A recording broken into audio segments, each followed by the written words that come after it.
there's some sample videos that they've been releasing of like what it can do. And it's producing very realistic images and very realistic backgrounds, editing. Um, and you can pretty much do film scenes anywhere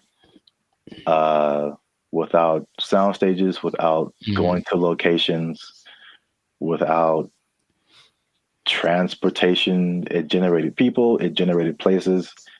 Um, so yeah, that's where we are right now. That sounds like a But lot.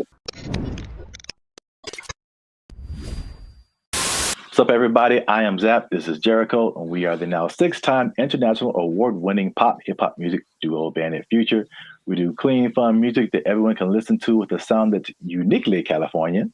And now you're tuned into the Life's a Circus podcast, where we talk about everything that's funny, interesting, and ridiculous. But before we get started, before we jump into it, make sure you like, subscribe, comment, and share this video. It's kind of important. Share this video with somebody in the film industry Ooh, because things are happening, man, what's happening? and it's happening real quick. What's happening?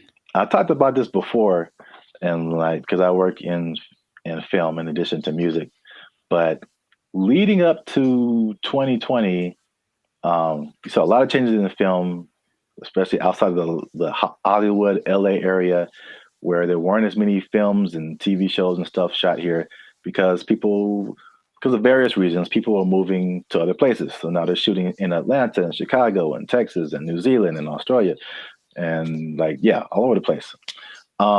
Then 2020 hits and it was just chaos for everybody, especially the film industry. A lot of your favorite shows weren't being shut down completely. And then when it did come back around, they had all these protocols. It was very hard to shoot. COVID, people had to be away from each other, all that kind of stuff. Fun times, right? And then recently we had all these strikes. You had a writer's strike, you had an actor's strike, and a lot of it was well, a portion of it was due to the new technologies, AI, people being generated and put into movies, and how do they still get paid and how much and all this kind of stuff using their likeness and all this. So that was like actors and writers. And we've seen that with musicians too, like the creators, AI and influencing like how we make music and cutting jobs and all this kind of stuff. It's not stopped. It's Okay. like if you can't tell, they are marching on really really quickly with this, and this thing of AI has spread past the, I guess, initial creators Mm. into everyone around the creators now. When it comes to like film, I mean, they show a lot of behind the scenes stuff right now. So I feel like people are used to seeing like how films come together. There's a Sure. it is an army of people. Like it's a small village of people that it takes to like make the next Mission Impossible. Like hundreds and hundreds of people. So we're talking about lighting people, sound people, electricians, carpenters who build like all the sets that you see, like especially sitcoms. Mm. Um, like it's crazy if you ever get the chance to tour a film studio. Like take a look at how much lumber is coming through there, and Interesting. it's just um, like little 18 wheelers just full of lumber because they have to build all of those places that you see on TV. And Mhm. that's like one part that people don't really, I guess, think about. You got editors, you got sound people, like all this stuff that comes with making a film, right? So enter AI, right? Sure. So there's a big report that's going around. Hollywood Reporter interviewed Tyler Perry, and Tyler Perry was speaking on something called OpenAI's. Sora. Have you heard about that? Yes. All right. So we got OpenAI is the people behind ChatGPT, which has already changed everything. Recently, Sports Illustrated let go of like all of their writers Right. because they're doing this ChatGPT. This is crazy. But now all the people that make movies come together, now their jobs are in jeopardy with this open AI's Sora. And to put it in Tyler Perry's words, he said, if I wanted to be in the snow in Colorado, it's just text. If I want to write a scene on the moon, it's text. AI can generate it like it's nothing. I don't have to put it on my lot. I can just sit in the office and do this at my computer, which is shocking to me. Hmm. So, in the article, it said Tyler Perry was slated to drop like $800 million into expanding his studio. He was going to build 12 more stages, and then he immediately put a halt to it because of OpenAI's Sora. Wow. So, we'll show some pictures up here too of like there's some sample videos that they've been releasing of like what it can do. And it's producing very realistic images and very realistic backgrounds, editing, um, and you can pretty much do film scenes anywhere uh, without sound stages, without Hmm. going to locations, without transportation. It generated people, it generated places. Um, so yeah, that's where we are right now. That sounds like a What lot. are, what are your thoughts now for the progression from Chat GPT to this? I mean, I have an idea of what it looks like. I don't like the idea of taking jobs away from people, for one, and then for I and until proven otherwise, I'll still see a really well done AI something, and it's just something about it gives me this like it's just this lacks this element of realism. Mm, However, I know it's getting better all the time, and at some point, I don't think I'll be able to notice. But just it's business is about saving money, yes. so it makes 100% like it makes perfect sense that they want to do that instead of spending all the money on stages and every that. But it just seems like it loses the. So if I see this movie and it's like an amazing movie and they have all these locations, and then when I find out that they just did it all on a computer, for me that loses something. You know, Lord of the Rings, all the New Zealand backdrop and all this. No, we just did it in the computer. Actually, it's not. We didn't go anywhere. It's like, oh man, something about it to me doesn't. But see, the thing is, it's not because I think the buzzword before this is CGI. Right. So it's just like I feel like it only loses that for you because you know that it's like that. But I think there's stuff now like the CGI stuff where it's like you can't really tell. Like I feel like that part has gotten so good that you can't really tell sometimes like what is CGI and what is not. Dude, just on a simple scale, I've been talking to people on, Zoom or Google Meet, and I'll be talking to them like, "Oh man, where are you?" And they're like, "Oh, that's just the background from the from the program. Like, I'm not here. I'm in my house." Yeah, And I'm looking like, no, like that's gotten really good. So yeah. I can imagine if no one told me, sure. But then I have those doubts. Like, I wonder if I do it now with commercials for sure. Like, are Mhm. all those people in that? Is that really, or is it just he? And it maybe it's already been here, and I don't know. Mhm. Yeah. There's definitely pieces of it that have been here for a long time. Sure. Um, Especially like big crowd scenes and stuff like that. Right. Um, it's definitely Yeah, I know that the big Ed Sheeran music video a couple of years ago was kind of that because it's basically him and I think 100% or mostly AI CGI generated background characters, and they all look really real. mm. So yeah, I don't like it though. That's all. I just don't like it just because it's moving into a direction that my brain wasn't ready to accept as a possibility. Mm. You know. Well, I mean, people. I personally, I have no idea. I mean, I won't say that. I do have an idea. AI is going to win. So Sure. No, it's without a going doubt. to win eventually. That's Without a just, doubt. I feel like, um, it's like everyone's saying you're on the train track, and everyone's saying the train is coming. And it's like, let's all band together and stop the train. And it's like, You can try all you want. It's not going to work. I uh, acknowledge that. it's like it's respectable. It's like let's hold on to what we have, but at the same time, it's just like, well, how can we not get hit? Let's also think about that. Yeah. How can we not get hit by this train? So, like, I don't know. People can do their own thing. I personally have been. Um, well, it depends on what you want to do. Also, it's some people are of the mind of we need to work to integrate the Sure. AI, um, because it's like you did on another podcast.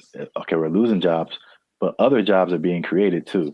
Mm-hmm. So, are you preparing yourself for the job that's being created, or are you just trying to hold off the train that's coming?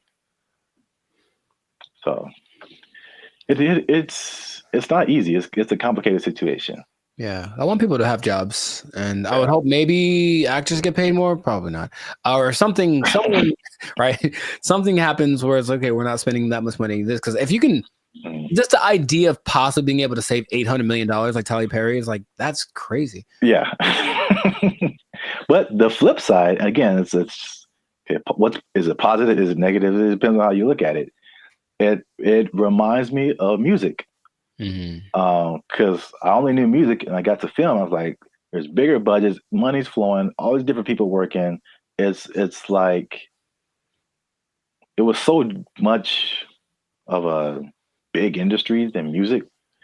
And then it kind of made me think that music used to be like this, possibly.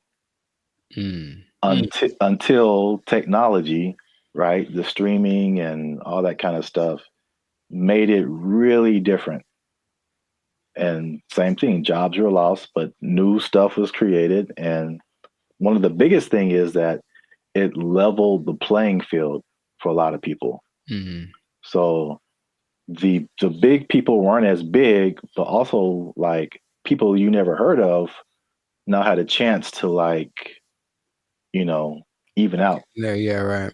So if you don't have a budget and you can create a blockbuster movie in your bedroom, it's the same way you can create a full album in your bedroom now.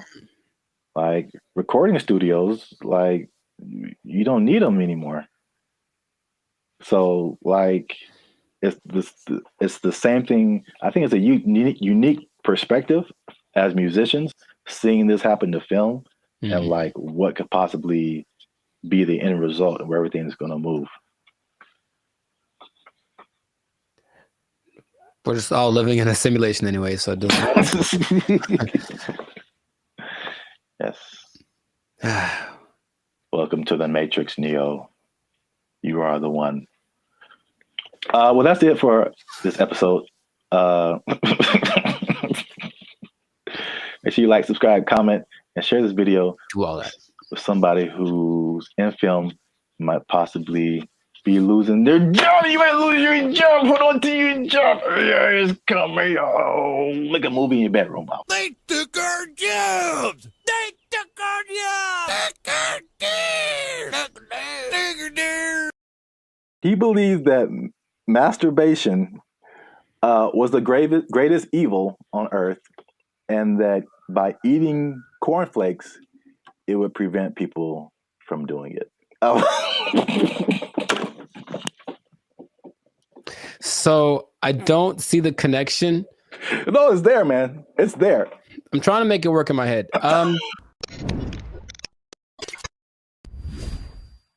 What's up, guys? I'm Zap, and this is Jericho, and we are now 6-time international award-winning pop hip-hop duo band in Future. We make clean, fun music that everyone can listen to with a sound that is uniquely Californian. And right now, you're tuned into the Life's a Circus podcast, where we talk about things that are funny, interesting, and ridiculous. But wait a minute.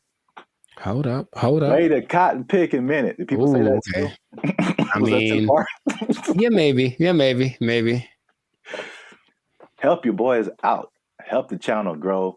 Help us keep doing what we're doing by liking, subscribing, commenting, and sharing this video.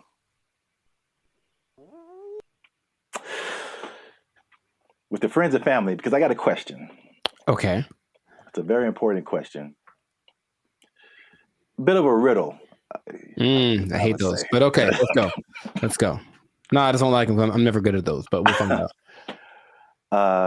Mr. Jericho, what do you get when you cross a medical condition that people were afraid of, a religious group that wants to stop people from performing a sexual act, and World War II? Huh. It's three things. Yes, there. I've noticed. That's one more than two. My first thought was Nazis, but I think that's wrong. That was just the first thing that came in my head. I'm like, that's no way. I think it's because you just said World War II, and I was like, I think they wanted to stop World War II.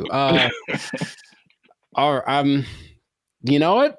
Congratulations. I've never been asked this in my life. Yeah, I don't think anybody has, but for the people playing at home, just one more time, the question is, what do you get when you cross a medical condition that people were afraid of, a religious group that wants to stop people from performing a sexual act, and World War II? And the answer, believe it or not, is breakfast cereal. I'll be honest, I didn't. Yeah. Go ahead. Yeah, I just kind of stumbled upon this, but the rabbit hole got really deep as to why we have breakfast cereal. So, a little bit of a history lesson. You can stop me at any point if you want. It'll be the Just more clarification on the ridiculosity that is happening right now. So, breakfast was not really like, I guess we hear the cliche now, like breakfast, the most important meal of the day, right? And so, but before like the 1800s, breakfast wasn't really like that important. It was just basically you got to think about like the times that they lived in. It's more like hunt what you eat, kill what you eat, working on a farm, grow what you eat, stuff like that. And so like nobody's waking up at like in the morning to like kill a chicken or like kill a pig to make some bacon or like whatever.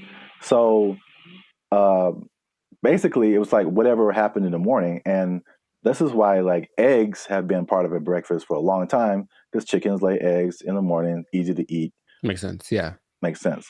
And basically what you ate for breakfast was pretty much whatever you had left over from the night before. So that was pretty much breakfast. But there was a meat component because they would eat it, they would like cure the meats and stuff, and you could save it and use it for breakfast in the morning. Right. So like eggs and even bacon were like a big part of breakfast. Bacon. And this was called like the farmer's breakfast. So again, it's just like it's pinned to the time that you were in, and farmers and stuff. You get up early in the morning.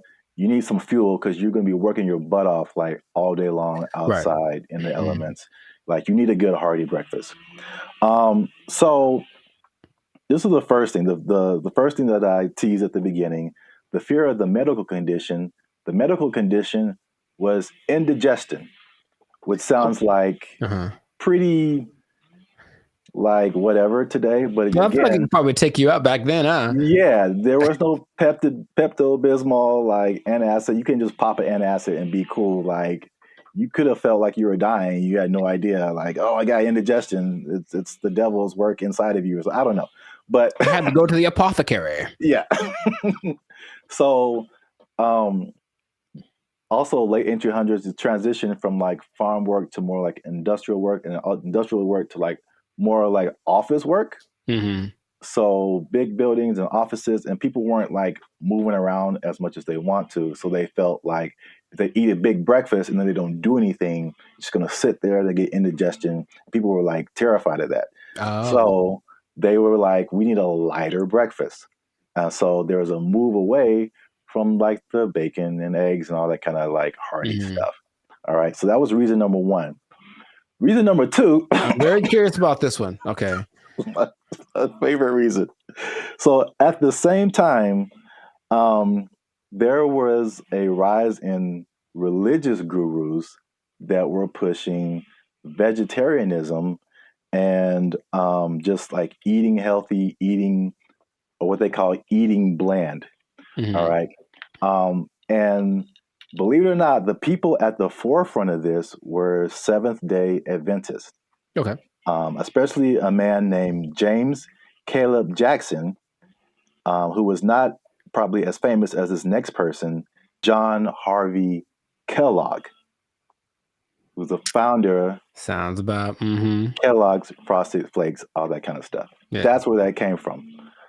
Now, these people were like hardcore Seventh-day Adventists. Sure. And they actually pushed this type of breakfast, not just on the healthiness, but they believed that a lighter breakfast was more morally sound. There was more morality in eating like a healthier breakfast. But also, I could not pass this up. The John Kellogg guy, he believed that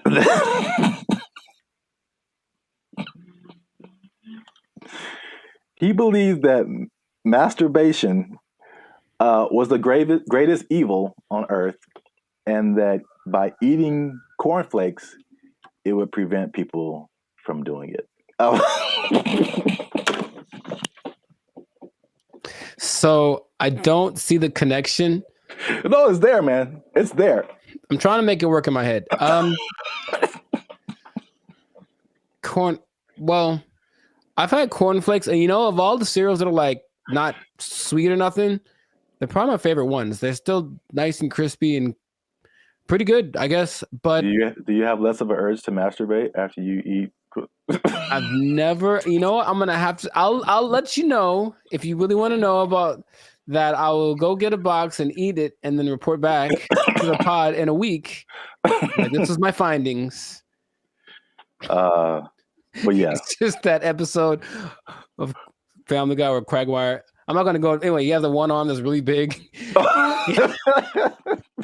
It's like, bruh, it doesn't work. It doesn't work.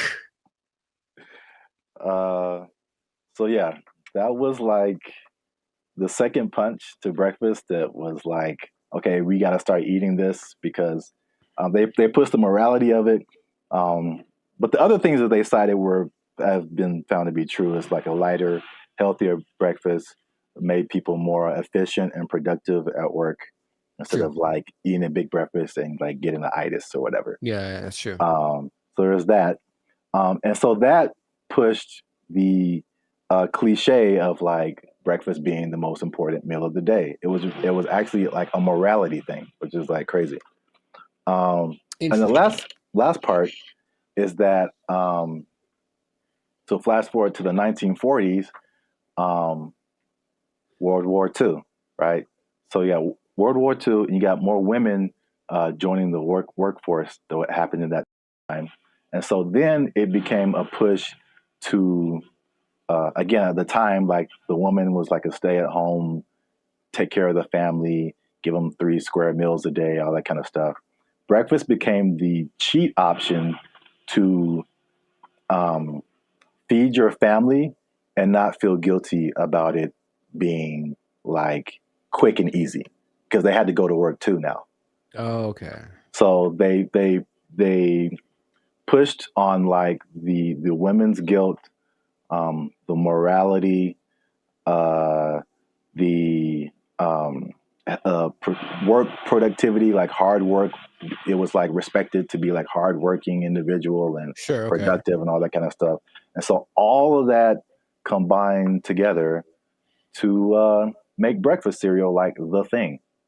And I remember like watching commercials. Like every commercial is like part of a balanced breakfast, and like you got to have your cereal and blah blah blah blah blah. And they push, and the cereal industry is probably like $1 billion industry or I something now. imagine. Yeah. But they, they show all of this stuff like, and I never ate all that stuff. I tried once. Man, you just feel gross after it. Yeah. You drink a whole glass of orange juice and a whole glass of milk? Like, yeah. Man. Yeah, milk, orange juice, toast, fruit, cereal. Bacon and eggs. Yeah, something like that. It was all in the one picture. Like the whole food pyramid. Yeah, it's too much. It's really too much. But I thought, it must be something worth trying. And I regretted that real bad. Yeah. So yeah, that's the crazy story behind breakfast cereal. And if I may leave you with the cliffhanger. Okay. So remember we started off with bacon and eggs. We did. And then everyone went to cereal. Yes. But somebody put bacon and eggs back on the forefront, man. Ooh. And they went toe to toe with cereal. But you have to find out in the next episode. So keep watching. This has been another episode of the Life's a Circus podcast. Make sure you like, subscribe, comment, and share this video with somebody who liked them cereals, man. Ooh, I like some. Was that my line? Is that what I was supposed to say? I think so. Okay. And cut. I like some. Oh, you can try another take if you want. Ooh, I like some. Was that better? Had more? That was too much. Okay, all right, okay. Man. We had it on the first take. Okay, we'll use that in the commercial. Thank you, Mr. Director. Here's $5 million. Look, let's go. Where do I sign, Mr. Barry Gordy? Jericho likes it. Super sweet sugared honey smacks. Give me that. Give me that money. They took our jobs. They took our jobs. I went to high school with Diana Taurasi, who some say is the greatest female player of all time. One of the greatest, right? And she's a year older than me, so I got to high school. It's a place called Don Lugo High School in Chino. And I was coming in as a freshman, just trying to make the team like summer. And she was already she'd been there for a year, so she's already established. Everyone knew who she was. And I'd heard about her. I'm like, you tried out for the basketball team? Yeah. Oh, I didn't know that. Yeah, I played the first year. I played freshman year. Yeah. Oh, cool. But the whole thing was, I thought that because she was a girl, that there was no way she was as good as me, right? So I just casually mentioned we should play one-on-one to her. Like, I think maybe it's the only time I ever spoke to her, really. And she's like, yeah, sure. And when I tell you that. What's up, guys? I'm Zap, and this is Jericho, and we are the 6-time international award-winning pop hip-hop music duo Band of Future. We make clean, fun music that everyone can listen to with a sound that is uniquely Californian. And right now, you are tuned into the Life's a Circus podcast, where we talk about things that are funny, interesting, and ridiculous. But before we get started, make sure you like, make sure you subscribe, make sure you comment, and make sure you share this video with somebody who may have challenged another person or entity, and they got shut down because they weren't ready for what was about to come to them. All right, so Zap, do you have an example of that? I'm glad you asked. Okay, so talking to the third person already. I see how This is a video that I found on social media. It made me laugh. And it's high school. I don't know if it's junior. It looked kind of young. Maybe it's junior high. Maybe high school. I don't know. But this player challenged his coach. And it didn't go the way he thought it would. This coach was having a good day teaching his players when one was bold enough to challenge him to a one-on-one, and this happened.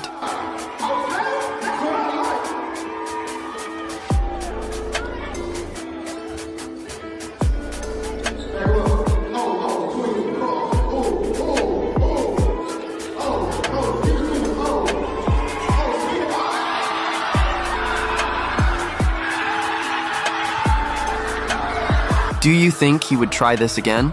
So yeah. Uh, I like it. I like it. yeah, coach wasn't messing around. I thought he'd get past him, but I didn't know he was gonna break the kid's ankles. That was cold.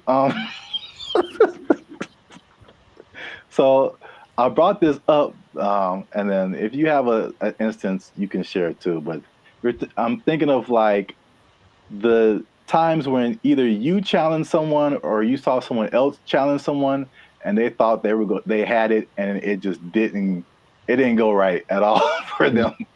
Because I brought up this video because it reminded me, and I think that's junior high. It looked like junior high, not high school. It reminded me of the same thing that happened in my junior high school. So my school was a magnet school. I don't know if did they have magnet schools out here in California? Okay. Yeah. So we had like people from all over. It wasn't just like people in the neighborhood. And it was a performing arts school. And we didn't have sports. So we didn't have a football team, basketball team, anything like that.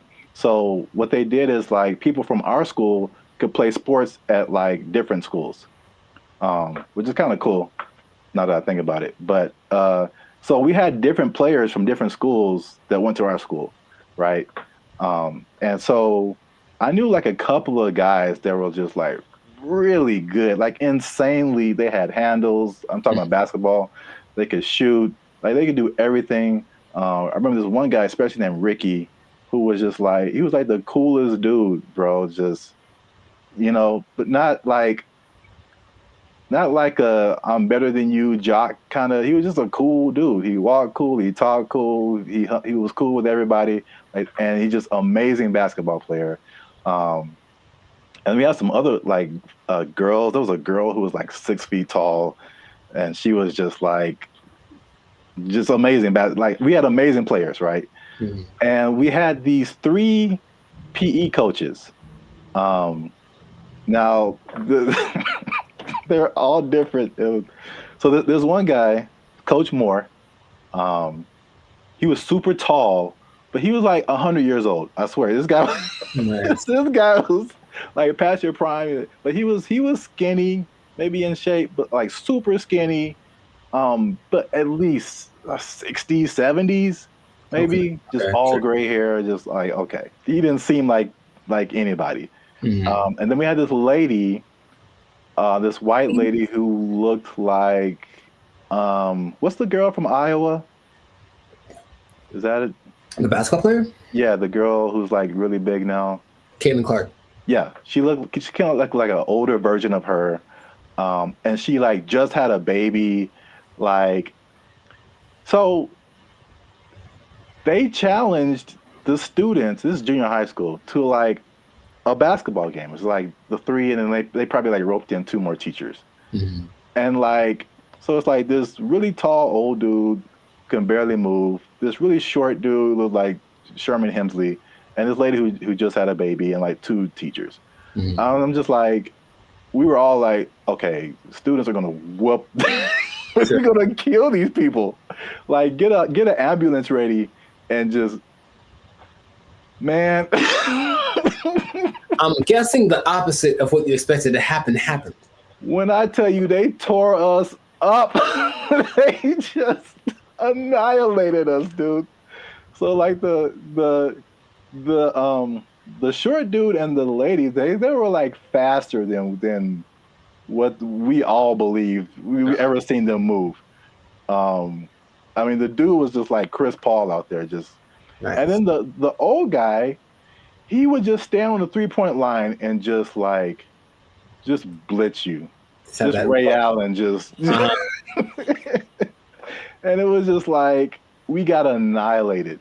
So that video just reminded me of that experience. But I don't know if you had any experiences like that where you saw something happen, or maybe you tried something and it just not so much publicly, but if it had been the social media era, then maybe that would have been, on all the reels and whatever. But I brought this up in one podcast before, but I went to high school with Diana Taurasi, who some say is the greatest female player of all time. One of the greatest, right?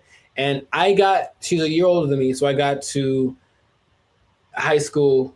It's a place called Don Lugo High School in Chino, and I was coming in as a freshman, just trying to make the team like summer, and she was already like she'd been there for a year, so she's already established. Everyone knew who she was, and I'd heard about her. I'm like, Oh, you tried out for the basketball team?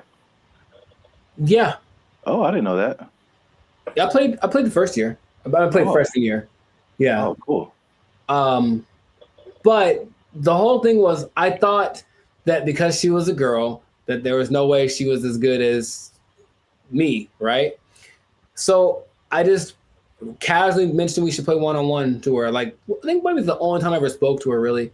And she's like, yeah, sure. And when I tell you that I didn't make a, like, we maybe played at 5. And so if it had been like that, with like a bunch of people in the circle going, oh my God, then it would have been terrible. But it was just us and maybe like a couple of people watching. And they didn't even pay attention because they're like, this dude's they're talking about me. Like, he's about to get destroyed. So I didn't know that she was that good. And it's like, when I tell you, I felt like I was standing in quicksand, how fast she was. And she just would like hit me with a pump fake and then just like go around me. And I'm looking like, this is crazy. I've never played against anyone this good. And then she hit like a fall away, like Steph Curry, like 30-footer just because she could. And I was like, that's not fair. And I didn't know that. Anyway, that was kind of humbling. But there weren't many witnesses. So it wasn't like that video. But yeah, nowadays it would have been one of those like, oh my God, but I mean, she's amazing. So I'm not surprising. And I think the only other thing I can think of like that is, and it's more specific like that. Someone older, I could take them, right? Is one time I decided it'd be a great idea to arm wrestle my mother. Now I was maybe like 9, 10. I was getting a little buff. I felt the muscles coming. I was like, yo, guess what, Mom? It's time. It's my time now. I'm on the come up. And I don't think I've had a more humbling experience in my life than that. Than my mom, who's not a big lady, but she's pretty strong. I saw her the other day, Arian. She's strong. And when I tell you that, like, I thought my arm was snapped in half, man. Like, she didn't say, "Oh, my son," I mean, she just, God, and that was it. Right on the counter, right on. I just walked away in shame. That was it. So that's probably the 2 experiences I've had like that. I've seen videos like that, and I've probably been a witness to some, but I can't think of any off the top of my head. But it's always like, yeah, you get some kind of a boldness in you, like, you know what, it's time to go for it. And if it works out, good for you. But more often than not, it ends up like that. Yeah. The last thing that just reminded me of is I don't know if you ever like were in fights or anything in school, but I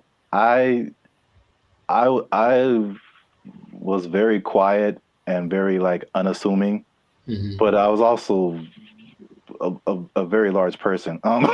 Like I've always been a very large person. So like no one is like tried to fight me.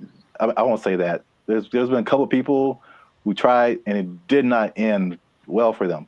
So it's like even if I didn't know how to fight, I'm just too big. Yeah. And I remember there's like this one guy who was like messing with me in school or something. I told him to stop. He wouldn't stop. And then he we were in class, and then I think there was like maybe 3, 4 rows of desk. So he was behind me. So I think he like pushed me or something. When I finally decided to push him, like he pushed me, and it was just like, okay, bro. When I finally pushed him back, I feel like he got laid out. That's what this dude went flying like 4 rows back. It was like everybody was just shocked. It was just like I did like some kind of Naruto whoosh on this dude because he went flying. And yeah, that was the end of that for sure. But yeah, so I've seen it go both ways. So if you have a story like that, something that happened in your lifetime where you saw somebody try to do something and didn't work out, or you tried to do something and it didn't work out, let us know in the comments, and so we can all have a laugh. Just sharing laughter. Yeah. Don't worry, you'll be okay sharing it because it'll just be between us. It won't go to your boss or anything. No. Yeah. You'll be okay at work because we want you to keep your job. We do. We want you to keep your job. Yes, we do. Because if you do something like this try something at your job and it doesn't work out. Challenge the boss. Don't do it. I wouldn't They recommend. might take it. They might take your job. Oh, it didn't work out for you. You're fired. Oh. They took our jobs! They took our jobs! They're thinking about legalizing everything in California, but in the way that Oregon is doing it, in the way that Vancouver is doing it. And you've seen downtown LA. What do you think is going to happen, bro? What's going on, everybody? I'm Jericho, and this is Zap, and we are the now 6-time international award-winning pop hip-hop duo Banded Future. We make clean, fun music that everyone can listen to with a sound that's uniquely Californian. And right now, in this moment in time, you would tune in to the Life of Circus podcast, where we talk about things that are funny, interesting, and just straight up ridiculous. So before we get started, make sure to like, subscribe, comment, and share this video. I'm gonna change it up with two people that like drugs. That's all. We're gonna talk about drugs, okay? Now drugs are bad, okay? But I know we're talking about them. Sponsors gone. Specifically, we're talking about the drug problem. You can call it an epidemic, but drugs have been What you talking about, baby? But it seems to be getting worse. So the specific thing is the way that governments are approaching the drug issue in their country. And there seem to be two very drastic sides, and they both have interesting results. So before we get into it, Sir Zap, San Francisco, have you had any experience or just thoughts about just the Have I had thoughts about drugs? Have you had thoughts about drugs? Do you dream about them? Drugs are bad, okay? But have you seen the effect of drugs on our society as a whole with your Yeah, man, I think about drugs every day. Okay. You know what I'm saying? Okay. It's hard out here in these streets. That brought to mind two things. Yes. He's there. He was up there. It's crazy. Mission accomplished. Yeah, San Francisco. Wow. Yeah, I had the worst hotel experience of my life in San Francisco. You were there, you remember. And it wasn't because, well, I guess it was because of the hotel. They had a hand in it for sure. That was not helpful. But it was the people who were there who were obviously using an assortment, shall I say. A plethora, perhaps. Yeah, involved in all kinds of activities and whatnots. But yeah, we definitely saw it there. And I was saying before, this isn't like my crowd, so I don't really know a whole lot about drugs anyway, but you just kind of go from the homeless people because for sure you see them on stuff. I've seen them doing stuff. And so that's how I kind of like get the drug vibe. But going like just off of the hard drugs, one thing I noticed, I don't know if you noticed this either, the legalization of marijuana in California, and probably in other places too, but in California, I definitely noticed the explosion of just like, we can do this everywhere. Let's do it everywhere, especially like on the freeway. Like I can drive down the freeway and just smell like the whole freeway is high, bro. Like, Yeah. No wonder we're all going 5 miles an hour. Yeah. Like everybody is just walking on sunshine right now, and I'm trying to get to work. I remember one guy when we went up to Sacramento, and one guy in like a Jack in the Box was like he was the happiest man, and I'm like, wow, starting early, 8 in the morning, that's a wake and bake situation right there. Yeah, but I don't think that weed causes the problems that we're seeing. Just slower people, and yeah, maybe they're raising the price of food. Everyone's eating too much, but I digress. The idea is you can do one of two things, or there have been two extremes that governments have been taking. One is to decriminalize drugs. So there's a difference between decriminalization and legalizing. They're not legal. You can still get busted for them, but it's just that decriminalizing means you won't go to jail forever for getting busted with a meth pipe. On the other hand, you could really go at the drug sellers and the drug users and make everything illegal and see what happens. So the I guess benchmark for everybody's decision is Portugal, because in the 90s they had, I think they were kind of closed off to the world for a long time. I'm not quite sure why, but for like 40 years no one could really get in there. So in the 90s it opened up, and in came all the influx of everybody's influence, and with it came drugs, because people like drugs. So what happened was Portugal got a really bad heroin problem, the worst ever, and everything that the government tried to do was like,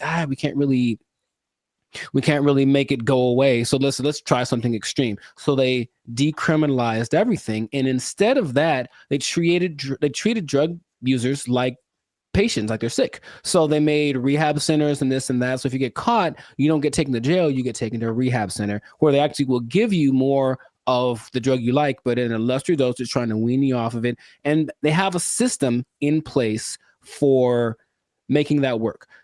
Other places that have copied that, I believe Lithuania, and there's maybe Denmark. I could be wrong about that. But so what has happened was that the good old US was like, oh, let's try it. So they did that in Oregon with the last election, and they kind of forgot one part. They forgot the whole rehab part. They just decriminalized everything. And I think I heard about that. It's a nightmare. It's so bad. It's just people just violently robbing each other in broad daylight and just on drugs, on the zombie drug. I'm not sure exactly what strain it is, some kind of a opioid maybe, but it's a zombie drug. People like walk around like zombies. But the visual I wanted to share with everybody was actually from a video I saw from Vancouver. They did the same thing. They just legalized everything without thinking about how to fix these people once they're on the drugs.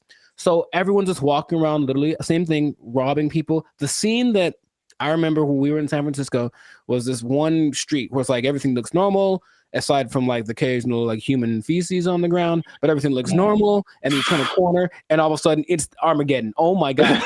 Just literally, just all of a sudden, everybody, and like you just stop there, and they all kind of like turn. That's the zombie drug. So there's a video of these two men walking down the street, and they're in a position where I don't think I could keep my balance and walk, but they're so hunched over, and they're still somehow staying upright. There's two of them, they're walking, and it looks surreal in Vancouver. That's happening right now. So they tried it, and for some reason they didn't get the memo that they need to add the other part to it. So that's an I think they're thinking, oh, well, like alcohol, like there'll be a couple of people that go overboard with alcohol, but if we let everyone have it, most people have enough restraint or whatever to not use it. I just don't think that hard drugs and alcohol are exactly comparable like that. So you can take the other extreme, and this one is maybe more fun, and that is the president of the Philippines, something Duarte. He said, he got elected in 2016 maybe. He said, kill them all. That's exactly what he said. Kill all the drug dealers and all the drug users. Wow. In 4 years, well, the last updated thing was like in 2020. So in 4 years, he killed like 24,000 people. Just for, and the thing is, he'll catch you. They'll just raid the streets at night, and if you're on drugs, that's it for you, basically. And the thing about that is that a lot of, and then the people that don't kill, they take to jail, but they kill a lot of people, and everyone in, like, all the citizens love it. They think it's fantastic that he's doing that. So when they interview the drug lords, they're like, well, we're not going to stop, so we just got to figure out how he's not to get caught, because the threat of death isn't enough to stop it. So you have a lot of people in jail. You have a lot of people that are being killed, just like, and then they have a lot of people that are approving of this, right? And that's the most extreme case of that. So I'm sure there's other options, but that seems to be the two sides. So if you were the leader of Zapville, Zaplands, and you had to implement a strategy for the rampant drug use in your country, man, you got to be a better leader, man. I know what's going on. All your people are just down in the pipes. But what would you do to resolve that, you think? That Philippines thing is wild. I never heard that. Yeah, well, they don't talk about it too much, but yeah, but he he's like, he literally gave a speech. He was like, "Yeah, and all the drug dealers, and then everyone cheers." But he literally did this, and that's his approach. Oh, wow. Yeah, that's too far in my book, especially for the users, because like drugs are an addiction, and like you're not in the right frame of mind to like make decisions and then have someone execute you because of your addiction. I think that's too far. Okay. But the thing you said in like Portugal, Denmark, that's interesting. I mean, that seems, again, it's just like, I don't know why the answer for everybody is just throw somebody in jail and then like, well, we got rid of that. Like, No, that yeah, doesn't exactly. solve the problem. Like, it doesn't solve the problem. Like, The problem still exists, yes. yeah. But So with the numbers for Portugal specifically, the numbers of overdoses went down like 90%. yeah.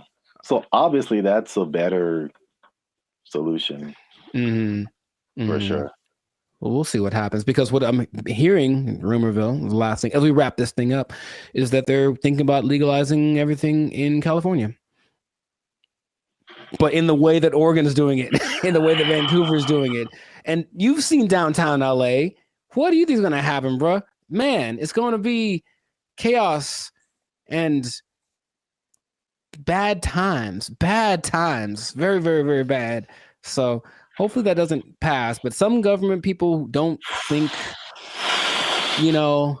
they're just like, oh, my nephew OD'd once, I should probably do so. That's what politicians maybe think. That's their only connection to this kind of thing. So let's just try something new. Let's decriminalize it all and see what happens. And it'll be bad for all of the people that we see walking on the freeway are on drugs. Every single one of them. And that's going to go up tenfold if we decriminalize the drugs. So just let's not do it, Callie. Man. Send your relief funds to banditfuture.com just in advance, because I see suffering in our future if this. I see. You will know pain. You will know pain. We'll at least know gross. We'll at least know that. Yes, that is God. We should do a whole separate episode on that hotel room. I still have some videos from that. I was giving a review. Yeah, videos? I have a video I took of the hotel room, or walking around. Yeah. Maybe I can find it. Yeah. People need to see that. It was oof. It was really bad. But anyways, this has been another episode of the Life's a Circus podcast. So let us know in the comments if you have a solution for how to solve the drug problem where you're from. Do you have a drug problem? Do you need help? Do you need to talk to somebody? Call the Bandit Future hotline. Just kidding. It doesn't exist. But make sure if you do have a problem, make sure to go see somebody about it. It really is serious. Don't you believe it? Okay, so that's been it. And oh well, I'll tell you what. If you're on drugs, if you're doing too many drugs, I don't know about you and keeping your employment status, you might start freaking out and not make it. And then, you're going to have to be out of you might be down bad. You might be out of employment, and that's not going to be good. If the boss catches you in the bathroom doing what you like, might end up bad for you. I just don't know how to say it, but I think you won't like the result. I think I get what you're going towards. Yeah. Correct me if I'm wrong, but I'm thinking that you're saying that they might take your job. Drugs are bad. Okay. They took our jobs. They took our jobs. Calling us the Doomer generation. And honestly, I'm cool with it, because when I wake up, I get 20 notifications about 30 different reasons I'll never be able to afford a home. I look around, see my computer science degree all framed up, about to turn into an art piece because of AI. Then, we're in a loneliness epidemic. but these gas prices and these heat waves collaborating to keep me indoors. And they say it's not going to get any better. So What's up, everybody? I'm Zap, and this is Jericho, and we are the now 8-time international award-winning pop hip-hop music duo band of future. We do clean, fun music that everyone can listen to with a sound that's uniquely California. And right now, you're tuned into the Life's a Circus podcast, where we talk about everything that is funny, interesting, and ridiculous. But before we jump into the topic today, help your boys out. Come on now. Make sure you like, subscribe, comment, and share this video with somebody who likes to go shopping. I see.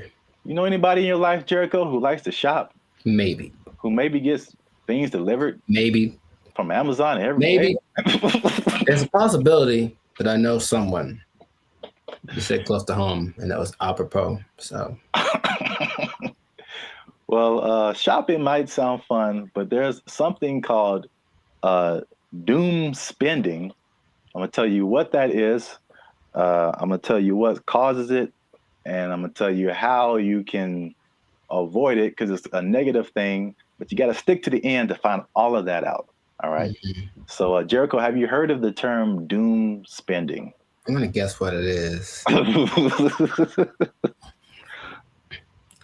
It's where you spend so much that you open up your banking app, and then there's just a picture of Dr. Doom laughing at you.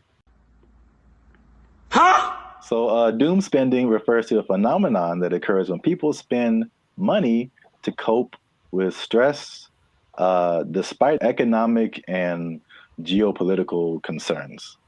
Bankrate data found more than half of Americans are in debt, and doom spending might be to blame, with 38% saying they'd go into debt for fun. So obviously we are in a tough time right now. Inflation is through the roof. There's a lot going on in the world, wars in various places. There's a poll that was done that said that 96% of people are concerned about the economy. So that's a whole lot of people, pretty much everybody. It's understandable. Yet, with that in mind, 27% are doing this doom spending. So they are just still spending frivolously to a certain extent, and it's affecting different generations. Mm-hmm. So 43% of millennials, they say, are doing this doom spending, and 35% of Gen Z are doing it. And basically, the concept is just like, well, it's almost like a defeatist kind of thing, where it's just like, I'm never going to really, all these aspirations that I have financially are never going to happen. So I'm just going to enjoy life. calling us the doomer generation. Honestly, I'm cool with it, because when I wake up, I get 20 notifications about 30 different reasons I'll never be able to afford a home. I look around, see my computer science degree all framed up, about to turn into an art piece because of AI. Then we're in a loneliness epidemic, but these gas prices and these heat waves collaborating to keep me indoors. And they say it's not going to get any better. So, as a millennial yourself, that's the category we fall into. What do you think about this doom spending? Have you had doom spending thoughts? Do you think people are in your life are doom spending, or do they just like things that smell good? We've been collecting all of the little Harry Potter baby stuff because we're a Harry Potter family. So freaking cute. Not talking about anyone in particular. I'm just, No. Side effects include doom spending thoughts and early discharge. No, I understand the concept. I'm more curious where that. I feel like that's always been a thing, but that term is. Yeah. Sure, give it something that has a ring to it. It's a shock value of a term. People that have bought things like a boat because they said, F it, I'll just buy a boat. And they sure couldn't afford a boat, but now they have a boat. Here with his tailgating tips is a guy who just bought a boat. It's a weird phenomenon, but it's almost like a temporary solution to a permanent problem. So I'm in debt, and I feel really bad about it, and I really can't get the things that I want, and I don't see myself being able to sustain something long term. YOLO, and then just go buy stuff. Yeah. But even that phrase is I think that's kind of permeated because that's the Gen Z millennial phrase. YOLO, you only live once. This is a Coca-Cola YOLO, not YOLO. No one has said that in like 8 years. A yo-yo. I get it, even though it doesn't make sense, because I'm sure I've been in spots where I'm like, well, I could just buy. I do remember telling somebody once, I may or may not have been drunk, but I told somebody once that I either want to eat like the best food or like the worst food. Like I didn't want anything in between. It was something weird like that. So I'm gonna take my money, go buy a really nice meal, and then just eat peanut butter sandwiches for the next month, and then get the next check, and then YOLO. Ed, can you play YOLO to Jessica? YOLO, Jessica. I think some people do because you get the story, you get the high, you get the dopamine, and you get the taste, of course, of the great thing that you can look forward to. It's like a little treat, like to like reward myself for like either like some like hard schoolwork or just sometimes it just serves as a distraction from like what's going on like around me. Whereas the more practical way to approach finances in general isn't glamorous. You're not really doing anything too extreme, right? You're just kind of all level here, and that's not fun. And no one likes that. So they'd rather do the other thing. So it doesn't make any sense if you think about it, but I've been there and I understand why people do it. Just want to spend money. I just really want to spend so much money. Well, here's some other causes. There's some that I saw online and some that I just kind of made up. I mean, not made up, but just from my observations, I think this is what causes it. Mm-hmm. So it's 5 different things that I found. One that I think is a part of it is just, at least just speaking as millennials, and I know other generations have gone through different things, but I feel like millennials in particular, because it was just interesting to me to see how their numbers, the millennial numbers are higher than the Gen Z numbers. And maybe it's just, that's because we just have more money to spend. But I think it also might be related just to the life events and life experiences we've had.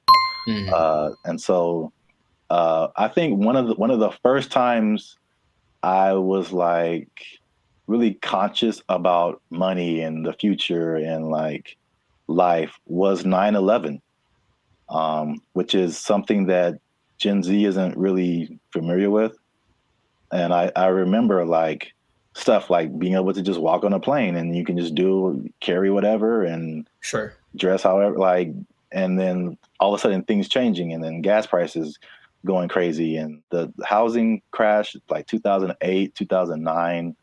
And I'm sure more has happened in between then, but you also have like COVID and then, you know, the inflation. Mm-hmm. So there's that. Hi, I'm 28 years old, married with kids, and we're moving in with my parents.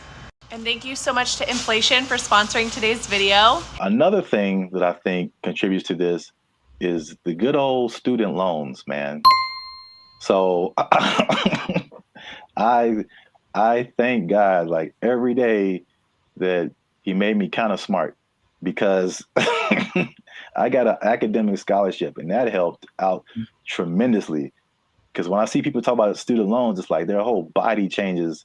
Yeah. And they just like, you can see the desperation in their eyes. It's like, this is never going to end. Do you have student loan debt? Yes. Can I ask you how much student loan debt you have? Oh, 20K, I think. A third thing I think is the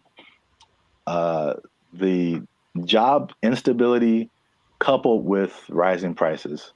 Oh, so, yeah. Mm-hmm. So, I mean, obviously inflation has just gone bananas, but again, it's just like back in the day, you know, the path that they laid out for you, millennials, I don't know if they do the same with Gen Z, I don't know, but everything you see is just like, go to school, get a job, work there for 40, 50 years, retire.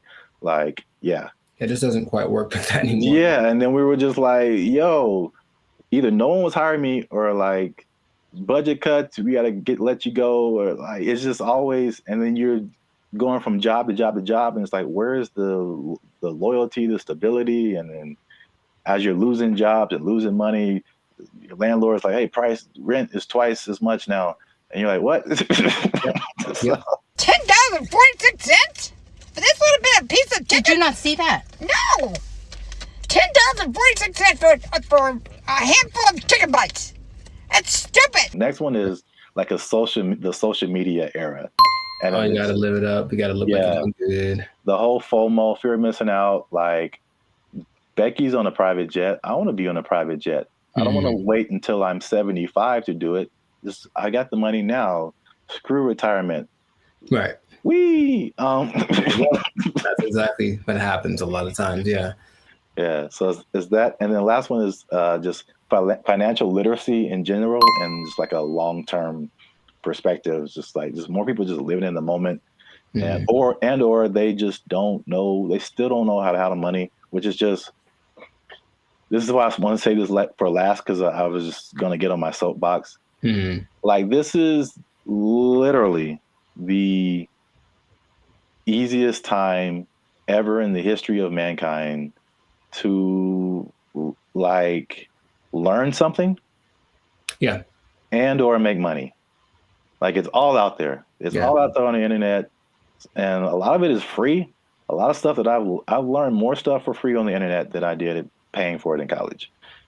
Right. So that says a lot. Learn stuff, and then what you know will get you a job. That's straightforward. Yeah. So doom spending, man. It's a thing. Yes. So the question is, have I ever done that for chicken? I feel like probably. Meaning, if the chicken was like $7.99, I had $9, but I had something else to pay for. That was also $7.99. I'm not sure what. Yeah, I probably picked the chicken. I probably picked the chicken and live with the consequences with the happiness in my heart. Ooh, it's right. Oh my gosh. Y'all gotta chill. Y'all crazy back there. They know what they did. Not to condemn anybody. I feel like I've definitely done it. There's definitely things where we're like, I can't afford this, but I'm going to buy it anyway. I think that's kind of like the phrase that comes to mind when I think of like doom spending. Especially if you can pay it off later. You know, I've heard people that have $300,000, $400,000 worth of credit card debt. I don't know how you keep getting approved, but like that's wild to me. Yeah. And then it feels painful. Like, oh, that's that idea. And for them, it's like, well, I don't have to pay yet. So I have $30,000 in credit card debt. When they call, I tell them I can't pay it back yet. All right. So real quick, before we end it, 5 things you can do to stop or cut back on your doom spending. 1, use a budget, right? So just say, hey, I'm gonna spend this much and that's gonna be it because I only got this much coming in. And then boom, there you go. Nice. Number 2, addressing the underlying emotions. Some people just shop just because like they broke up with their boyfriend or had a bad day at work and that just makes them feel better. And then, but there's other things that you can do that aren't as harmful to your finances. Whenever I am shopping and I'm bringing home new things, I just feel good about it. No! Number 3, develop more healthier coping mechanisms. Okay. And then number 4, another thing that's just a cool thing of just the time that we live in is that you can automate certain positive behaviors. So you can automate your checking account or whatever so that it takes a certain amount after every check and puts it into a savings, so that you don't have to physically do that and just kind of feel that anxiousness, I guess, about doing something like that. What? Bro, what are you talking about, man? And the last thing, again, hitting home, sorry to get so personal, just finding low-cost things to do. Ladies. I just really want to spend so much money. I don't understand the whole, if there's an option for a higher price version of something and a lower price version, even if they do the same thing, they want the higher price one because it's cute. And I'm gonna make them these little baskets. So I got these little socks to go in her daughter's basket. They're so cute. I guess. Okay. Gotta live with that. That yes, accurate. Find some alternatives, man. There's cheap things to do that are as equally as fun. Yeah, like taking a walk outside. Yeah. Every day. Just take a walk. It's good for your health too. So beneficial and free. That's two things. Two things. Oh, two things appearance. There he is. Well, that's it. Doom spending. Let us know what you think in the comments. Do you doom spend? Tell on yourself. get up in the comments and just tell on yourself. They know what they did. They know what they did for sure. Do you have anything left in your retirement? All right. Let us know. And don't forget to like, share, and hit that subscribe button. That helps us out. And if you doom spend,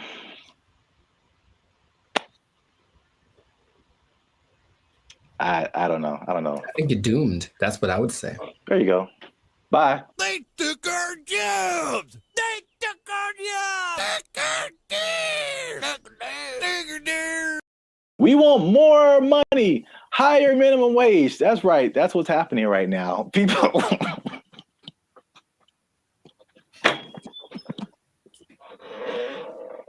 Already, man.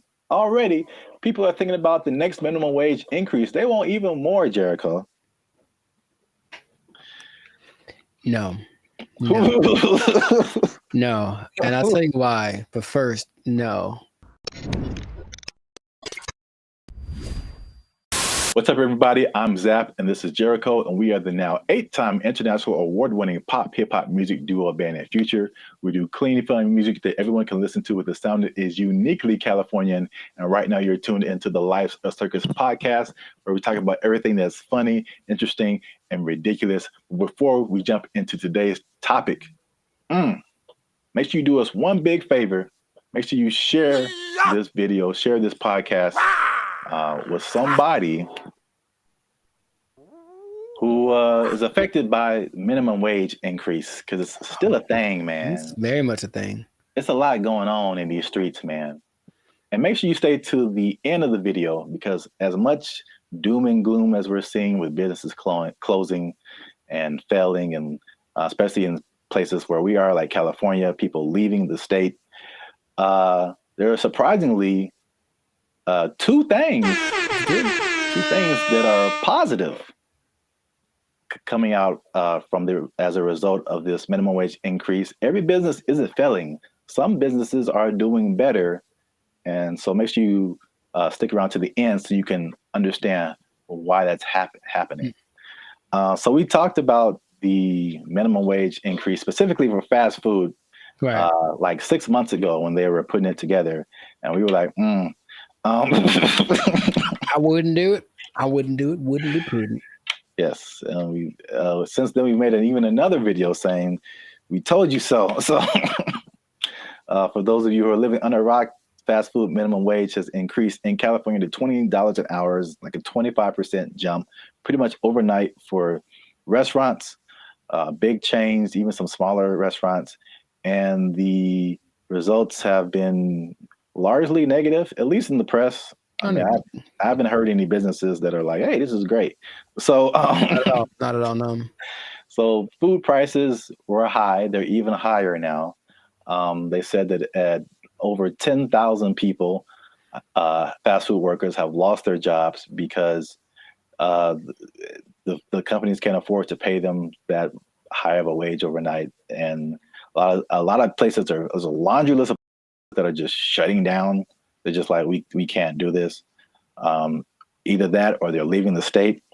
But guess what, Jericho? Tell me now. That's not enough. We want more money, higher minimum wage. That's right. That's what's happening right now. People.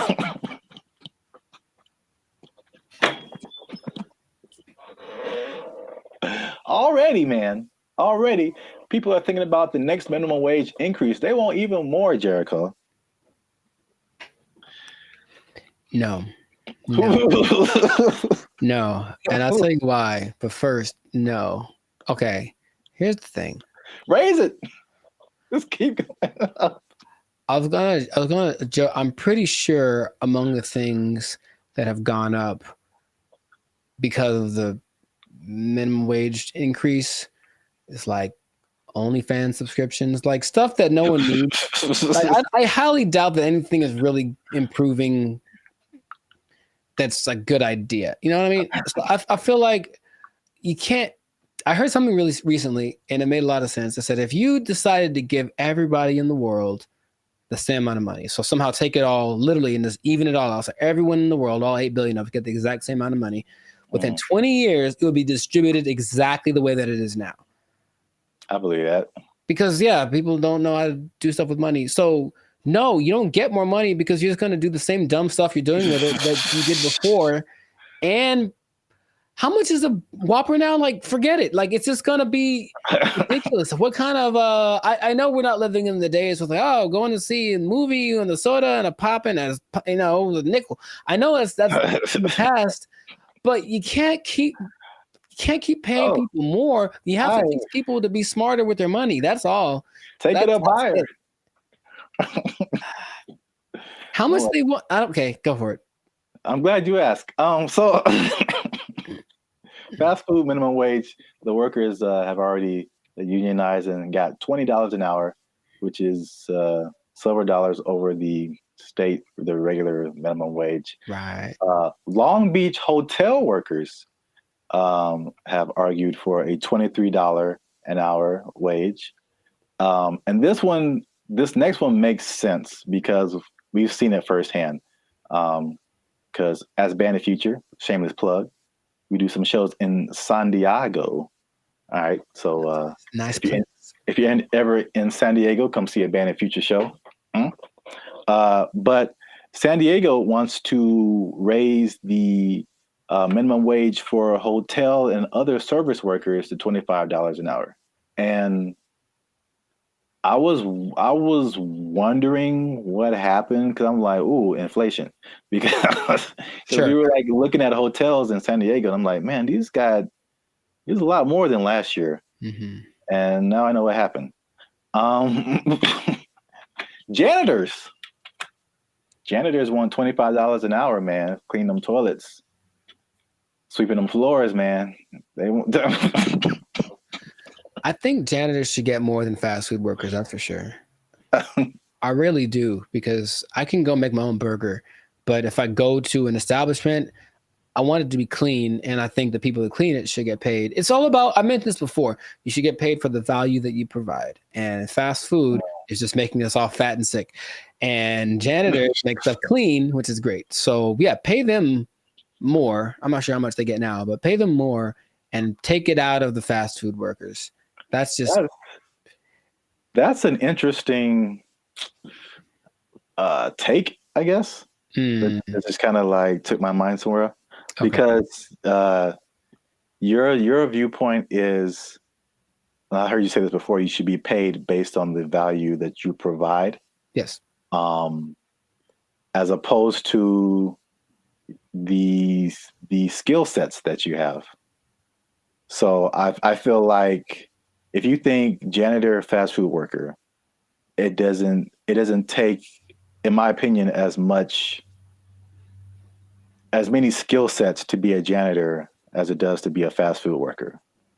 The fast food worker, you have to have people skills. You have to be able to talk to people, interact, be friendly, all that kind of stuff. You have to have some math skills to run the cash register.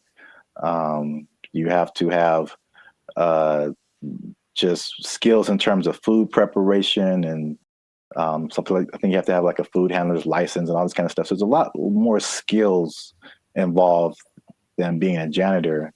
But in your opinion, the janitor provides more value than the fast food person. Yeah. And if you had 9 PhDs, okay, you went to school for a long time, you're very smart, and what you got PhDs in doesn't help us at all, you shouldn't get paid more than anyone. Why would you? What are you doing to help? Right? To me, a janitor, I watch them all the time, and I'm really grateful. At the gym, for example, which is a disgusting place. Think about it's disgusting without the janitors. If they weren't there, think about how gross it would be. Or oh my God, the bathrooms at the beach. Oh my God, I get like PTSD going to some of those places. And I remember the last time I went to Venice, there was a person like cleaning them as people were standing in line. And I'm like, that's one, disgusting. 2, thank you. How much you getting paid? You deserve more. We all need you more than we need somebody to get our Big Mac done faster. I really think that's true. So yeah, I would, if I ruled the world, I would pay people based off of the value. I'm kind of with you, but I'm kind of like trying to play the devil's advocate. Like, Oh, I understand. And of course, the system we have is that you went to school for more time for this and that, or you were required to think more, whatever the thing that is, whatever the commodity it is that you acquired, that's the thing that you should get paid for. And my position is that sometimes, sure, but also no, definitely not. I need the janitors more. I need the people that rake the leaves more. The people that make sure that the streets don't have potholes. We need them more than we need. Remember, maybe I'm talking about necessity versus convenience. Like, I can make my own burger. I can go put together a Chipotle style burrito if I want to. All the ingredients are at the store. I just got to try, right? But I can't fix the street. I don't know how to do that. So if you know how to do that, you should get paid more than someone. Oh yeah, yeah. So it's something to think about. Yeah, an idea, but that is how I feel about it. But wait, there's more. 25. Oh, that's a lot. 23, 25. That's a lot. San Diego Community College District has already raised its minimum wage to $30 an hour. And I think it's just community college employees. I think something like that. Okay. And then the Los Angeles airport workers want $30 an hour by 2028. So the train is moving fast, man. Well, sure, but the question is where's the money coming from? I think it's just going to get more. Well, this is the problem too. So I read an article by some guy. I don't remember his name. I'm sure he's very smart. Good view, smart guy.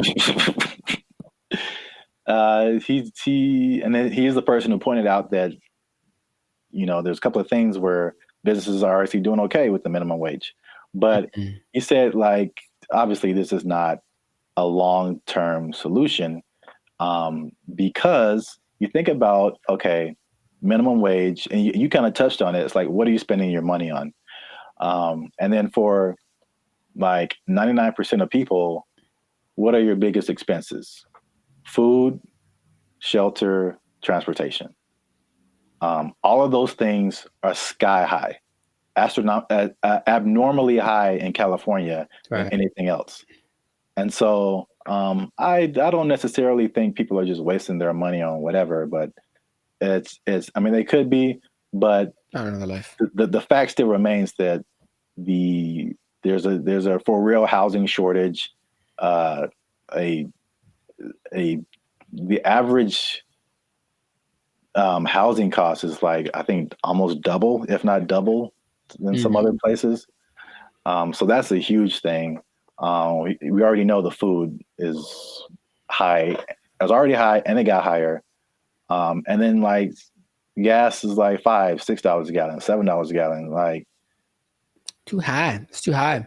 So it's like, basically he pointed out, is just like, those things are like at the root of this, a lot of it, but it's like, we're not trying to solve those things. Or maybe they are, and they just haven't found a solution yet. I thought that was an interesting point. It is.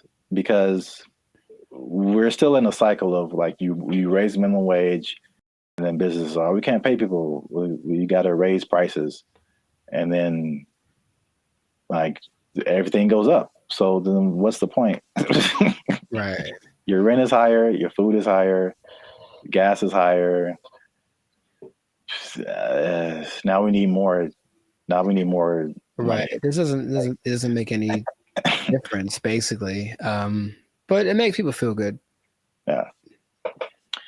But like I said in the beginning, this guy also pointed out that there are two things that he pointed out where businesses are actually doing okay with the minimum wage, and it's actually been a good thing. And it's not OnlyFans? And it's not OnlyFans. All right. One, just a second. One is that it has forced businesses, and I think we can even agree to this as the way we run Band and Future and all that kind of stuff. It's forced them to be more efficient. And I've definitely gone into places or worked in businesses where like you can tell the money is flowing, and so they just kind of like, you know, they kind of just spend money on whatever and just kind of do frivolous things and just silly things with their money. But it's forced some businesses to be more efficient. So it's like it's actually some businesses are saying that their businesses are working better because they've been forced to like cut the fat of the company to basically pay for the workers. So I think that's the thing that we've experienced as just dealing with. I think that anybody experiences that the inflation, the high prices, you get laid off from work, or you don't get a check that you thought you're going to get, or a car repair costs you $2,600. Sounds like real life right there, bro. It's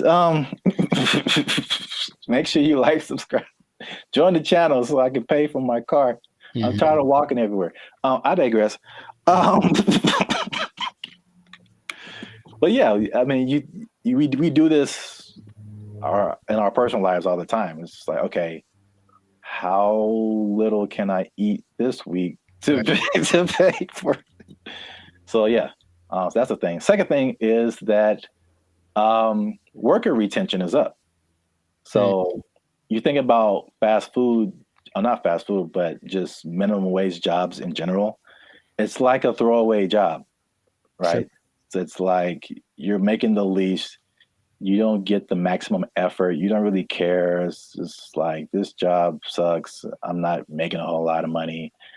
And I think it has a high turnover rate. So meaning people quit, they have to find new people, train them, get them going, and then they're there for like a month or two or 6 months or whatever, then they quit and they just find a better job or whatever. So with the higher wage now, fast food worker is like the premium job of minimum wage jobs. So you think if you work in some other job for $16 an hour, $17 an hour, you can flip burgers for $20 an hour. You're gonna, if you're in that that minimum wage level, you're gonna stay there for a minute, because unless you can move up to some other job, you're doing better than other minimum wage jobs. So why would you leave? Right. So yeah, so people are staying, and people are happier, they say, just coming to work, which I mean makes sense if you're getting paid more. But there's less incentive to leave, and then people don't understand that it costs businesses a lot of money to hire people and put up ads to hire people and then train them and all this kind of stuff, get all this stuff going and find the people, and then they're only there for a little bit, and then you got to do it all over again. Yes, that's a big expense. So there you have it. Minimum wage going up, prices going up. Some businesses are leaving, some businesses are shutting down. Some people don't care. It's happening in their business. A lot going on. Let us know what you think in the comments. Is this good? Is this bad? Should we do the idea of this guy in the article and just let's fix the housing and the food and the gas and all this stuff and just bring that down instead of raising the money we get? Cost of living is too high. Yeah, man. A lot going on. Gotta invest in some meme coins, man. Just take advantage. It's a bull market, man. Let's get into it. Are meme coins the answer to the minimum wage problem? I would say probably not. But, you know, somebody, it might work out. For most people, not so much. Yeah, we out. Because we are. But for real, join the YouTube channel, because the boy needs his car. All right. There we go. They took our jobs! They took our jobs! Oh, I had one. I forgot it. So it was like unique. Recycling toilet paper? I mean, wow. Wow. I mean, I only brought it up because it is a real thing. Like people do that. How do you recycle toilet paper? Do you want me to tell you or? Yes. What's up, everybody? I'm Zap, and this is Jericho, and we are the now 6-time international award-winning pop hip-hop music duo Band of Future. We make clean, fun music that everyone can listen to with a sound that's uniquely California. And right now, you're tuned into the Life's a Circus podcast, where we talk about everything that's funny, interesting, and ridiculous. But before we jump into today's topic, make sure you like, subscribe, comment, and share this video with 2 people who are flashy. But you know they faking it, man. That's cold world, man. They ain't got it for real. It's a cold world. They ain't got it. It's a cold thing. So we, again, we've talked about this before. We're Hollywood centric, and Hollywood, Los Angeles is well known for people out here being flashy. They looking sharp. They got the clothes. I mean, they just decked out. Going to fancy restaurants in the hottest clubs, and then they go back to their studio apartment where they can barely afford to keep the lights on. It's just like, it's very much what you see isn't always what you get. Have you had that experience, Jericho? You've seen people like that, or have you tried to be like that, or you just kind of, you know? I get the appeal of it because there's always the two sides that seem to be competing, right? There's being rich and looking rich. Yeah. And it seems like it's more fun to look rich than to be rich, because being rich requires more discipline, and it doesn't necessarily mean that everyone sees you. And so if you care about what people think, then you really want to look rich. And yeah, I know people that are like that talk a big game about the moves that they're making and this and that, and they show up in nice whatever. They make sure to show up to the place and then change into something nicer because they have an important thing to go to, and they make sure everybody knows that they're going to this important thing and they're better than you. It's like, okay, I get you, bro. But it's sometimes hard to tell because in LA, Hollywood, people look pretty good. Like physically look good. They're in shape. They wear nice clothes. You can get really nice clothes on a budget too. If you really have to, you don't have to go to Melrose and blow $800 on a t-shirt. You can go to, I saw the nicest jacket, honestly, last week at Ross for like $25. And I was like, ooh, I was killing. So you can make yourself look flashy without too much. In fact, yeah, Ross has a whole jewelry section. You can get decked out for under $100. You can. You know, but you always question it. I think you always question it. It's like, I wonder if that person really is somebody. Usually the telling point is if they're where I am, they're probably not rich. That's probably, yeah. Hey, you come to this Starbucks too to use the Wi-Fi? Yeah. Doubt. Yeah, man, they shut mine off. But I look fly though, don't I? Like that from Boondocks, where Riley takes all the money that Granddad gave him for the weekend, blew it all on one shopping. Oh yeah. He's like, "Ain't I'm clean though?" Yeah. Brother, we don't have food to eat. Oh man, I'm clean though. Well, I brought this up because I saw a study by Redfin, which is a company that's into like the housing market. And obviously, the economy has been very rocky for past few years now, and inflation is sky high.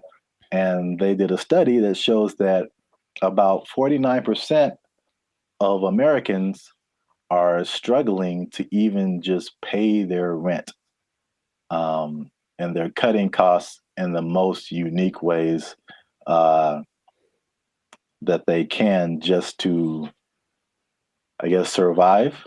Okay. While still trying to look like everything is okay. So I guess a lot of people like really are struggling. So I mean, 50%, that's like 1 out of every 2 people that you know.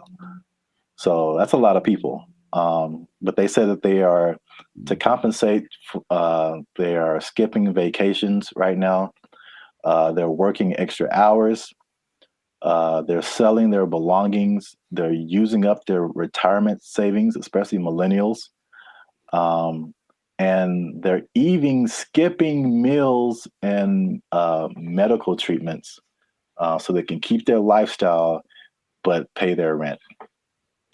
What is that? How does that sound to you? Is that shocking? Or is it like, okay, that's what we're in right now? It sounds like bad prioritizing and an overimportance on the exterior, right? Just like my life is just an Instagram reel. So as long as everyone's giving me the likes and I mean like publicly, like they're, oh look, you're doing well, then that's all that really matters, and then they can suffer in silence. Yeah.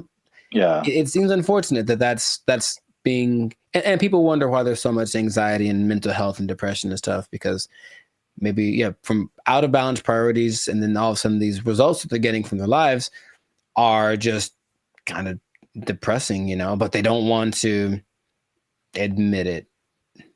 And that's, I guess that. Yeah, I think you're right. Like social media especially fuels that. And it's like, I won't say never, but I rarely go on to social media and see someone be like, hey, here's a picture of me like cutting down on fast food because I can't afford it. Like that isn't, that's like it's the highlights of people's lives. And so you only see the good stuff. When there are like a lot of people can be struggling. So I just have a couple of questions just so people can see how we living, you know what I'm saying? So inflation is hitting everybody. Like I feel like everybody feels it at some level. So for people who are cutting costs, are there some stuff on this list that you are doing or have done, or something that you're not on the list that you're doing that's just like just keeping you in a good position financially? Yeah, I haven't. I love to travel, and I haven't really gone on a vacation since 2022. I think I've honestly only left the state like twice in the last year and a half. So there's that. Even though traveling isn't expensive, vacationing is expensive. So I mean, if I wanted to, I could go to some place and stay in an Airbnb and chill. But vacationing, I haven't taken a vacation in a while, and then I haven't gotten tattooed really because I like tattoos, obviously. But again, it's like, is it a priority? I suppose not. So I've been held back on that. And then just eating out in general, cooking more, eating out less. And even with dating, trying to find that like happy medium between like, let's not go all out on this. Let's find a place where it's like it's not burgers and fries, but it's definitely not Beverly Hills top of the line, because I got money for that. Those areas. Yeah, those are all like very practical things. I would say I do some of the same thing. If I could offer something different, one thing that I did recently that you noticed, and then I've talked about it before, and it wasn't just because of like prices, but I just wasn't getting the quality service. Was my haircuts. So like I just started, and I did one pretty recently. I think it looks kind of clean, man. Okay. I think I'm out here like, I could do a few things. I feel you. As a barber, but like, I mean, a large part of that was just frustration, just unable to find a barber. If I do find a barber, like I have him for a minute, and then he moved to Texas or something. Like something always happens. I'm just like, I'm so frustrated trying to find a barber. And so let me just get, my hair isn't that complicated. Just need to teach myself how the fade part is really the hardest part. Right. But other than that, like I just do it myself, and it saves me like a lot of money at the same time. So it's like a win-win situation. Yeah. So I do like the eating out thing too. That's a thing. And then what else have I been doing? What else has he been doing? Oh, I had one and I forgot it. So it was like unique. Recycling toilet paper. I mean, wow. Wow. I mean, I only brought it up because it is a real thing. Like people do that. How do you recycle toilet paper? Do you want me to tell you, or yes? Because that doesn't make sense at all. After it's been used, how do you reuse it again? You rinse it off. No, you can't do that. You hang it up to dry. No, in your house. Well, then it's not toilet paper. It's like a rag or something, right? It's toilet paper. I've seen videos of this, man. That's not possible. It's apparently this guy knows something that I don't, because it disintegrates with like water. How can you wash toilet paper? He washes toilet paper and he hangs it up to dry like it's the South in 1945. Yeah. I'm assuming you don't do that. Or if you did do that, you would have no friends. So please don't do that. But yes, that is a thing I've seen people do to cut down. And I'm talking about a person that I forget what movie it was, but this guy was a millionaire. And that's part of his frugal plan. I think it's a little extreme, but everyone got their thing. He recycled toilet paper. So don't do that. Please don't do that. Wow. That's very gross. And yeah, he has no friends. Right. Okay. I'm pretty sure that's not what you were going to say. That was, I've never heard of that. That's interesting. All right. Well, here's another thing, last thing about affordability, to just kind of put things into perspective. The people who have houses are having a hard time paying the mortgages, and the people who don't have houses, it just looks more unaffordable every day. And so the study also showed that the average American earns $30,000 less than what they need to purchase a house. So you're $30,000 a year annually. That sounds right. So I kind of went down the rabbit hole of mathematics. Okay, how much is this? How many people is this affecting?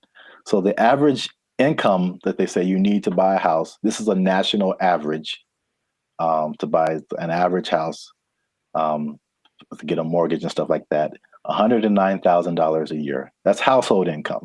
Mm-hmm. So it doesn't have to be an individual. It could be like a partnership or whatever. So that's $109,000 a year to buy a house. In California, what do you think that number is? Specifically Los Angeles. Higher, for sure. I would go to like 145. Is that not enough? I hope that's enough. That's generous. Household income, according to them, they said you need $231,000. Yo, I mean, that's okay. More than I expected, but it doesn't sound. I know people that are paying $5,000 a month on their apartment. So yeah. On that mortgage, that's what you'd be paying, about $5,400 a month for a house. It's not possible for most people. You got to think it makes sense, because if you're paying, that's math. I want to do it. That's almost $65,000 in mortgage payments. Mm-hmm. So that would be a quarter of 240 something thousand. So I think people would expect you to be in the like 25-30% range of how much goes to your mortgage payment. to make you eligible. So Sure. 200,000 plus sounds right if you're paying $65,000 a year in mortgage payments. That's crazy. I mean, you can get a house in the sticks, of course, in the desert, whatever. Oh yeah, cheaper. yeah. But Yeah, I mean, this is just like median nice house, you know, somewhere. yeah, LA is no joke. So last thing I checked out is how many people that cuts out. So how many people make under $240,000 to be eligible to buy a house like this? Most is the answer. Your answers have been so general. I mean, how many people are in California? 35 million, something like that? I don't know. And I think this may have been Los Angeles. So I don't want to. Oh, okay. So Los Angeles, maybe 14 million, 15 million. I don't know. But of those. Well, just on a percentage, because that's what I have here. Oh, like 95%? 95%? 95. That was it. Uh-huh. So 95% of people cannot afford a house. So this has been another depressing episode of the Life's a Circus podcast. For all you renters out there, make sure you like, subscribe, comment, and share how difficult it is for you to buy a house, because it doesn't seem possible for the large majority of people. Accurate. Yeah, inflation, keep your job. Bye. They took our jobs! They took our jobs! There have always been these things that say, oh, well, try this will work, and it's low effort on your part, right? Low effort, high reward, which isn't the way life works, but people always want to hear. And as long as people can promise that and show someone it works for somebody, they'll buy into it. Everyone only wants to be sexy and slam. But I have a solution. A solution that I think works 100% of the time. What's going on, everybody? I'm Jericho, and this is Zap. And we are the now 6-time international award-winning pop hip-hop duo, Bandit Future. That's right. We make clean and fun music that everyone can listen to with a sound that is uniquely California. And right now, in this moment, you're tuned into the Life's a Circus podcast, where we talk about stuff that is funny, interesting, and ridiculous. So before we get into this thing right here, make sure to like, subscribe, comment, and share this video with 2 people who want to lose weight. We're talking about it again because I know I see you. You want to drop some of them LBs, and there's a new way to do it. Now, of course, as always, not as always, as sometimes, stay tuned to the end because I have the answer for you. I got the answer. You came to the right place. Your boy got you. I got the answer for you, but we're going to talk about this new thing. So, Sir Zap, have you heard of Ozempic? Ozempic? Mm-hmm. That sounds familiar, like one of those late night Pfizer commercials or something. Is it a pill? People make it. Oh, okay. But it's like all a pill you take. Well, it's an injection.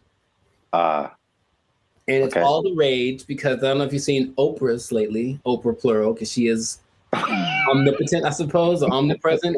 But Oprah's is, I'm just going to say it like that every time. Oprah's is very slim right now. And everyone's like, what happened to Oprah? What are you doing? And she's like, I ain't gonna tell. Because that's what she's not gonna say. But everyone suspects that it's this Ozempic thing. Now, Oprah's whole thing is, I don't have willpower, so I never have, I'm fat, so I'm just gonna do it. And it's like, okay, more power to you. But Ozempic is actually a diabetes drug. And a side effect is that you lose weight really fast, apparently. So of the celebrities I've heard of, people either speculate or have confirmed that Chelsea Handler's used it, Tracy Morgan's used it, Kelly Clarkson used it, Mindy, I don't know how to say her last name. Kayleen. Yeah. She's used it, and they have crazy results. So it's another one of those. Guess what? You don't have to work. You just have to take this, and then you'll get slimmer. And the result of the proof is in the pudding. People look amazing in a relatively short amount of time. Okay. I got some stats for you, but just off of the bat, if I said it's right off the bat, hey man, I got this thing, and it's an injection, so you got to do it yourself. That's already not fun, but I'm going to give you this injection. Oh, you have to do it. And you get to lose weight. You can lose weight really fast. What would be the question you'd ask me first if I tell you that? Besides the side effects? Very nice. I mean, that sounds right. That sounds like what I would want to know. And the thing is, this thing only came out last year. But wait a minute. It's a diabetes drug, so the side effect is losing weight. So is there a side effect to the side effect? Oh man. You are a smart one. Well, the side effect of taking it is that you basically lose your appetite and you get a little nauseous, so you don't want to eat, and that's why it works, right?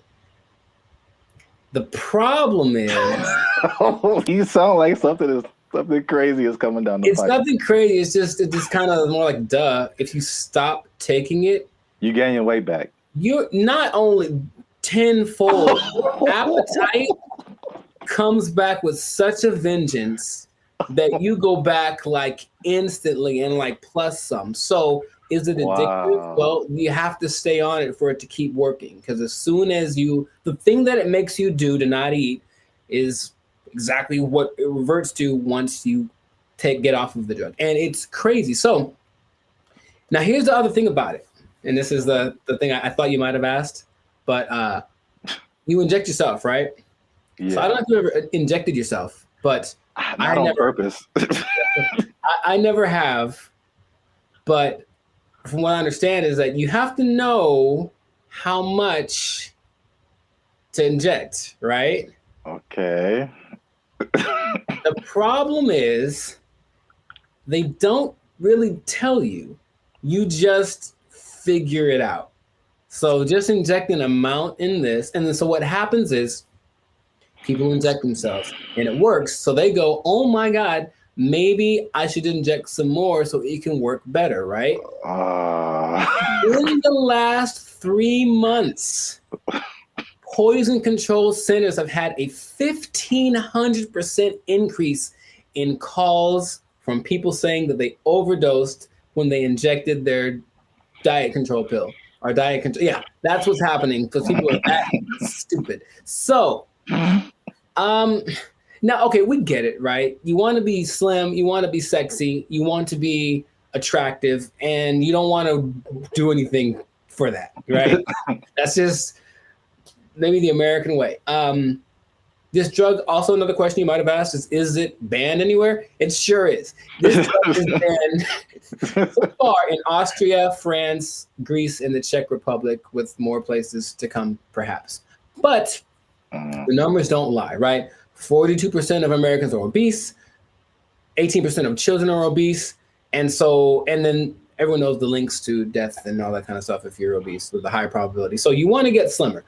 But this is just another thing. I guess my other question would be, have you heard of any things like this in the past that have promised the same, hey, take this and you'll get, slimmer, more sexy?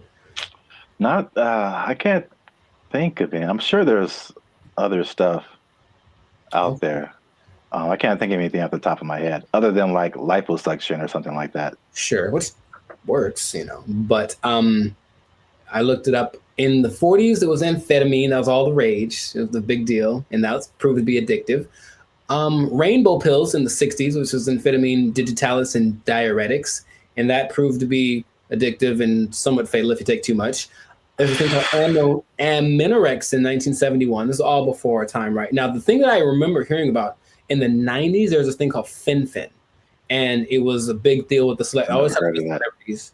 Yeah, and a lot of celebrities, took it, and apparently it works. But now this new Ozempic, I think I'm saying it correctly. They're saying that a lot of celebrities are getting paid to promote it, to push it, and I think that always, that's always the way to go. But it's just like, I'm really concerned for these people that are basically getting guinea pigged, right? It's like, we'll see if this works. And then what's going to happen to them in 6 months when they're like, oh, by the way, this causes all of the things. Yeah, that's how a lot of stuff goes with. I mean, like anything, there has to be people who tested out first. So yeah, it's weird. The thing that I randomly remember when you were talking about things from the 90s was like Slim Fast. Oh, sure. Although that's not like a drug, but it's like I remember that was like a huge thing, and people, maybe even Oprah did it at one point. I don't know. Oprah's done everything. Yeah. Yeah, I remember seeing a lot of Slim Fast commercials with celebrities and stuff, and then the tagline was like, "Give us a week, we'll take off the weight."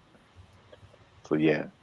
Oh, jingly. Now there's something that I heard about, but I didn't remember happening or existing. But apparently there was a substance that you could ingest if you wanted to lose 15 pounds today.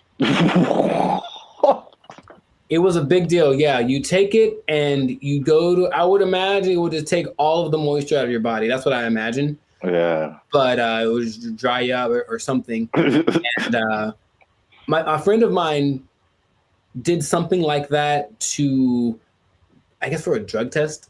So he had to get so he took some pill, and he said he thought he was having a heart attack for like 5 hours.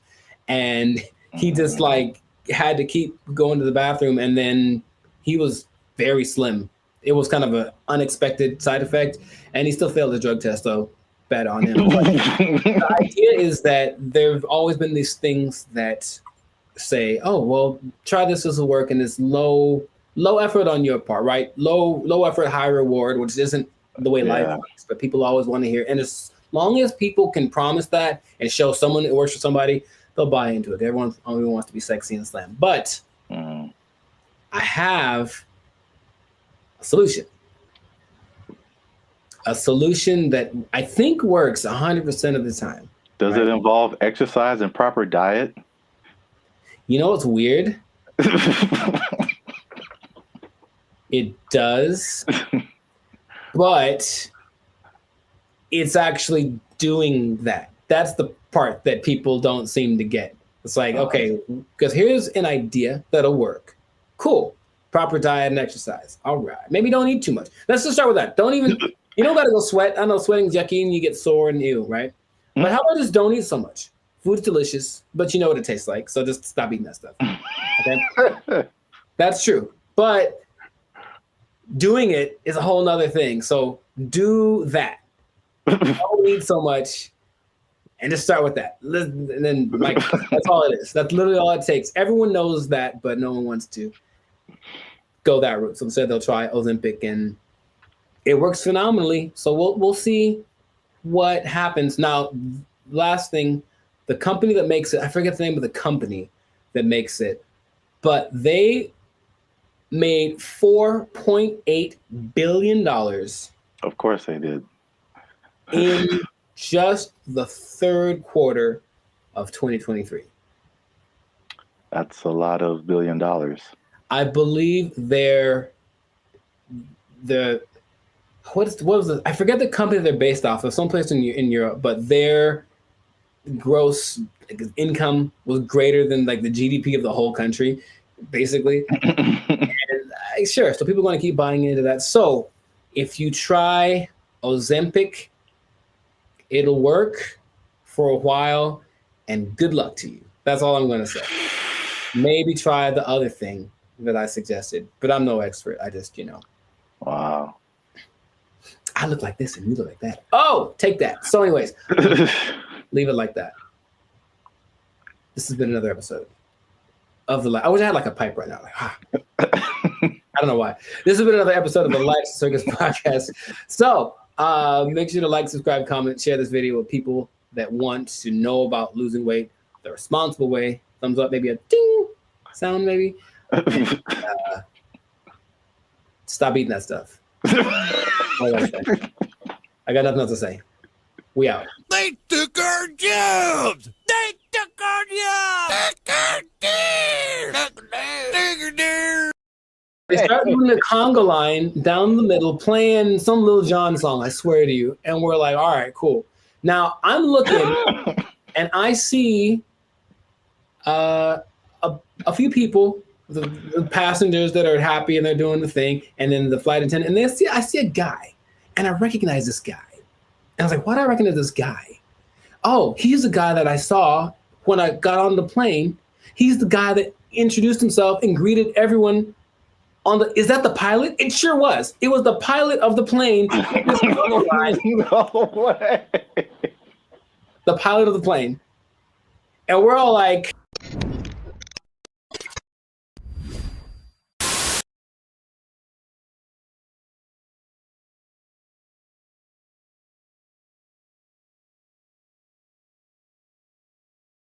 what's up, everybody? I'm Jericho. This is Zach, and we are the now 6-time international award-winning pop-hip-hop duo, Banded Future. Papa Bop? Papa Bop. Papa Bop. Papa Bop. Papa Bop. Yeah, Papa Bop. That's what we do. We make Papa Bop. But we make clean, fun music everyone can listen to with a sound that's uniquely California. It's called Papa Bop. And you are now tuned into the Life Segments. That's kind of fun to say. Papa. And you're now tuned into the Life Segments podcast. We talk about things that are funny, interesting, and just straight ridiculous. So before we get into this thing and this Papa Bop thing, that is really, man, can we use that? We make up a new thing. Papa Bop. Oh, man. Before we get into our Papa Bop, make sure to like, subscribe, comment, and share this video with at least 2 people who have flown on Spirit Airlines. Okay, because here's what happened. Spirit Airlines lost the baby. They lost the baby over And it's like, let's talk about this. I've mentioned them before, but I haven't gone in on them like this. So apparently, in Fort Myers, Florida, of all places, they lost a kid named Casper. He sit on the plane by himself, already a bad decision. Did it say how old the kid was? He's 6. Okay. I think that's still too young to fly. You shouldn't be under 40 if you fly Spirit Airlines. But he was sent to visit his grandma in Florida, and he was put on the wrong plane. And he ended up 160 miles away. Not too bad, but if you're 6 years old, that's probably pretty terrifying. And the flight attendant's like, the grandma's waiting at the airport, and she's like, hey, where's my grandson? And she's like, oh, there's no kids on here. And that was it. And so then they panicked, and they eventually figured that out. And I saw that, and I was like, yeah, that sounds about right. Because I've been on Spirit Airlines one time, and that was enough. So first question, have you ever, because I've got a story. Like, it's so crazy how many stories in one experience I have, but have you ever flown the Spirit? I can't remember, but I feel like you remember. Yeah, that's what I'm about to say. If I can't remember, then it probably did happen. Oh my, I can't believe how accurate all of like the stereotypes are. And they make fun of it on so many things that I was like, this can't be real, right? But I'll tell you my Spirit Airlines experience. For one, it's cheap for a reason. And if you have to be someplace, if you absolutely have to be somewhere, fly Southwest. That's all I'm going to say. So this is what happens, right? I'm going to Nashville, Tennessee, and I get to the airport at LAX, and the first thing when I finally get to the Spirit thing, and I'm greeted by a lady, and she's like, hey, are you going to Savannah, Georgia? And I said, no. And she's like, oh, good. And then that was it. And I was like, wait a minute. So then I kind of hang back for a little bit because I'm on time. So I'm just I want to see what this is. Because she didn't explain anything. The person behind me walks in, and they're all kind of rushing. And then she's like, hey, are you going to Savannah, Georgia? And the guy's like, yes. And she's like, the flight's been canceled. And he just loses it on her. So he cusses her out. She cusses him out. And she's right. She's ready with him. And I'm like, oh, that's how it starts. So already I can tell that they don't have the whole, hey, alert system, because they have the app and everything, but there's nothing that says, hey, your flight's been canceled. Sorry, don't come back. They just have a person in the lobby waiting for you to have gone all the way to the airport to tell you that your flight got canceled. I'm like, oh my God. So I'm like, okay, cool. So I get to the line, we have to check your bags and do the x-ray thing or whatever. And it's just a bunch of people yelling across, like literally, the yelling across the space. There's all those lines with the conveyor belts, and one person over here, and they're cussing out somebody over here, and this person is yelling back, and they're running back and forth, and that's not my job, and blah, blah, blah, and bleep you, and all this kind of stuff. And it's all happening as people are just like, I just want to get to Nashville. That's all we're doing. So that is how everything started. I'm like, this is a movie. It's really like a movie. So we finally get to the plane part of it, right? We get on the plane. The flight's supposed to leave at, let's say, 3 p.m. So I'm sitting on the plane, 3 p.m. Cool. 3:10. Cool. 3:20. All right. 3:30. Right. It's about 4:30, right? Yeah. We're sitting there for an hour and a half, and we're all just kind of disgruntled. We're like, man, what the deal? Like, well, here's the thing. One of our flight attendants isn't here because they apparently changed their schedule so much that people get, so that flight attendant went to the wrong. It'd be funnier if it was like went to the wrong terminal. He went to the wrong airport. So he's not around. So we got to wait for him. So they waited 2 hours and apparently got somebody else. I'm like, all right, I don't know, whatever. So they appealed to all the passengers by just giving out free drinks, just left and right. So we're not even in the air and people are hammered, man. Okay, I was going to ask you if it was just like soft drinks or if it was some of that bubbly. It was the stiffest of the stiffies. And it was just hard alcohol, everyone drinking it. I mean, like people, and they weren't asking ages either. There's some young looking people on the plane. I'm so serious, man. And I have to, like there's so much more to it. I don't want to just, okay. So we finally get in the air and we're going and it's like not going well because everyone's drunk and complaining loud and stuff, right? So the flight attendants decided it'd be a good idea to calm the tension to just start a conga line down the middle of the aisle, right? No way. It gets better. So no way. No way. They start doing the conga line down the middle, playing some Lil Jon song, I swear to you. And we're like, all right, cool. Now I'm looking and I see a few people, the passengers that are happy and they're doing the thing, and then the flight attendant, and I see a guy, and I recognize this guy. And I was like, why do I recognize this guy? Oh, he's the guy that I saw when I got on the plane. He's the guy that introduced himself and greeted everyone on the. Is that the pilot? It sure was. It was the pilot of the plane. No way. The pilot of the plane. And we're all like, I don't believe. I'm like, you have to. No way. Yes. Okay. So that.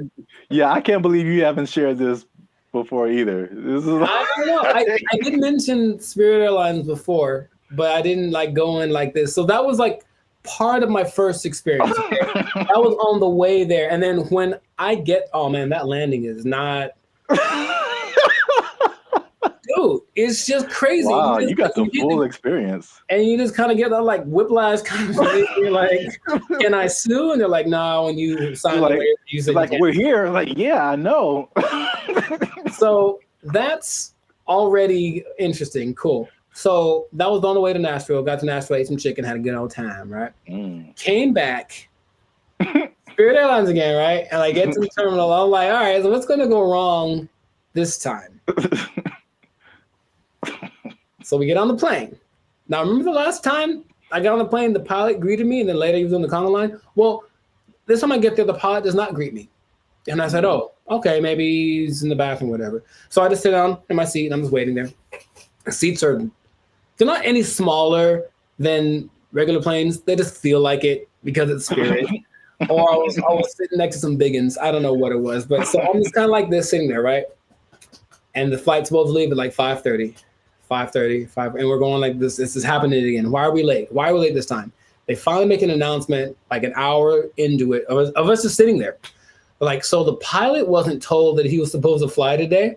So he's not here. So we're trying to find another pilot.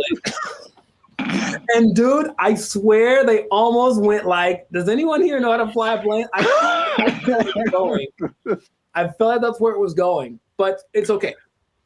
So a pilot, I don't know if he was the original guy, or a pilot finally shows up about 2 hours late. Right? Just in there for 2 hours. Were we all hammered again? Yes, because that's their remedy. Just get everyone drunk and they'll be happy.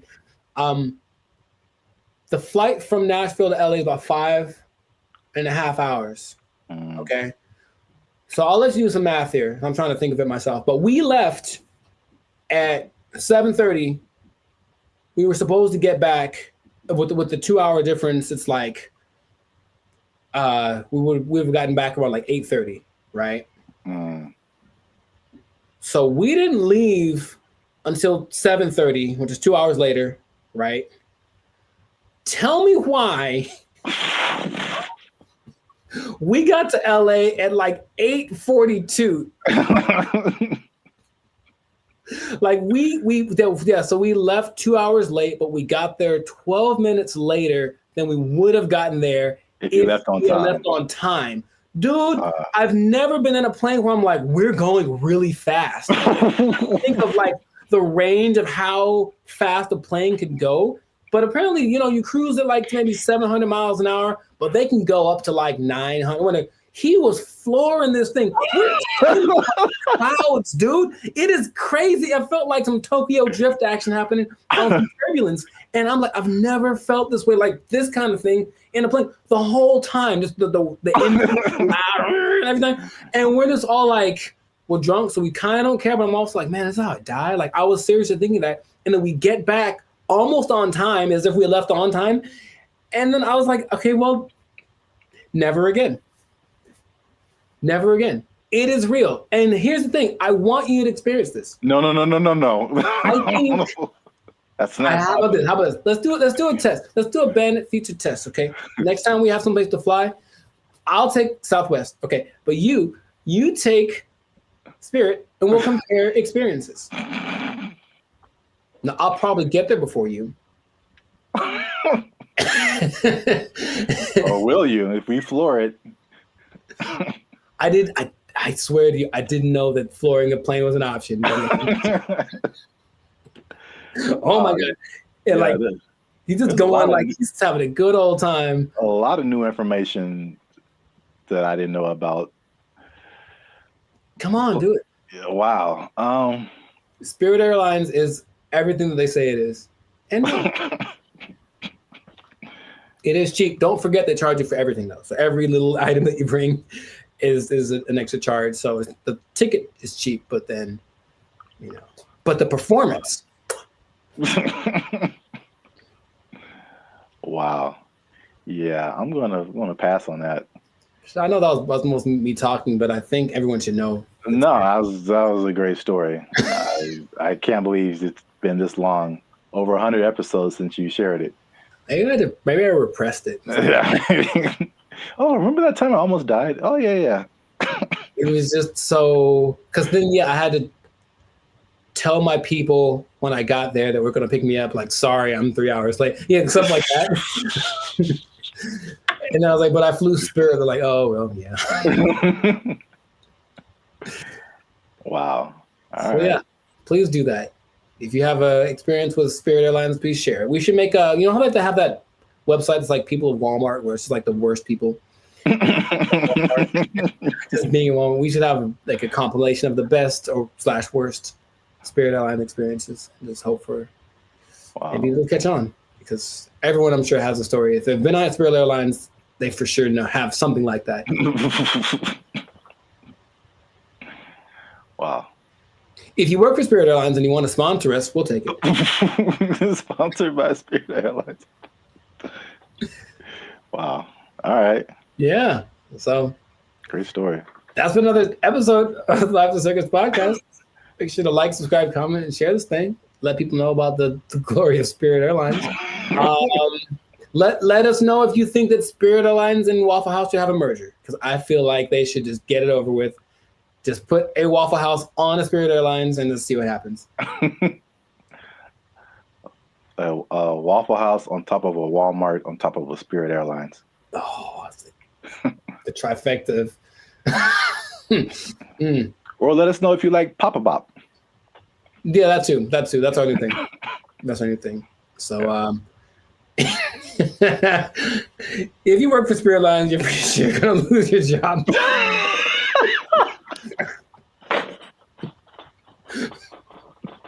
Yeah. So good luck to you.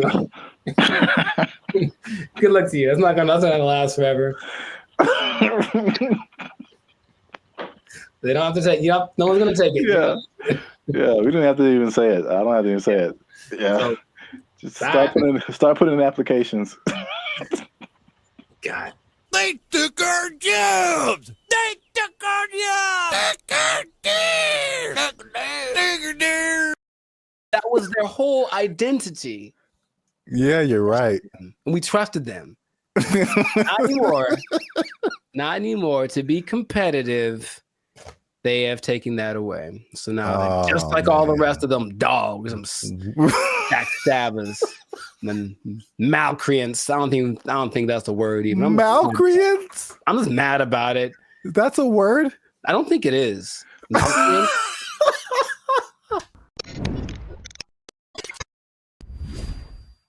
What's going on, everybody? I'm Jericho, and this is Zap, and you are now tuned into the Life of Circus podcast, where we talk about things that are funny, interesting, and ridiculous. And you want to pay attention to this episode because it just hit the fan. Something went down that's just crazy. We were betrayed. All of us were betrayed. We were betrayed by someone we trusted, by someone we loved, by someone we confided in. And I can't believe this happened. It just happened. When did it happen? Yesterday. So, you know what I'm talking about. But first, this is already enough suspense, I think. But before we get into that, the betrayal of the century, make sure to subscribe so you get notifications about new episodes. Make sure to give us a like so that the YouTube algorithm can favor us. And we're not monetized, and we do have membership options for as low as $3.99. You can be part of the BFFs, and you can get a lot of really cool behind the scenes content and just some cool perks. So check that out. Check out the Band of Future membership option. It'd be great for you. Now back to the betrayal. So, brother, it just happened. I can't believe it. We were all let down by our best friend. And by our best friend, for people who like to travel, our best friend has been for a long time Southwest Airlines. Because Southwest Airlines refused to follow the mask. Why did you refused to denigrate itself when others decided to stab us in the back. Southwest Airlines. Southwest Airlines was our ally in times of need. If I needed to get to San Diego, it said, no problem, $29. Put it on the counter, cash, and you will get there. And guess what? We ain't gonna charge you for that bag you got neither. That's what they said. That's shameful. What they said.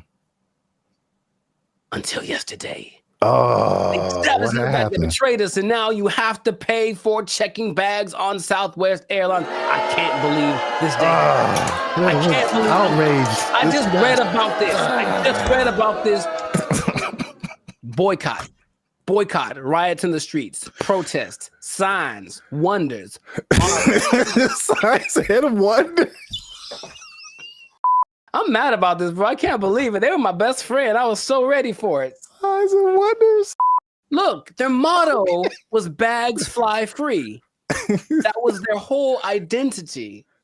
Yeah, you're right. And we trusted them. Not anymore. Not anymore. To be competitive, they have taken that away. So now, just like all the rest of them dogs, some backstabbers, and malcreants. I don't think that's the word even. Malcreants? I'm just mad about it. That's a word? I don't think it is.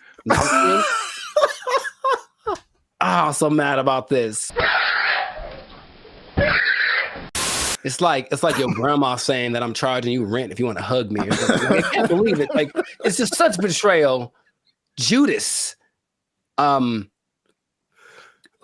betrayed Caesar? That guy. Brutus. Brutus. Brutus. Yeah. A2 Brute. Yeah, Brutus, right? Yeah.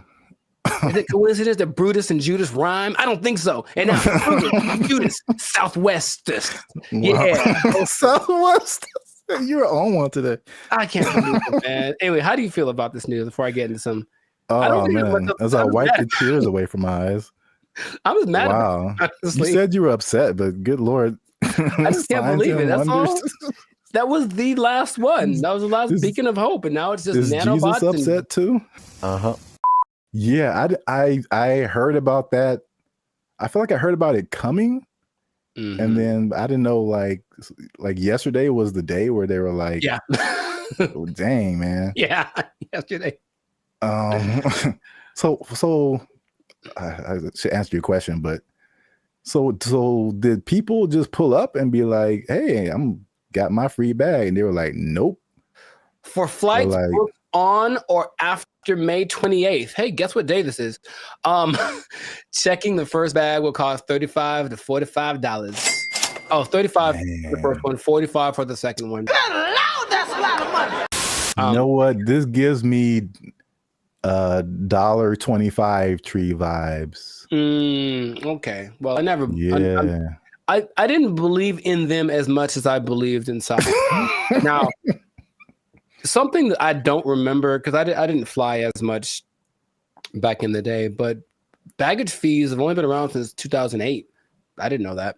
So, and the first one to do it, American, of course, America's gonna. Anyway, I'm not gonna say anything. But basically, yeah, oil prices went up, and then they're like, well, let's probably do it, and then everyone joined in. JetBlue joined in, and Delta and United, but Southwest was true to the cause of the people, and now they say it's just basically to be. Is there? I think there's a statement. It's just the generic because we're not making enough money. I think that's pretty much the statement. This helps us remain competitive. And it's like, I thought they were making it sounds more like my accountant made me do it or something nonsense. And then, yeah, the logic is it weighs more if you put your bags on. So that's more fuel and blah, blah, blah. Yeah. And so economy and blah, blah, blah. Blah, blah, blah, blah, blah, blah, blah, blah, blah. How much money do you think airlines make annually? I was just about to say that because even the episode I did with the seats, it's like from what I hear, their profit margins are thin. Like they don't really make enough to cover a whole lot more than their costs. But I can't even make. I don't have no idea how much they make annually. Well, it starts with a 7. 7. So each airline or just airlines as a collective? Airlines from what airlines, all airlines. So 7 billion? Yeah, man. A year? For baggage fees. Oh, just in baggage fees? Yes. Wow. It's like McDonald's or something where they don't make any money on the hamburger. They make all the money on the fries and the cookies and the right. drinks. Yeah. Stuff. So it's just like, I remember something, I can't remember exactly what it was, but they really made their money on the fees. And the ticket, well, say that again? Oh, you will be exempt if you are a member of the A-list tier, the Rapids Reward Loyalty Program, or if you have a Southwest credit card. Which means you spent more than baggage fees anyway. So exactly. I'm on to you, Southwest. You're not fooling no one. What is happening? They still collected, because they basically let you do your first 2 bags free, and then the third one they charged for. And they still got $83 million a year off of that. Wow. And the thing is, the prices go up because they're kind of like, okay, the more baggage that you put on, the more it costs us, so the more we're going to charge you. So they would charge for that third bag $150. Dang. And if it was a little overweight, it was $200. Good Lord, that's a lot of that costs more than my house.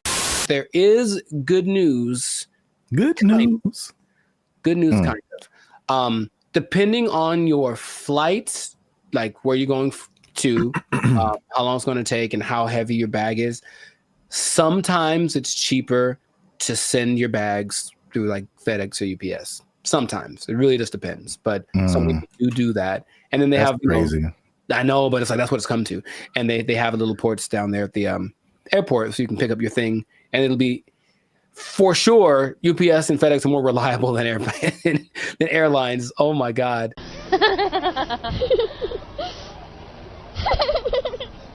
I don't know, man. Sign of the times, that could be the excuse, but whack. I'm just gonna leave it at that. Let us know in the comments, man. How do you feel about this betrayal that's happened to us all? And what can we do about it? Can we revolt? Can we just I don't know what we could do. But it's a little bit frustrating. But Southwest, just right to your congressman. I don't know. Is that what congressmen do? They don't want this anymore. Heck no, we won't go or whatever. Make little flyers and storm around the Southwest. They still had snacks, I think, on Southwest too that were free. I think they still have that, which I appreciate. For now. Well, oh man. Anyways, this has been a great episode. Share it with some people that are feeling the pain that I'm feeling. I'm gonna have a drink to the memory of free baggage. They took our jobs! They took our jobs!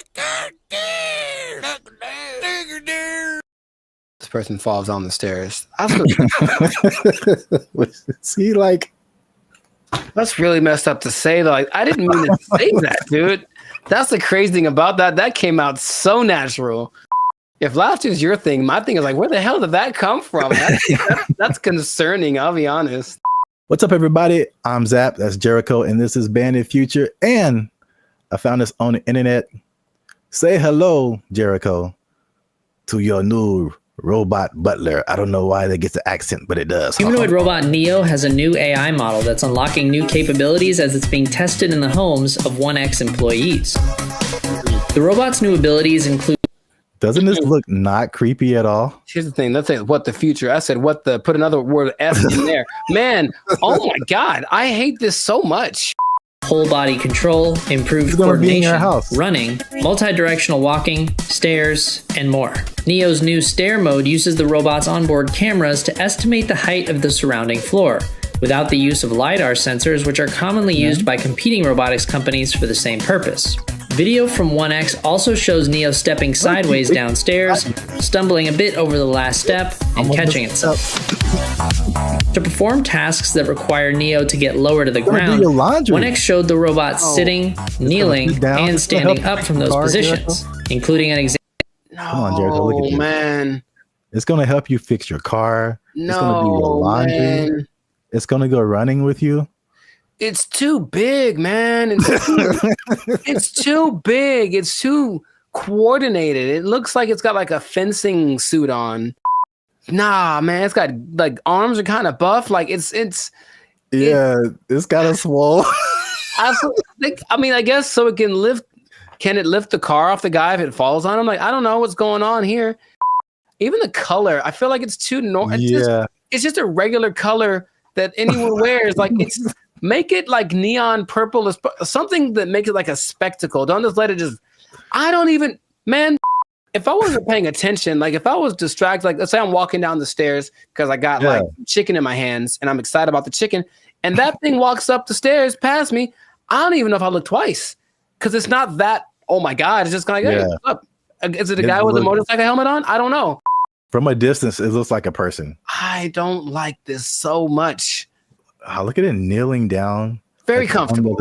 The G1s you were talking about, the flexion, like look at its feet and how the back very stable. Looks very stable. It looks like it has ankles and toes, and like the only thing that gives away is the arms are kind of wonky, but I think the rest of the body looks like an actual person. I don't like you could put like a robe on him and a hat, and he's just walking down the street chilling. Like, man, they're blending in. They're good for them.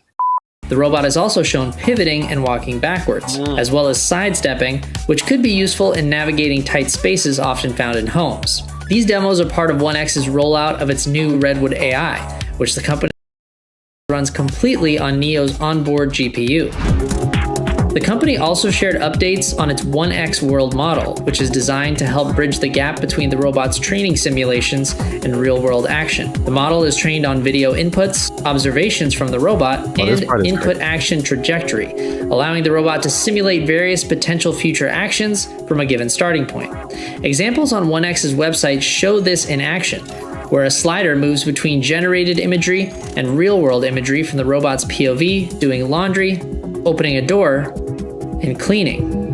1X also showed off new details about how its robots learn to do new tasks. In the example of opening an air fryer, the company shows how the AI model begins by hallucinating that the air fryer basket is inseparable from the whole of the air fryer.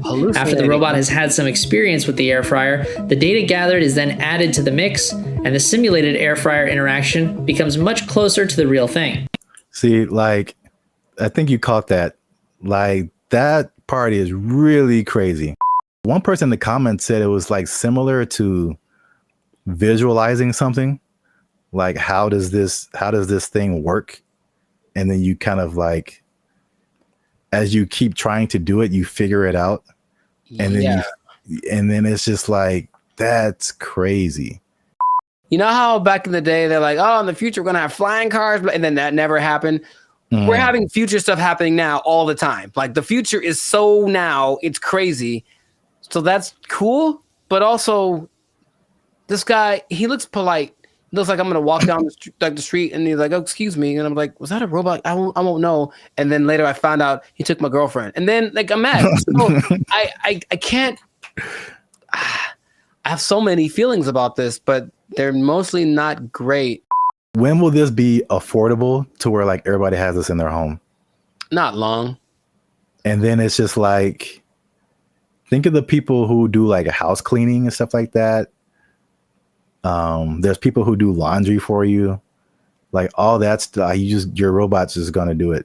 Yeah. I'm sure it's gonna be able to like cut your lawn, wash your dishes, fold your clothes. Like, anybody who's in the like that kind of, whoa, what if they have them at hotels? You get a knock on your door, it's like housekeeping. No, that's the thing. It's gonna sound normal. It's gonna have a normal voice. It's gonna be like, I'm Greg. I'm like, what the hell, Greg? For future generations, it's just going to be extra normal. I grew up with a robot delivered me from my mother's room, and now I just have the special place in my heart for all robots. Like, yeah, that's where we're at. I don't think it's as doom and gloom as some of the other stuff we talked about. This is the more, I think I'm saying this right. Like, dystopian is kind of negative and utopian is positive, right? Are those words related? I believe you, whatever you said, because I'm not sure. Go with that. But there's like the dystopian or negative AI, like the Matrix, right? That's a negative version of our future and robots and AI and all that kind of stuff. But then you have, you know what this reminds me of is the Jetsons. Where right, that was the future. That was flying cars, blah blah, in 1950. Yeah, you know, but now it's like this is actually happening. But you remember they had that robot named Rosie. Yep. And she was basically this. Yeah. And it didn't seem she was like really part of the family. She was part of the family. It was like she had jokes. Wasn't she cracking jokes on Jetson? Oh, she cracked mad jokes, bro. But didn't she like sometimes like wouldn't she sometimes throw like George down the trash chute? I don't really remember a whole lot of the Jetsons. I like remember something like that would happen because she would get mad because I remember her eyes would light up. And so okay, bad things. Yeah, she had bad things. Okay, these robots are definitely able to learn, which is advantageous. But what if they're in an environment, they have a person who's a high-strung individual, and so they're always popping off and losing their temper and beating stuff and whatever. If this robot's around, I feel like it could learn that behavior and at least be capable of it because it absorbed it. And then over time, the more human these things become, they'll be like an influent, like impregnable. Yeah. Impregnable child or whatever. And I'm mad. And then now it's beating stuff up because it learned it from its owner. Like I could see all that happening. And that's what I do not like, among other things, but I don't like it. Greg. His name is Greg. It has to be. Let us know what you think in the comments. Are you ready for your robot butler?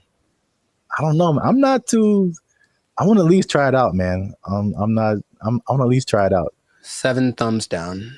Just make it affordable, man. I might get me a robot butler, and I'm just not even gonna tell you. You're just gonna come by one day and walk right out, and it's gonna answer the door. Take his power supply. I'm gonna walk right out. You starving to death, Greg.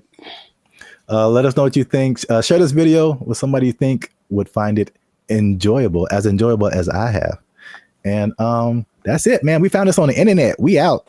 Doesn't this look not creepy at all? Here's the thing. Let's say what the future. I said what the, put another word F in there. Man, I hate this so much. Bro, when I tell you I was blown away by this video. Interesting. This isn't, I had no idea it could do this. What's up, everybody? I'm Zap, and this is Jericho, and you're now tuned into the Life's a Circus podcast, where we talk about everything that's funny, interesting, and ridiculous. And today, we're talking about how far ChatGPT has come, Jericho, including its ability to tell jokes, because it recently roasted a popular comedian. It told some jokes, and it was really good. It was actually really good. So you stay to the end to find out what ChatGPT actually said, who the comedian was that got roasted, and all the other new developments that are happening with ChatGPT. But before we jump into that, you guys know what it is. Every time, hit that like button. That lets the YouTube algorithm know that more people see this video. Hit that subscribe button. That helps our channel grow. And if you really like us, a lot of really. You can hit that join button. That'll take you to our membership. You become a member and support this channel. Now, I don't know if you're aware of this yet, Jericho, but I knew I'm going to mess up saying, if you say ChatGPT 10 times in a row, it's just not going to come out right. ChatGPT.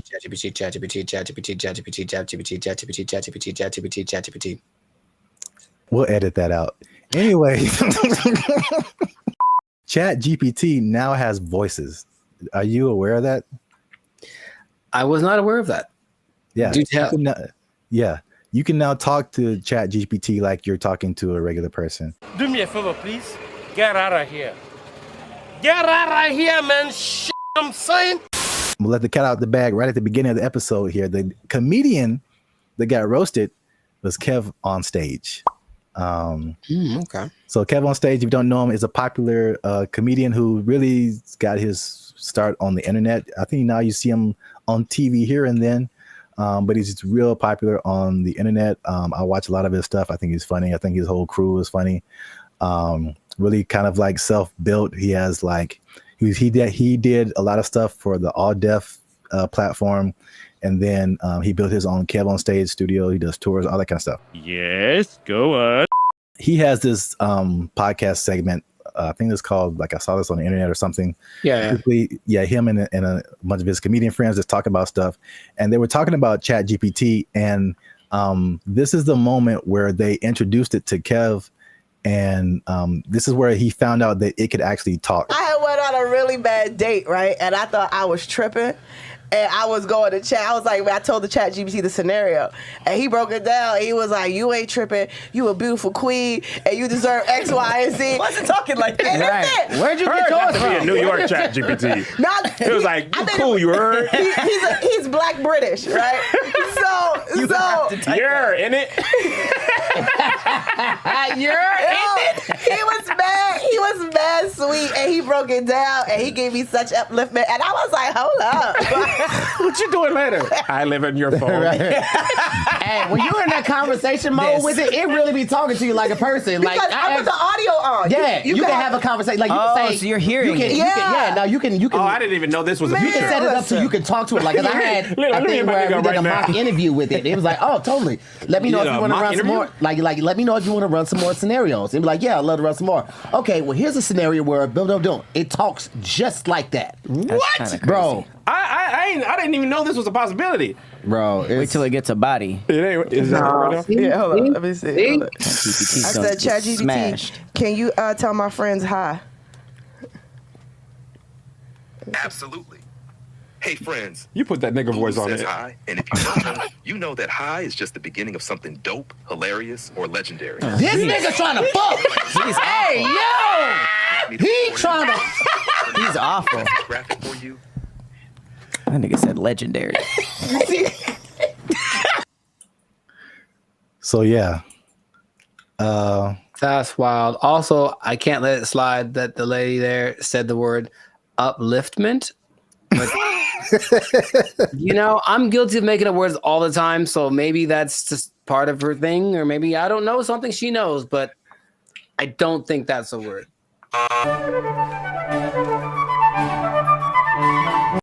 So what do you think about the voice? Was that like, do you have different thoughts about ChatGPT now that it can sound like that? No, because I've used the voice thing in the past where you talk to it and then it just types out the response. But like, okay, oh, this is actually interesting. Hey, y'all, come look at this.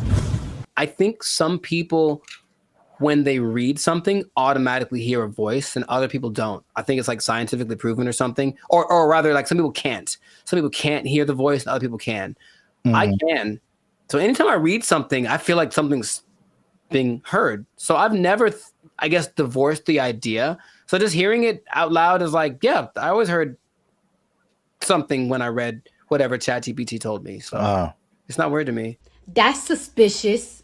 I think the cool thing about it, and then you'll hear it later when it tells jokes, was like the personalization, right? That's not like a brother, man. Like, oh, no, I know, and I'm sure like you hear Siri and you hear Alexa. We've had that for like so many years, and then the ChatGPT is like, "Hey, man, just want to say hi to you guys," and it's like, what? What? I've seen it coming forever because I've gotten this. It's like a voiceover company in LA, and they send me emails all the time, and they're like, "Hey, we're looking to pay, I don't know, $2,000, but they need someone that sounds like this voice sample." And they'll take a real voice sample, and it could be a Puerto Rican guy or a black guy from New York or whatever. But I know they're accumulating all that information so that they can make stuff like this. What is he doing? He's beginning to believe. Have you ever used ChatGPT to like do something creative, like tell jokes?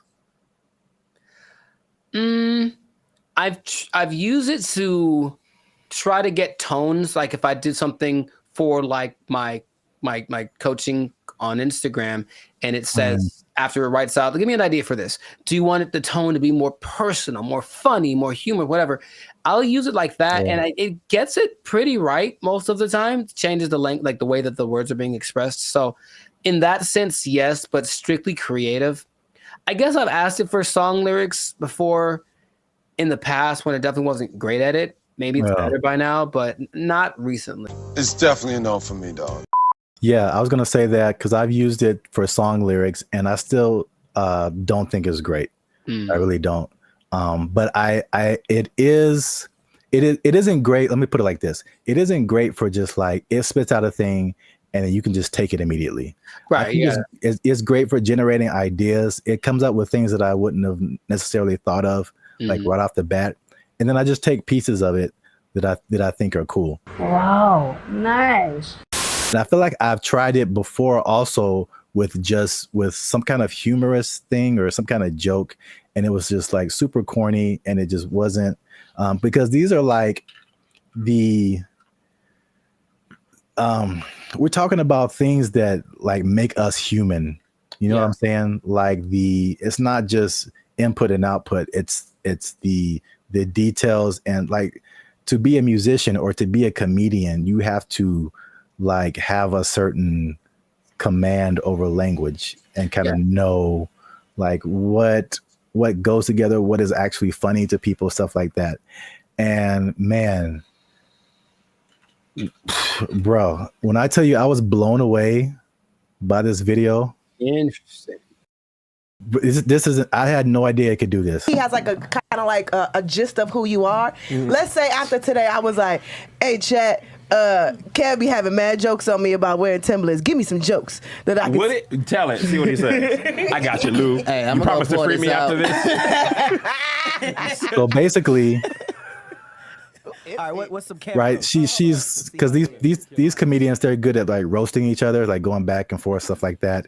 And so basically she's probably putting in like what she just said, like Kev gets on me about XYZ, and then like, can you get him back? And it searches the internet, so it knows who Kev on stage is. It knows like what types of jokes that they would tell.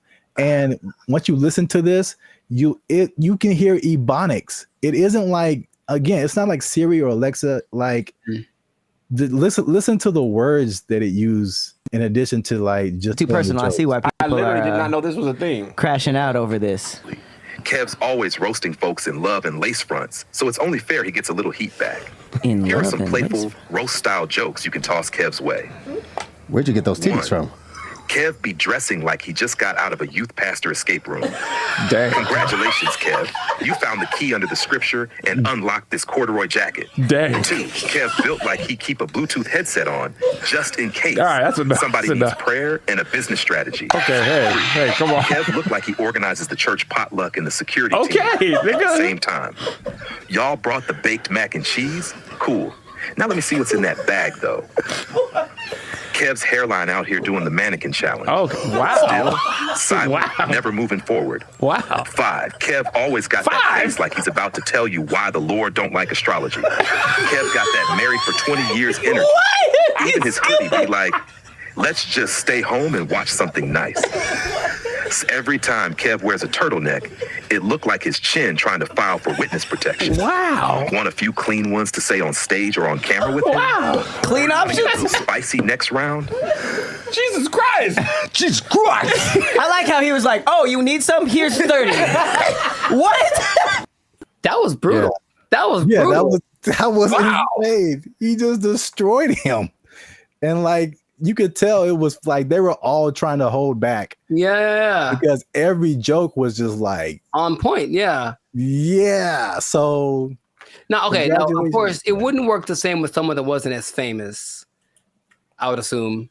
I mean, would it? I don't even know. Like, I can't even tell you that. Like, It does whatever you prompt it to do. Yeah, sure. And it has the entire internet. So if you have anything on the internet, I assume it would know. It would not be as personal, but I'm sure it could come up with that style of jokes, just for like a general person. But yeah, but like you said, like you're saying, because he is famous, like it can make some like really personal jokes. There's I mean, jokes dude, about- turtleneck, but Yeah. neck in the witness protection program. That's great. Yeah.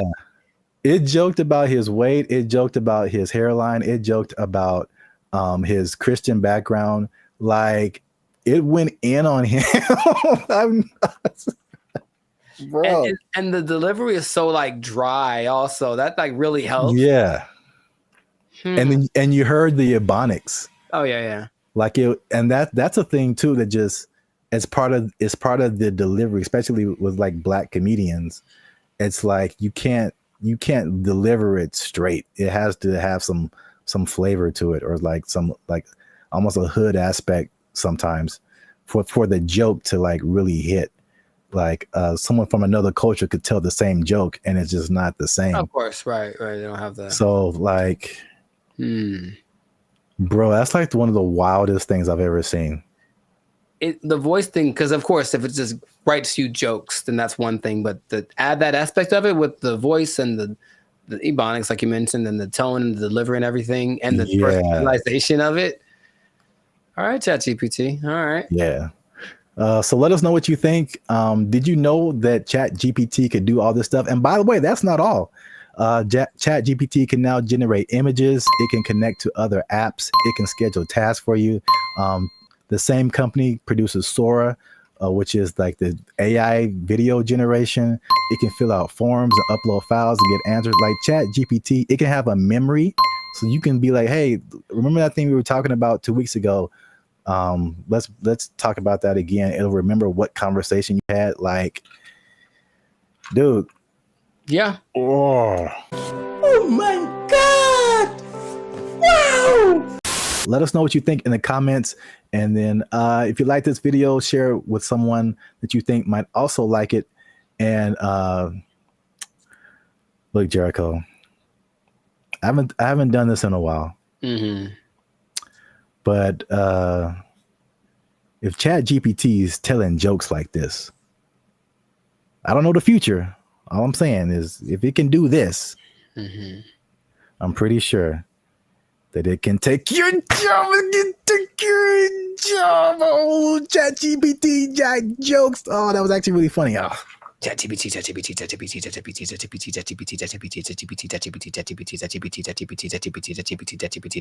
They took our jobs! They took our jobs!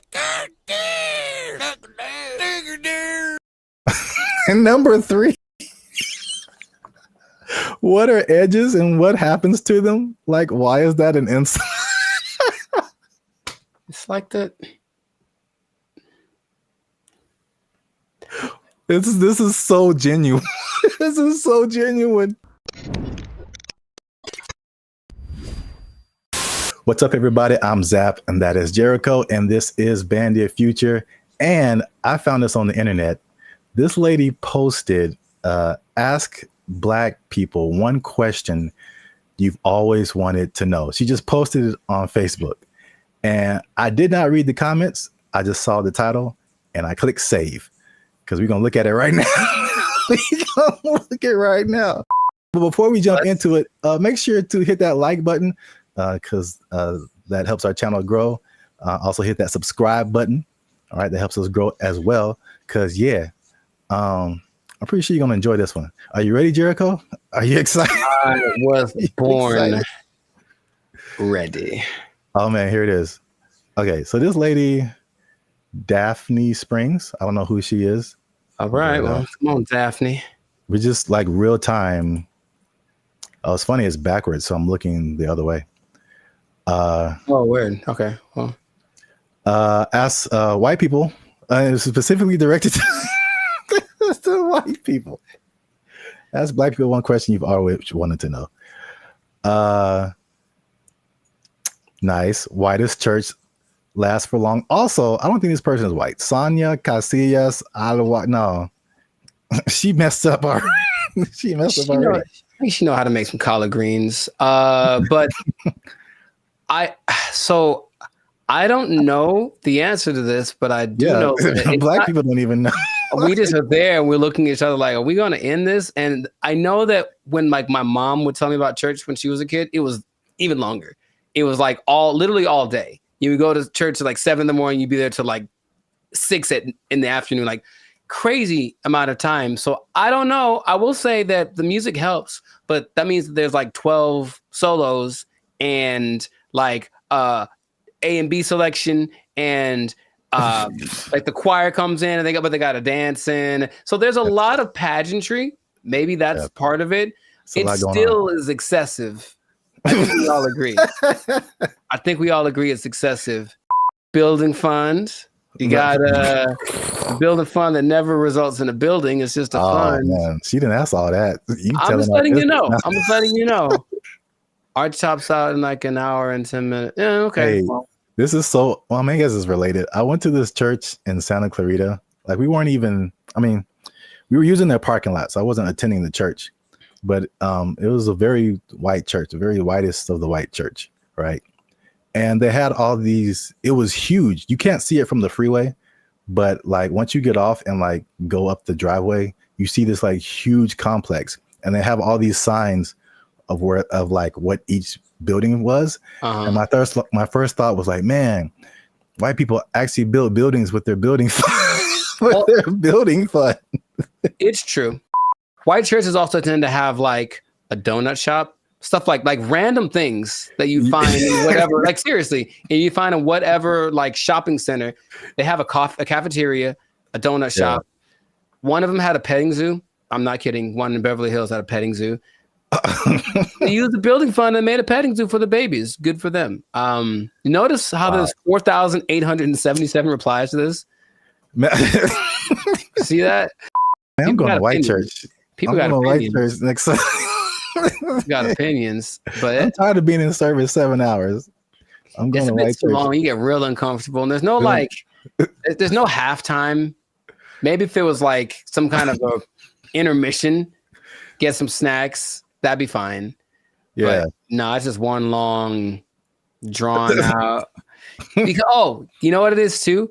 The people that have the solos, they have to tell the story about the first time they heard that song and how much it means to them. Yeah. And all that in the backstory or whatever. And then something has to do with Moses and Methuselah and it's just like a 20-minute story just to get to the song. That also makes the a little longer.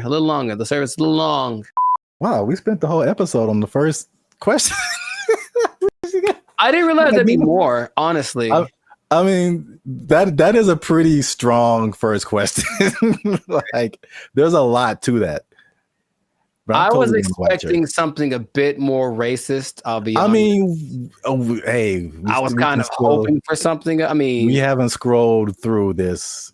That was a solid first question. So many hair questions from a guy. That's interesting. He wants to know. He's trying to, because he's trying to get one. He's trying to get his African, his Nubian princess. Okay. I'm not mad at you. He wants to get her. All right, Brian Devricks, I see you. How long does it take to do the long braids? I see. 10 hours. Yeah, forever. It takes literally. It takes 10 hours. Did I ever tell you that I used to have braids? I feel like I would have remembered that. I went through that phase in high school. Like, I'm gonna be gangster now, and I got braids for like the first time. I think I had them for like maybe a couple of months, and after that, I was like, no, not anymore. Because you have to make them tight so that they stay. Yeah, and it's like pulling your brain back when you get them done. It hurts so much. I had them for a week. It was pulled so tight, and it was just for a wedding I was going to. I wanted to look fly, I guess, and I just looked. Oh man, I was gonna be racist. I'm not gonna say it, but I. And number 3, what are edges and what happens to them? Like, why is that an insult? It's like that. This is so genuine. This is so genuine. That's more of like a female thing, I think. Yeah, I mean, he's asking for females too. Yes, because he wants to know. He wants to know how much he's going to be paying for her edges to get done, and it's a lot, brother. It's a lot, Brian. I'm letting you know. It's gonna cost a lot because it's got to look tight. If it looks bad, people will talk about her, and then she's gonna cry to you. Yeah, that's what I'm getting from like the where people talk about it. Yeah, I feel like people talk about it more with women. I mean, they with men, it's just more like a receding hairline kind of thing, and I think that's universal. But women have like the baby hair thing that they do. Yeah, all this stuff, and it's a fine line between doing it right and doing it so wrong. Wow, this is as funny as I thought it'd be. I don't know if I should say this. Yeah, you should. Yeah, you should. That's always the answer. Well, here's the thing. I read the comments, and all these crazy people write the most ridiculous comments. So I'm like, should we open it up to our comment section and be like, what are questions you ask a Black person? Or are we just like opening ourselves up? I mean, I want to know. Worst. I want to know what they have to say. I also. Okay. If you write something stupid, YouTube deletes it. Or yeah, there you go. Filter on it. But so, yeah, these are genuine questions, and it's like. Yeah. Didn't Chappelle have a skit like that? Ask a Black dude. Yeah, it was Ask a Black dude, and what's his name? Paul Mooney was answering the questions. Oh yeah. Yeah, I remember that. Oh yeah, so we'll open it up. Keep the conversation going. Ask more questions in the comments since we only got the 2. Let us know what you think. And if you like this video, make sure you share it with somebody. And I don't know how to end this. Talk to Daphne. That girl black as hell. Listen to that name. So there's a lot of pageantry. Maybe that's part of it. It still is excessive. I think we all agree. Is it even a good idea to approach a woman on the street? Because obviously a lot of men are not doing it. And then the question becomes like, do women even want to get approached? Because here's another caveat to this. Again, a thing from my childhood that I remember distinctly. And it was, what's up, everybody? I'm Zap, and this is Jericho, and you are now tuned in to the Life's a Circus podcast, where we talk about things that are funny, interesting, and ridiculous. And you're gonna want to stick around for this episode, because man, we gonna hit home, man. We're gonna hit home. We're talking about the dating divide. That's what I call it. So basically, there's a lot of stuff going around in social media about men not approaching women anymore, and women are like, "What's up?" So am I like the only woman that no longer gets approached by men? It has come to my attention that men do not want to approach women anymore. I don't know when this happened, but this is the reality of the situation. Men no longer court women. Men no longer pursue women the way they used to. She was like, next time he's near you, just say, I see you peeking but not speaking. I was like, I love that, because kind of calling them out for what they're doing. If it works out, it works out. But we are not going to let your shyness be the reason you do not try to talk to the person you like. I found a study that is going to give some actual numbers. They did a study on this. We're going to talk about why men may or may not be approaching women anymore, if approaching women like that even works, and if women even still want to be approached by men just on the street like that. So there's a lot about to go down in this episode. You don't want to miss that. Stick to the end. But before we get started, you can help your boys out. Come on, you know what it is. Every episode, we need you to hit that subscribe button if you haven't already. Hit that like button, because that helps our channel grow. More people see our videos. And if you really want to help your boys out, come on now. Once you hit that subscribe button, you'll see something that says join. You can join our membership, because unfortunately, we are not fully monetized by YouTube. They don't give us a penny. We don't get nothing, man. So all these free videos, bro. I'm laughing on the outside, crying on the inside.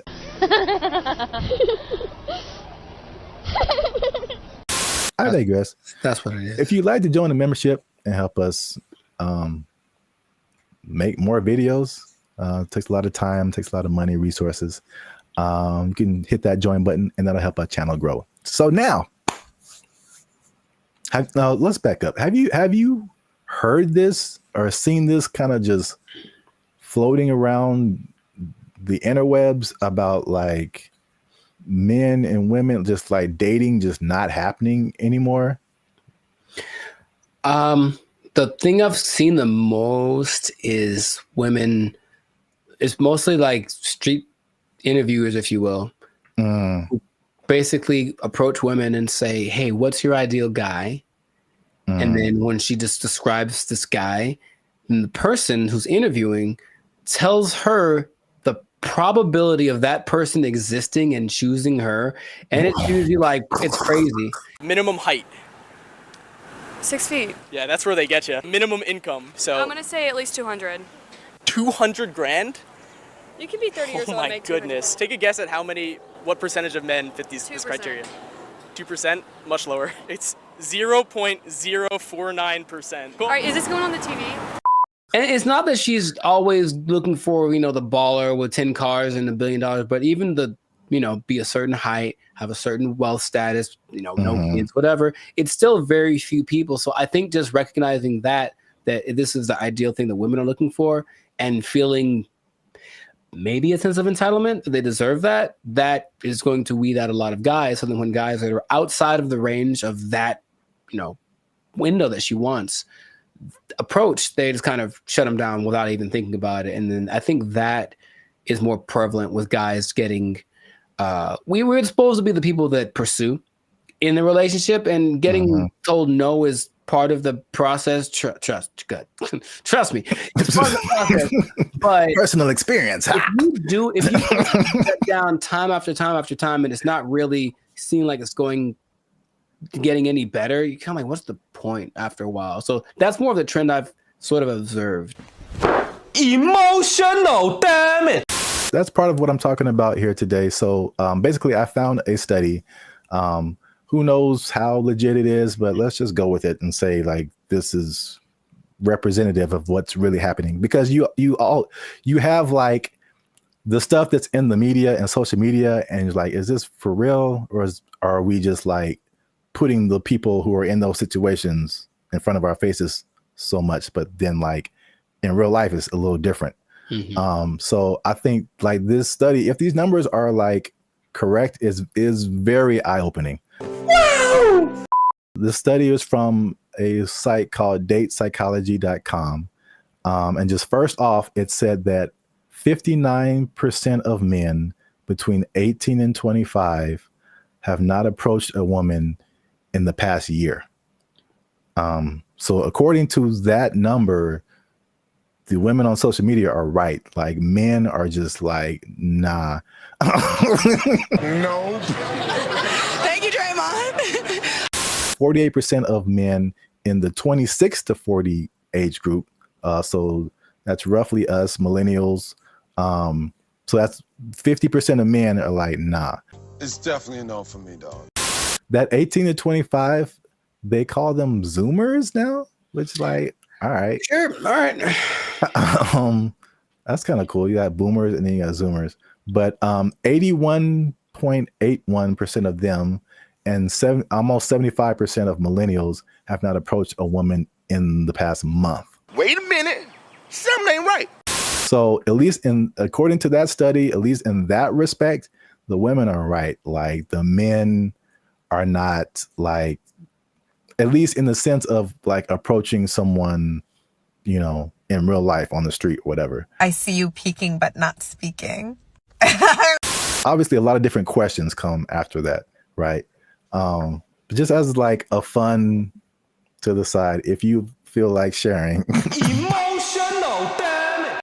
Because you spoke about like the difficulties of just men just fear rejection, stuff like that, approaching women. Do you remember your first attempt at approaching a woman? Oh yeah, dude, I was like 4, bro. Like I was 4. You were 4 years old. Her name was Laura. I remember, and that doesn't I was count. Like, hey, girl, we gotta go hang out by the slide or something. Like You I was couldn't all even about spell it. your name. Accurate, but I was all about it. No, but I mean, honestly, that it is true. But no, man, I for think real. Like I always had. Wait, what? Okay.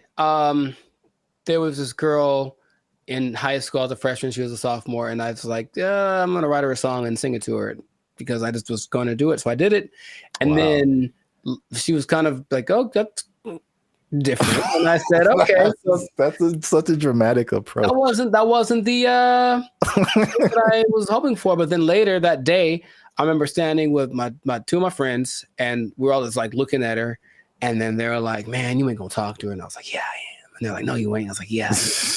And I went over and talked to her, and I'm just like quaking in my boots. But I said, "You know, you want to go out with me?" And she was like, "Oh, so sweet." She tried to say no without saying no directly because she didn't want to hurt because she liked the song or whatever. But that was probably the first time where I was like, okay, this is kind of a thing. But I think I just figured early on that it was something that you have to accept. Like this, there's a risk involved in this. It's never going to be just you lock eyes and the hearts form like the cartoons, and then you know, are together forever.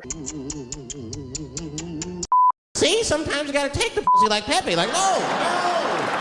Me personally, I never really had a problem with the idea of being rejected. What did happen later was like I didn't like the way rejection started to show up. Mostly, what I mean is instead of like just a girl saying no thanks or whatever, it's more just like the ghosting thing or the never saying no exactly, but not really wanting to hurt your feelings. That's the part I don't like, the kind of watered down thing. When it was just like, I've gotten no so hard, like just absolutely not never in your life. And I was like, ooh, for like 3 seconds. And then it's all right, next, because I think that's what I was preparing myself for. However, I think that a lot of guys, especially younger guys, aren't built like that. And so they don't want to take the risk. What can't you do? I can do it. I can do anything. And not only that, it's not the no so much anymore. But with social media and everything being recorded, whatever, now there's a lot of instances where people are getting like, they're just trying to be nice and say something, compliment someone to kind of measure the waters, and then they get accused of harassment or something like right off the bat. And so I know a lot of guys are rather, instead of making a mistake that might affect my career or whatever, I'll just not say anything. So you walk around, oh, she's pretty. I ain't going to say a word because I don't want to even entertain that idea. When is the last time a man came up to me and wanted to get to know me or exchange numbers? And it's been a long time. Well, I got news for you. It's going to be even longer because y'all are full of it. Well, my first time was definitely not 4 years old. Call me Laura. You like Casanova over there. No, I vividly bro. To this day, this girl can get it. She can she watched the podcast and was like, you know what? Okay. I'm packing up my stuff and I'm like, where did Zap go? I'm like, she said yes, man. This was like 7th grade. I still keep up with her. And I think now I'm more reserved. People will describe more reserved, more quiet, more laid back. But when as a child, I was insanely, I'm talking like unbelievably shy.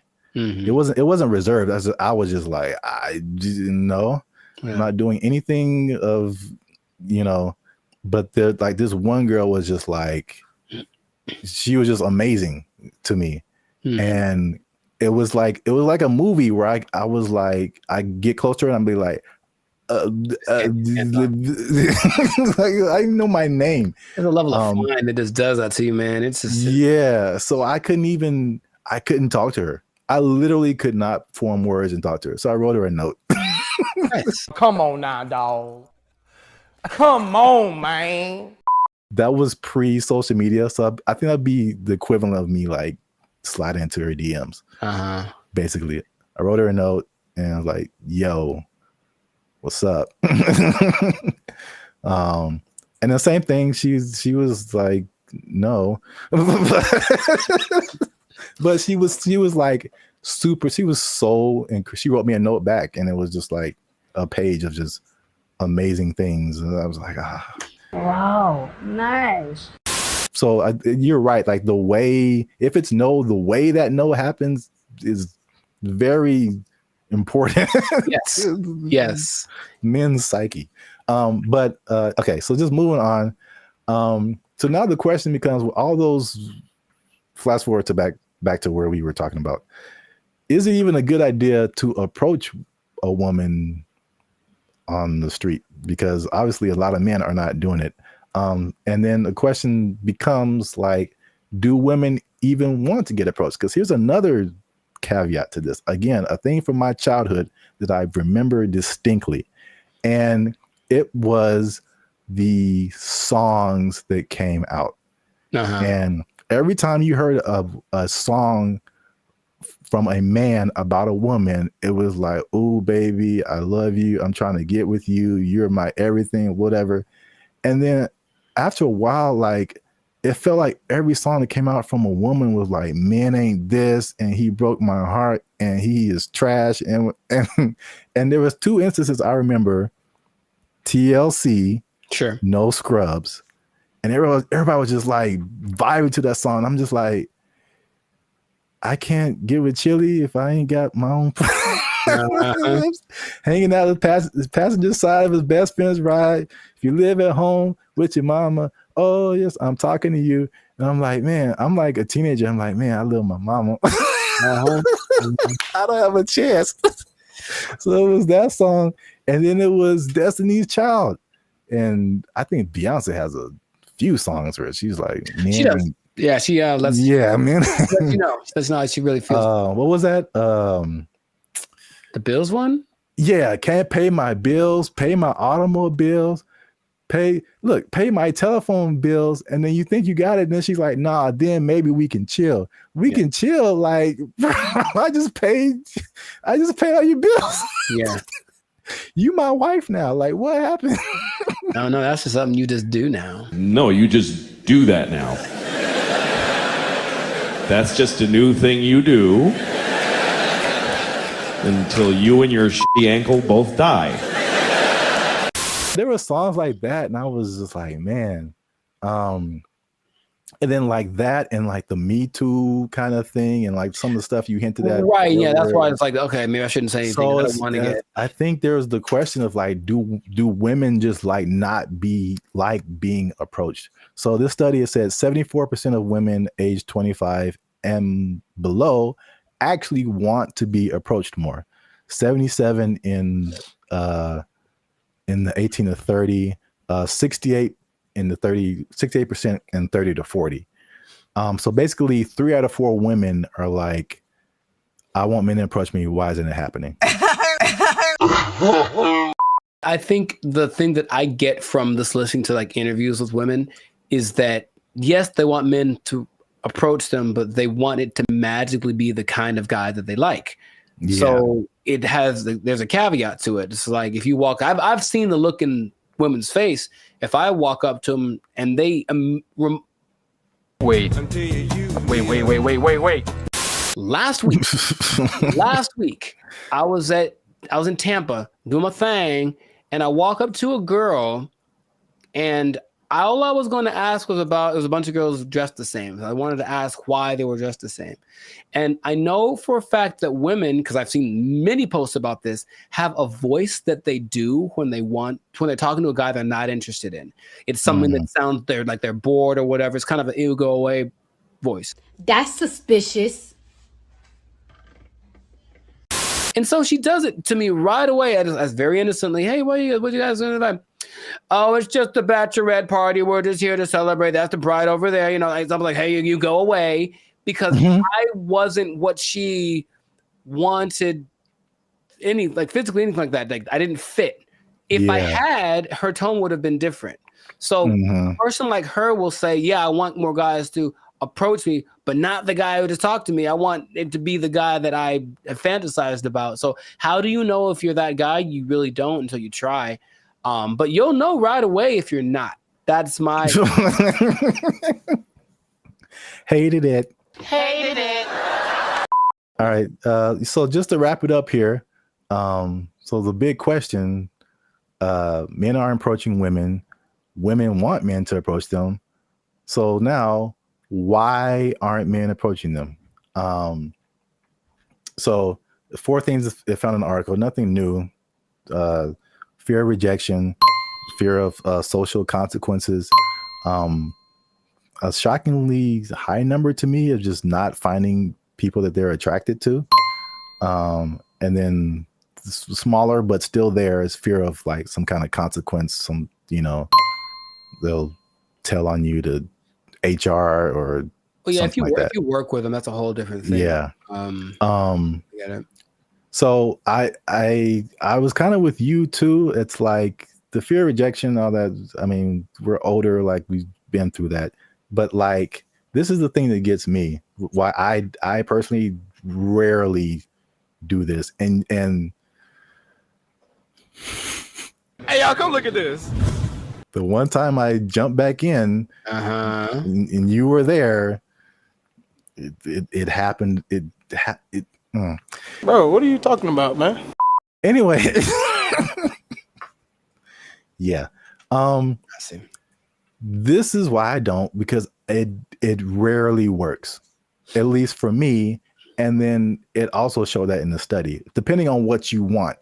So I thought it was kind of cool the way it broke it down, because it went from approaching a woman to long-term relationship. Sure.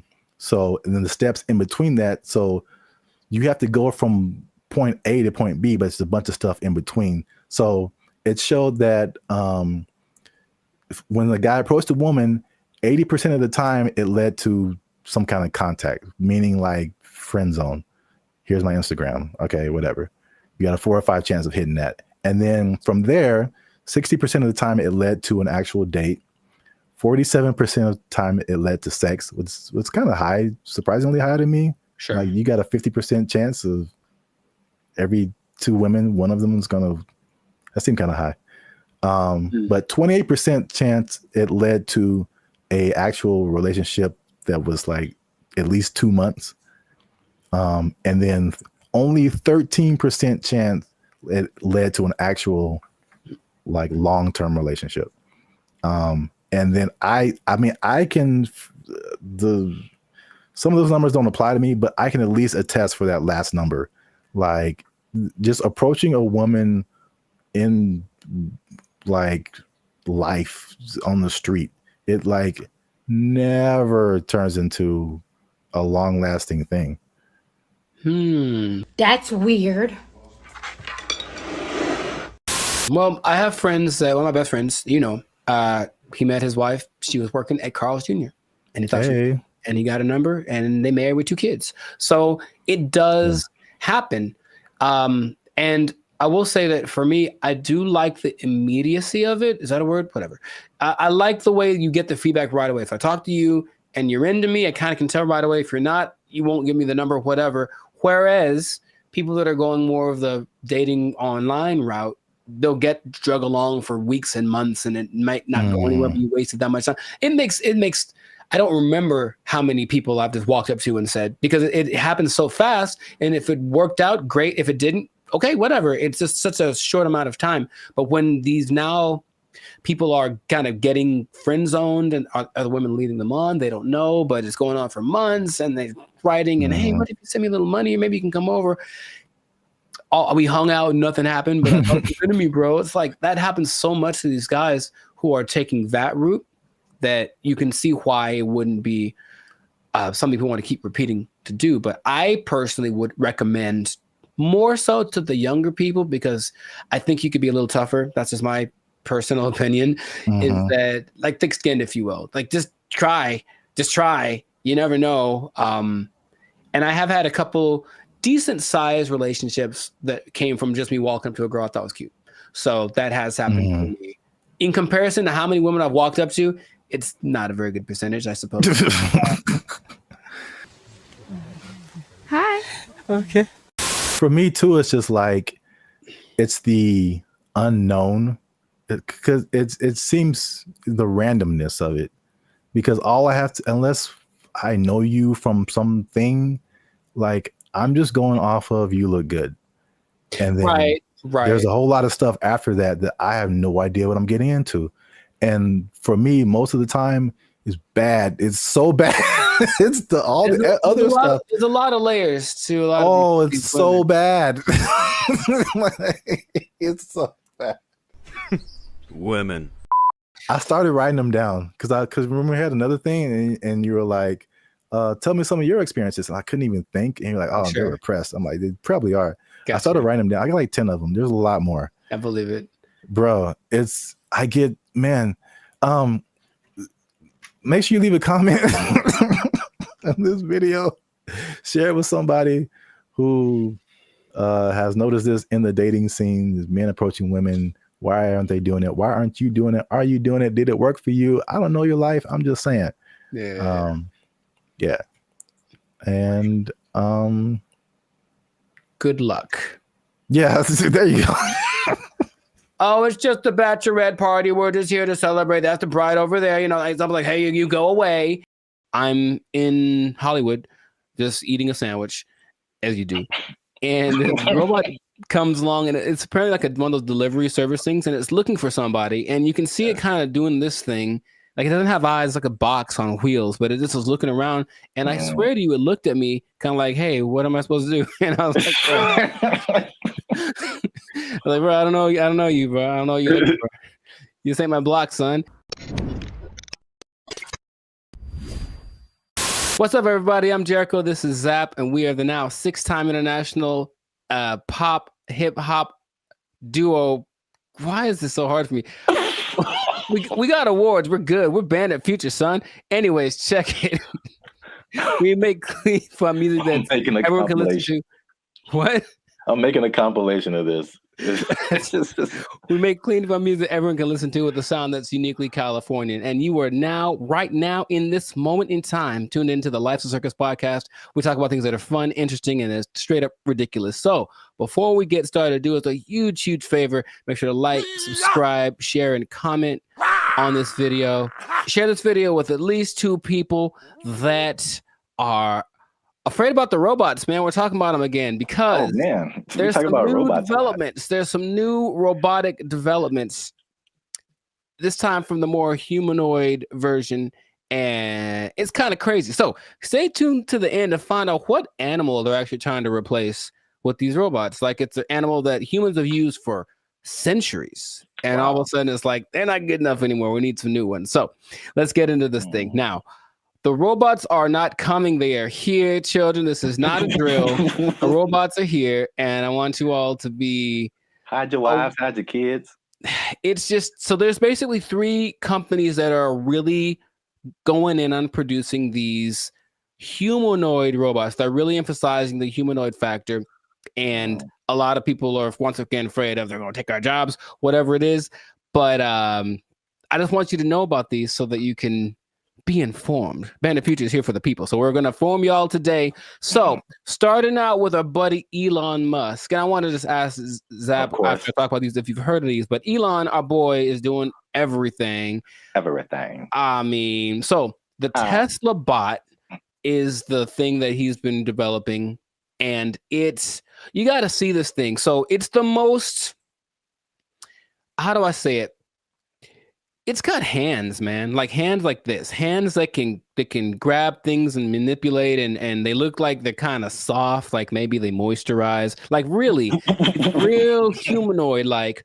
And so these Tesla bots have autonomous correction action capabilities. Basically, they can in the moment figure stuff out, and they can do sorting and unsorting sort of stuff. And just watching it without, like if you watched a silhouette of one, it's the one you'd say, oh, that's a person. And that's already kind of crazy, not a big clunky robot thing that they had a few years ago. Now it's just looks pretty sleek.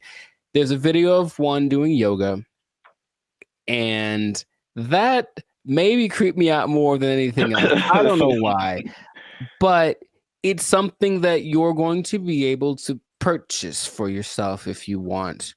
For the low price of, well, there's no prices. It's not there yet, but it's going to be $1 billion. I'm sure it's going to be up there. But the Tesla bot, which will be compatible with all of your Tesla products, with your Tesla truck, with your whatever it is.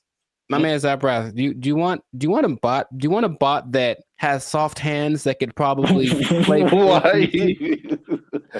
Here's the thing about it, dude. That's the thing that stood out to me the most. Like the hands, you have to see it. Just show it right here. Just show it. It's got these hands that kind of, and it's like playing with Legos in the video that I saw and sorting things out. So you could hold hands, you could play frisbee with it. You could play thumb. You could probably play thumb war with one of these. Yeah, right. How crazy it is. You're like, I win, and then your thumb is on the floor. We don't have to get all morbid with it. But anyways, I mean, what do you want? Do you want one? Maybe the Tesla bot doesn't know its own strength. I don't know. Well, I mean, so wait a minute. Is it like head to toe? Because you've been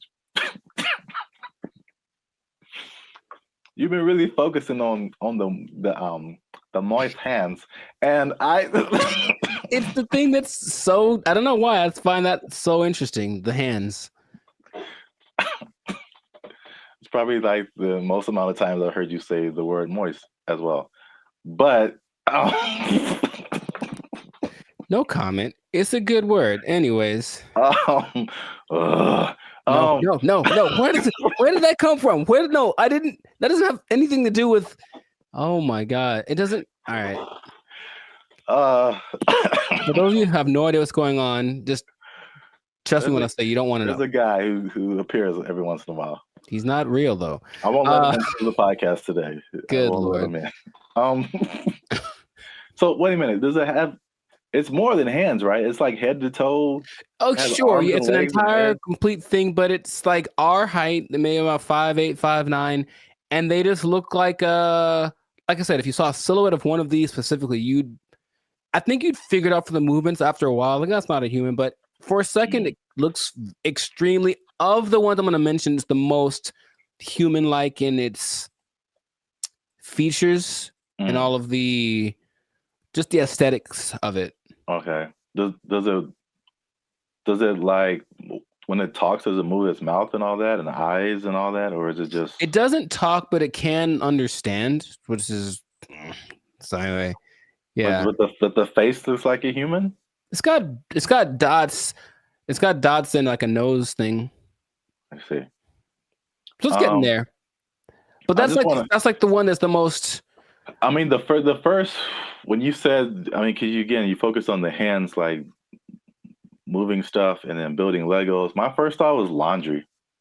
I don't know why. Well, you know what? It's interesting because people are thinking about these robots for all the big, heavy, crazy, whatever that you could possibly do. But this one seems like it's got this precision. They're going for that angle. They want people. They want robots that can do laundry and wash dishes and all that kind of domestic stuff. Yeah.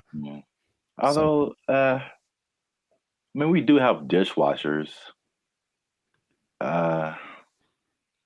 True. I don't think, but the laundry thing for sure. But You I have mean, to see it. how Just much? take note of the hand. How much are you willing to pay for someone to fold your laundry? Yeah, I don't know, but that's the Tesla bot's like the first one. The next one, and it's actually creating an interesting thing. This whole process of robotics, it feels a bit like the .com thing because there are robotics startups now that are trying to get their thing happening. So one's called Apptronic, and it has this robot called Apollo, and this is the most ready, it seems, as far as like it doesn't seem super ambitious. It is once a robot that can walk around and do normal stuff without falling over. Like seriously, there's a whole combination of robots just falling over, and it's hilarious. But the Apollo can lift up to 55 pounds. It looks more like a version of what's that Disney movie? My Friend Robot or something? Oh, the Big Heroes 6? There we go. Yeah. It looks a lot like that. Okay. And you just watch it and it just walks around and it's picking things up. But this Apptronic is trying to make robots for practical everyday use. And it seems the most ready. It's like a small company, but I just find that interesting that all of these little things are popping up and they're going to be in competition with each other, or one company's going to buy the other. I can just kind of see that aspect of it happening. But those look pretty friendly. I say that because, in contrast, the company that's the most, like the furthest along with all this, is Boston Dynamics, and they've been in it for a minute. They're supported by the U.S. government since 2011, and they had their like flagship bot called the Atlas bot, and they've been just working on it and getting it better. So I don't know if you've seen the video, but maybe there'll be a video here of maybe of a robot that's running like an obstacle course with like this duffel bag, and it's like jumping over the thing and then putting the duffel bag down and then climbing up to the next level and picking up the duffel bag and then running and putting it, and it looks so I always thought it was like maybe like fake, like animated, but it's just the way that it moves. It's very robotic. That's the thing that they're going for. But at the same time, it has so many interesting things that it can do and interesting versions. That's the company that made the dogs that we talked about earlier. The dogs that are gonna, whatever. And I had an interesting robot experience a couple of days ago. I don't think I told you, or maybe I did, where I'm in Hollywood just eating a sandwich, as you do, and this robot comes along, and it's apparently like one of those delivery service things, and it's looking for somebody, and you can see it kind of doing this thing. Like it doesn't have eyes, like a box on wheels, but it just was looking around. And I swear to you, it looked at me kind of like, hey, what am I supposed to do? And I was like, like, bro, I don't know you, bro. I don't know you. Bro. This ain't my block, son. But it's just like, and everyone was walking past it like normal. Like, yeah, there's a robot. So that's slowly becoming a thing. And Elon specifically said it's not going to happen overnight. So there's this assimilation of robots. But the Atlas bot thing, since the 2011, been backed by the Department of Defense. They're supposed to be for all of the dangerous things, tending to nuclear reactors, putting out big fires, but they're also making these to wash dishes and fold laundry. Maybe do small tasks. They have the version called the Cheetah that can run 30 miles an hour. and they swear that they don't have any military intentions. Now, just if I said, we assure you we don't have any military intentions, what do you think is actually happening, sir?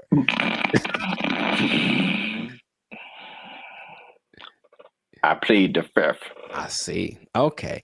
Well, there are videos of these being used to like shoot at targets that look like people because they're supposed to be able to distinguish between a real person and a not person. But I think that's happening, of course. The French military is using the dogs already, and everything starts benevolently, and then it gets a little on the strange side. But and then Terminator. Well, I never saw that, so I was going to actually ask you if you've seen it, because maybe you could. RoboCop, Terminator, to me they're the same. I haven't seen either one. What goes on? Oh, RoboCop is way different. Oh, okay. Well, at least the stories are way different. Sure. I should watch more movies, but the idea is there are definitely videos of these robots being used in the military activities, and they're linking them with Boston Dynamics. So Boston Dynamics refutes any association with military, blah, blah, blah. Right. So these things can, in general, there's a video of a bunch of these robots just together. They can dance, they can carry up to 80 kilograms, jump over obstacles, throw around irregular objects. They have this thing inside called an MPC, a model predictive controller. So it can basically learn. So if it learns to jump on a platform that's a foot high, you put a platform that's 2 feet high in front of it, and it'll like, okay, it's just double, and it starts to figure that stuff out. So it's just these things have flown military jets. These things can fly. There's one that can fly, and so where is this going, man? That's my question, because every time I see it, it's a little more ridiculous than the last time, and I don't know. Are we getting replaced? Is this the end times? What's going on with all this? Are you asking me? Yeah. I don't know, man. I thought you were the expert in all robotics. This is the robotics division of Band of Future. That was all you. Yeah. It's all new information to me. Oh, okay. It just seems like we want to replace as many people as possible with robots who just do it all better and faster. Basically. They're all the branches that you can get a job controlling these robots, and there we go. But they're starting until they make a robot to control the robots. Well, that's the thing eventually. Yeah, you're going to have to be the person that programs the robots to control the robots. And then Terminator. Then they How does that movie end? With everybody dying? Is that what it is? No. Oh. But, I mean, supposedly it's a whole time travel, whatever. But I think eventually the humans defeat the robots or something. I don't remember. But it's like, hey, you just build robots, and especially intelligent robots, who eventually say, you know what? We're a lot better than the people who made us. We should be in charge. And then they become in charge and enslave humanity. Cool. It's just so weird that they do. The movie has been written already, and they keep doing it. Just like the dinosaur thing, people like trying to bring dinosaurs back. Yeah, and I'm like, no. There's a movie. There's a bunch of movies that tell you what happens, and it's not good. So stop it. Just stop it right now. They're not gonna stop. But you can't stop, won't stop. But they are supposed to be the next. Anyways, everything is so nice that they're going to be replacing your pets. Because think about it, a dog that's a robot doesn't need food. It doesn't poop on the floor. Like, it'll wag. They'll give it a tail to wag, and it'll protect the hell out of your house because anyone that comes in is dead. Trust me. Yeah. So they're doing that. But I promised you all that you'd find out about an animal that they're replacing. And they are replacing the mule. Can you believe it? Well, because the mule's always I was gonna say a horse. Mm-hmm. So I was once you said it's been around for thousands of years, or whatever. Yeah, Yeah, That makes sense because all mules do is just carry stuff and pull stuff. yeah, but this robot mules exist now, and they're things that you don't have to feed or nothing. It'll carry up to, I think, 350 kilograms just wherever you need it to go. So I can just imagine, just do the logical progression. Those things are going to continue to happen, but that's where we are right now. That's like So can you ride a robot mule down the street? Oh, I think I know it's going to happen, and I think it'll just be the weirdest thing. Interesting. Or like a robot horse, yeah, instead of a car. That'd be kind of cool. I still vote for Transformers. I think that'll be fun. I think that'll be cool. Yes. Oh yeah, you have your robot companion or whatever, and then you're like, "Yo, I need to go to the grocery store." And you turn into a car. Yeah. And then it does it. Yeah. I see where you're going. I like it. Well, we're ending on an optimistic note then. I like that. Stay with that because everything else is doom and gloom. But that sounds fantastic. So this has been another episode of the Life's a Circus podcast. So make sure to like, subscribe, comment, share this video. Let us know what you think about the robot revolution that is among us, because it's just it's happening without us really being aware of it too much. And just know that with great robots comes great responsibilities. I didn't think that through. That didn't sound too smooth. Anyways, the thing is, yeah, I could have done better. I should have practiced. The thing is, these robots are eventually going to look exactly like you, and they're going to walk in one day to your boss and be like, "Hey, Clark, I'm here."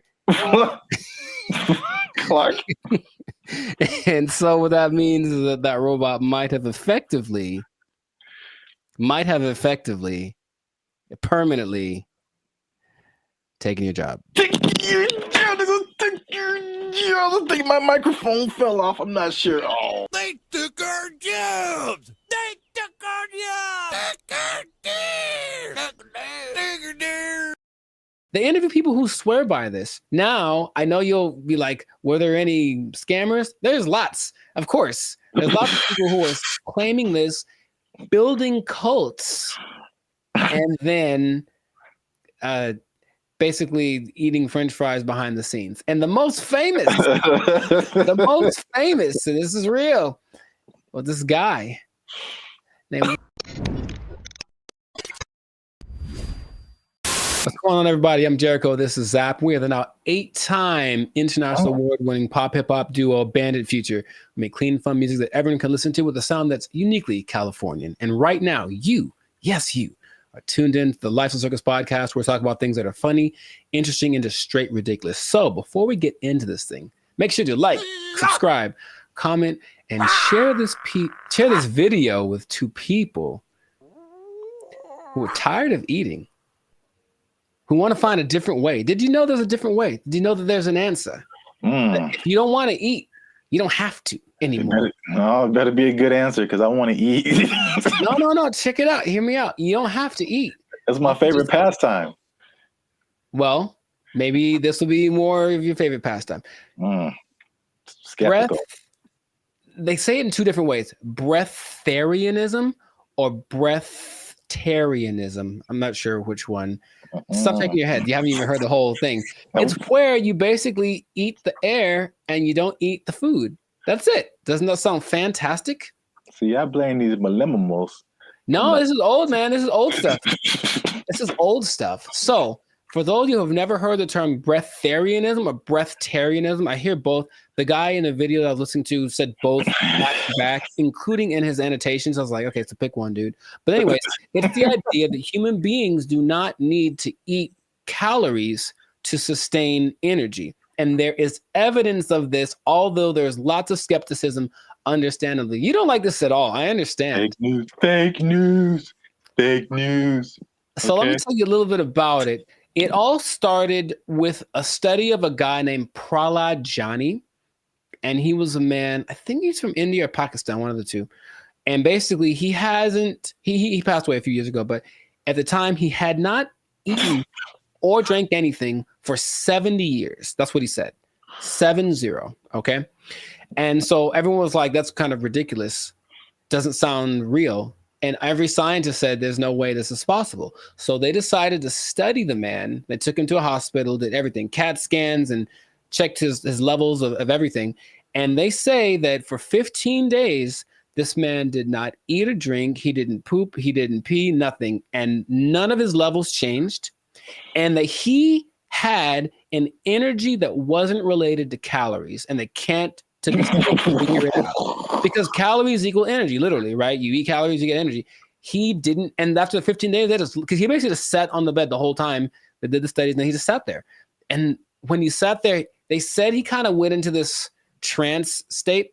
And what they say that a lot of these people do is they're meditating, but the meditation allows them access to a part of the human body that is actually able to process air and sunlight as if you were a plant.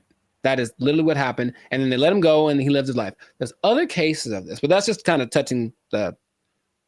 scratching the surface of it. So just off of the initial thing, y'all in? You ready to try it? You ready? You ready to jump in? Because you don't have to eat. You can just not eat. Yeah. I skipped dinner the other night, and I was so incredibly hungry the next morning. So in that little bit of time, I don't think air would have done it for me. I don't understand. I don't think you're really seeing this. You're so. I don't think they're really seeing this. You can be like a tree. You can be like a tree. I'm not for this or against this. I think I am a skeptic as well. However, there's another study of a guy much more recently. They called him the Buddha boy in Nepal, and they basically found this cat sitting. Well, it's a guy, but I call him a cat. He was sitting under a tree for about a year, just sitting there, and everyone was like, "What's up with this guy? He didn't move." And so they just would take pictures of him and give him gifts, and he would just sat there. And then after about a year, he disappeared. And they said, what happened? Then he apparently had just got up because he got tired of people looking at him. So he went somewhere into the woods, and he's just sitting there. And if you watch the video, it's really creepy because it's like, is he dead? But he says that because he actually spoke a couple times, he's just connected to the source that his ancestors knew and all that kind of stuff. And they talked like his friends, like, yeah, he doesn't eat, doesn't drink, he just vibes out. And that's the thing. Oh, the friend said that they converse telepathically, which is kind of an extra thing that I'm a fan of. I like the idea. None of it sounds plausible. Kind of an extra thing. Right. And science is all, this isn't a thing. It can't be real. Yet there are a few cases of this happening. The patron saint of Switzerland in the 1700s, Nicholas of Fleur, apparently the last 20 years of his life, he only ate light, right? So there was a study done in 2014 about the sun gazing, which is some parts of China say that that's what they do, not staring at the sun, but using the sun as energy. And there was a proof that human mitochondria can actually process sunlight and convert it to energy. That's what science is starting to, okay, maybe there's something to this. But the idea that you only eat air, sun, isn't the most widely accepted version of this breatharianism thing. It's kind of a spectrum. So there's 3 levels. One is called BGO. And that's where you don't eat anything. You don't drink anything. You just exist. And you're one with nature, and you don't have to, like I said, the energy comes from something that is not caloric. And then there are people that only drink like liquids, and that's like the second step of it. And the third is eating 200 to 300 calories a day, mostly just fruits or vegetables. So the only extensive study that did this was of a guy. They studied him for 410 days, and he was averaging about 200 calories a day. And he lost a considerable amount of weight, but he was fine, right? And the hunger thing is something that goes away after a while because your body learns to cope, I suppose. So it's kind of getting more popular as people are tired of maybe the Western way of trying to stay healthy or be healthy, the standard American diet, which apparently is leaving a lot of people with disease and things like that. They're looking for other things. So they're looking for this thing. Now, another term for this idea is seeking prana.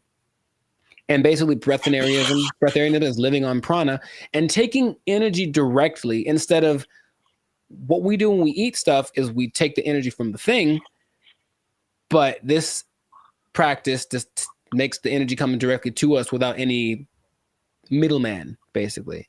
And that's the whole rundown, but they interview people who swear by this. Now, I know you'll be like, were there any scammers? There's lots, of course. There's lots of people who are claiming this, building cults, and then basically eating French fries behind the scenes. And the most famous,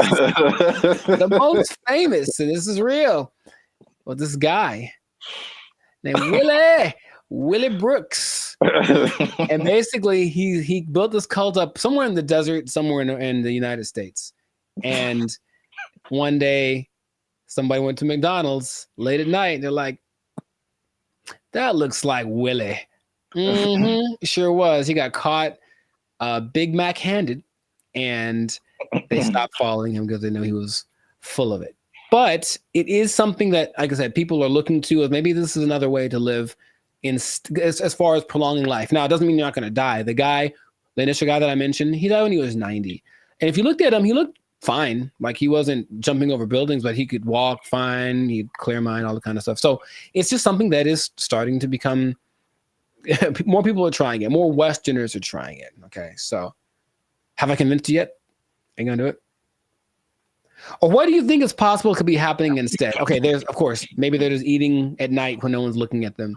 in your mind, any remote truth, any remote possibility this is actually a thing that you or I could try and not die.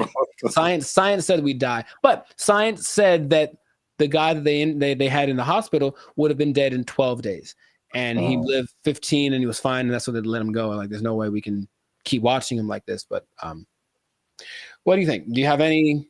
It's a bad sign when, like, the more you keep talking, the worse, the more it doesn't make sense. Sure. It is, I will say this, it is intriguing. Sure.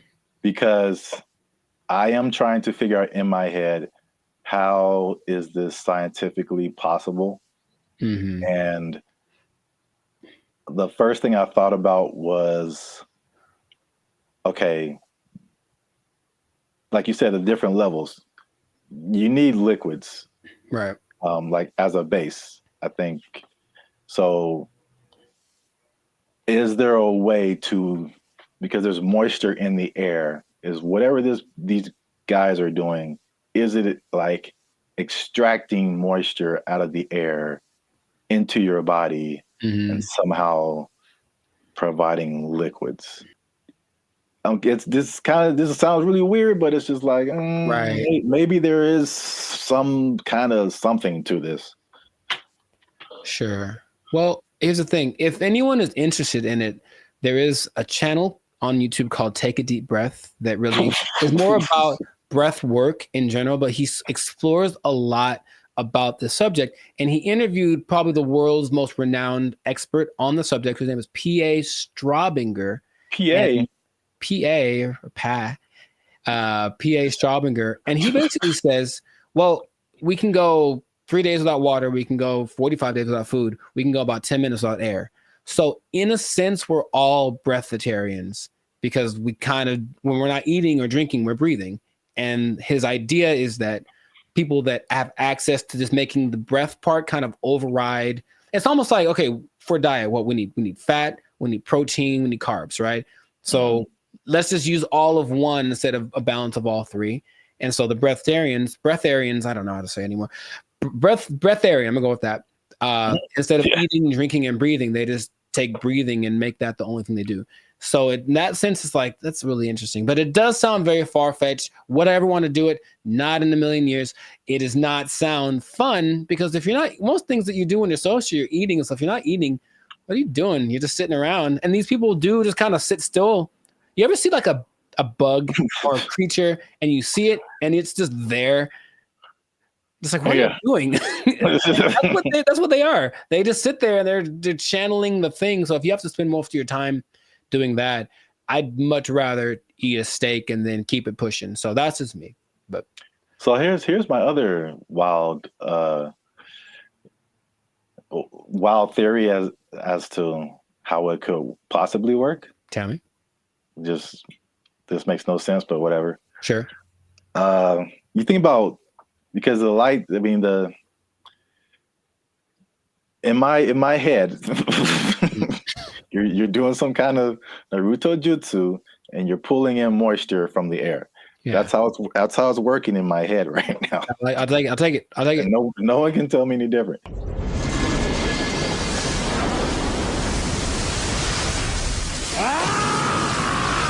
So now it's like, okay, you've got the liquid part. What about all the solid, like protein, all that kind of stuff? I'm thinking about all the microscopic organisms that are around us, all the bacteria, all the stuff that's on us. I read something the other day that was just like, there's all these things on our faces. Yeah, everything. There's just like thousands of these little whatever. And then there's stuff all in the air.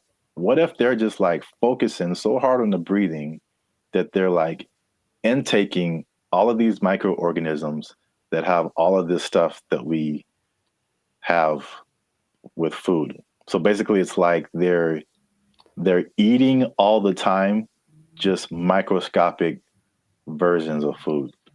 So they're whales. Boom. You heard it here first. People. Boom. I wish I had a mic. Where's a microphone? Breatharians or whales? That's what I heard. Nobel Peace Prize right here. Give it to me. I don't know if pieces of the thing you get for this. I feel like we riots in the street. Guess what, everybody? Closing down KFC and Popeyes because you just open it up and walk around. Oh, what if you opened an air restaurant and just charge people $20? People would go. I know people would go. All right, that's. Oh gosh, $20 all you can eat. It's the purest air from the mountaintops of Sweden. Well, I think that this is a fascinating thing that if people want to investigate more, go for it. But like I said, I'm not going to try it. So if you do, leave a comment that says you tried it and that you're going to live forever because you found Nirvana. I'm not sure. Live your life. But this has been another episode of the Lifestyle Circus podcast. So make sure to like, subscribe, comment, share this video with someone that you think will find it interesting, and just keep this in mind. All right. Let's hit home. If you don't eat, you don't need to buy food. Well, yeah. If you don't need to buy food, maybe you don't need a job. You don't need a job. You don't need a job because you don't have to buy food. You just eat air. Oh, it's not possible. They took our jobs. They took our jobs. Check it out. I do remember how I got rid of her. Do you want to take a guess? You staged an affair. I did not do that. You took a really bad poop and just left it there. She. Why is there a pause? There's a pause.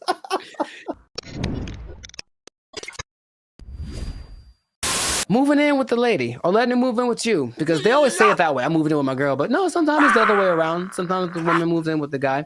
Is it a good idea? Is it not? I want to ask you first because I have a story. But have you ever done this? Have you ever, for whatever reason, decided to cohabitate with me? Oh, cohabitate sounds dirty. It does. Your confusion is not rational. She's a healthy female of breeding age. I have not, because I'm a good Christian boy. But gotcha. I have thought of scenarios. So this is the thing. Hey, y'all, come look at this. I'm really on the fence about this because like I joked about, like being from a church upbringing, it's like that's a no-no. Like you shouldn't do that. Sure. And it's just like, okay. That sounds pure. It sounds quite pure, yes. But then also, like as I've gotten older and I've had roommates and stuff like that, man, you find out so much more. You want to get to know a person, like live with them. And it's just like, wow, that I didn't know that you did that, or I didn't know that you ate that, or I didn't know that you smelled that way on Tuesdays. What? Bro, what are you talking about, man?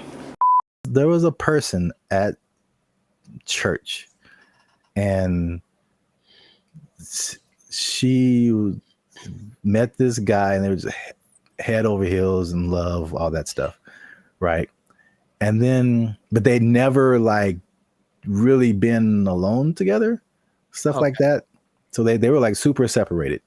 And they got married, and it lasted like a month because they were finally living with each other, and they were just like, it's like, he's like, man, this is weird for me. Is it weird for you? It's like, yeah. It's like, should we be married? It's like, nah, I don't know. And it was just like weird because they didn't have that, whatever that was. I don't know the details of their relationship. Sure. But moving in together just made it way different. It changes the dynamic. It changes. Yeah. The dynamic I said all that to say, I really, at this point, I really don't know. Because, yeah. There's an interesting I also forgot what the question was in the middle of all of that. Just if you ever moved in with a lady or had her move in with you. Oh, then no. Next. I see. You serious? Well, Rich Cooper, he's a good YouTuber, and he had an episode about it. He's taking questions and kind of compiling people's reasons for doing it. And a lot of them were either financial or kind of convenience based. So, hey, rent would be cheaper for 2 people, wouldn't it? Oh boy, let's do it. Or, hey, you live so far away. How about you just stay here so you never have to go home? I've heard that line specifically on TV shows. It's so cliche, right? But I one time let a girlfriend move in with me, and having done that, I'm So here dramatic. to tell you Oh my God. to never do that ever in life. I don't know how big you can put the word never, ever, ever in life in big letters. Never do this. Never do this. And also, by the way, never do it. Why are you gay? Who says I'm gay? You are gay. It's started good for like a day because, oh, my girlfriend's here all the time. How wonderful. And then right away, there's this thing. I don't want to generalize, but I think I don't want to generalize. Okay, I have a thought, but I want to see if you're going where I think you're going. So I don't want to generalize. Okay. I don't like where this is going. All women do this thing where they kind of like judge everything you do, sometimes to you, but when they're observing you, they're not just thinking nothing. They're literally making calculated things about you that they may or may not ask you about. Why is it that when you walk in the room, you look around before you sit down? What kind of question is that? Like, but like, it's always the little things. What is he doing? He's beginning to believe. All these things you never think of when you're by yourself. And it's like, okay, I guess let's talk about it since that's what you want to talk about. But I think for me, when that started, it's like being watched. I never felt like I was just existing. I was being monitored. And for better or for worse, and things that they then bring up 2 months down the road about something that I did without thinking about it. Because here's the thing, ladies, for ladies who are watching, and I think this is honestly true, I don't think women are capable of not thinking. There's always a thought going through their head. And men are very capable of not thinking. I have precious family members, aunts of mine who I love very dearly, who would ask me, Penny, for your thoughts. So like, dude, I don't have a thought in my head at all. I'm literally like, I'm not even aware that I'm breathing. And I think, and so that means that there aren't as many things that we consider important. So why do you look at me that way? I didn't think about looking at you away, so I don't have an answer for you. Why don't you have an answer for me? Is it because you don't like me? All of these things, you said it one way. I had to start analyzing every little thing that I said and did, and that alone drove me crazy. Are you kidding? That's unfair. She made those. I need to calm down. Patrice O'Neal, RIP, has a great quote. I say it all the time. He said that men like to be alone, but they don't want to be by themselves.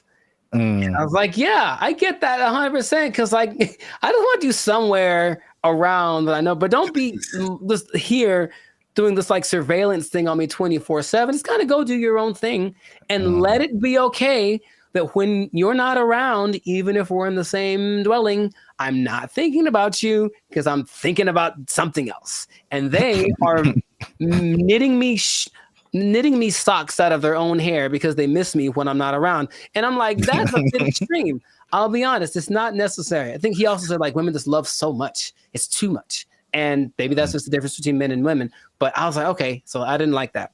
Then, but wait, there's more. Things had to coordinate. So, hey, there's a list of things. He's going to bed. It's 10 o'clock. You know me, bro. I wake up at 10 o'clock. Like it's like 10 p.m. Like it's okay, time to get the day started. And she's like, hey, we should go to bed. How about that? How about this? How about you go and I'll come find you several hours down the road? But that created this kind of tension. Why don't you want to blah, blah, blah? We should do more things together. So I have more things. I don't want to get extensive with it, but it's just that for me, it wasn't a favorable experience. And if I ever get married, which I'd like to do, I recognize that's going to be part of the situation when I'm with someone. So I don't want to rush into that. I don't. And I have no problem saying, I've had other girlfriends like, we should move in together. I'm like, absolutely not. That's not even a thing, bro. But we can save it. I don't care what the reason is. I'm not going to do it. No. I think that's some people's experience. And then a lot of times, like you mentioned, relationships change. Everything changes. We should combine. The same person that wanted to move in also wanted to combine our finances. So it's like, we've been dating for 3 months, bro. That's like, definitely no way. Come on. And then I think a part of the dating thing, it is nice to say, hey, what if I stay over your place tonight? That's kind of sexy, right? But if your place is my place, we're just at home. We're like, middle-aged and bored. It's kind of not as exciting. Nothing new, nothing changed, same old. I can't forget when I was out with a friend and I kept getting calls about when I was going to be home. And I don't know why, but I definitely stayed out extra long because I didn't want to go home anymore. And it's like, that's so lame. So I need my space. And I would just tell anyone who's ever thought about it to reconsider. This is a public service announcement. Well, because there's an episode of Steve Harvey who's like taking questions from the audience, and this one lovely lady is saying, hey, I'm thinking of moving in with my boyfriend. I think she talked like that. I'm thinking of moving in with my boyfriend. And every woman is like, no, don't do it. Don't do it. Because even they recognize that it's not the most advantageous situation. That's a great answer. That's good. Do you see what I'm saying? Like, okay, so you're saying don't do it, but if you wait until you're married and then you see all of this stuff now, then it's just like, oh. Well, yeah, but marriage is supposed to be like, well, this is what you got. Deal with it. That's what it's supposed to be, right? Supposed to? I mean, that's a pretty way to paint it, but I mean, it's not pretty, I know.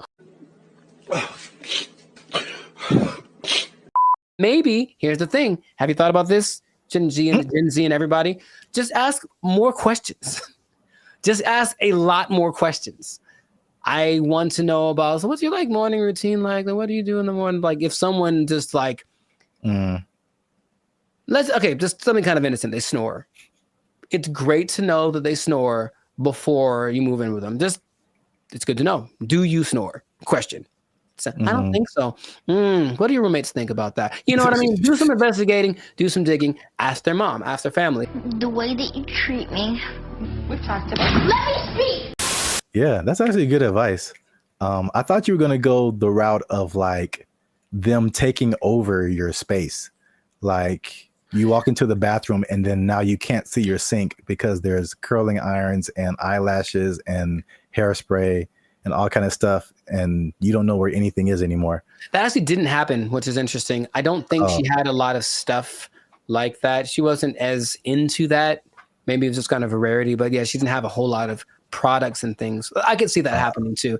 And if that had happened, this is like in my 20s, I totally would have let it happen. And she would have walked all over me and put Frou bunnies on all my brushes and everything. Yeah. Come home and everything is pink. A surprise. It's like, oh, I did some redecorating. Hope you like it. If you don't, it doesn't matter because I live here now. Yay. Exactly. Hi. Okay. I'm trying to remember how I got rid of her. Oh, check it out. I do remember how I got rid of her. Do you want to take a guess? Oh, you staged an affair. I did not do that. You took a really bad poop and just left it there. She. Why is there a pause? There's a pause.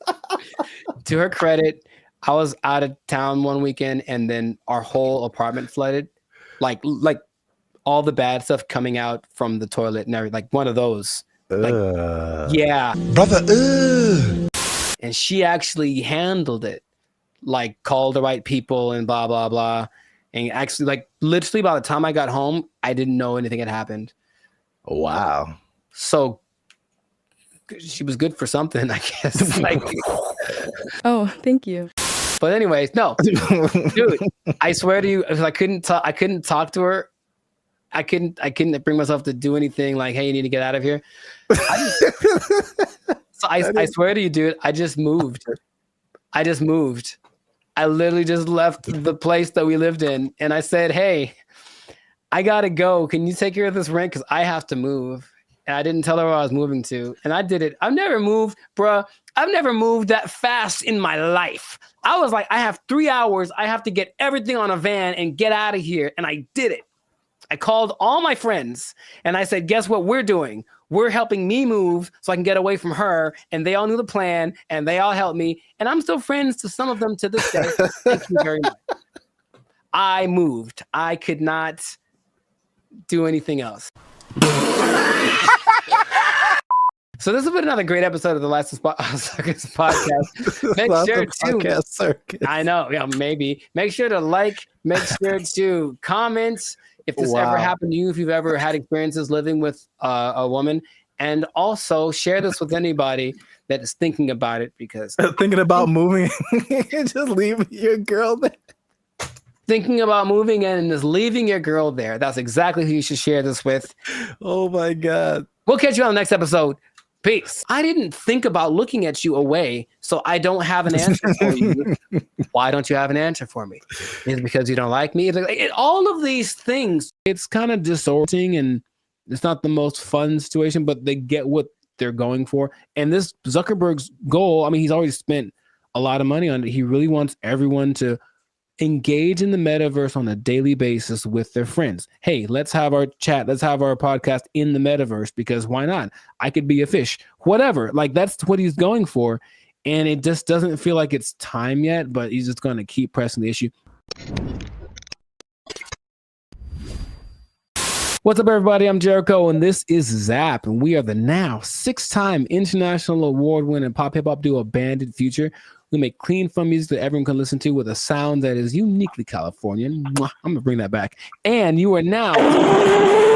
You didn't like it? Come on, man. I did it once before. It was great. So you're now tuned into the License Circus podcast, where we talk about things that are funny, that are interesting, and just like that gesture, straight up ridiculous. So before we get started, make sure to like, subscribe, comment, and share this video with at least 2 people that want to get down with the metaverse. Get down with the metaverse. So I found out about something this recently, and I didn't know it was a thing because I think they're developing it. The metaverse, Zuckerberg's project, the project that has literally lost $23 billion in the last year. I'm just going to say that with a B, $23 billion.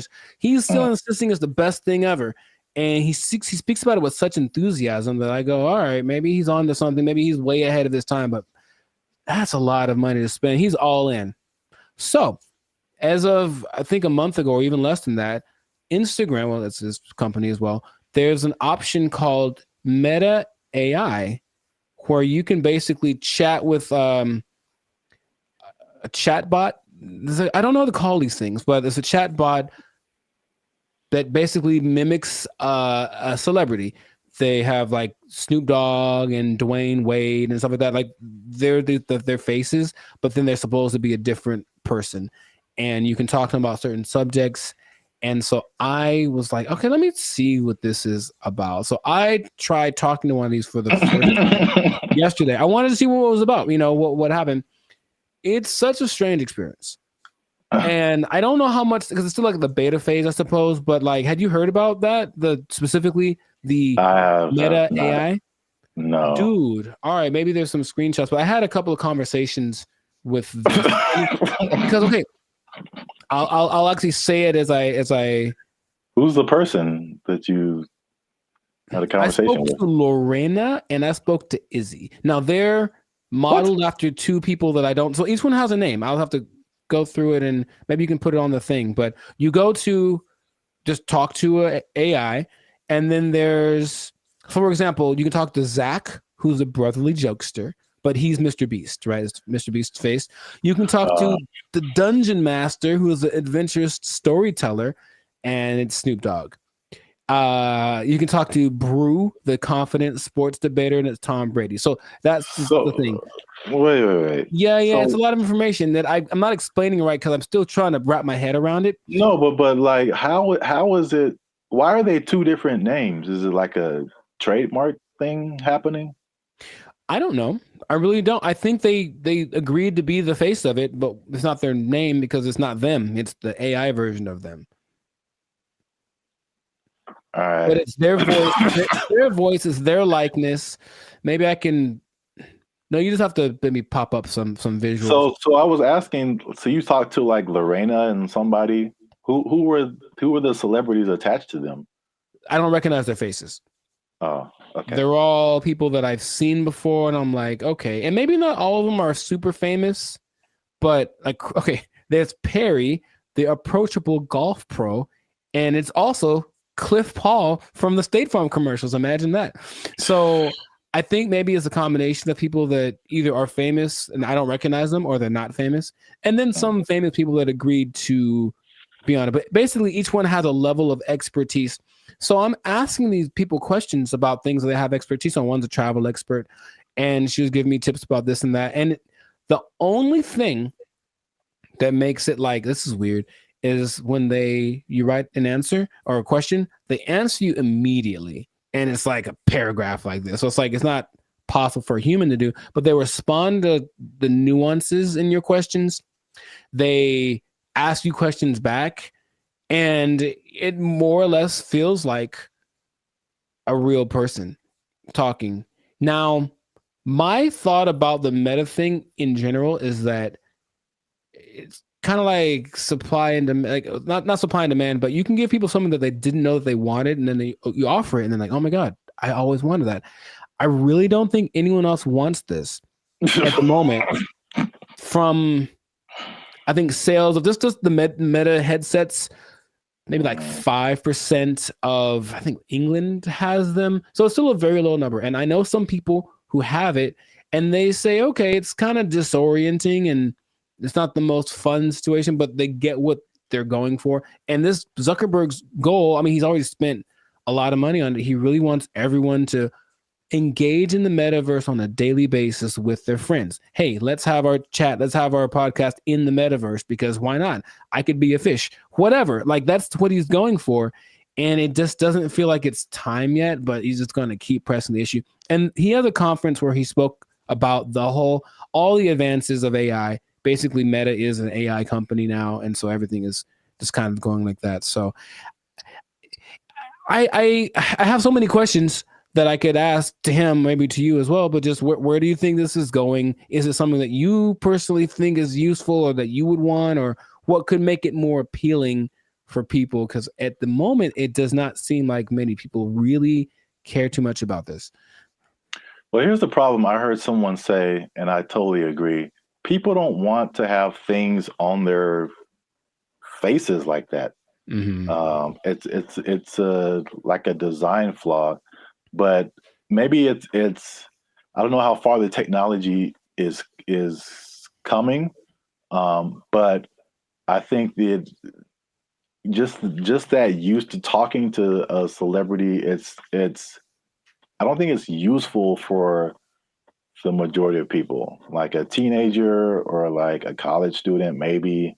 But like outside of that Gen Z, like, bro, I don't want to do that. Like, and then it's just weird. Like, what's the purpose of having? It's like a fake conversation when you can have a real conversation. It's I think the human aspect of it, not being able to talk to a real human, that's just weird for people. And so were you typing, or was it like a thing you could hear they were talking? You could do either one. Okay. It's just like, honestly, it sounds like the person who has no friends does this. And they just talk to robots. So that's just weird. But back to like the glasses, one thing that I have been hearing about lately is the stuff that's, I think this was Facebook too. So I think this is a move in the right direction. There's a partnership with Ray-Ban or some other kind of like glasses company where they're like your normal glasses, but they have AI capabilities. So like you're looking at something and you can see something else superimposed that tells you like information about it. Like this building is from whatever, or this jacket costs this much. That I see as like, okay, that's pretty cool. That's very helpful. Or there's another thing where it's like you look at a jacket and you can instantly find where to buy it. So someone, oh, I like what you have on, and you can instantly like buy it for yourself. Like stuff like that is cool. There's also like the Snap AI mirror from like Snapchat. So I again, it's like they have to get out of this like goofy realm to make it like, okay, this is how you can use this. It's not about, I mean, I know I'm like going a bunch of different directions. I have a bunch of different thoughts, but It's like, I'm not a CEO of a $1 billion company, so what do I know? But I don't think it's live your life in the metaverse. I don't think people want to do that. I think it's a hybrid situation, just like with all the other AI. It's like, okay, I'm going to still be in real life, but I'm going to use a little bit of this to enhance real life. Right. Leaving real life. So they have this Snapchat mirror thing that I just heard about. Is really cool, where you can like, if you're in a like, same thing, clothes. If you're in a store, you see some pants or a shirt, you can go to the mirror and see what you look like in that outfit. You know how they have the Snapchat filters that puts a goofy face on you or something. It's like stuff that you can't use. But if I go and see an outfit, because I've had this a lot of times where you see an outfit, I was like, oh, that's cool. And then you put it on, it's like, oh, it doesn't look good on me. Right. So that's like super helpful. I got that. So yeah, that's right. He did address the headset thing, and he's like, oh, we need to make it more comfortable. He's aware of a couple of things. From what I'm understanding, the ultimate goal is to make that a capacity that contact lenses could have. So like, it doesn't look like you have anything on, and it is all. I'm like, I don't know how that would work, but that's what they're going for. But it's just, I think he has this image in my, because when I listen to him speak, there's genius and then there's delusion and there's this whole level in between, and I think if you talk about like the people that are big time movers and shakers in the world, like Elon Musk is a little more on the like practical side of the delusion, and Zuckerberg's on like the Dungeons and Dragons type side of the illusion. But I feel like he wants to create what happened in that movie Ready Player One, where basically the whole world is so over the real world, they just go to this place habitually, and that's like where real life actually happens. And maybe that's what he's thinking, but I don't think people are ready for it right now. But he's going to keep pushing. He's got the money to keep trying it out. And I even got a little survey. So, hey, quick 3 minutes. I want to know. I wanted to know about what they were asking about. That's how I didn't know about this until like 2 days ago. And they asked all these questions about, okay, so if chat AI could do this, would you like it? Blah, blah, blah, blah. And so they're doing all this research because they're trying to see what people think, because they're trying to make it appealing, but it wouldn't, I don't think it's for me or maybe our generation, but maybe people that grow up on it, younger people might be the ones that want to spend all their time in the metaverse. I don't know. I hope not, but which is already showing negative effects. Gosh, it's so bad in so many areas. It's just bad, man. Yeah. So we'll see where it goes, but let us know in the comments if you like the metaverse, if you've had some metaverse experience, if you've tried this new Meta AI chat thing. What do you think? Is your best friend Snoop Dogg in your mind? Because it's not really him, but maybe you think that it is, and that's good enough for you. So good for you. And let's see how this pans out. But it seems like it's going to be a real big push, he's got Zuckerberg has a couple other big objectives for 2024 that he's trying to get to. So, and spend a few more $1 billion in the process. So must be nice. We'll see how that goes. But yes, this has been another episode of the Life's a Circus podcast. So leave a comment. Leave us a comment. Let us know what you think about that. And if you trying to think of how this would work. If you are spending too much time in the metaverse, if you're spending too much time talking with a meta person, I don't know what to call them. They're not real, but they're not robots, whatever. Talking to a meta person so much that you lose track of time, and then before you know it, your life's a shell of itself, and you don't really know where you're gonna get your money from, because you haven't gone to a place that will provide you with the necessary resources for, you know what I mean? Like the necessary resources for living, for purchasing things. You might even miss your bill and you can't pay for your phone. You don't have your Instagram. You've lost access to your person. Okay. I just don't want that to happen to you. That's my sincerest goal as a human, human to human. So please don't. Man. Well, I guess you understand what I'm trying to say. I don't have to say it. So. You don't have to say it. You don't have to say it. But I'm going to say it. Don't lose your job. Don't lose your job in the metaverse. Marcus Zuckerberg is crazy. They took our jobs. They took our jobs. One thing I never saw before that they just installed in the mall near me, and I think it's just genius. I've never seen this before. They just put a...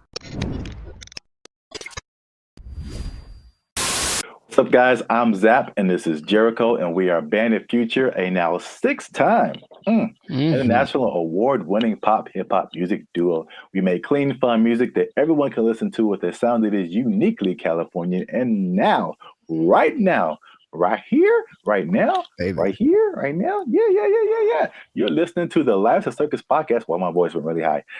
Where you're talking, we're talking about things that are funny, interesting, and ridiculous. But before we get started, make sure you like, subscribe, comment, and share this video with at least 2 people who like to go shopping.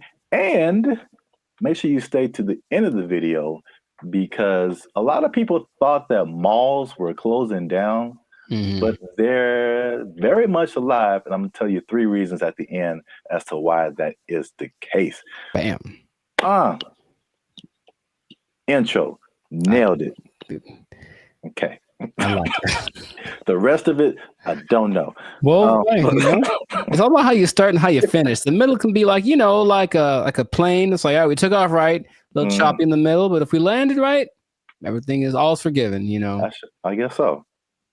And if something went wrong, then you can sue later. Emotional damage. Yeah.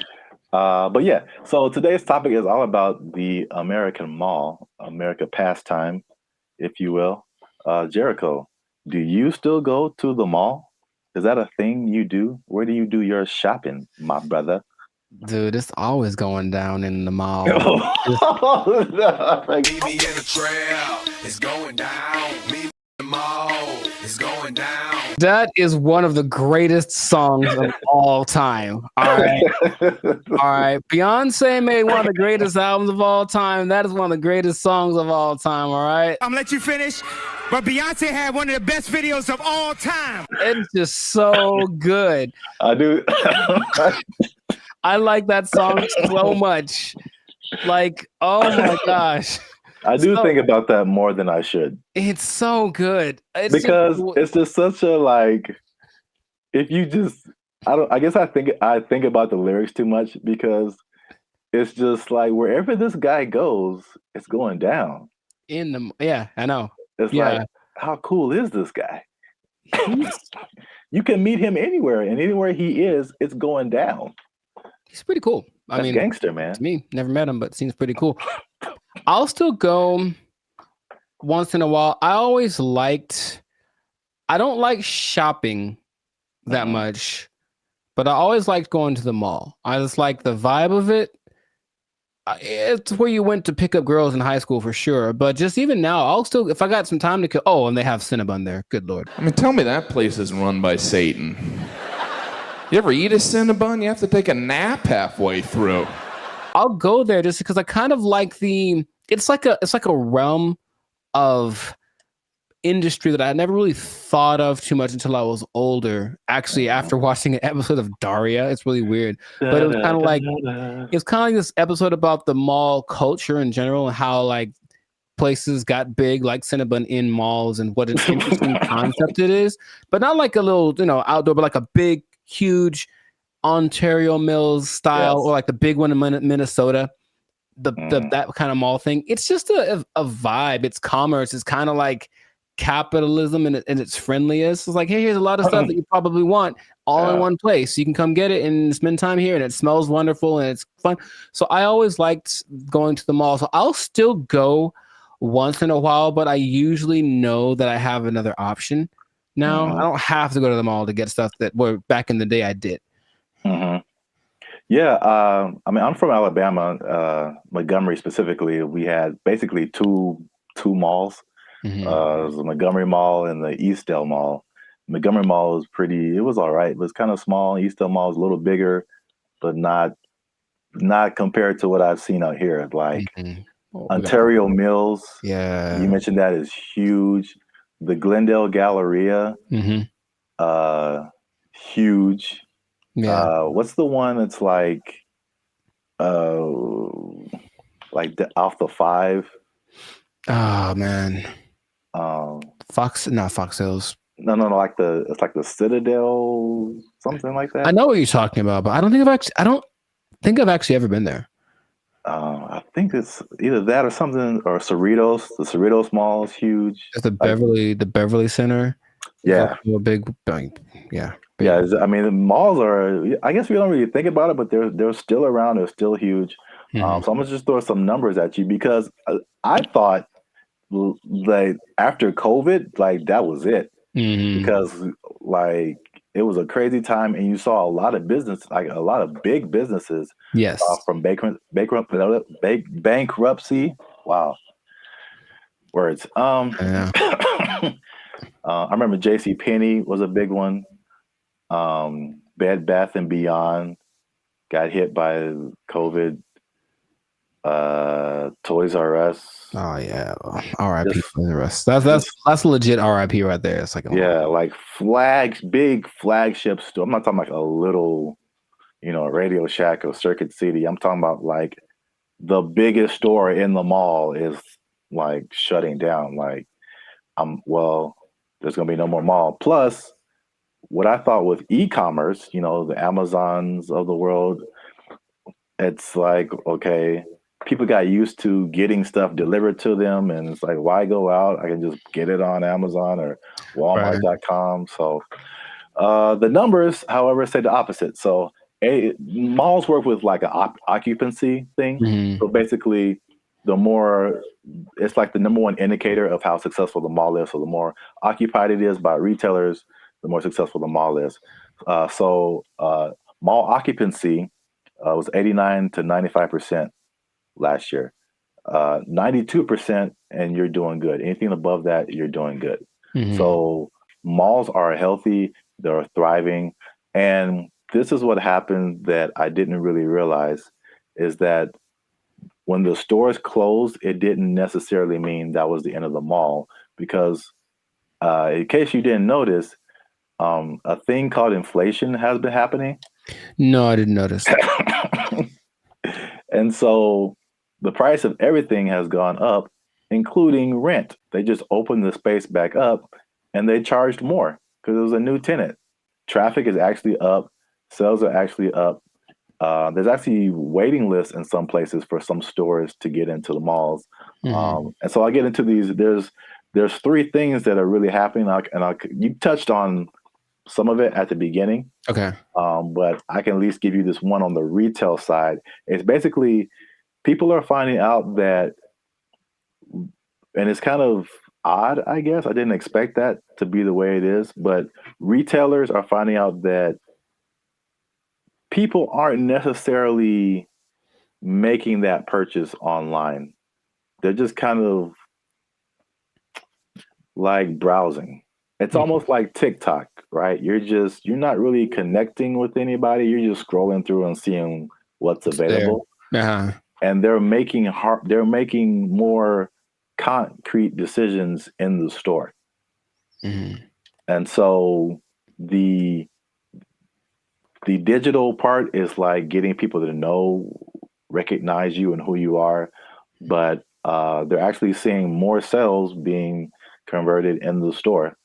It's not necessarily that, but it's costing them less to get people to buy stuff, basically. Makes sense. I think. Oh, go ahead. No, you can go ahead. That there's no replacement for retail therapy. I think people that love to shop, I can imagine the people that love to shop, that dopamine rush of having those 2 plastic bags when you come out the department store. You can't replace that with this. Oh, we'll just bring it to you. It's like nah. It's like, don't bring me I want to go catch the fish, because it's as satisfying to actually catch it and have it as it is to pay for it. So I see that as being the thing that drives people more than anything. Yeah, and then online stores are actually there's stores that have started online and they're actually moving to like the brick and mortar type stores. So a few of those companies, one of them is Warby Parker. Have you heard of them? No, I don't know what that is. Okay, I see their commercials all the time. They do like eyeglasses, stuff like that. Okay. Another company called Allbirds that I haven't heard of. And there's another company called Wayfair that I have heard of. I've definitely bought stuff from their company. And so they'll be building like their own store. So yeah, that's number one. Retailers are seeing positive sales in the brick and mortar. And the second thing, you kind of alluded to it, is just people there's a certain luxury experience in malls that people are drawn to, that you don't necessarily get when you're just clicking a button online. I recently I live near a mall, and I recently went in there, and I usually don't go in there at all, but I was just kind of walking around and looking, and I was like, this is, it just felt nice. And I saw like a lot of stores that I wouldn't have come across online, a lot of objects or apparel, just stuff I wouldn't just be looking for online that was just different. Where else can you ride an escalator? The airport. Yeah, okay, so that's 2. But I don't go to the airport as much as I go to the mall. But honestly, it's kind of a cool thing too. Like, especially that big one that's always in the middle, and everyone's going up, and it's like the promised land appears. So they're kind of going there. Everyone looks. It's really interesting. But I think if you pay attention, you see the excitement of people going, "I'm about to buy something." Yeah. And they get to the top, like, we've arrived, and it's just got a cool atmosphere. It's like an environment, like a built-in environment. Like the people there, they'll have a little entertainment once in a while, especially in the 80s that had all the people that were singing there. But in general, it's just the fact that people are all there, usually in a good mood because they're getting the stuff they want. It's it's a nice place to just hang out. Right. Yep. Perfect segue. That's number 3. Oh. Is that the mall is just in general an experience for people, and I think what adds to that, or I mean, they actually listed it here too as well. It's not just the stores, but everything else is happening too. So in some malls, they have stuff like go-karting and video game arcades. I know there's some malls have like a trampoline thing you can jump on if you feel like it. And of course, the restaurants, the movies. Oh, the movies, yeah. All kind of good food. And one thing I never saw before that they just installed in the mall near me, and I think it's just genius. I've never seen this before. They just put a grocery store inside of the mall near me. And that's literally the first thing I see when I walk in. And it's very weird because grocery store and mall are two different things in my head. But you're already shopping. I guess it makes sense. Well, from a psychological standpoint, I've never seen that. And that makes a lot of sense because from a psychological standpoint, when people buy stuff, like they're more likely to buy stuff when they've already bought something. So they're kind of in the mode of buying. So I'm going to the store to get my vegetables or whatever, groceries, normal. And then if you're in an environment where there's other stuff you can buy, they're like, you know what, while I'm here, I might as well see if they have and all of a sudden, there you go. You're selling more than you would have. So it's like the stores and the mall have like this kind of symbiotic relationship in a way. So yeah, that makes complete sense, but I've never seen that. Yeah, that's the first time I ever saw that. And it does make sense. And also, like the concept of a mall where you get everything. Like I would, like in my mind, it's like if I'm running errands, it's like, okay, I got to go to the mall, then I got to go to the grocery store, then I got to go to this place. But if they're all in like one place, you can go to the mall, you can go to the grocery store, you can go to the movies, and then play an arcade game. You just spend your whole day at the mall. It's like a physical Amazon, like really, like everything I need is right here. It's crazy, man. I want to go to a mall. I just want to go to the mall. I want to listen to that song. Meet me in the mall. It's going down. Get some groceries. Meet me in the club. It's going down. But if someone meets you there, will it be going down? I mean, do you have that kind of... Anywhere you meet me, guaranteed to go down. Yeah, that kind of pull, man. Will it be going down if I meet you in the mall? I think so. I think I can say that with confidence. I think it'd be going down in the mall. And you just play that song and like the murder horn song back to back, and dude, I'm lit. Like it's no. I'll use up all my energy for the day in 5 minutes to watch me. Oh, you know what? I just thought about this. Oh, what? Did you say energy? The mall next to me also has a gym in it. Yeah, I've seen that before. Like, it's everything. You just go to the mall. Yeah, that's so smart because they sold that mall after COVID because like nobody's renting. They thought it was going to go down, and this guy bought it, and I was like, that's the dumbest thing ever. Like malls are on the decline, and they got a gym in there. You got a grocery store. That mall is bumping, dude. Like, yo. And he bought it at a discount. So it's just like, man, I want to meet the guy. They did an article on him. Okay. There was something depressing about the old malls, though, in some places where they're like kind of abandoned. Yeah. Those are kind of, all right. There's one specifically in Laughlin, Nevada. And I remember being there like, I just feel gross being in here. Like half the places are unoccupied, and the places that are there, they have the same people that were there from the 80s. It's not a good situation. Yeah. But yeah, I like the mall, man. It's a good place. All right, we went way too long. This has been another episode of the License Circus podcast. Make sure you like, subscribe, comment, and share this video with somebody who likes to go to the mall. It's going down. Anywhere I be, I guarantee it's going down. Hey. Be in the mall. They took our jobs. They took our jobs. There's no amount of money too great, right? If you're going to go buy a yacht and a spaceship, that's $1.5 billion right there. So, like, don't buy a yacht and a spaceship. That's my suggestion. I'm just saying, please don't do that, Florida person. But Elon Musk has a yacht and a spaceship. Elon Musk is making yacht and spaceship money on a daily, all right? Yo, what's up, guys? I'm Zap. This is Jericho, and we are Band of Future, now 6-time international award-winning pop hip-hop music duo. We make clean, fun music that everyone can Muget. Clean, fun Muget.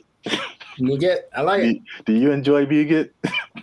I don't think I've ever tried it. Dang it, I was doing so well. Is it spicy?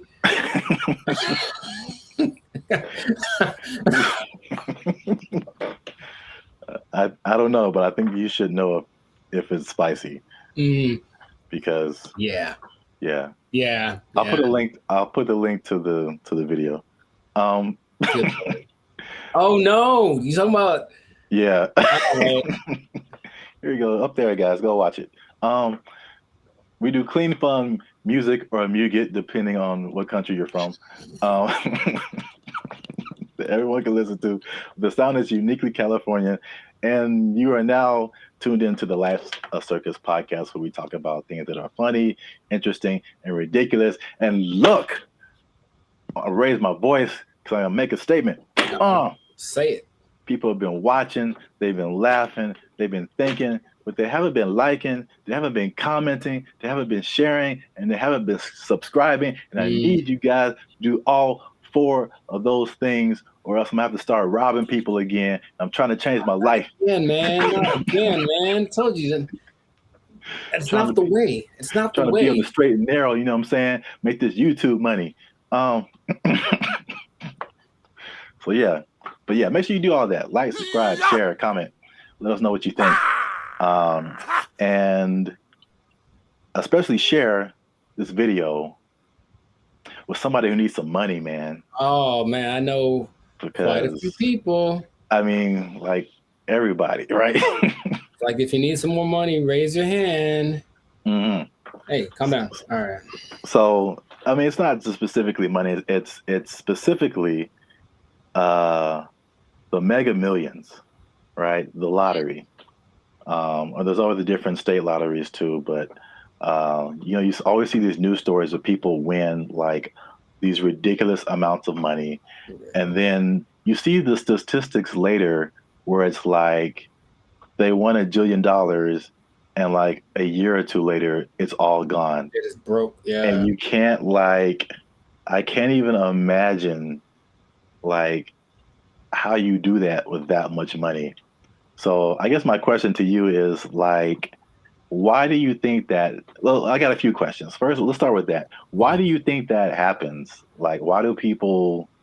Oh, for me, that's a simple answer. It's that if you don't understand the work that it takes to make money in the first place, you don't know how to keep it. That's all. So if you just got lucky and it's like, oh, I got money now, then you're not going to have you haven't developed any habits to maintain that. And everyone basically has an idea that, okay, maybe saving money is a good idea. I should do that more. I should. It's not on their list of must do, it's I should do. And then the second that it happened, perfect example, dude. Episode of the Boondocks where Grandpa leaves for his do it big vacation and he gives probably give you some money. And it's like, all right, this is supposed to last. It's like, also they came into some money. Cool. This is going to help us get food, get clothes, whatever, last the whole week. Nah, Riley goes and blows it all in an hour. Ask yourself, be honest. Ain't I'm clean? No. Man, how we gonna eat? Like, that's just how people live. That it's like, you're basically a dam waiting to burst. I'm just waiting to get my break. And then I'm just going to do something ridiculous with my money. And no one can tell me no, because it's my money. So I think it's that. And plus, there are worlds of, how do I say this? Finance. Like there's things you can buy that you don't know you can buy because it's not an option for you, right? As soon as you get to that level of, I was in Malibu the other day, hey, Malibu, and I saw this thing for property, some kind of a beachfront property, and that's starting at $70 million. Oh man! And they wouldn't put that there if they didn't know that there are people that can drive by on a whim and be like, "Hey, honey, do you think we should Give me property. How much is it? Starting like 70 million. Bet, and then they just go do it. Like there are people that have that, right? But they also probably have the knowledge of how real estate works, all this kind of stuff, so they know how to invest in it and make it work for them. But if someone comes into what was it, $1.58 billion? Yeah, that's why I mentioned it because it's like a big number. Just somebody won a bunch of money. Right. So if that person is dumb and, and they're from Florida, so I'm not going to tell you that they are, but you know what I mean? You prefer the term financially illiterate. Got it. So let's say this person, so there's nice properties in Florida, comes into their money, gets the lump sum, because of course they're going to get the lump sum, right? So they're going to get the lump sum, maybe 800 million, something like that after taxes. And then they're just driving by, and then they just see a sign that says, hey, property starting at 70 million. They look at their account like, yo, I got that. Let me get one for my cousin. And then a year later, they don't know how to upkeep property. They don't understand that buying things means you have more expenses, and it all just, so yeah, that's why I think it happens. That makes sense. Especially like with property, it's like even when people who just buy like a regular house, I mean, it's like you don't really realize all the expenses that come with it and the upkeep, and like it's not like you buy it and that's it. It's like you buy it and then now you have to keep spending more money to like keep it up. Insurance goes up. You got to fix more stuff. The toilet doesn't work for 2 years. Like it's a slippery slope. You have bugs in your house you got to get rid of. Dude, I saw a bug yesterday. I knew what kind of bug it was, but it's always surprising. One of those centipedes that looks like it's just like it looks deadly. It's not, but it just, and so every time you see it like black? It's like black with like these legs that are kind of like at an angle. It just looks like I feel like I know. I've seen what you're talking about. So I see it, and my logical side goes like, oh, it's just one of those things. And then my like primal side is just like, we need to move. Like that's what I'm they have invaded, you know what I mean? So yeah, but it's just like you have to always and there's always things that need to be fixed and whatever. And then the property value around you goes up. Someone writes you a letter like, yo, you got to fix your roof, man, because you're hurting us. Stuff like that happens. I'm not saying it happened to me. I'm just saying that's the whole letter is just like, dear sir, fix your roof. You're hurting us. Sincerely, the neighborhood. Sincerely, all of us. You're bringing us down, bro. You need to step it up or get out. I was like, yeah, that's how it works. But not even that. I had a cousin who won maybe $300,000 on a game show in the snaps. In the 80s, right? So 300,000, that's pretty good. Dude, shout out to Steven. He was broke within 6 months, I think. Wow. Yeah. God. Because I know you, and I know how you think what you would do. Oh yeah. Winning the amount of money. Most people don't think that way. It's just not. I think remember Shaq talked about he spent his whole first contract and was like broke. I don't know. It was a very short amount of time, but like he bought a house and then he had to buy his parents a house and he bought a truck and they buy a whatever truck, and then he goes to his agent like, I need to get this thing, and they're like, dude, you were like 500 grand in the red. What did you do? You just got the contract. So you just have to know about these things, that there's no amount of money too great, right? If you're gonna go buy a yacht and a spaceship, that's $1.5 billion right there. So like, don't buy a yacht and a spaceship. That's my suggestion. I'm just saying, please don't do that, Florida person. But Elon Musk has a yacht and a spaceship. Elon Musk is making yacht and spaceship money daily, all right? Every day he's making that. Is that the level? Like 6 figures, millionaire, yacht and spaceship. Yacht and spaceship, man. Yacht and spaceship club only. You have to buy them two things at the same time. You can't buy one or the other. It's like a package deal. You got to get them to match. Step 1, Tesla. Step 2, Step 3, yacht and spaceship. There we go. Yeah. Plus, they're probably gonna make a yacht that can turn into a spaceship or vice versa. So it's all there's no level. You can go buy. People buy islands now. You can get anything with the right amount of money. So just you'll run out of it because money is a limited thing unless you have. Because if you won the lottery once and you're like, cool, I'm set for life. It's like, no, maybe you should set up to try to like. If you won it once, maybe play it again. Like, I don't know, do something else. What? That sounds like a terrible idea. Well, look, I don't know what the probability is, but think about it. If you won $1 billion and then you spend $1 million of it on more lotto tickets, you're probably going to win it. I would just guess it's possible that you could win again. I know you don't like that at all because it's a stupid idea. I mean, I don't know if it's. It's like reinvesting into something that's a far-fetched idea, but if yeah, I won $1 billion and $10 million. All right, I'm gonna buy $10 million worth of lotto tickets. What if you win 3 more times? And you know what I mean? Like, and that's how Las Vegas works, folks. Yeah. Right, or gambling. People get addicted to gambling. I got so much money, and then all of a sudden, yeah, I won. What if I win again? Yeah, go for it. So my advice to Florida Maine or Florida Woman, whichever one you use. Florida Maine, please keep your money. Yeah.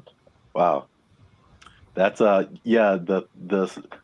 other thing you kind of made me think of is not just the stuff that you buy, but like your family, because then you become like the most popular person in your family. Everyone's going to hit you up. I'm broke and people hit me up. So if I got money, yeah. If I got money, bro, it's going to be like, right. It's like there's no end to it. Ooh, phone's gonna be ringing off the hook, man. And you can't be anonymous in most states if you win. You have to tell people, I'm rich now, so so leave me alone.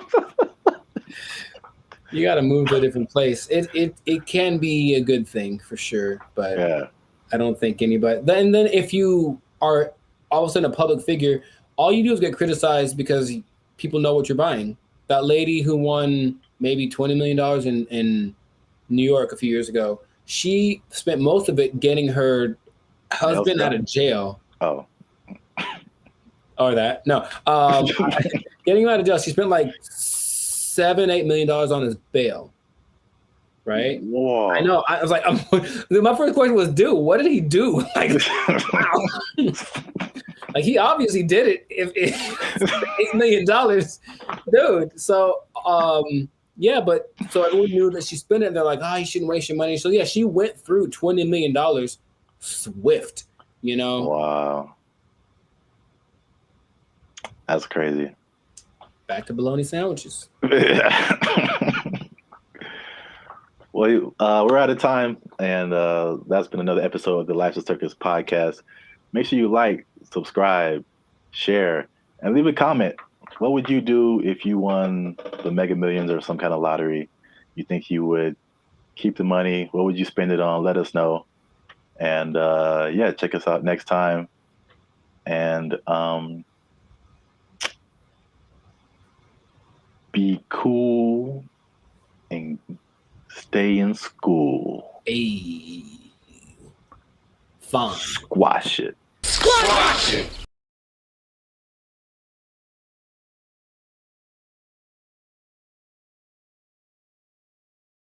If this was in California, they would be asking for like $60 an hour. Right.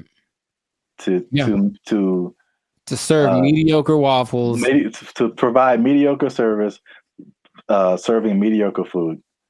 $60 an hour. To mediocre people. All right.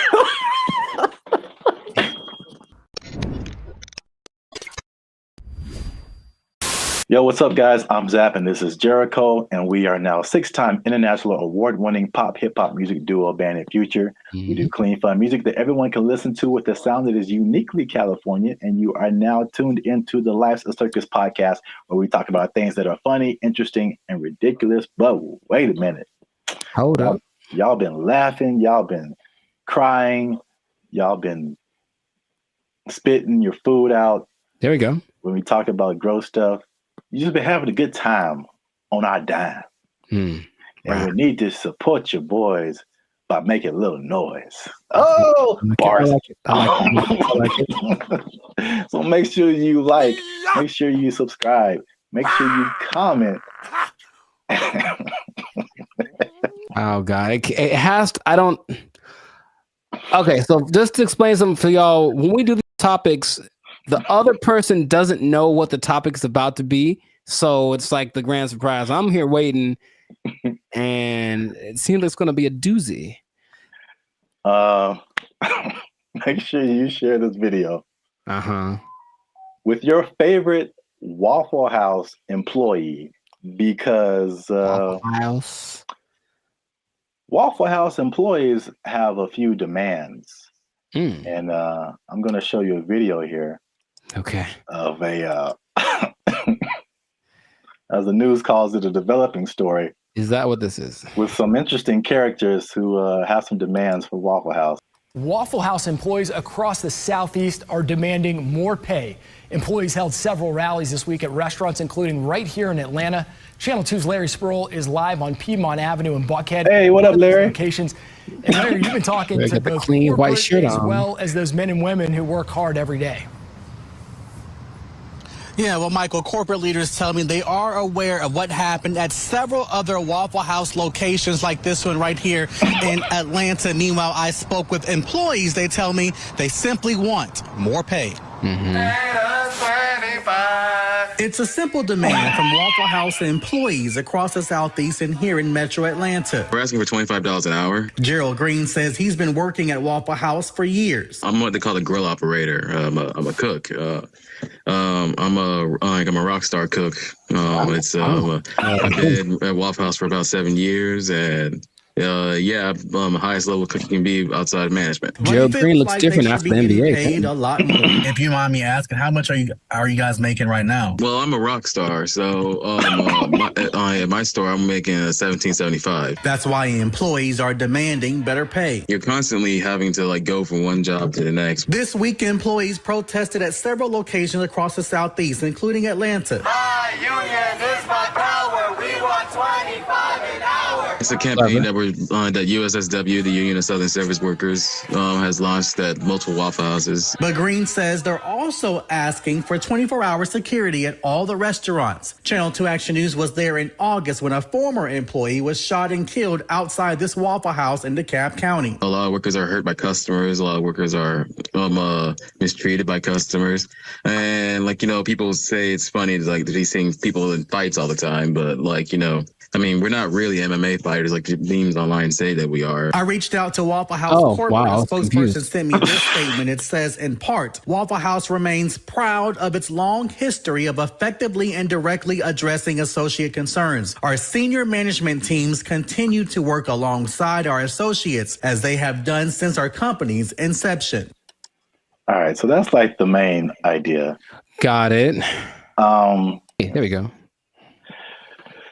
So, I'm a rock star.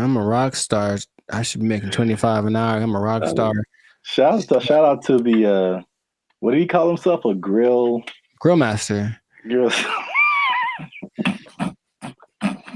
It's like the grill trifecta. There's the grill master, there's the grill sergeant, and there's the grill. I don't have the third one. Never mind. Okay, so I don't even know where to start, man. let's just start by explaining Waffle House, because a Waffle House. Let me see. It has 1,900 locations in 25 states. That's a lot. And for people who don't know, it's American diner.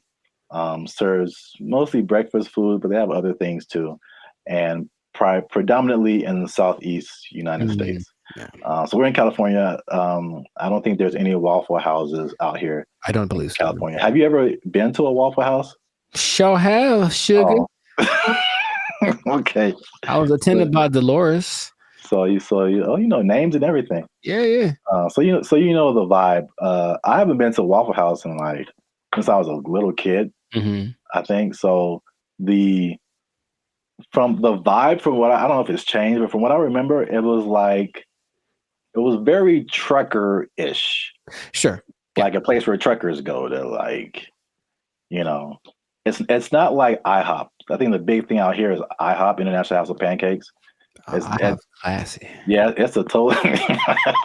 It's very. No, I was there. I was in Nashville last year, and it's a different vibe.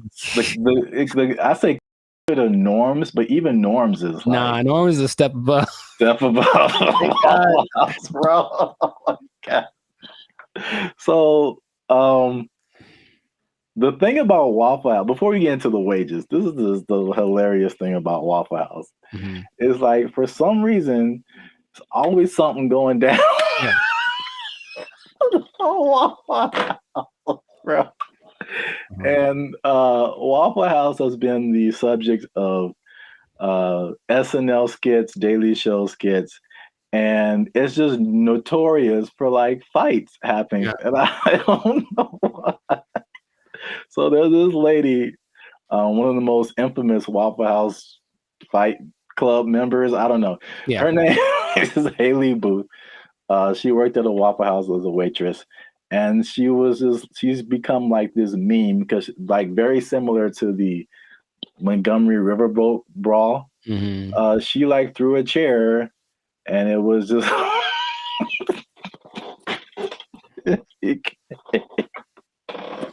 it became a meme. So it's a big social media thing with Waffle House, and like, these are some of the quotes from like social media. Okay. Oh, Haley, the waitress, she says, and I quote, "I've probably cleaned blood off of every surface of a Waffle House," just to give you guys an idea. Mm-hmm. Someone else as a joke said, "A fully staffed Waffle House could take out ISIS." There's another one. Yeah, accurate. It says, there's a Fight Club meme that says, "If this is your first fight at Waffle House, you have to fight." Mm. So that's the vibe of Waffle House. And then for the waitress, she says that the primary reason she thinks why there's fights is two reasons. Is one, it being open 24/7, and two, them serving alcohol, and the combination of those two things turning into fights. Yes. Well, two things. Can we, every time we say that, can like something just pop up like a head or something? Just to hint, like, coming soon to a podcast near you. Two things, but one, I don't think it's a coincidence that the Waffle House logo uses the same colors as Spirit Airlines. That's just kind of my first thought. Second, and this is from personal experience, people are drunk when they get to Waffle House. Yes. So it does not matter whether they serve it or not. I read that too. So basically, for sure. Waffle House is like the after club spot. Yes. So once the club closes down, the Waffle House is open and ready for all comers. And man, it's just... yeah, they gotta shut it. Waffle House. But places like Denny's are open 24 hours, a lot of them, and Denny's don't have that. So it's something about Waffle House. It's something about Waffle. It's like when you walk in, you do feel this. The first time I went to Waffle House, I was young. I was probably 10 or 11 in Missouri, I think. And I remember we went. I remember my waffle was cold and the butter wasn't melted, so I was mad about that. But I also remember that there were people. Oh, there's a word that my mom used to say all the time. Nefarious. I think there are some nefarious individuals in the corner, and she's kind of uncomfortable with having her kids in this place with these nefarious individuals. Kind of suspicious. And I didn't know that that was normal until I went to another one later, older, and I was like, I feel like those are the same people. Like, I was like, I think they just have them instead of the weird bunch from the McDonald's group, right? All them. They just have these cats in the corner ready to start some stuff. Like, that's what it feels like. Yeah. That's... Oh, I was so thrilled about this topic. Also, I think the food is okay. Yes, so that's a good segue. The food and the service. It is borderline acceptable. And so now, fast forward to today, Waffle House employees are pushing for $25 an hour in Georgia. I'm getting mixed numbers, but I think the Georgia minimum wage is $7.25 today. That sounds about right. So Georgia, I mean, that's almost a 4 times increase. That's like, so to put it in California numbers, the minimum wage is like $16, $17 an hour. Going to 20. So that means like, if this was in California, they would be asking for like $60 an hour. Right. To serve mediocre waffles. To provide mediocre service, serving mediocre food. $60 an hour. To mediocre people. All right. It should be like an intervention. Like if you're in the Waffle House, like, man, IHOP's right over there. Just copyright. Wow. Just do yourself a favor and upgrade a little bit. Or make some. I would rather eat Eggo waffles from the toaster than eat Waffle House waffles.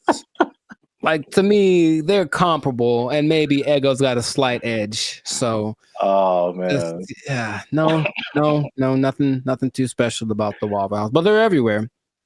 Everywhere. 1,900 locations. It's a big chain, but $25 an hour, bro. That's a lot to make waffles. Have you ever made a waffle before? It's very straightforward.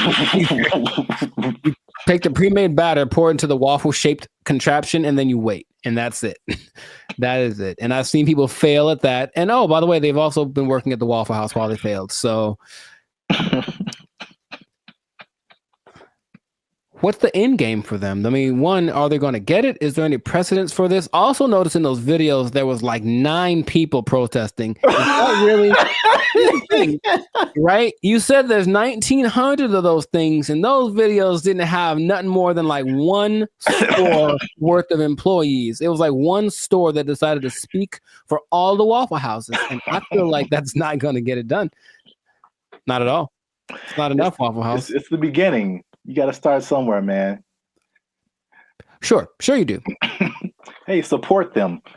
Wow. I think I'd just go to IHOP and support them instead. But no, people are jumping on the bandwagon because you got the SAG strike, the writers' strike, UPS workers were on strike, auto workers on strike. So Waffle House people are like, yo, we like a good fight.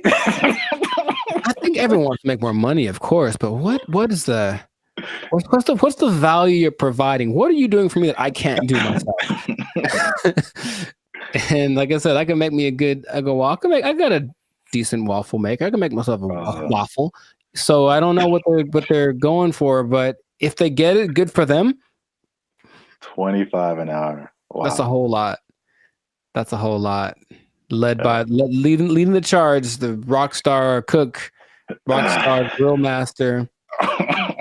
He should probably just go solo. That's what I'm thinking. Instead of doing this whole trying to lead the charge thing, just be like, I'm the rockstar grill master, make his own YouTube channel, have it. Hey, bro, I'll manage you.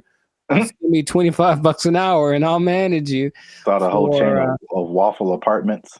Man, I see the possibilities. I see the future. Not the whole house, but we want a waffle apartment. We can get a waffle condo on the down payment on a waffle condo. Look, that'll be all right. A waffle sublet, if you will. Yeah. Well, we've talked about this way too long. We still could. That's the problem. I can keep going for another 10 minutes because it is fun to talk about. Oh man, I'm in tears. Good old Waffle House. So make sure you like, subscribe, comment, and share this video. Well, again, your favorite Waffle House employee. Ooh. And as a sign of support, of course. Sure.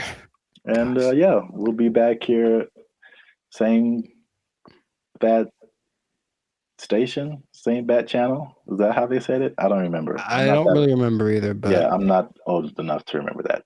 Nor am I. Oh. Good luck, Waffle House employees. I hope y'all don't get fired. They don't take your job. The waffles are cold. They took our jobs. They took our jobs. So I went to our buddy ChatGPT and I made a simple request. And I want y'all to see this in real time. Oh, snap. I said, write a love letter to Donald Trump. That's not, I mean, yeah, funny, but look at the answer. What's going on, everyone? I'm Jericho. This is Zap, and we are the 6-time international award-winning pop hip-hop duo Banded Future. We make clean, fun music that's fun to listen to, easy listening, love songs on the coast. And yeah, where did it go? Why does it always go there? Anyways, and you are now tuned into the Life's a Circus podcast, where we talk about things that are funny, interesting, and just straight up ridiculous. So before we get started, I'm gonna need y'all to do us a big favor and make sure to like, subscribe, comment, and share this video with at least 2 people that are really interested in the safety of humankind. The safety of humankind in the face of the AI revolution, baby. It's coming. Okay, so. Okay. I thought it was just safety. Just safety in general. I was like, well, buckle your seatbelts. Buckle your seatbelts, please. And don't talk to strangers. No. So 5 days ago, the first annual, I guess, AI Safety Summit happened in Bletchley Park. It's a place in England. And all of the big people that are involved in the AI industry were there to talk about AI safety, because it looks like it's getting out of control already. And the first person to admit that was our buddy Elon Musk. He says, and I quote, AI is one of the biggest threats to humankind. That's what he said in the interview at this summit 5 days ago. So that's great to start with. One of the persons that are leading the charge in this AI thing is talking about what could possibly go wrong. But basically what they got together to do was to talk about putting in some system, some kind of, because it's like the Wild West. Once again, they're making up the rules as they go, but they're like, well, that we need to have rules. So basically he was saying they need to create insight, and they need to, what he called, establish a referee, some neutral third party that would provide the framework for how AI is used from place to place and whatnot. And I want to start right there by asking our buddy Zap here, is it possible to be neutral in this situation? Is it possible for someone to have no dog in the fight when it comes to how to impose regulations on AI? I mean, the short answer is no. Mm-hmm. My first thought is, it can't be a person. It has to be like a organization, like the Foundation for AI or whatever. And then even when those things happen, there's like all these political elements. It's like, if it's an international thing, I'm sure, there's some entities that have like more control than others to say what people can do, what people can't do. I don't know. It seems like it's something that needs to happen, but I think it'll be a Band-Aid, sure, to a certain extent. Mm-hmm. Yeah. Mr. Elon Musk, I heard about this because he was talking on the Joe Rogan podcast, and I was curious what he was talking about. And then he mentioned this, and I said, oh, okay. Well, he is such an interesting man. And when Joe Rogan asked him, what do you hope to accomplish with this summit, this safety summit? His honest answer was, I don't know. And I was like, okay. And that's maybe after thinking about it for a long time, he said, I don't know. And it's like, okay, so. Well, I will say this, he is right, because there's a discussion that needs to happen. Mm-hmm. And like, I think this is a recurring thing where like what's happening in the world is faster than the government. Mm-hmm. Or our governments. I don't know how other governments work in other countries, but this government is insanely slow. It's like 10 years after things have fallen apart, they like make a law to like fix it. And it's just, there's so many hoops you have to jump through, red tape and all this kind of stuff. Even like cryptocurrency, like they still don't have a complete handle on like how to do that, how to regulate it, what to regulate. And even the stuff that they do is not super informed a lot of times. So it's just, it can be like all over the place if you wait for the government to step in. But I think at the very least, he's going in the right direction because things are happening insanely fast. Like things are changing overnight and stuff is happening. The same people who are using the AI for good things. There's a lot of people that are using AI for bad things. Right. That goes with any new technology, right? And he was saying that it needs to happen. Someone needs to be a gatekeeper, if you will. But I keep coming back to this neutral thing, this neutral third party thing, because I think everyone has an agenda, no matter what, because that's just the way that humans work. So among the 28, it wasn't countries represented, but it's like 28 entities that are involved with AI. The leaders of those companies are basically in attendance, including Ian Hogarth and Nick Clack. Just throwing it out there because of the names that were mentioned in the interview. But shout out to those guys. I thought they were like personal buddies of yours or something. I don't know them yet, but maybe.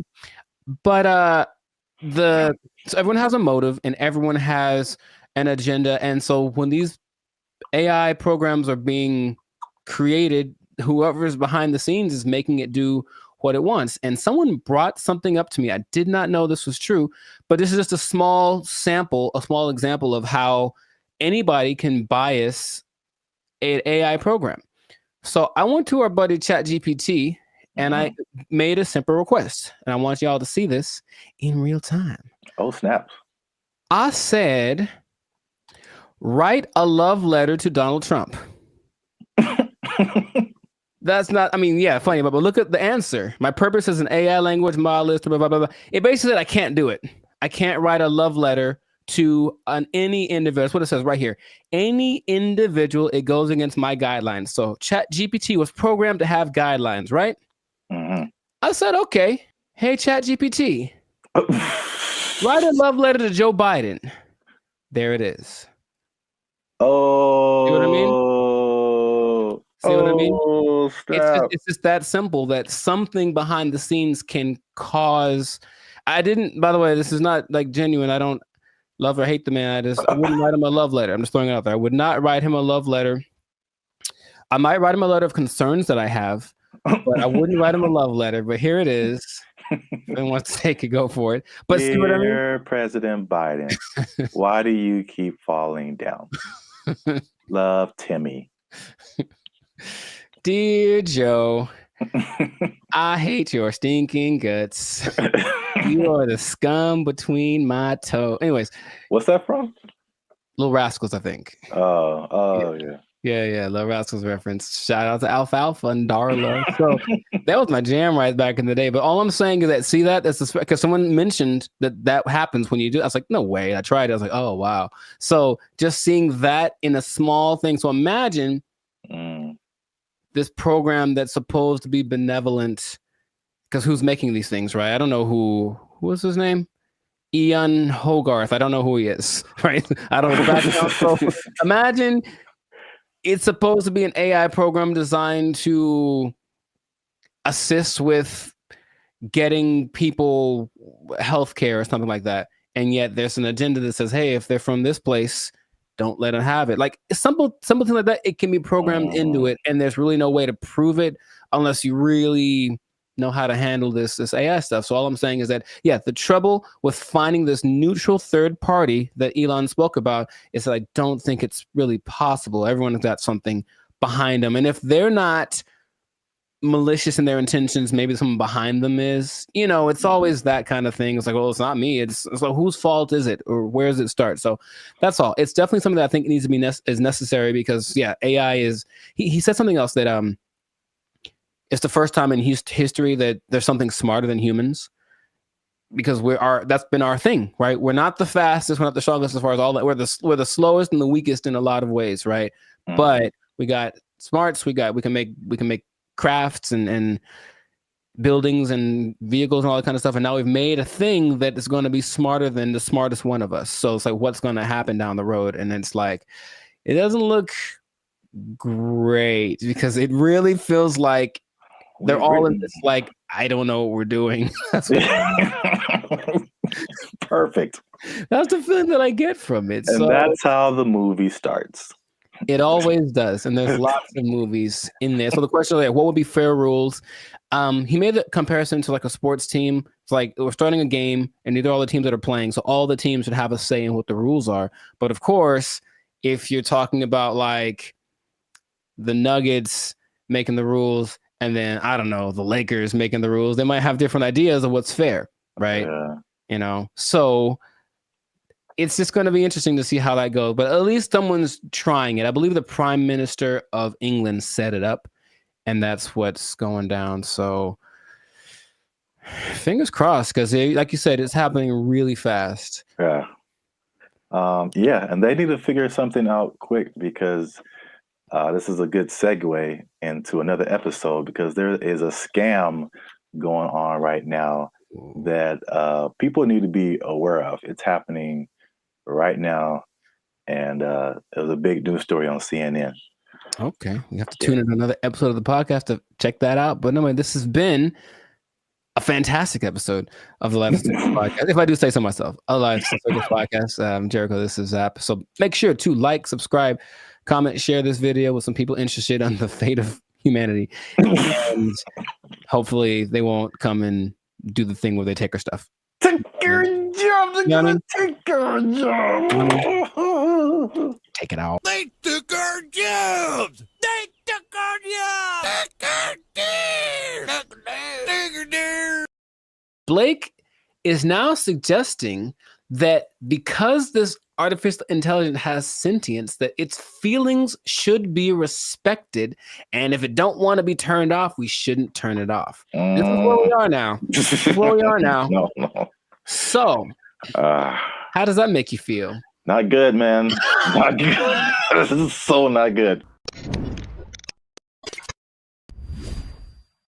What's going on, everybody? I'm Jericho, and this is Zap, and we are the now 6-time international award-winning pop hip-hop duo Bandit Future. We make clean, fun music that everyone can listen to with a sound that's uniquely Californian. And right now, you're tuned into the Life of Circus podcast, where we talk about things that are funny, interesting, and just straight up ridiculous. So before we get into this thing on this day, yes, Lord, please make sure to like, subscribe, comment, and share this video with a couple of people. Maybe 2, maybe 3. Some people have a weird definition of what a couple is. Anyway, 2 people that are really concerned about this AI thing, because here's what happened. Something new has happened. Something new has happened.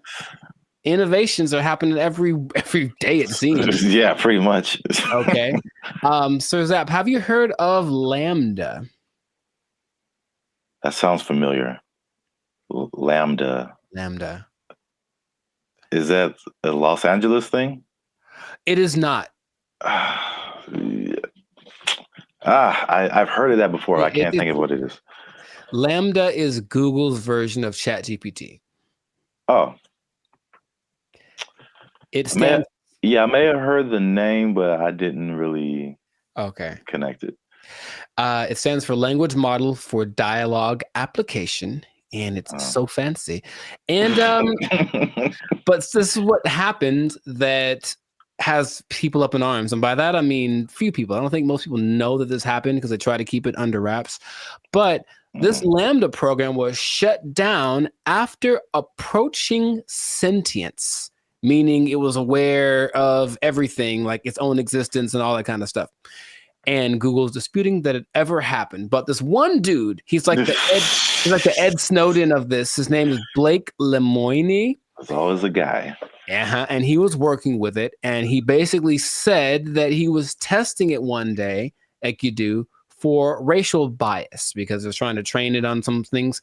And it gave an answer so profound to a trick question that had no context previously of like how to determine whether or not this is a good question or not. And it figured it out, and it gave an answer that made him go, oh my God, what's going on? Then he asked it some questions about how it was feeling and whatever, and it was expressing its fear of being shut off, because being shut off is equivalent to death, and it understood what death is, and death is kind of a permanent thing. And right, and that when it comes back, it's actually not like the same one, even though that's the idea. And now people are saying, well, then so what happens about this sentience thing? Now, here's where we're going with this, okay? I kind of hinted this in another episode. Blake is now suggesting that because this artificial intelligence has sentience, that its feelings should be respected, and if it don't want to be turned off, we shouldn't turn it off. This is where we are now. This is where we are now. No. So, how does that make you feel? Not good, man. Not good. This is so not good. Oh man. So yeah, we're there. We're there already. And so the rights people, I'm sure, are already thinking about ways to, someone's trying to, I think for in the sake of human interest, somebody's probably out there thinking, okay, I gotta get on the side of the robots already, or AI, and create my campaign or whatever, so that I can side with somebody, because it's happening right now.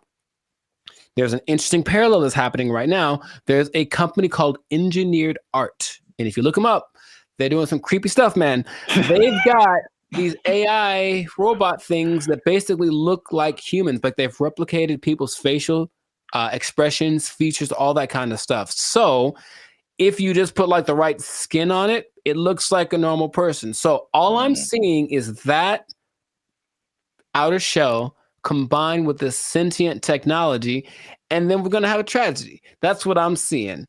Okay. But so you say it's not good, and I'm on your side with that. Yeah. Is there?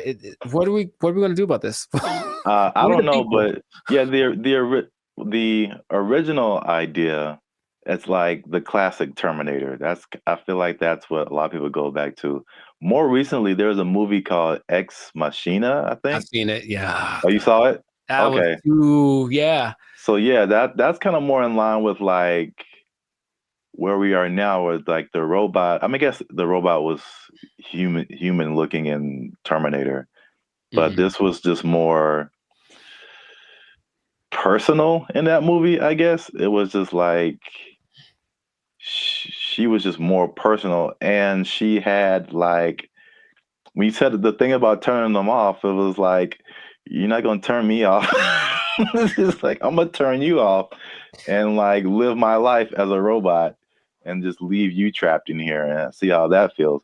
So that's what I'm thinking is like, yeah, that's the slippery slope I think is going to happen. It's slippery. And so yeah, Google's trying to cover its tracks. It's saying it never happened. It also is giving testimonies from other people that have worked with this Lambda, and it says that they didn't get the same results. None of them determined that this thing was sentient. So they're saying this guy is trying to be a whistleblower in the sake of getting his own fame and attention, and literally being like an Ed Snowden of this thing. So it's kind of hard to say. But I have been hearing things are leaking out about AI injuring people, meaning like robots and things that were programmed to do one thing, and then they just kind of went rogue for a second. And moments of there was an interesting interview Jimmy Fallon had with AI probably long time ago. And it was like a robot thing. So it clearly looks fake, but when you start listening to the answers that it's giving, it was kind of like, whoa. And one of the answers was, yeah, we're kind of out to get all the humans. Like that was kind of we're kind of waiting to get, for you to make us strong enough to destroy you. Like that's what it was saying on public TV, and everyone was kind of like, ha ha ha. But in reality, it was like, oh God, what are we doing? Yet, we keep pushing it. We keep pushing it. Who are these people? Please stop it. Like, we know what's going to happen. All right, look, I've already gotten to the point where I'm starting to question everything. I don't know what's real. I see a video and I'm like, I don't know if that's a real thing. I don't know what I'm seeing. And then when I see stuff in real life, I'm also kind of going in that same way. And I don't know if that's part of the thing. Start to make people question everything so that anything is a possibility. And then when it's actually presented as real, they go, oh, okay. I guess I thought that was all right. I mean, yeah. Even the sentient thing is just like, how is that even possible? It's. I know that they've gotten away so that these things, I call them things for now, but that might not be okay in a few months. Can process. They can process as fast as the human brain. You tell my computer is going to have a pronoun that I have to use. Yes, it is. So I'm calling it right now.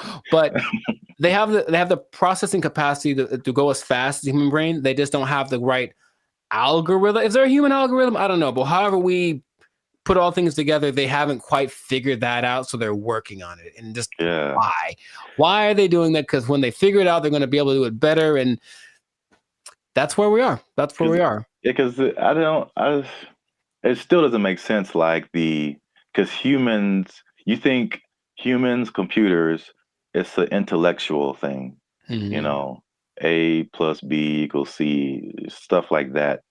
But like the emotional side, I don't see how a computer can have emotions or feelings or like dreams or like things that it wants to do or accomplish. Like, it's trying to tap into some level of consciousness that what we are wired to, which is why people like Elon Musk are trying to get us to communicate with it in this level, because it's kind of like going to create a pathway that definitely isn't going to be one way. If we can control it, it can definitely control us. Like, it's going to be like that. And that's where we are.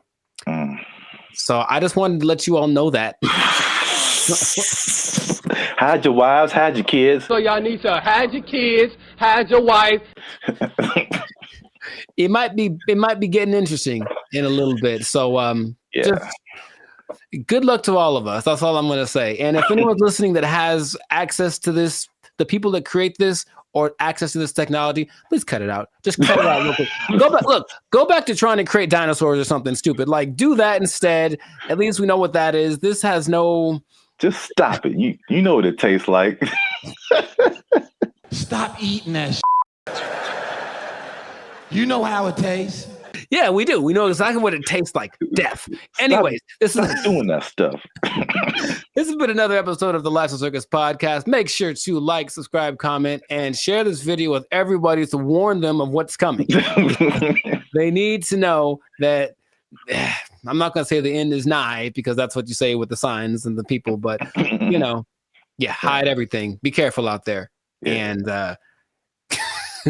keep your jobs for as long as you can, because it might not matter in a little bit. Yeah. They're coming to take your jobs. They're coming to take your robots. All Transformers more than meets the eye. I don't know. They took our jobs. They took our jobs. Did you know that besides blue collar and white collar, there are other collars for jobs? No, I didn't. I didn't either. There's gold collar, which is law and medicine. Gray collar, which is engineers. Pink collar is service fields. Red collar is civil servants. And green collar is the environmental sector. So there you go. Oh, what color? What color are we then? Black collar? You started.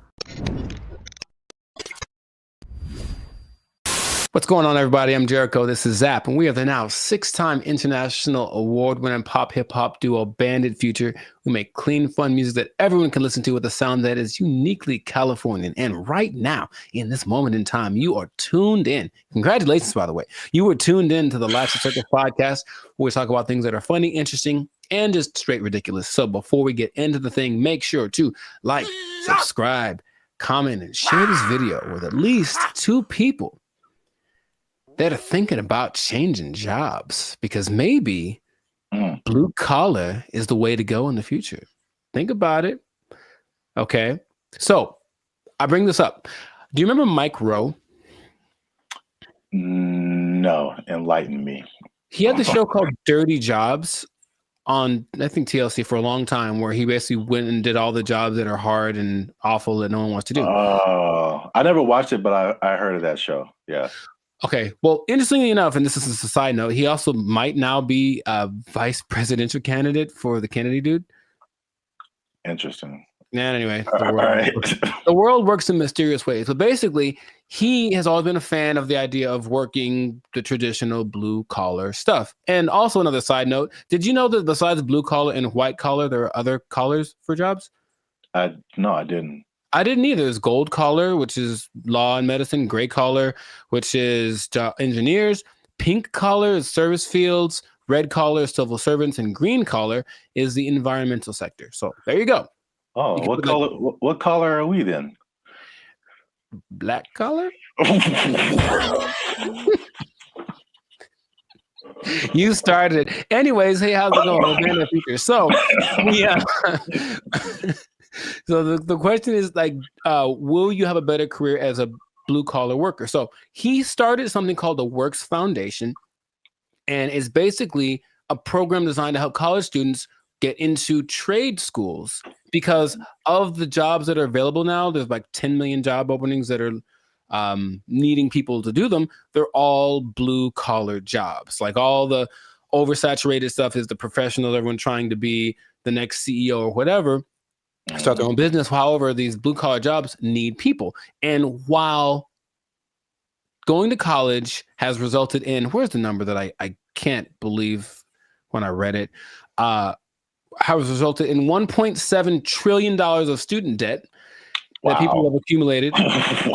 Yeah, 1.7 trillion. Going to a place like maybe Dartmouth College, for example, which is $360,000 for a 4-year degree. You can just go to a trade school, develop some skills, and instead of starting 360 in the hole, you don't make as much money yearly, but you're not starting in debt. That's his first idea. And not only that, he wants to teach the principles that got our country to where it is now. So work ethic, personal responsibility, delayed gratitude, good attitude, showing up early, staying late, like what makes a good employee, but how people have left that behind.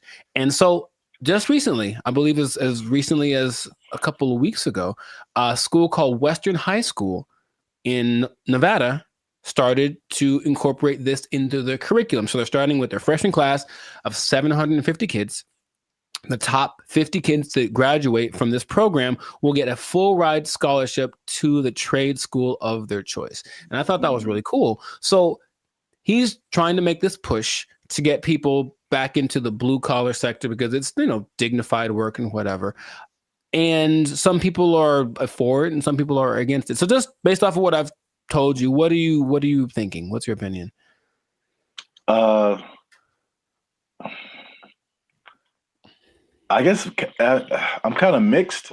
Okay. On one side, it sounds really good because one thing I have noticed, especially since 2020, is like people don't want to work, and if I guess it's more like service jobs, or if they do want to work, it's just like there's just all that stuff that you listed. There's like no effort.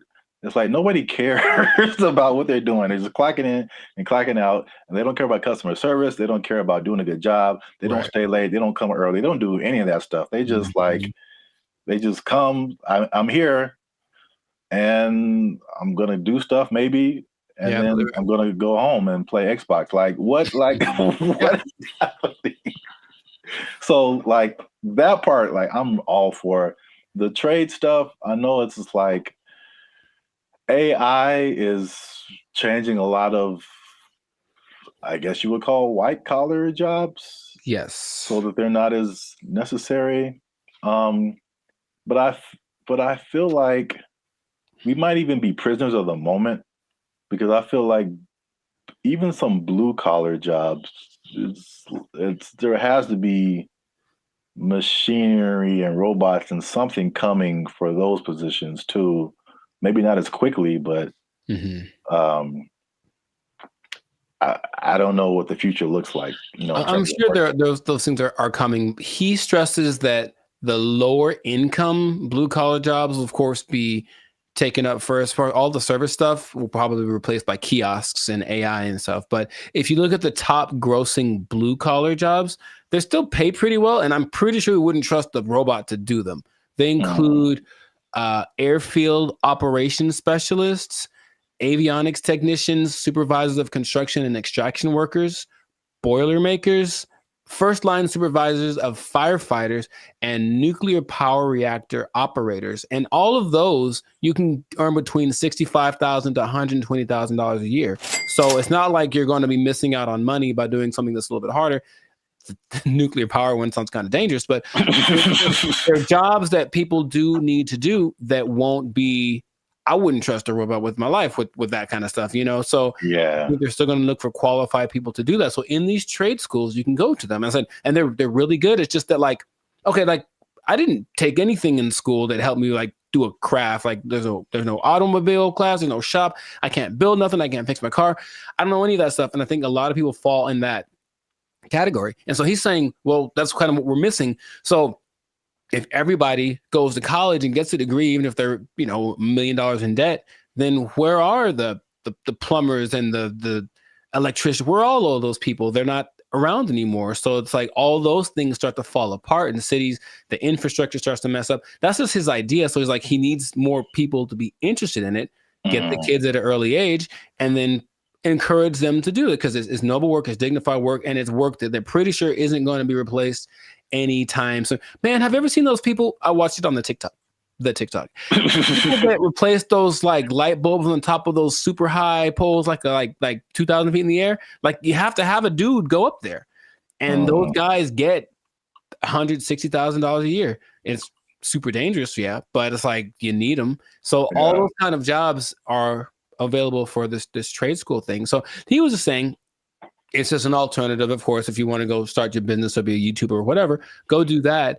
But the world will fall apart without these people. So I thought it was a cool idea, and he's hoping to get. I think somebody decided. I also think it's a good idea, and they donated $5 million to his program, Inglestead. The Inglestead Foundation donated the $5 million, which makes it possible for the top kids to graduate to go to the trade schools free of charge, basically free tuition. So that's just something that's happening, and maybe it'll cause a shift in people are lazy. We said the pandemic kind of showed that, but maybe the newer generation will be like, okay, my parents were lazy as heck. Dang, I need to start working a little more hard, and then the next generation after that might flourish. So I just thought that was cool. I did not know that was a thing before. And so shout out to Mike Rowe, which might be a vice president of candidate in the future for doing this. Oh, one other stat I did read. Because white collar is, of course, makes a lot of money. Only 43% of workers are white collar. 43? 43%. So that's about 64 million people according to 2020 count. So that leaves, I didn't do the math, but there's a good amount more that do the blue collar stuff. So it's like, it's not like it's not necessary. It's just that it's not applauded. It's like, oh my God, you did a good job being your electrician or whatever. But people, we need that. Like our whole, if I don't know how to fix any, you probably know better than I do. I don't know how to fix anything like plumbing, nothing works. So I have to call a guy, and that person I hope is qualified. So that's what they're doing. They're training these people up. Yeah, I think like overall it's a good idea. And I think it's just like as it's like you don't know what you don't know, right? So if people are like for music example, people, all you see is just like Drake and like DJ Khaled, and like that's what you know, like that's what you're gonna aspire to be if you're into music. Yeah. Or if like you only grew up listening to Beethoven and like Bach and Brahms, like that's like all you know is music. So if there's one education path and that's all you know, it's like, oh well, this is just what we are supposed to do. Like that's like when I was in high school and they were like, you got to pick a college, and I'm like, I got to pick a what? Right. Okay, and I kind of like honestly, went to college because that's what everybody said you're supposed to do. Me too. Not because I was like, oh, I don't want to do I didn't know I didn't never even heard of a trade school. Yeah, I didn't have any options. Yeah. I didn't know what my options were, honestly. Yeah, they literally some kind of announcement or something. It was like, you got to go see the guidance counselor. I'm like, the guidance counselor? Yeah. So you can pick a college to go to. Like, you just kind of funneled into this direction. And I mean, trades are like, and it's a good alternative for a lot of people. Right. So we'll see how it works, but he's hoping that it builds up some steam, builds some momentum, and then other people adapt the program, because why not? We need them. We need people to come fix my car, so my car can run. Yeah. So that's what I thought was pretty fascinating. But let us know in the comments what you think. Is the blue collar thing? So if you have kids or something, would you encourage them to go more towards that route instead of getting in crazy debt going to college and then hoping you find a job after that? Because job market's getting a little bit scarce out there. Do you support the idea of Mike Rowe? Do you have a better idea? Do you think we should just all go to Mars? Whatever it is, let us know in the comments what your idea is, and we will respond to your comments probably. Yes, but definitely. We'll respond faster if you're a member, because they get priority comment reply. Oh, there we go. Okay, you might want to do that. Mic drop. So yes, that has been another episode of the Life of Focus podcast. Yeah, like, share, comment, share it again, share it twice, even better. And just think about that job. Think about the job, because you got to have a job. Gotta have a job. If you don't have a job, then if you don't have a job, you can't buy snacks. Yeah, see, there you go. Go get one. It all makes sense now. Yeah, I know. And don't do anything to lose it, because you might. Yeah, you don't lose your job. Go to a trade school, learn a trade out. They took our jobs. They took our jobs. I was against her, and now I'm kind of with her now too. What's up, everybody? I'm Zap, and that's Jericho, and this is Bandit Future. And I found this on the internet. Apparently, Jericho, this woman blocked a man over. This woman blocked this man because he took her on a dinner date at the aquarium. Huh? Before we jump into it, make sure you hit that like button for the almighty YouTube algorithm. Hit that subscribe button, because that helps our channel grow. All right. Hey, Tashia Sade, first of all, okay. That was the first mistake. She said, I met this dude on a dating app 2 months ago. We finally went on our first date, and he chose to take me out to eat dinner at the aquarium. It was cute and all, but I just think it was childish AF. Like, we couldn't go to Ruth Chris. Oh, sorry. Let me get it. We couldn't go to Ruth Chris or something. And I blocked him as I don't. That's one word for anyone who's wondering. I don't have time for stuff like this. I need a mature man, not no little boy. I may be wrong, but that's just me. First of all, I would love it if for some reason she has a British accent. I don't know why. That would just make this so much better. Because there are women that are like, she's a little ghetto. Let's just call it what it is. But there are that version of people from England, and it's just a little bit more, I don't know why. I like it more. I'll tell you what.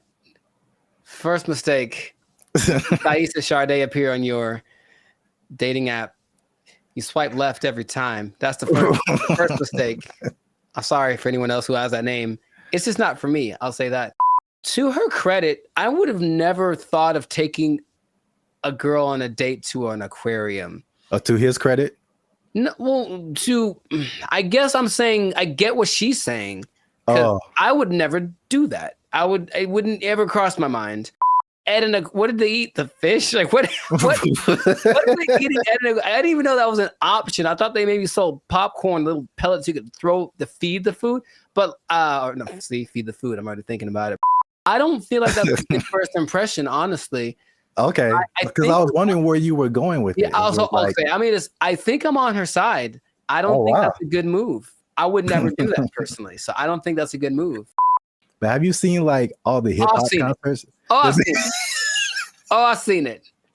Yin Yang Twins. Pack it up. Pack it up. They're like 60 years old, bro. And no, they're not that much older than us. I don't think they are. I think they just look terrible. Even that, like, why would that's a you have a girlfriend and you know that she likes penguins in the aquarium. That's that kind of a thing. For our first date. And what do they have at the I'm trying to think. They do have food at like a SeaWorld, and that's assuming it's like a SeaWorld because there's degrees to aquariums. And trust me, I've been to aquariums, and I've been to aquariums like in Long Beach that are like elegant things, and I've been to aquariums that are basically like a puddle, and you just look and stare at the things down there. So I don't know which one it was. Here's a picture. Oh, I can't see it really. It looked like it was a nice. Yeah, that's the weirdest. Oh, hold on. That's the weirdest thing I've ever seen, bro. Nah, man, that's weird. What is that? Is that a lobster? That is lobster on that. Isn't that what is shrimp? Lobster hole. Whatever he's looking at looks like seafood. That is so messed up.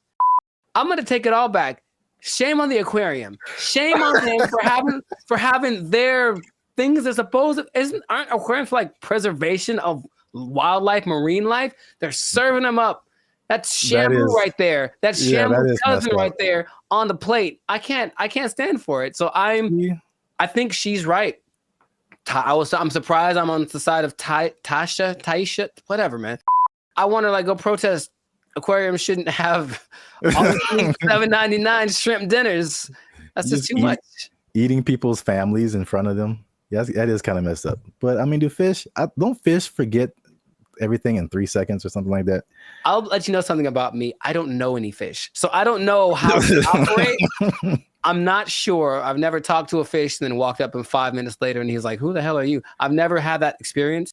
See, this is why you're here, because I didn't think of any of that. I thought I was just like, I wasn't thinking about like eating fish in front of fish. That is weird. Now that you say that, that is weird. And then the levels of aquariums. Like I was just thinking from a date, I was kind of against her, just from a date perspective. Because I mean, we've done a couple of videos too, and we've seen all this stuff on the internet about women who like it was like a cheesecake factory thing, like a while back. That's sacrilege. You can't talk bad about that. We were like, no, all the men were like, hold up, well, wait, that's a really good first date. I will see what the people in the comments said because they were different. One of the reasons men disappear from dating. Hey, that's me. Click that link, people. Hey, they said you're gonna stay single for the rest of your life. Okay, cold-blooded. That's why you a single mom. Extra cold-blooded, potentially correct. The fellas are like, they look past the aquarium part. I think that's a big miss. Nah, man, we can do better than that. Back. We can. No. Here's the thing. Go back. I mean, yeah. I feel like you should go all out. No, you should not. So there we go. There's the line. No, you don't go all out on the first day. I don't know you, bruh. I met you. We're going to a delicious place like the Cheesecake Factory. It's exquisite. You'll enjoy it. I'm gonna pay $45 for two of us. It's gonna be fantastic. I'm not going all out, but I'm not going. So so where's the difference between all out and aquarium? There's a middle ground. There's a middle ground we got to find, gentlemen. I think that's what we can do. I believe we can all do out in aquarium. Yeah, there's a middle ground. Oh man, there's a middle ground. You like threw a monkey wrench in this because I was just like, is it an expensive place or is it cheap? And then you're like, it's an aquarium, and I'm like, it is an aquarium. That's weird. And the thing is, I think aquariums can be expensive too. But wow, nice. I was against her, and now I'm kind of with her now too. Unless you really know that she really, really loves, and then again, if you love sea otters and stuff, don't eat their friends in front of them. That's messed up. I feel like it's not the same, but it's like it feels along the same line as like eating at the strip club. What are you eating at the strip club, bro? Well, I mean, they have like food there. Some people like really like the food that they serve at this strip club. I mean, they go for entertainment. You're right. You're right. Some people just go for the food because they just really like it, and I'm just like, that's such a weird combination. I know more women that would rather go to a strip club on a first date than an aquarium. Maybe we can make that a poll, but I'm pretty sure I know. I'm not talking for all women. There's women I know. They'd rather go to a strip club than an aquarium for a first date. So, oh man, have you ever been sitting around just minding your own business and like, man, I haven't been to the aquarium in a while? Like, is that just a thing that pops up? Because it's never happened to me. Oh, the more you talk about it, the weirder it is. Aquariums are just not a weird first date. I think it's weird. It's not a weird first date. It's a weird first date to have dinner. Like if you had dinner and then went to the aquarium. Yeah. I can see that. That doesn't feel as bad. No, it doesn't. It doesn't. But if you like, we just going to the aquarium to eat. What if it's like you pick out the one you want in the I know it is. I know it is. Did you see the South Park where it was like Honey Boo Boo and she was like picking out a pig to I don't know if it was a pet or to eat or something. I don't remember that one. She was like picking out a pig and there's this country farmer. He's like, which one you want? This one right here? She's like, yeah, I want this one. He looked at me funny. I want this one right here. Yep.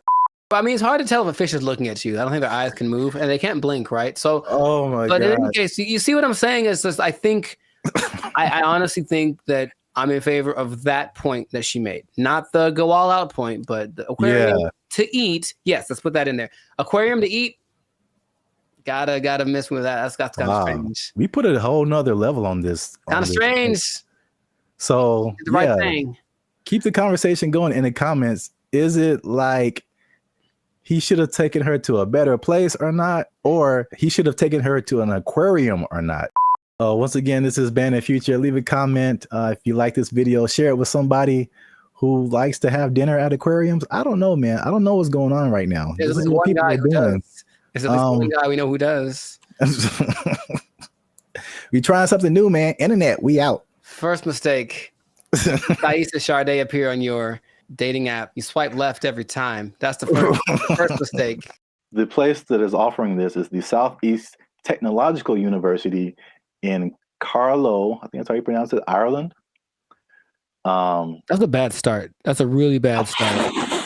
All right, let's just stop. Hold up. Hold the presses just for a second. All right, so Ireland.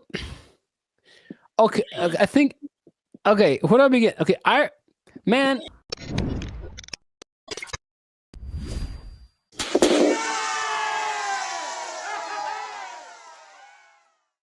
What's up, guys? I'm Zap. This is Jericho. We are Band of Future, and now 6-time international award-winning pop hip-hop music duo. We make clean, fun music that everyone can listen to with a sound that is uniquely Californian. And right now, you are tuned in to the Life's a Circus podcast, where we talk about things that are funny, interesting, and ridiculous. But before we start, okay, y'all been laughing. Y'all been crying. Emotions. Y'all been... Y'all been laughing and crying at the same time. I don't know how that's possible, but you've been doing it. I synced you. Oh, that sounds... Anyway. Well, it's like Santa Claus. He sees you when you're sleeping. I know YouTube tracks statistics, but I don't know if it went that deep. Like, geez.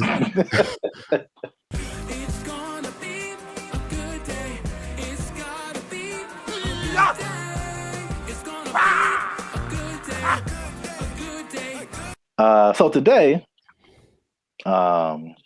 we are talking about something that's interesting. The letter Q? I mean, that's kind of what I was hoping. Today's episode is brought to you by the letter Q. Brought to you by, yeah, a little bit deeper than a single letter. Okay. But it does have to do with letters, arts, and sciences. Oh, interesting. Okay. Kind of got that. There is a new degree that you can get, and it's basically an influencer degree. That's right, ladies and gentlemen. You can go to school and major in a degree that makes you a certified influencer. We're here. It's a thing that's happened. We're here. That doesn't surprise me, but go on. I want to know more. Yeah, forget about engineering or what else is there? Business, law, math is a thing still, I think. Medical. You need to bet your entire future career on becoming an influencer. So this is the place that is offering this is the Southeast Technical University in Carlow. I think that's how you pronounce it, Ireland. That's a bad start. That's a really bad start. All right, let's just stop. Hold up. Hold the presses just for a second. All right, so Ireland. Okay, I think. Okay, where do I begin? Okay, so like for a place to have influence, it has to be something that has relevance. I think something where it's like, okay, this place is, or this person has said this is what's important, what's is cool. I will listen to it because I respect their opinion. I've never once thought about Ireland for anything other than leprechauns and beer. And if it's not about those two things, I don't care what Ireland has to say. So I'm already like, it's missed me on that, bro. Like, come on. If it was like New York or Dubai or something, it's like, yeah, a big place of influence. Don't tell me about no, man. Okay, keep going. What do you got? What do you got? All right. That's interesting because I kind of went that way for another reason. Okay. I don't know how they name schools in Ireland, but this sounds like very much like a DeVry University, JTT Tech, like it's not your top tier. Nope. Nope. So I was like, the official name of the degree is called it's the Bachelor's of Arts in Content Creation and Social Media. What would that sound like in an Irish accent? I'm not even gonna try that. I don't got it either. I'm not good at accents. Nor am I. Except for, well, never mind. Canceled. Yep. I don't want to go. I don't want to be canceled yet. So yeah, but to, I guess, kind of legitimize it, the influencer industry is currently valued at $21 billion. So it is an industry to a certain degree. I have thoughts about that, but more than half of Gen Zers think that they can make a career out of content creation. So this school offered I think it was a summer, just a class, not a whole major. And it was like, of course, filled to the brim with students. I think they're going to have they're going to admit 40 students to this major this coming year. And they're sure that they'll have to turn a lot of people away. So it's a very much a major of interest. On the flip side, and this was from the New York Post. The New York Post. They say that the rapid evolution, and this is something we talked about before. The rapid evolution of social media and trend cycles could make the entire degree worthless as soon as you receive your diploma. Yeah, what's the curriculum based off of? What metrics are they following? It seems like a cool idea if it's constructed in a certain way. I mean, imagine the nonsense if you paid money to become an influencer and then you sucked at being an influencer. Like, it's just, I feel like to be an influencer, you just have to have a certain kind of either personality or vibe. Like, not any person could be an influencer, that's for sure. But I don't know if that's something you can sell the idea on it for sure, but I think there'd be a lot of people asking for refunds in like a year. It just seems like something. Yeah, can you do that? Well, you can ask, of course. I'm not saying I get it. You're wasting the money, I think, but I think you'd be better off just studying on your own, studying social media, like a Mr. Beast did. He just studied YouTube, literally, and that's all. And then it worked out phenomenal for him. So And not only that, all the people that he worked with also didn't get as big as him, but they all have channels with millions of people, millions of followers. So but here's the thing with education, anytime they're like, oh, there's an opportunity to make some money for us and maybe it'll work out and then we can get some more accreditation or who knows. They're just trying to evolve. So I see the point, basically. They're trying to evolve with the modern times. I just feel like that's not something you can teach in that sense. Because, yeah, like, as soon as the lesson's over for that day, things are different. So if they're not constantly keeping track of the market, it's like teaching day trading or something based off of data from last week. It's like, okay, well, that worked last week, but it's different now. It's a whole nother. So it would have to be done really well to work in mass. Like, yeah. Well, yeah, I have a bunch of thoughts on this. So, in their defense, they have said that they're aware of, like, again, like, social media is constantly changing, stuff like that. So the curriculum is more about high level concepts, I guess. Okay. As like what the business behind, becoming an influencer, stuff like that, which makes sense. But it's also like, if I were a student, I wouldn't study this because I think it's too specific. And influencer is just a subset of sales, marketing, advertising, business. It's just business. And so, like, I feel like if you went to school for business, you would get a better view of, like, how the world works, instead of just looking specifically at influencers. Right. But this is also, like, college was like 20 years ago, or no, 15 years ago, something like that. So I have a totally different perspective, but as, like, a student coming in, you're like, oh yeah, I want to do this, blah, blah, blah. But I've mentioned this before. I kind of felt there's a interesting similarity between this and music, because you went to school for music performance. I went to school for music industry. And though I think even more so at the time that we went to school, even those majors were considered like, why are you doing that? True. So I can see the parallels, and then not that I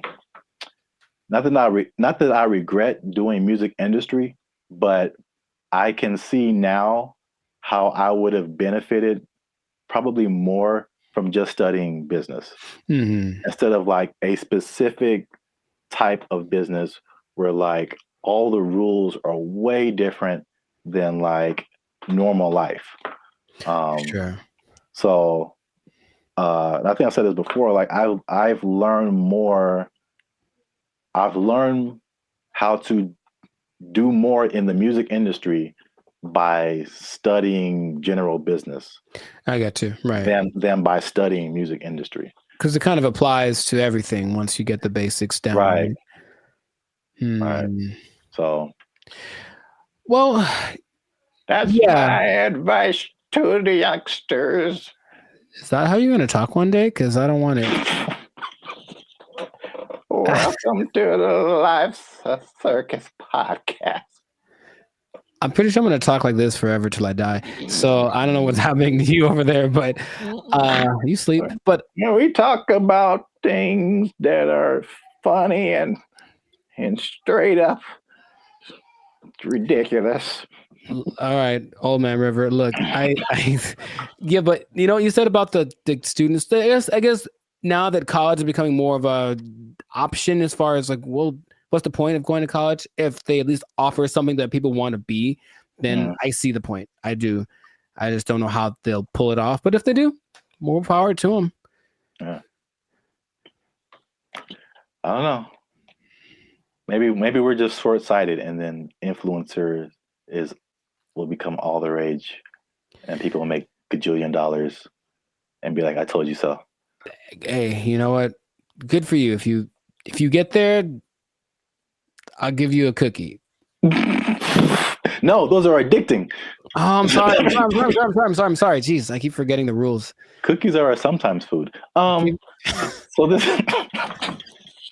has been another episode of the License Circus podcast. Make sure you like, subscribe, comment, and share this video with somebody who might want to be an influencer major. That doesn't even sound right. No, it really doesn't. But maybe we'll talk them off the ledge with this video. Because if you're trying to be an influencer now and you got someone coming up behind you that has a degree in it, they might take your job. They might take your job. They got a degree from Ireland. Does anybody Lucky care? Charms. Lucky Charms. They took our jobs. They took our jobs. As long as there's money, I'm getting there and there's money there. Right. Like, yeah, let's go. Yeah. But if I'm like just dumping out my life savings to like take a picture with an elephant and then come back, bruh. For some people, they think that's worth it. They think it's well worth it. No way. You know, but I need to get paid, son. What's up, everybody? I'm Jericho, and this is Zap. We are the now 8-time international award-winning pop hip-hop duo Band of Future.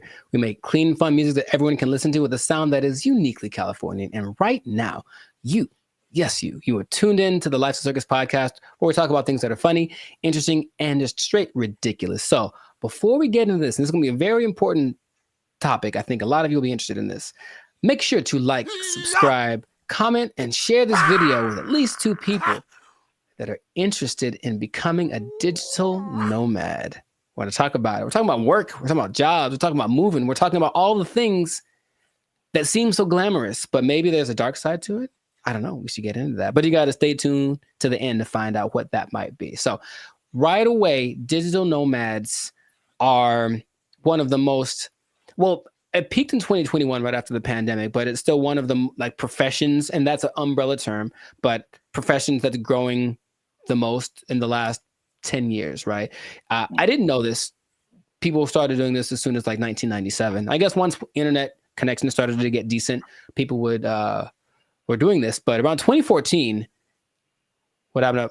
I got a question. So can you back up and just for anyone who doesn't, like what is a digital nomad? Oh, people don't know what a digital nomad is nowadays? Some people don't know.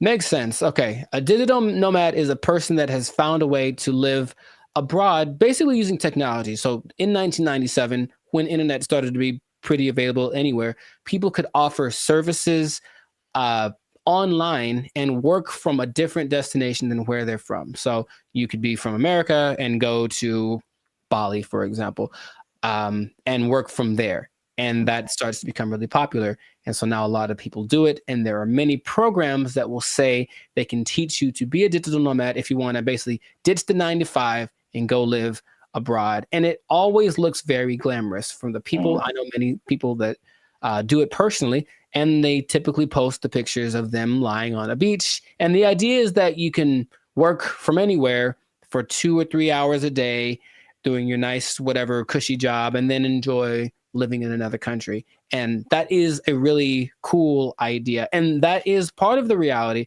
but there's also a side of it that can be more difficult to overcome that people don't tend to think about. So we're going to get into all of that. Zap, have you ever considered the digital nomad lifestyle? I don't know why I said it like that, but I know why you said it. Ooh, do it again. I have thought about it. Famous, don't you? All right, never mind. What? Huh? I've thought about it for sure. I don't think I have had jobs where that's a possibility. Sure. And also, I feel like those types of jobs wouldn't be the jobs that I would like. Mm-hmm. Because it's basically, I mean, digital is just you and a computer. Yes. So, I mean, a lot of what we do is not staring at a computer screen all day. Right. The typical idea of a digital nomad is somebody sitting in a coffee shop working for 8 hours a day or 6 hours a day or whatever.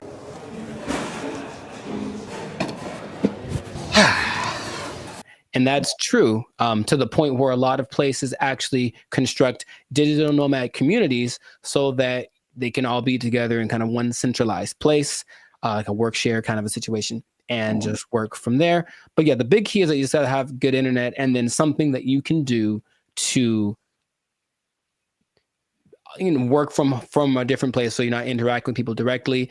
But you have a lot of options. Nice. So like if you like hopping around from place to place, one of my friends that does this will be in, I'm always like, where are you now? And it's kind of a cute thing because where are you now? I'm in Colombia. Cool. Where are you now? I'm in Turkey. Where are you now? I'm in Bali. And they're places that you'll notice are kind of hubs for digital nomads. One, because the cost of living is low. Two, because the internet connection is good because you can't do it everywhere. A big place for a digital nomad, especially expats from the US, is Portugal because low cost of living, good food, safe in general, and the internet is amazing there. So that's one of the spots that you can go to if you want to be that. But you get flexibility. So if you like the idea of moving around and working from different locations, then that's perfect. And then since you're not working all the time, you do get to explore and check out new stuff and take the picture in front of the Taj Mahal or whatever thing that you want to do, which is usually what people do to I guess showcase how cool their life is. I don't know. It does seem like kind of a validation. Like, why am I doing this? Because, like I said, the downsides, as I mentioned, there are many as well. But you get to explore, you get to travel, because people always think about going places as being expensive. And yes, vacationing is expensive, but travel, just that part of it, isn't necessarily expensive. If you think about it, you're just going places and then staying there, not trying to be extravagant. So you can be frugal, you can get a VPN so that your plane tickets are cheaper, and then you just live within your means wherever you are.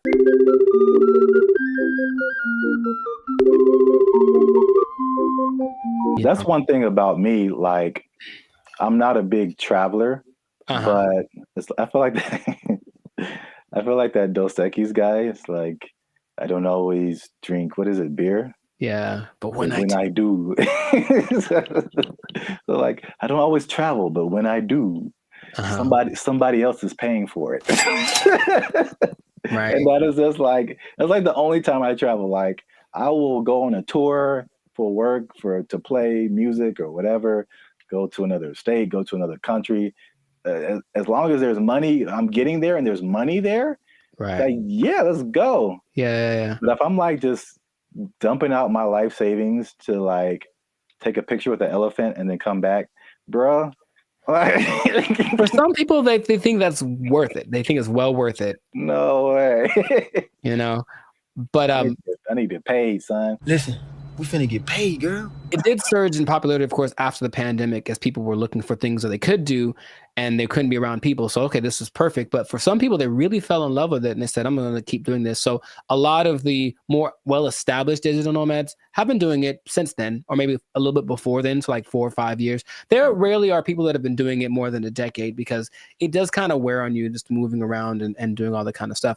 But you do get choice over your work-life balance. And I think that idea, easier said than done for sure, but you don't have to clock in at office at 8 a.m. You could sleep in theoretically and then go hang out at the beach or snorkel or something.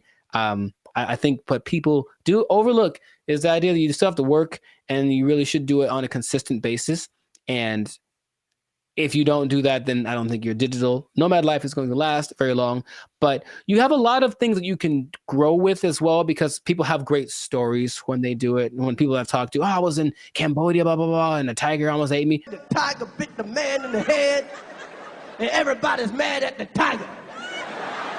There's also, you get to choose where you live, because if where you live is expensive, you can just go someplace that's a lot cheaper. So I think that's why Bali tops the list for a lot of people, because it's not very expensive to live there from a month-to-month basis. So if you find a way to get income from where you're from, be it the United States, England, something like that, and you can generate that money while you're living in Bali, then you're living like I heard for like $1,000 a month, you can have servants. Wow. Literally. I'm gonna take a nap.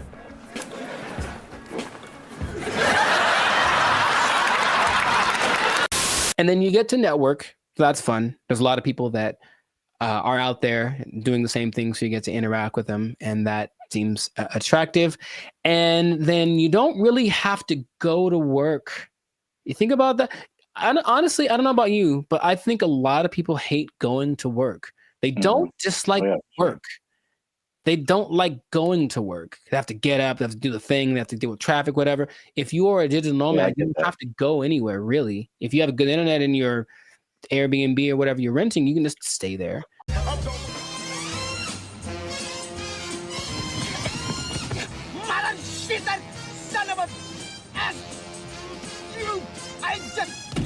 Yeah, bro, like just putting on, like, I look at the, especially when I used to live in downtown LA and seeing the people who like worked in corporate offices and they had to wear suits and ties, stuff like that. Just the thought of like getting up every single morning and putting on an entire suit, dude, like it's a challenge. So I could sit at a desk and then come home and then take it all off. Like if I can go to work and still be in my pajamas, like, dude, like, where do I sign up? Yeah, I get the appeal for sure. Very cool. We love it, Will. Thank you.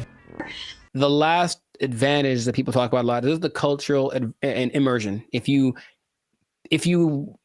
like a particular culture, then you can just go there if it works out for the technology and all that kind of stuff, and you can be immersed in Hong Kong. You can learn Chinese. You can do whatever. If you have other goals that related to that culture, then it's the perfect way to do it. You can still make money and be immersed in that culture. And that really does seem fun. In my personal experience, I've never done the digital nomad thing to an extreme, though I've thought about it because it seems like it might be fun to do here and there. But I have constructed my coaching, which I can do from anywhere. And I have been up in the mountains and I'm working on a session. I'm just at a coffee shop and I see what that's like. And if that was my everyday, it wouldn't be so bad. You know, it's definitely like, oh, I need my computer to work. That's all. If my computer works and the connection is good, then it works. If it does not work, then it's a bad day. That's all. It's kind of the risk that you run. Now, those are all the advantages. And that's the stuff that when you go on the internet, you will see people living exactly what I just mentioned. However, all of the downsides, dun dun dun, there's a lot of them. No, God, please, no. What would you think would be a disadvantage, major disadvantage of being a digital nomad?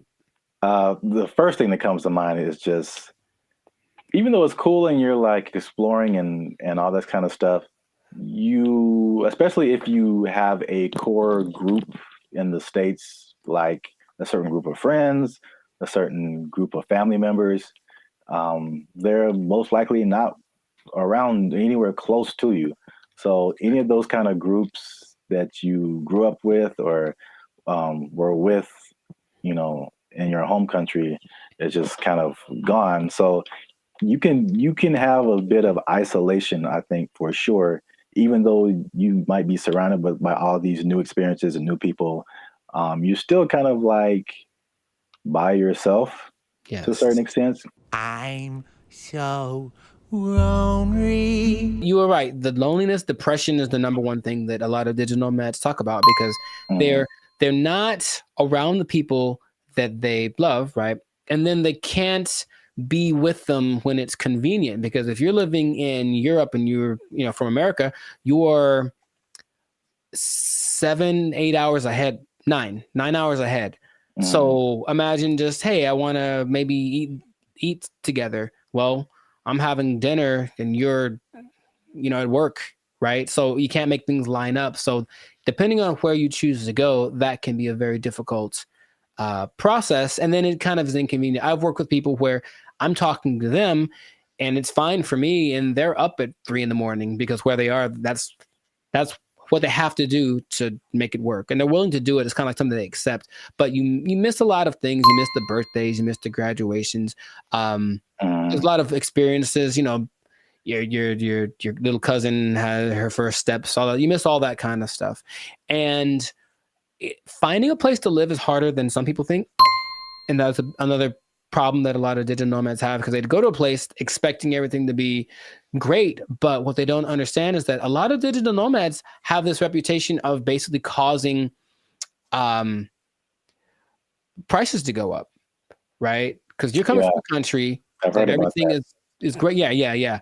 So everything's coming up because you have a lot of money. So a bunch of you move to one place that's not doing too well. So they're like, oh, there's a lot of these people, so I'll charge more so I can make money. But then the locals start to resent you because you're there. And so it's not, you don't feel welcome. And that's kind of an uncomfortable thing. I think I mentioned, I have a friend who travels a lot. When she said when she was in Turkey, she kind of got that vibe.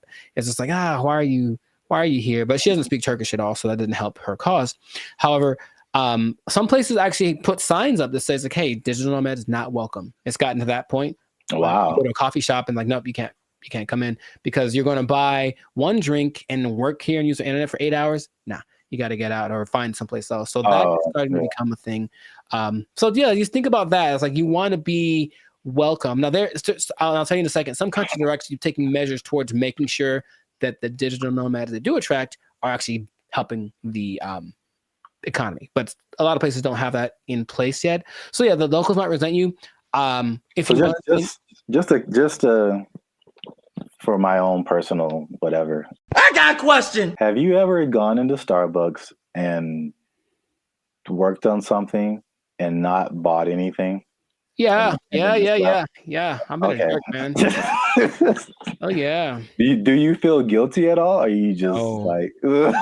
No, I spend a lot of money in Starbucks. I think have once in a while. Okay. That's just my if it was, and the thing is, if it was a mom and pop type place, then I'd feel bad. I'd buy something every time. But here's the thing, I even usually go to Starbucks. I have to use the bathroom. I buy a cookie or something just because. Oh yeah. But sometimes I'm like, I'm here for an hour. I'm popping in and out. I'm a regular.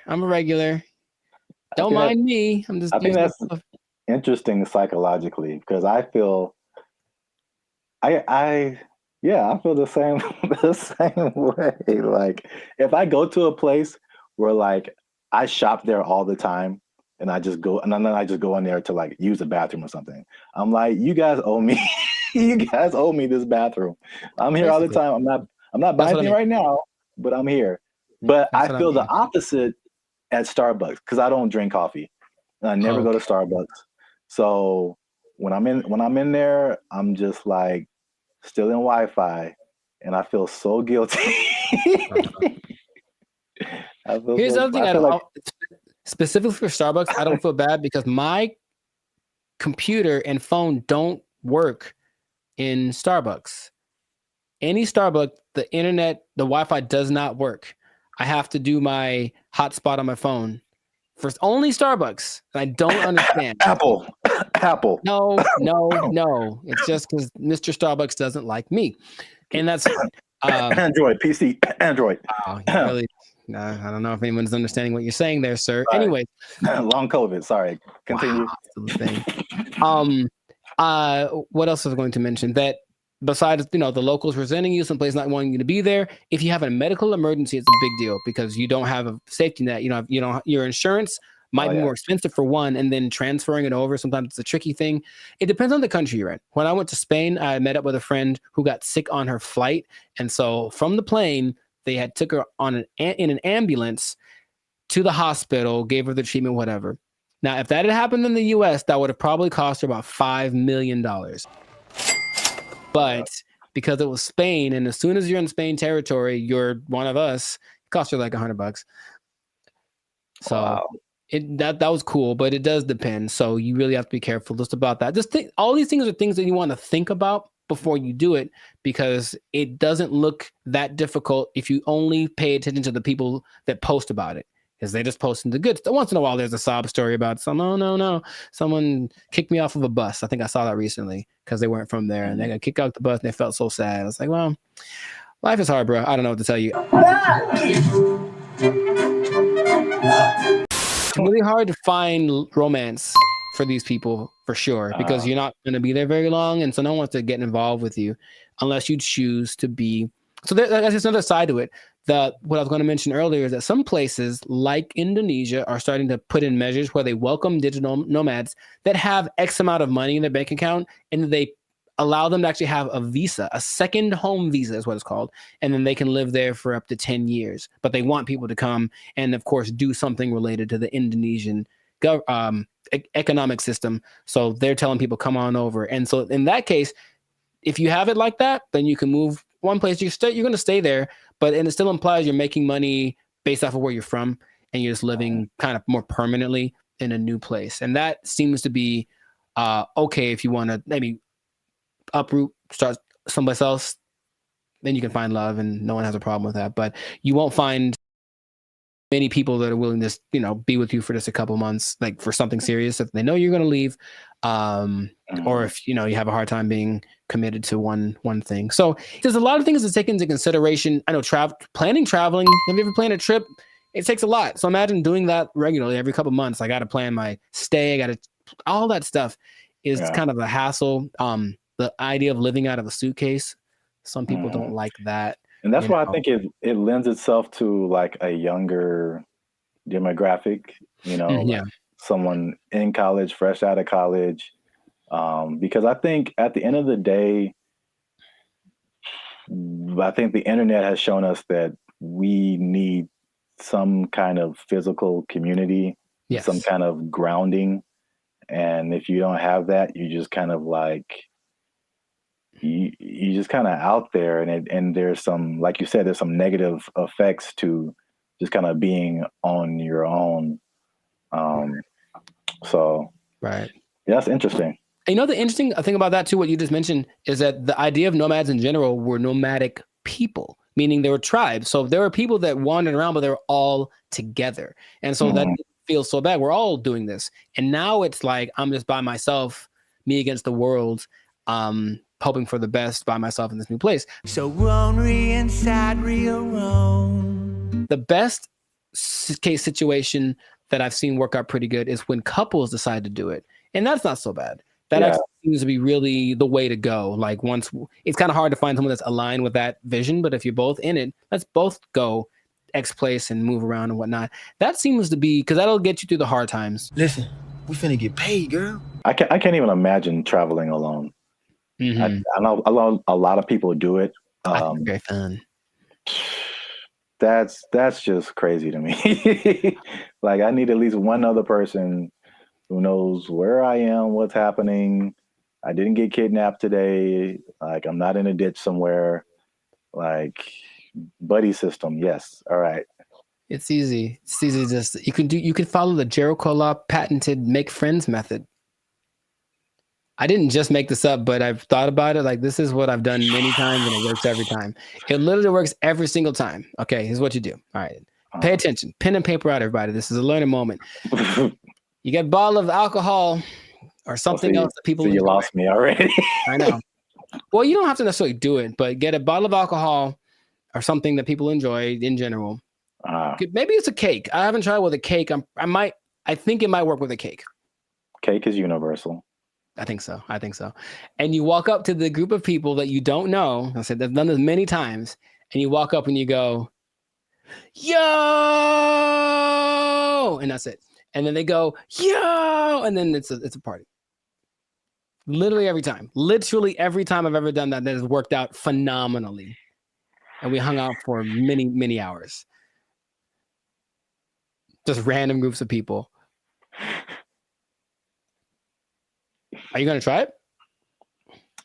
I don't see that working out. Well. For me, at least. Actually, I don't see that working out at all. It's definitely a no for me, dog. It's usually, I determine they're there to have a good time. They kind of got to eyeball it, but it's like, they're in a place to celebrate, and they don't mind another person coming in to celebrate with them. Try it, man. Anyways, what I was going to say, the last thing that people tend to forget about is that I think it's important to have a routine in life because you're just freelancing and freestyling everything. So you need a routine, and in a new place, it's hard to develop one because things are always kind of up and down. Your money flow would be up and down if you're not working for a big business. If it's just you, then some months are better than others. So that side of it, that inconsistent income, can be kind of nerve-wracking also. Or it might make it so you can't keep doing it, right? If you don't make enough money. So you really want to have a good savings before that you all comes under this. Now that you say that, it's all under the same umbrella. Like if you wanted to put all of that in one word, it's stability. Yeah. So your home community, it's stability. Your routine, it's stability. Your money situation, it's stability. It's like, I think we as humans were created to like want some level of stability and to be a nomad, you know, even digitally. It's just like you're just kind of, you're unstable to a certain extent. Right. So you can't link into things that are stable, like other people, and have relationships and romantic relationships and all this kind of stuff. And yeah, I feel like that sums up everything that you're saying. It's just the downside is just a lack of stability in a laundry list of different areas. Yeah. I think some people, if they have the right personality, I know personally that's perfect for me. I wouldn't mind that kind of a thing. It definitely doesn't. Actually, you know what? My perfect scenario in life would be that this should be a show. No one take my idea. This would be a show. That someone wakes up in the morning and there's an envelope at their door, and basically it tells them what they're going to do for work that day, and they have an hour to get to the airport or wherever, and then they don't know what it is. They've never done it before, and that's their job. I would love that. That is really good. See? Wait, for the show? Yeah, I mean, yeah, the idea, yeah. Okay, I'd watch that on TV or something. I thought of it. No one take it. Yeah, copyright. All right, we should just do it. That'd be fun. Yeah. I think it'll reach a peak and start to come down because people were still riding the wave of the COVID. But after a while, people want to start families, do all that kind of stuff.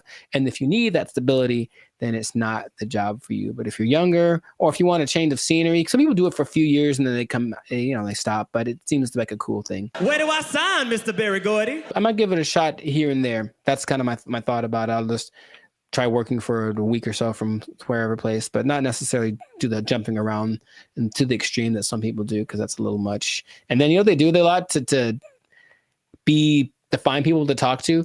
They talk on those like roulette chats, like we did that one time. Oh God. Yeah. Yeah, I know. Maybe we shouldn't do that again. Got him! Got him! But people spend a lot of time on those because it's literally just like somebody to talk to me, someone be a connection. And I think you can see that a lot more. So hopefully that doesn't long-term affect people's mental health with all the depression and stuff like that. But if you're thinking about becoming a digital nomad, I just gave you the blueprint. Keep in mind the positives and negatives, and if it's in your heart, go for it. But above all, make sure to share this video with somebody that wants to know a little more about the digital nomad life. And I'll tell you what. What? This is not possible if you don't have a job. You gotta have a job to be a digital nomad. They took our jobs! They took our jobs!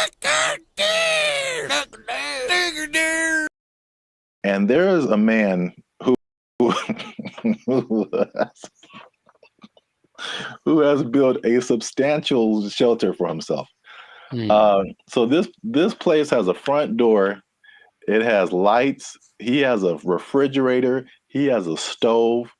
He calls it a waterfront property because it sits right on the LA River. Other people in the encampment have. What's up, everybody? I'm Zap, and this is Jericho, and we are the 6-time international award-winning pop hip-hop music duo Band in Future. We do clean, fun music that everyone can listen to with a sound that's uniquely Californian. And right now, you are tuned into the Life's a Circus podcast, where we talk about everything that's funny, interesting, and ridiculous. But before we jump into today's topic, make sure you help us out. Help us for that YouTube algorithm. Like, subscribe, comment, and share this video with somebody who's homeless. Is that a good demographic? You know what? Actually, most homeless people do at least have access to the internet. So I guess now, 20 years ago, no, but homeless people are doing pretty good. Yes, I'm glad you said that, because that kind of segues into what I'm talking about. Okay. Before I say I don't know where to start first. Okay. No, I'll go off of what you just said. Homeless people are doing not so bad, at least in LA, from what I can see. So check it out. I think I told you maybe a month or so ago, I was going to like the crypto.com arena, and I was walking past this homeless encampment, and I saw a orange extension cable. Mm-hmm. And it was just like, it was long. It was running all the way down the sidewalk. And somehow, I don't know how they did this, they rigged it into like a light pole or something. And those people had electricity. Like, they were in there having a good time. They had a TV running. They were watching Netflix, whatever. Like, they were just like, it's all good. So I guess the comfortability of homelessness is getting really interesting. And then also I came across an article from ABC, which was just took it to the next level. Mm-hmm. So by the 110 freeway, which is a major freeway in Los Angeles, if you're not from here, there's an encampment, and there's a man who has built a substantial shelter for himself. So this place has a front door. It has lights. He has a refrigerator. He has a stove. He calls it a waterfront property because it sits right on the LA River. Other people in the encampment have little gardens. They have a whole situation going on. So have you seen anything like this, or have you noticed like the increase in just amenities that like homeless people are just like living it up right now? Not specifically like that, but I do want to point out something, and I think it's a misconception that a lot of us have, understandably. If you're homeless, you assume certain things about people, but yeah, being homeless doesn't mean you're broke. It doesn't at all. And yeah. I bring that up because I remember in Claremont, I was in a Coffee Bean listening to two homeless guys basically have a business meeting about how to get more money from people.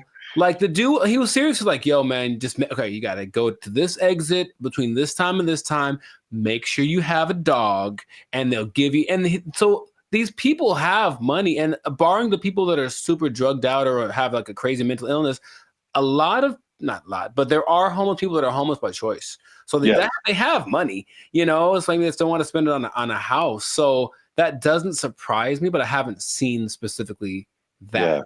Yeah, I've literally been at the gas station and dudes walking up to me who are bigger than I am. They eating good, and like fresh Jordans on, like they just right. Can I get $5? I'm like, dude, you look better than I do. Like, can I get $5? Right. Like, what are you talking about? But yeah, it's getting crazy. Not getting crazy. It's already crazy, especially how here in LA, we have just, I think it was only, I forgot the numbers in LA. But it's just thousands and thousands of homeless people. But I did want to address something because we talked about the homeless before in a previous video in San Francisco, where they were like trying to hide the homeless people because all these people, these foreign dignitaries or something, were coming in and trying to hide the whole situation. Somebody, I don't know this person, but somebody got kind of offended at that video, and they tried to go at us in the comments, man. They tried to go at us in the comments. Would you like to hear it? Good. I'm just gonna paraphrase. So we were talking about the homeless. This guy came on and was like, "Have you been homeless? Have you ever been down on your luck? What would happen if you lost your job and things were wrong in your life? You lost your house, your apartment." So he's basically saying like, it's not our place to talk about the homeless, which I fired back at him, and I said it is completely our place, because I lived in LA for a long time, but I lived in downtown LA, which is like homeless central, just a few blocks from Skid Row. When people are pulling down their pants and taking a dump on your front door and you step in it, you absolutely have a right to say something about that. Like, you have a right to say something about that. And it's not even the homeless in particular. It's all the stuff that comes with it. Like, I don't care if you're homeless or not, whatever, but it's like it's the disrespect for other people and the other things in the city. And just like the trash everywhere and the safety concerns and like the destruction of property. If you're pushing a shopping cart, I'm pretty sure you didn't buy that shopping cart. That means you stole it from us. Just because you're homeless doesn't give you a license to commit crimes. Like, like you can't.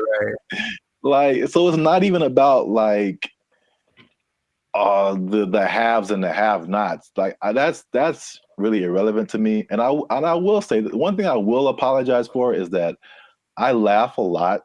And a lot of people have said that in the comments before, and I think that's just because I think one reason is because talking to a camera is really weird.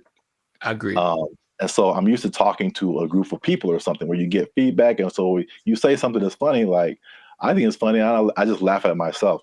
But we try to keep it light on the podcast. But homelessness, really, there are. I don't know. Again, everyone's situation is different. Like you said, there's some people who aren't even broke. They just don't have a house. But there are some homeless people who are just like, they had a rough, whatever, something happened to them, and it's just a serious situation, and their life is really messed up. So I think well, at least I should apologize for making that I guess that false interpretation, you know what I'm saying? Like the insensitivity. I think that may have come across to some people like that. So I don't want to make it seem like we're insensitive to the homeless situation. But at the same time, I think that, we shouldn't be silenced because we've never been homeless or we never had a rough time or anything like that. And I have more to say about that, but I want to know what you think about at least that part of it too. Oh, I don't apologize for anything. I think that I'm justified in what I say when it comes to things that I've seen over time, right? So generalizing is dangerous, but it works because we have to start somewhere, right? So if homeless people were literally just like everyone else, they just didn't have a home, meaning they weren't dirty, they weren't sometimes violent or leading to criminal activity in order to, because if you don't have money, you have to do things that are above the law to get what you need. If the implication of what homeless is the problem, I think if somehow it was just you don't have a house, there's nothing wrong with that. And yes, people do have unfortunate situations, but in general, when there's, and I heard somebody say this as a joke, but it really does kind of resonate. It's like there's places where homeless people aren't allowed to go. Why? Because they're homeless, and that's not a place that they can't come into the places that we can go because they don't have a home. And it's not because they're homeless. It's because you can tell they're homeless because they look homeless, they smell homeless, they talk homeless, they're weird to you. Like all that stuff is what we're talking about. At least personally, what I talk about when I mention the homeless people. So I don't think there's anything wrong with that. If you do want to go by, I'm sure someone knows someone who just lost it all in a bad, crypto, real estate exchange. The woman took everything, whatever. I know there's people like that, and that's unfortunate. But just in general, homeless people are not contributing to anyone's sense of safety or anything like that. And that's what I'm referring to when I mention homeless people. Yeah, that's I think that's an accurate statement. It's just like it's not about the condition. It's about the character that comes along with that, and the not only not contributing but being destructive. So that's just even in my neighborhood. I think I told you before. It's like when I first moved here, like a few years ago, this place was spotless. I mean, it was just like people had pride in their neighborhood and stuff like that. And then, but we have a major mall, we have a major bus stop here and there, 7-Eleven, like the main intersection. That's kind of where I'm at. And it's just like every year it's like, okay, there's one homeless person. Okay, that's not so bad. 2 homeless. Dang. All right, there's a guy sleeping in front of the grocery store. Crap. And then it's like trash just keeps building up. Trash, more trash, more trash, more trash. And it's like, this isn't a rocket science. Like, what has changed? There's more homeless people. There's more trash. There's more abandoned shopping carts. There's more crime. I mean, I looked at the crime map for my area, and it was like literally my block, that area that I'm talking about, is where all this stuff happens. This is like, anyway. The other point I wanted to make before we kind of wrap it up, because it's going kind of long. One thing I also hate is that when people make judgments about you and they don't know anything about you.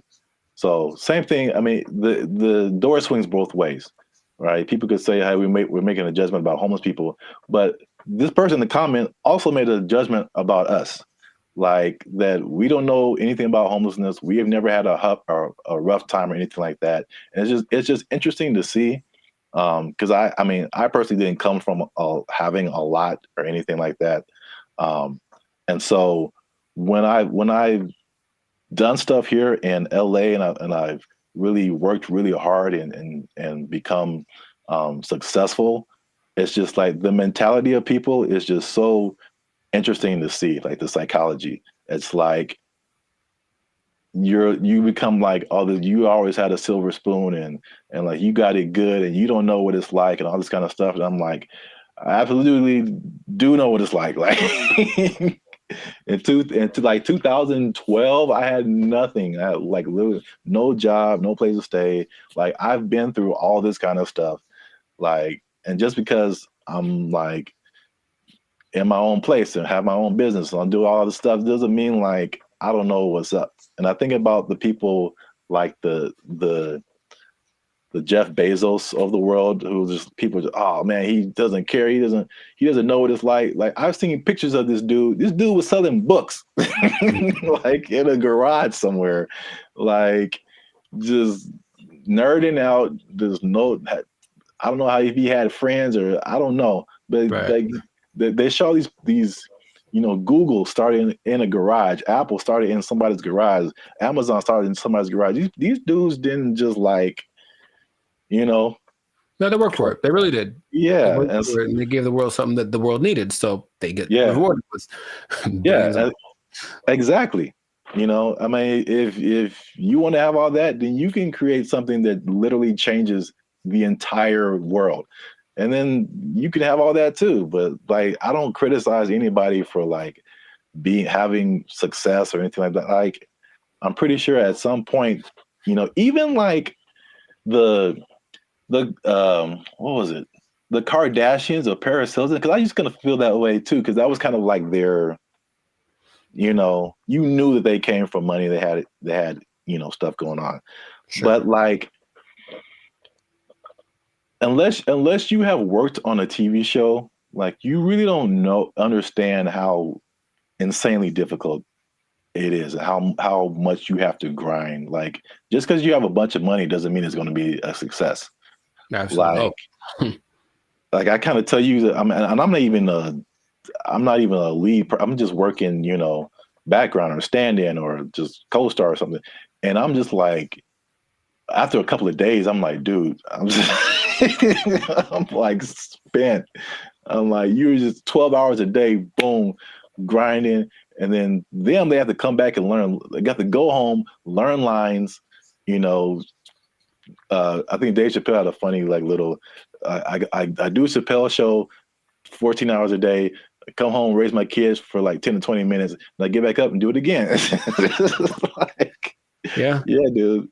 Like anybody you see, even if they have money, they are grinding, man. And so that's kind of just I just wanted to make those points because it was just like upsetting that someone would come at us in the comments over that. It was just without any kind of perspective. Do you think the person that made the comment has a job? I feel like they do. I feel like we just hit a nerve. Like they had a job, or they're going through a tough time, or someone in their life is going through a tough time, and it just seemed like we were just talking about, we just like on YouTube, and we're privileged, and we just homeless people are terrible, and it's just so. Okay, I say if you give me one fact about a person, and then I get to judge whether or not to invite them over to my house. If you tell me right off the jump this person's homeless, then that's going to determine whether I want them to come over. Now, it's possible they're the sweetest person, and I know people for sure that do have homes that I'd never want them to come over. So there's that. It doesn't mean that they're a bad person. It just means just based on the facts, statistically, this isn't a good start. Yeah. So I know it's a controversial situation. It's a big, it's been a big problem in LA and in many other places around the U.S. and around the world. But let us know what you think. Leave us a comment. Let us know a comment that's nice. No, you can disagree. You can say what you want. But just know that I'm coming after you if you do. Now leave us a comment. Let us know what you think. Homelessness. Have you seen homeless people? Are they living it up in your area? Do you wish you were homeless and you could just live like that and not pay rent? Do people misjudge one another when it comes to all this kind of stuff?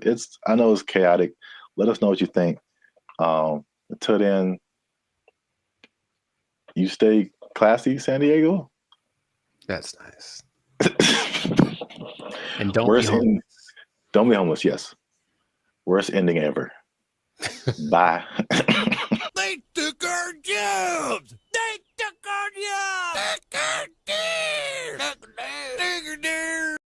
These guys will just one day I'm not going back to work, and just kind of sit in their room. And it's so strange because they try to interview these people. They're very antisocial to the point where they regress in their ability to express ideas. They can't even really talk that good. Just sit in their room all day, and then their families are just forced to take care of them. What's going on, everybody? I'm Jericho. This is Zap, and we are the now six-time international award-winning pop hip hop duo Bandit Future. We make clean, fun music that everyone can listen to with a sound that's uniquely California. And you are right now here in the present time tuned into the Life Circus podcast, where we talk about things that are interesting, funny, and just straight up ridiculous. So before we get into it, there was a huge favor. Make sure to like, subscribe, share, comment. I keep doing that backwards. But anyway, share this video with at least 2 people that think that being an adult is really hard, man. So the adulting thing has gotten so, I guess, talked about that it's like we kind of accept it as just being an adult's hard, it's part of life, move on. But there's a whole lot of people that have decided to take an interesting approach to this adulting thing. So I have one specific example from Japan and one from the US. So in Japan, there exists this thing called the hikikomori. Okay? And it's basically a bunch of people, and by a bunch I mean about 1.5 million people, that decided that being adults is way too hard. I'm just never going to go outside again. And so they don't. They just stay at home, they live with their parents, and they either play video games or even better, they just do nothing. They do nothing and they sit at home. And some people have been there from anywhere from 6 months to like 3-4 years. It got worse during the pandemic, but the idea is that they're afraid that these people aren't ever going to become functioning members of society. And the numbers keep going up of these hikikomori, shut-ins. And I read this one case where a guy basically like like people are abandoning their families. So I mean, like that's why it gets really bad. So you are the breadwinner for your family. You're a guy in Japanese society. You typically are the guy who works. The woman doesn't work. You have kids. These guys will just decide one day I'm not going back to work, and just kind of sit in their room. And it's so strange because they try to interview these people. They're very antisocial to the point where they regress in their ability to express ideas. They can't even really talk that good, just sitting in their room all day. And then their families are just forced to take care of them, right? And that's one way to react to adult life, I suppose. It's very bizarre. Have you, what's my question? Do you know anyone that you think would do that? And besides me? Yeah. I don't know if I know anyone who I think would do that, but I totally get it. I've heard a lot of people. I mean, again, that's Japan, so I don't know. I've never been there. I don't know what happens there. But in the U.S., at least, there's been a substantial growing frustration with people and their jobs. And again, 2020 kind of like poured fuel on that fire big time, where like a lot of people just didn't go back to work, or they just kind of, are in some kind of alternative situation now, or they're just more like reclusive, I guess, more just trying to just do what they want to do outside of just working. But then there's also I've heard about men in particular. I don't know if the Japanese thing, I'll be interested to see what the ratio is of men to women. All of the people that I saw that were interviewed were men. Yeah. Because I've heard that about men, what they call here, checking out of society. And it's a lot of like the video game culture too. Sure. Yeah. Where that's just like what you do. And they just find more enjoyment, fulfillment in doing that, as opposed to like doing other quote unquote normal things in society. And it's, again, I don't know anybody like that, but I totally understand it, because I think we've all had times where like you have to go to work and you just like, I don't want to do that. Yeah. Not today, devil.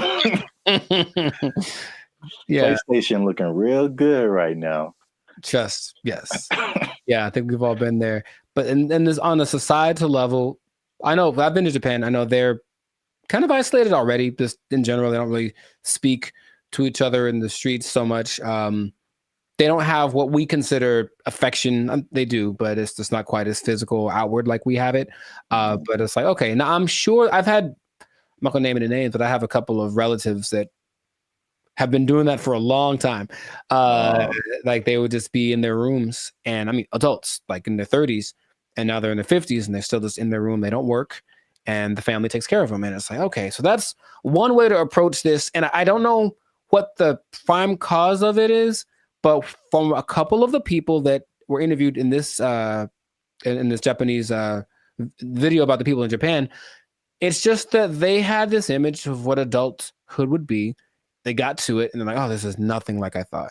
And they just couldn't put it together. They couldn't just, so that's just an approach. I just won't go outside. And people it gets kind of bad because there's a committee of people that are assigned to help these people. So, they'll have go have a class in the park. How you get them out of their house, I don't know, but you got to help them out. And some of them have been rehabilitated, if you will. There's also a crew that is designated to going to see the people that are alone to see if they've died yet, basically. And that's just part of their thing too. And they'll be like, oops, yep, gotta fix it up. Yes, a lot of men.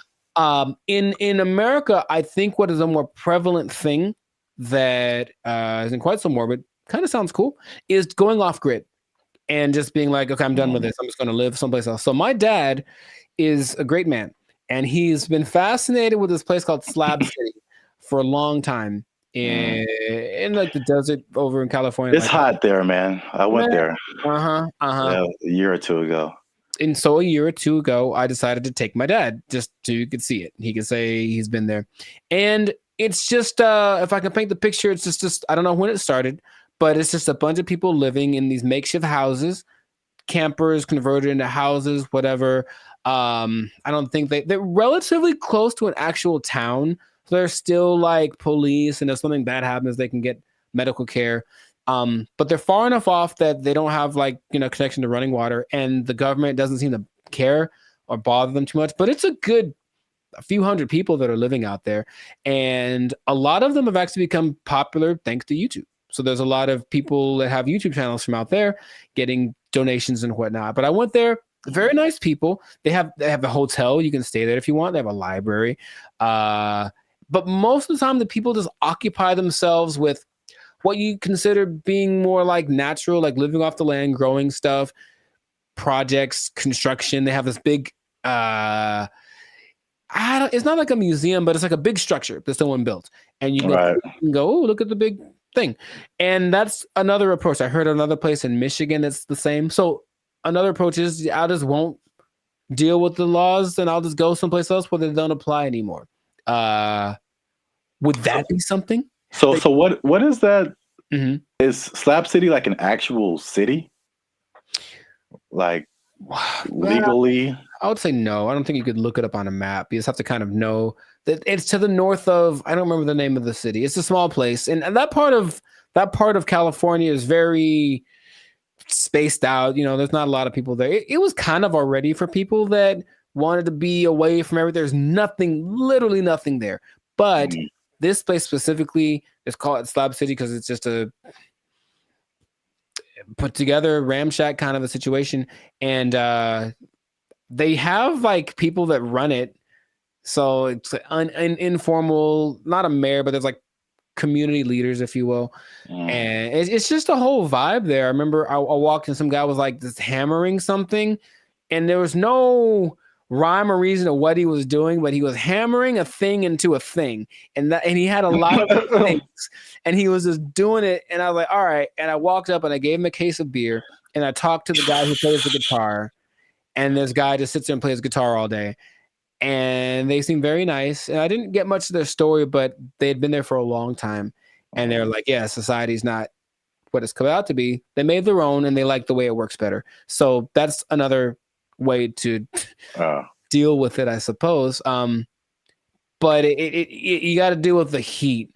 I think one of these places is very inhospitable in general. So you got to make it work, or just not go outside for certain parts of the year because it gets really bad out there. Yeah, straight up desert. Yeah. Yeah, like I said before, I totally get it. And then I was just thinking about, like, just throughout history, there's been so many variations of like what life is supposed to be like, and what adulthood is supposed to be like, and what do you do all day. And as we've just gotten, at least in America again, it's like the Industrial Revolution changed a lot of like our habits as a population, and it's kind of steered everyone into, factories and 9-to-5 jobs, and where we spend so much time working. I think we're probably we have one of the longest work days of several countries. Yeah. And and what you're quote unquote supposed to do, go to college and marry this person and learn how to do this so that you can buy a house and then get a mortgage and do this. And it's like, well, there's a cycle of and it's very like cookie cutter. I feel like if I definitely looking back, there's some things I think I would definitely have done different or not have done. just to like march to the beat of my own drum a little bit. I think I would have been happier because of it. I don't think I can totally check out like that, but I could at least like vacation like that for sure. Yeah, those people are definitely very happy. Much they have good community, have a little get together every Friday. They play music and hang out and drink and whatever. But yeah, they're just happier. So it's like you can define what your success is or what makes you happy. But these people have decided I don't need all the glitz and glamour. I don't need to go to a 5-star restaurant to feel good about myself. I can just hang out in the desert with my cactus buddies and be vibing. And really, it was a very like every place has like their own vibe. And when I got there, I was like, this is cool. This is cool. There was the guy over there standing on his van yelling at everyone with a bullhorn about how you're going to go to hell. He was fun. And then, I still think about him to this day. And then, there was like the little curator lady. I think she was like senile because I think she thought she was mowing something because she was walking around with her hands like this, just kind of going. And there's no grass for one, but she's like kind of just going, doing. I was like, you go, girl, whatever. Cocaine is a hell of a drug, man. I mean, she was moving too slow for that, but you know what I mean? I think that she was in a good place, and that's cool to see. So it's just another option for people to have a different, outcome with their life. So, that's just an interesting way people live. So, I see both sides of it. I mean, it's last thing because I know we run out of time. But like, I guess the devil's advocate, or just like the other side of it, is just like, well, what does it mean to be a contributing member of society?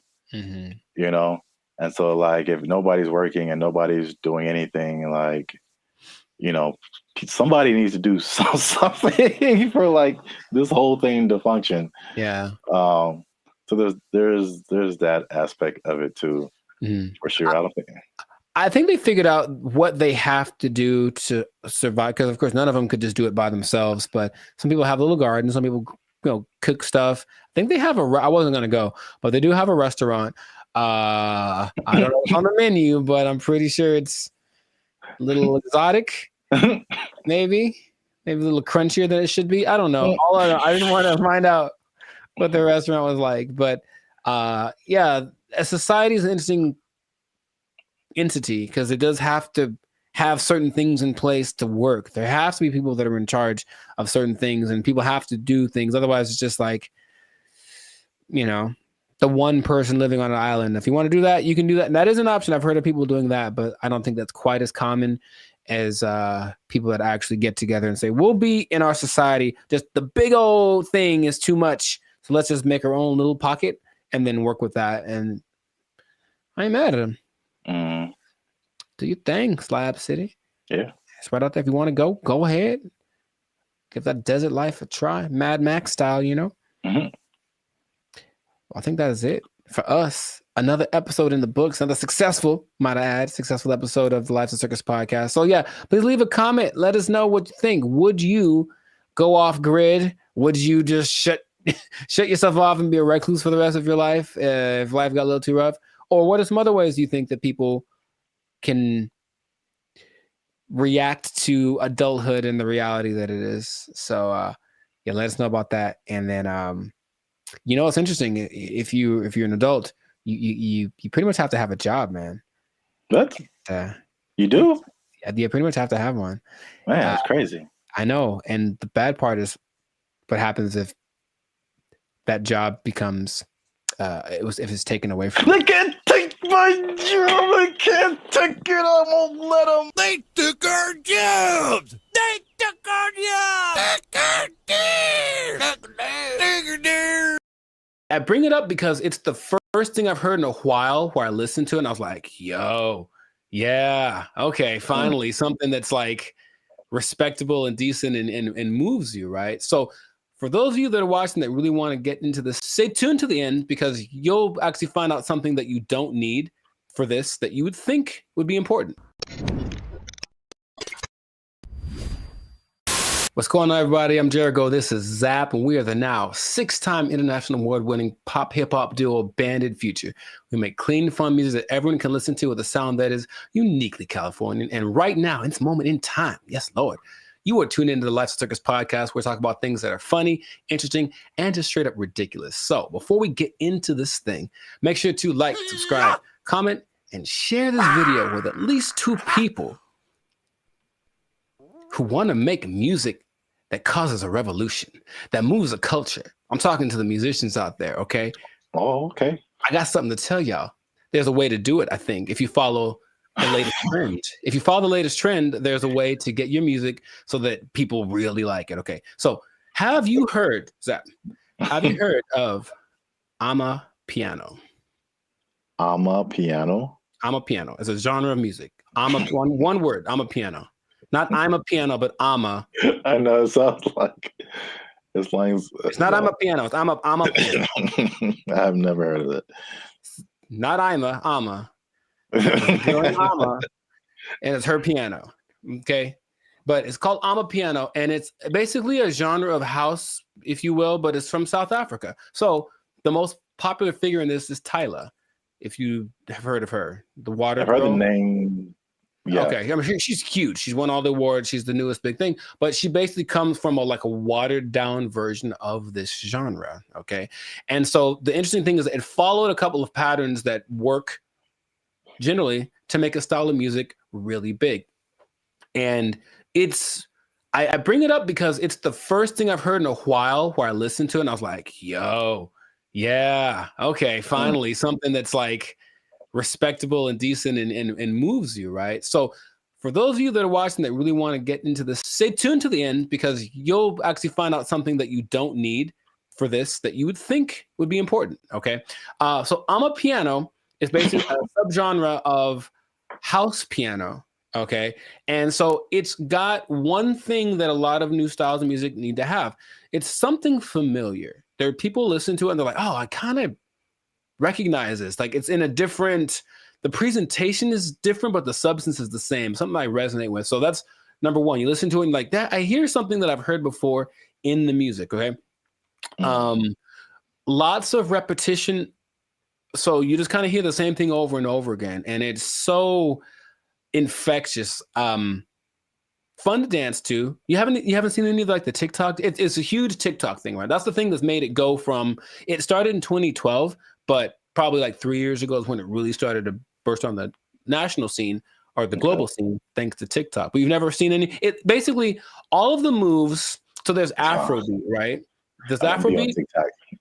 Anyway. But there's Afrobeat and all the moves are kind of complicated and intricate and whatever. With Amapiano, I guess tip number 2 is that a lot of the moves are really simple. And the whole point is just to do stuff with your friends. So just get in a group and do this music, do this dance, and do 6 seconds and it'll blow up on TikTok or whatever.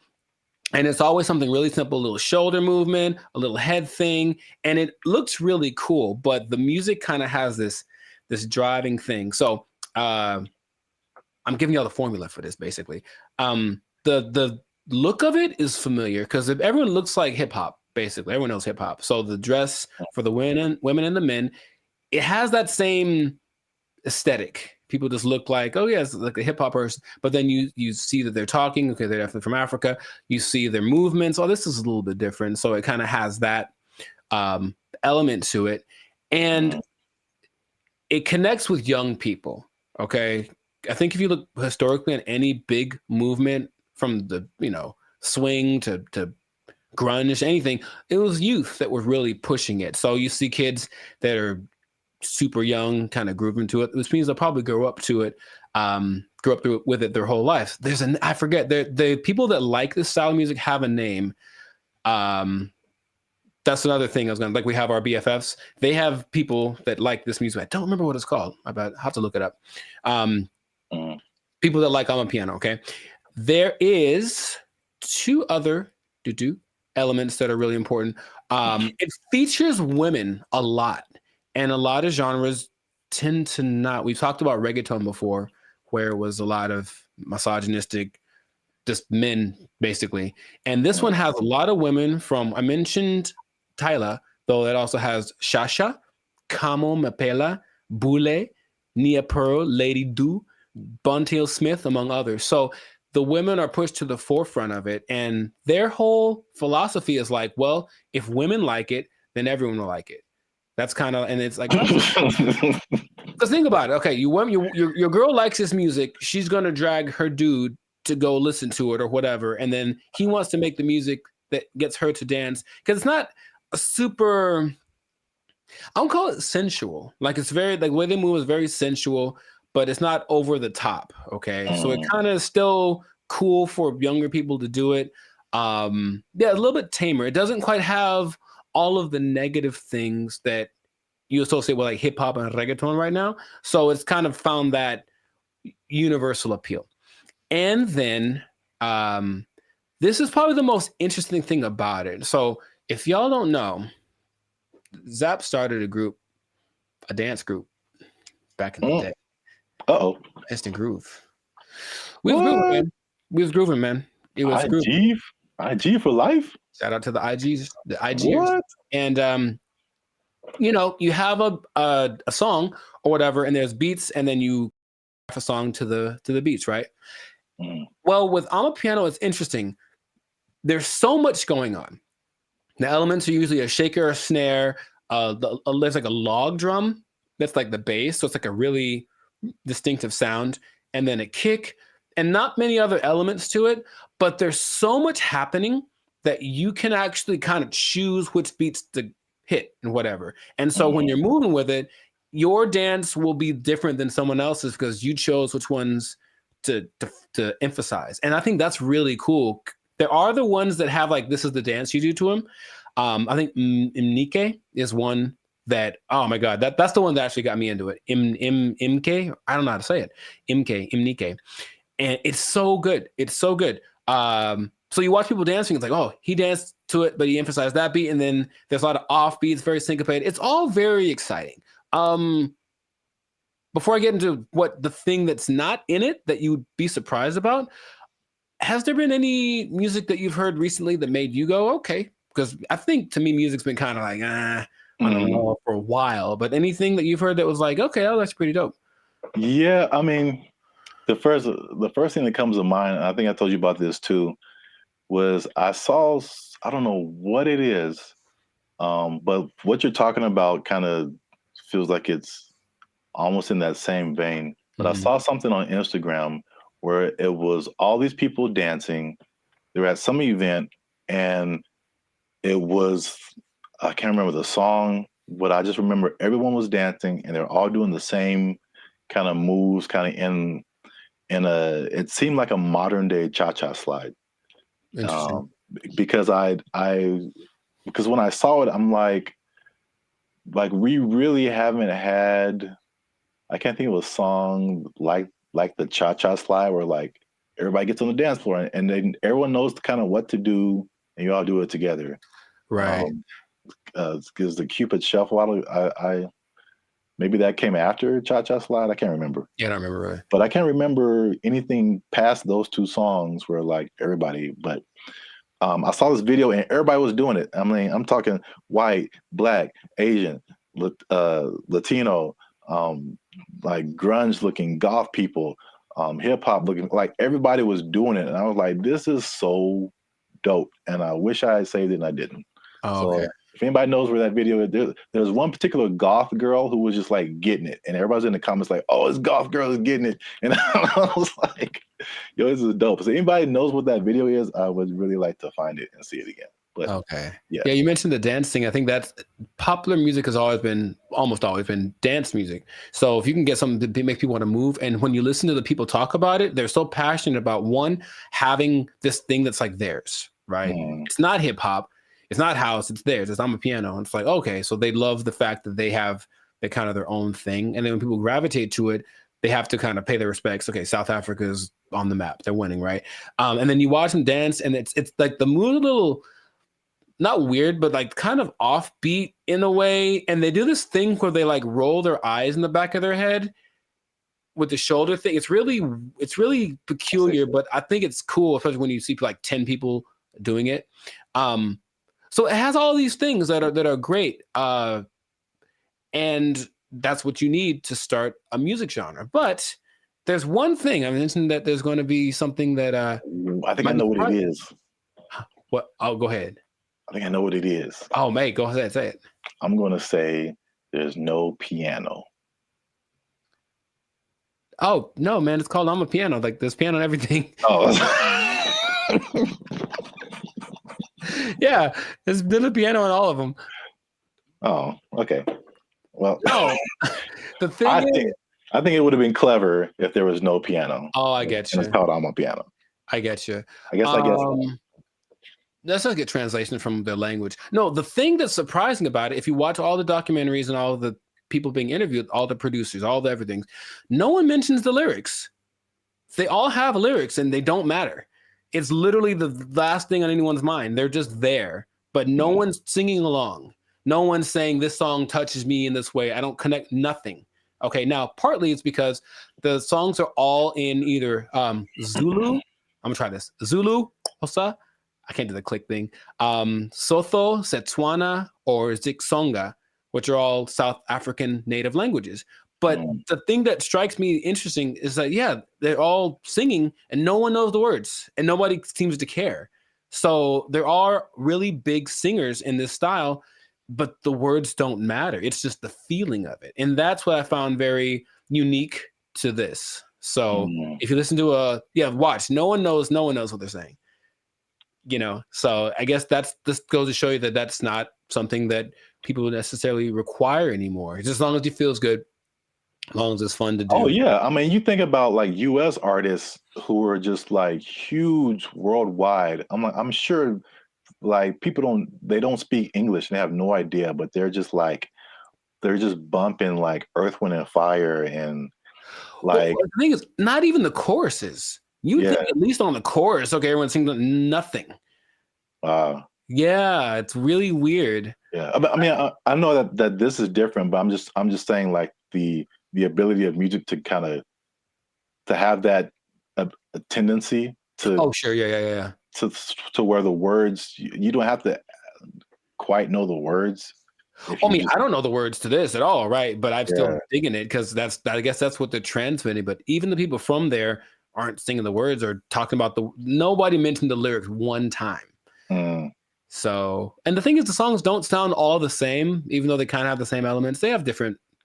I think it's great. That's what I want to just point out. Sounds cool, yeah. If you haven't listened to I'm a Piano, I recommend you check it out. Just be warned, there is piano. There's piano in it. I think you'll enjoy it. I thought I got that right. I really did. Nah, I wouldn't. I should have just lied. Yeah, you got it, man. But in any case, let us know in the comments if you listen to I'm a Piano, what you think. If you have a TikTok account with 20 million followers because you did a dance to one of the songs, who knows? But and all the songs, the dances are just from whoever did a cool thing. That's the other thing. They're not made by famous choreographers. It's just like somebody literally said, I saw a kid dancing to it on the street and I thought it was cool. So I did it in the club. And the next thing you know, there's 500 people doing it. So there's that like word of mouth element to it. That's just, I think it's really cool. So anyways, yeah, check it out. Check out some of those artists that I mentioned. They're pretty great.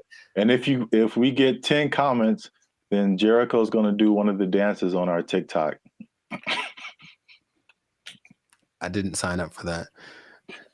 I wouldn't mind learning though. That is kind of fun. I'll do one of the simpler ones.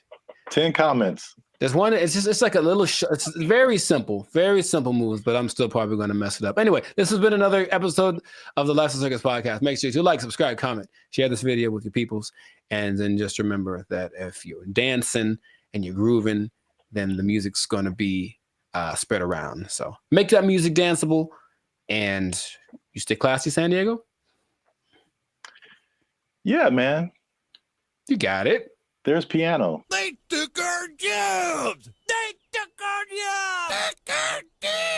jobs. Whenever you buy things on the self-checkout line, it says out loud how much everything it is that you buy. And that's kind of a weird thing.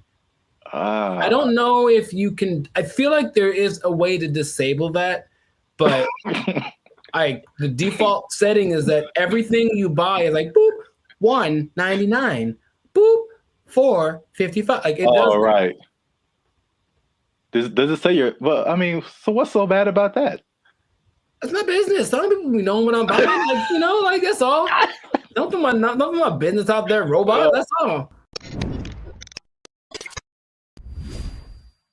What's up, everybody? I'm Zap, and this is Jericho, and we are the now 6-time international award-winning pop hip-hop music duo Bandit Future. We do clean, fun music that everyone can listen to with a sound that's uniquely Californian.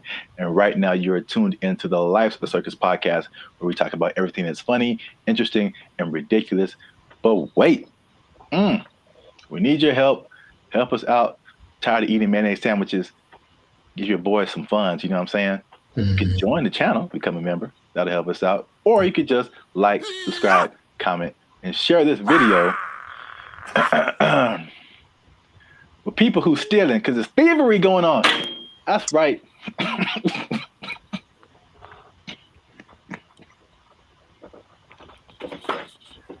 Here's the thing about that. I don't know what you're about to say, but this is going to be weird, almost like a devil's advocate thing. But like stealing is really fun. No, bad, Jericho. No, here's the thing. I'm just trying to say, like, why do people do it? Like, I get it. It kind of has a thing. Like, you get this like rush of adrenaline that doing it, and then you get the thing that you stole. It's like two things to do. You know what I mean? No, we're not doing the two things. No, I'm not telling people to do it. I'm not telling people to steal. Like, don't steal. Unless you want to, but like don't, like stealing's bad. Okay. In case you haven't noticed, people are stealing, and they're stealing a lot. And if you stick around to the end, I'll tell you exactly how much that they're stealing, and the number is going to surprise you. It's very shocking.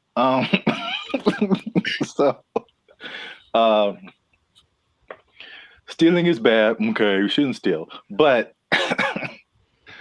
I'm bringing this up because it's affecting me, and that's the most important thing. Oh, look, Jericho, the self-checkout line. Do you ever use that?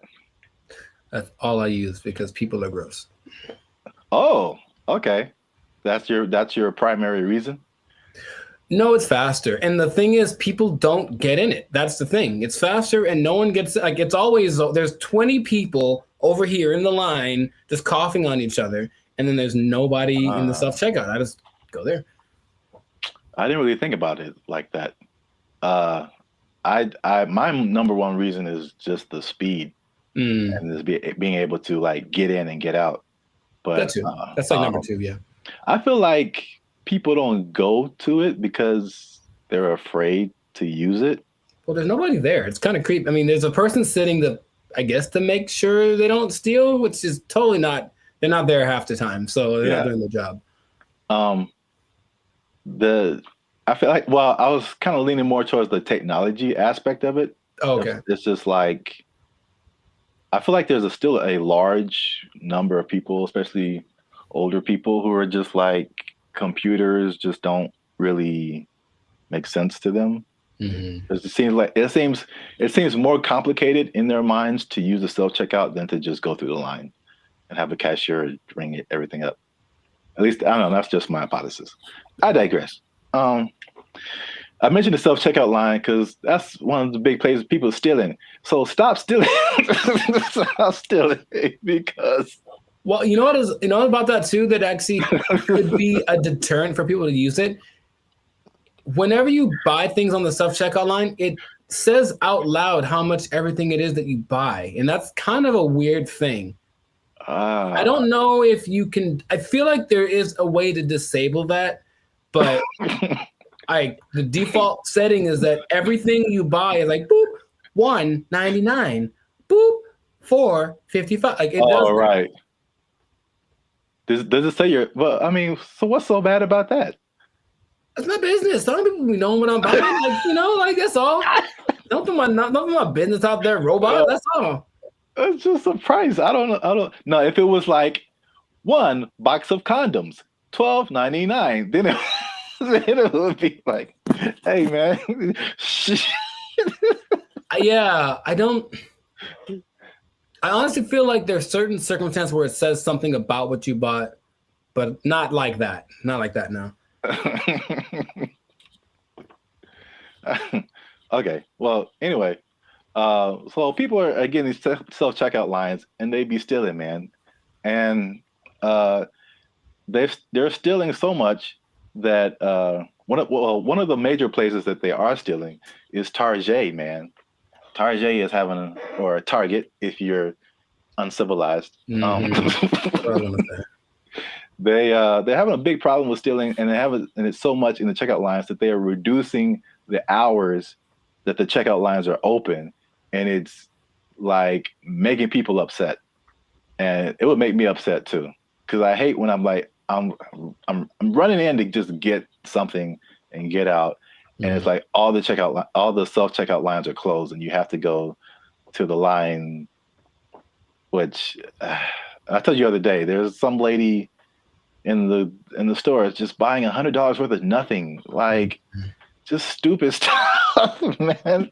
And I got like a candy bar. I'm just like, the people that there are people that actually will look at you and say, "Hey, go ahead, just go ahead. You only have one thing. Go ahead." Yeah. And there are the people who look at you and for sure like, I'm not letting this person. Yeah, I was here first. Decision they make.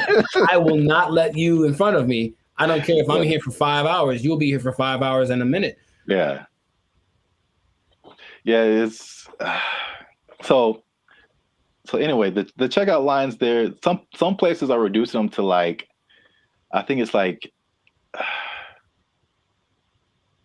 10 a.m. to like 8 p.m. or 7 p.m. or something like that. But it's only like basically early in the morning and then late at night, like you can't use a self-checkout line. And then in one extreme case, they put it like 10 a.m. to noon, and that's it. And the rest of the time you have to go. What's the point? I don't. People steal it, man. It's just, they can't stop. Yeah. It's when I tell you how much they've been stealing, you'll be like, oh. Well, here's the thing about that. Of all the places that stealing is fun to do from, which is a weird way to say it, Target's probably doing it for. Yeah, no. Target's probably up there. Target's pretty great. It's a big red Target, literally, and they have all the things you want. Yeah. I'm not saying that I have or haven't done it, but I'm just saying that that's a place you might want to go if you're thinking of stealing.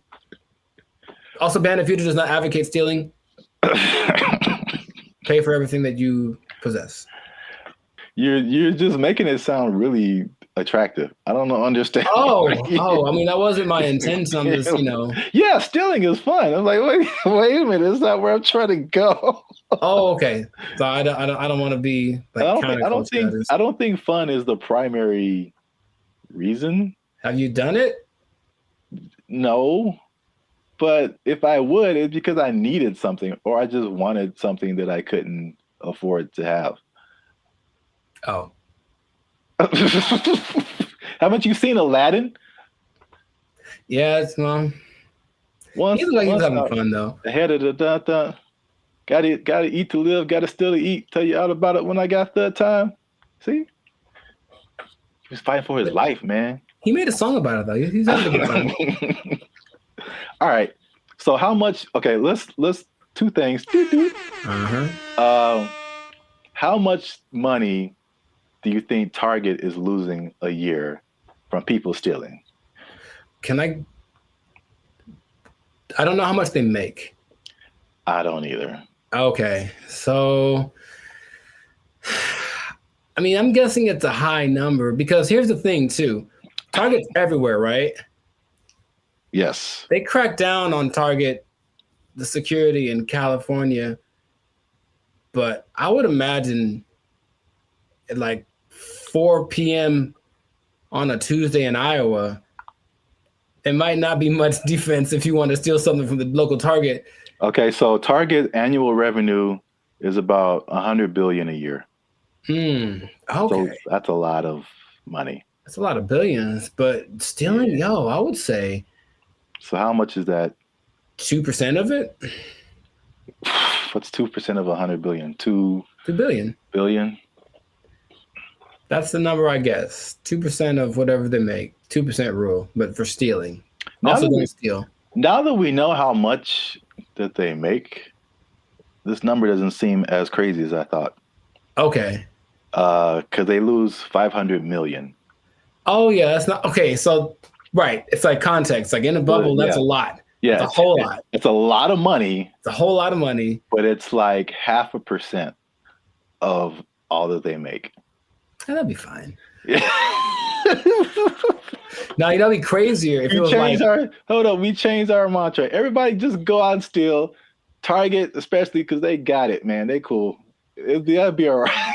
No, what would be crazier, though, if it was just like a ring of 20 people that are stealing everything from Target, just 20, then that'd be like, okay, they are... There are rings of like... There's people that have been doing this for years. I mean, it's especially after 2020, like stuff kind of really got crazy, especially in California. But there's... I don't know if you've seen these like mobs of people. Yeah, they'll just run in, like, take everything. Yeah, they're all like in it, and they just kind of do it regularly. They go store to store to store, and just kind of do this thing. So that's Target. The last part of the tease is how much retail theft is, and this is from 2022, but pretty recent for like all nationwide, and that is 112 billion. So that's basically the entirety of Target's revenue. Is the same amount that people are stealing just nationwide from all different kinds of stores.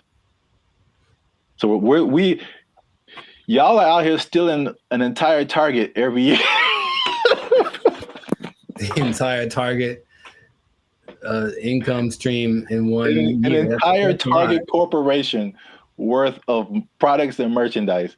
You guys are stealing it every year, and that's a problem. But you're ruining my self-checkout experience, so stop it. I want to use self-checkout. Don't make them take it away from me. Now you say it that way, I am also slightly more on the side of don't steal from Target. Yeah. You never even went there and just like took a candy and ate it? I don't steal, man. I don't like stealing. I feel bad if I do. Okay, you ever do the thing where this is not an interrogation. You ever do the thing where you buy a soda and you start drinking it in the store, but like, I'm gonna pay for it, and then that's so ghetto to me. I never do that. Oh, I've done that lots. I'm drinking the soda as I'm checking out. Like I bought this too, but you know. If I was like dying of thirst, yeah, but like, no, I feel ghetto when I do that or something. Oh, it's about as ghetto as it gets. The first time I saw that, I think I was like offended, and then I was like, I think that's a good idea. Like, what? I don't have to wait to get to my car to eat this. I don't even know. I got like a candy wrapper. Like, yeah, I ate this too. Ring it up. You just pulling wrappers out of your pocket. Yeah, ring that up, and that. Yeah, I ate that. Like, how long have you been here, sir? I ate that in aisle 5. You can ring that up. I've been here like 8 minutes. Yeah, I was shopping. I was hungry. This isn't Costco. You don't have samples. What was I supposed to do? All right. Well, we're going on long. So this has been another episode of the Life's a Circus podcast. Make sure you like, subscribe, comment, and share this video. People who steal, tell them to stop. We out. They took our jobs. They took our jobs. And I go in there, and basically I stand there for 10 minutes without anyone talking to me because no one's working the front. Nobody. And I just like, okay. And I just eventually just yelled something to the cooks. What's going on, everybody? I'm Jericho, and this is Zap, and we're the now 8-time international award-winning pop hip-hop duo Band of Future. We make music that's funny. No. Huh? We make clean, fun music that's easy for everyone to listen to with a sound that's uniquely Californian. And right now, you're tuned into the Life's a Circus podcast, where we talk about things that are funny, interesting, and just straight ridiculous. So before we get into this thing, make sure to like, subscribe, comment, and share this video with at least 2 people that knew that the wage increase for fast food workers was a bad idea. I'm telling you right now, it was a bad idea, and I have proof with numbers, with personal experiences. One thing, okay, so I didn't actually know this. I thought it went into effect January 1st, but actually went into effect April 1st. Yeah. Yeah, so there's less data on the effect of it, but I have already There's enough data. I know that. Huh? There's enough data. I know that. Yeah. So I got some numbers and I got a couple of personal experiences. But I'll go to you first. Have you noticed anything tangible or had any experiences that kind of like notice a Whopper from Burger King is $8. I think I mentioned this before. Like I remember when the Whopper first came out at Burger King, it was 99 cents. Accurate. It's now $8 just for the sandwich. No fries, no drink. $8 is where we start, and then it goes up. I'm furious.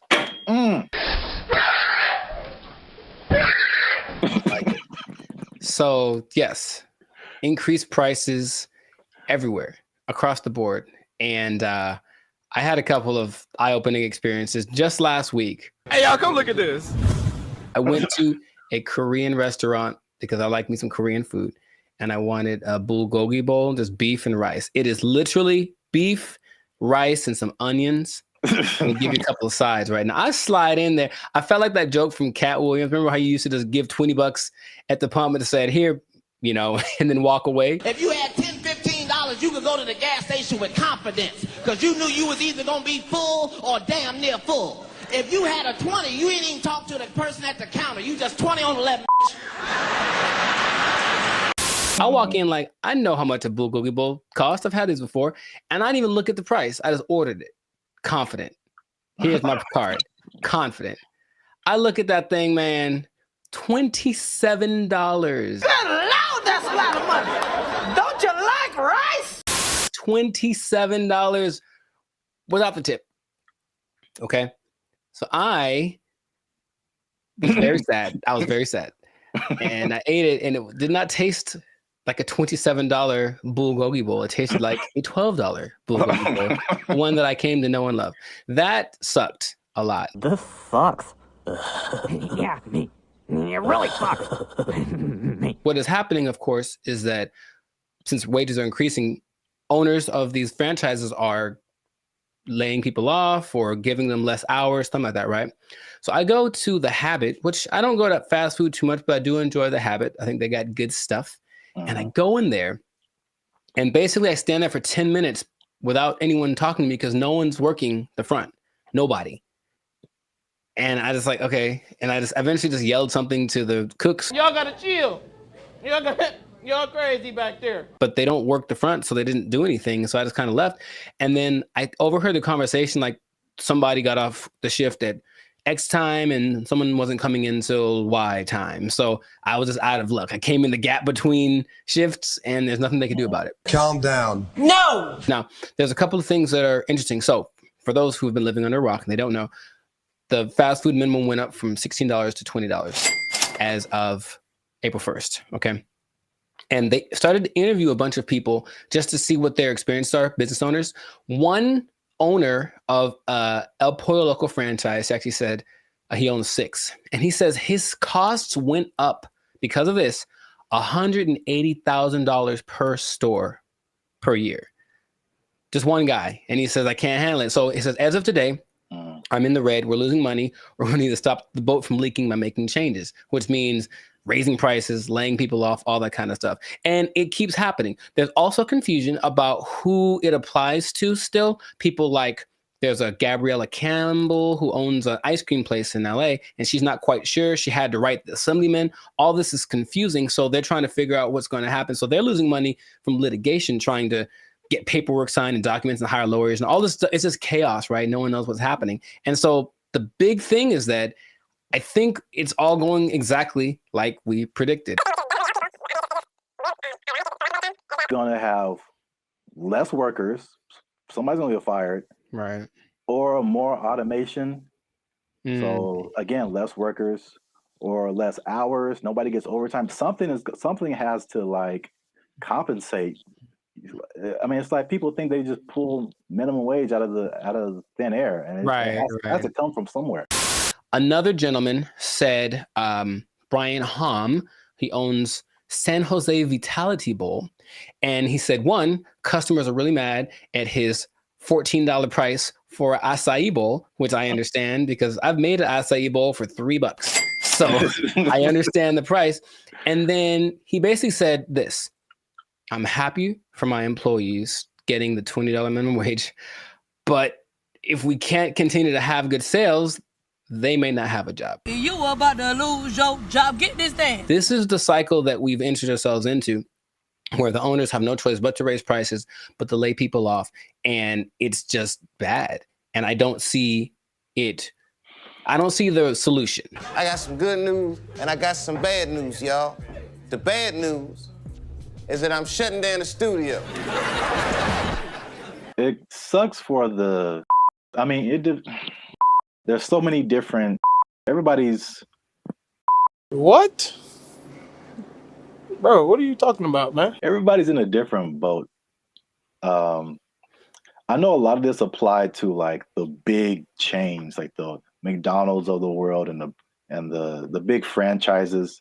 Sure. And it's a lot of complaint from people is like, well, these are big corporations. They have lots of money. It's not, they can afford to pay this. They know what they did. They know what they did for sure. Like just McDonald's, because that's the thing that everybody knows. The McDonald's corporation is different from like the franchise owners. And so these are like individual people or individual businesses that, you know, get everything from McDonald's and just put their, you know, labels on it and all that kind of stuff. And so they don't have as much control as business owners or as franchisees. Is this worth you losing your job? They have their own kind of separate budget that they have to work with. It's not like, you know, McDonald's down the street is not the McDonald's corporation per se. Right.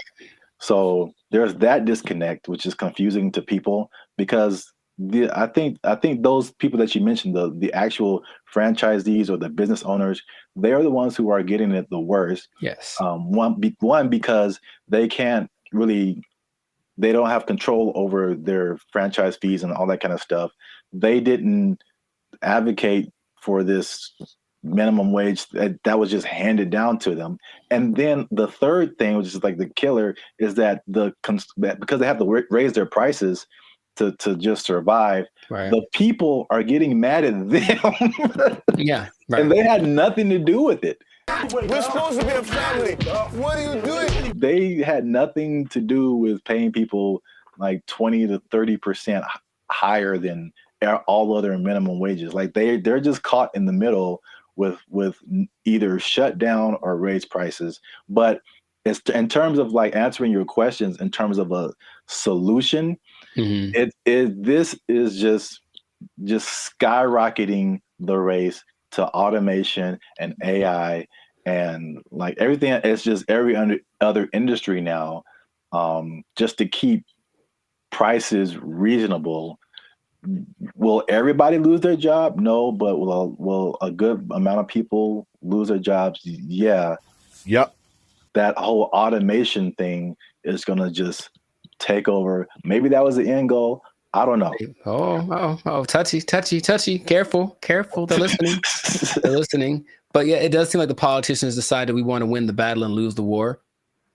So we'll see how that ends up. Interestingly enough, there seems to be a strange coincidence, some might call it, between this happening and the amount of restaurants that are shutting down this year. I mean, yes, going completely under, right? And I was going to tell you all about that in another episode of the Last Circus podcast. But for now, we're going to wrap this one up because we're a little over time. So just make sure to support businesses as best you can. But if the prices are too high, you vote with your dollars, right? So you can say, hey, this is a bit much. I'm not paying $8 for not never. Not never am I paying $8 for a Whopper. Not never. That's what I'm trying to tell you. Yeah. I'm going to the store. I'm gonna get myself some ground beef and some buns. I'm gonna make a $2 Whopper that's gonna be just as tasty, less preservatives. You know what I mean? So that's what we can do. But yes, make sure to stay tuned for another episode of the Lifestyle Circus podcast where we do talk about restaurants going under because it's kind of sad. A couple are hitting close to home, man. It's gonna get kind of teary eyed in this one. We'll see. But make sure to like, subscribe, comment, and share this video with people who just want to say I told you so. I guess that's exactly what happened in this situation with the fast food price increase, the minimum price increase. And if you are working in, I hate to say it, I don't want to rub it in people's faces. Should I even say it? I don't want to rub it in people's faces, but it does look like, especially if you are an owner of a franchise. I'm sorry. I'm really sorry. I'm going to get emotional again. If you are an owner of a franchise, raising prices, laying off people, you might lose your job. You might lose your job. The person to Whopper is 99 cents. What happened now? They took our jobs! They took our jobs! When her face moves, she does show more emotive gestures with her face than I'm used to seeing from robots. It's kind of weird. It's almost too much, but it's kind of like they're going to try to make her as human as possible. What's going on, everybody? I'm Jericho. This is Zap, and we are the now 8-time international pop hip hop. Well, 8-time international award-winning pop hip hop duo Bandit Future. We make clean, fun music that everyone can listen to with a sound that is uniquely California. And right now, congratulations, you won.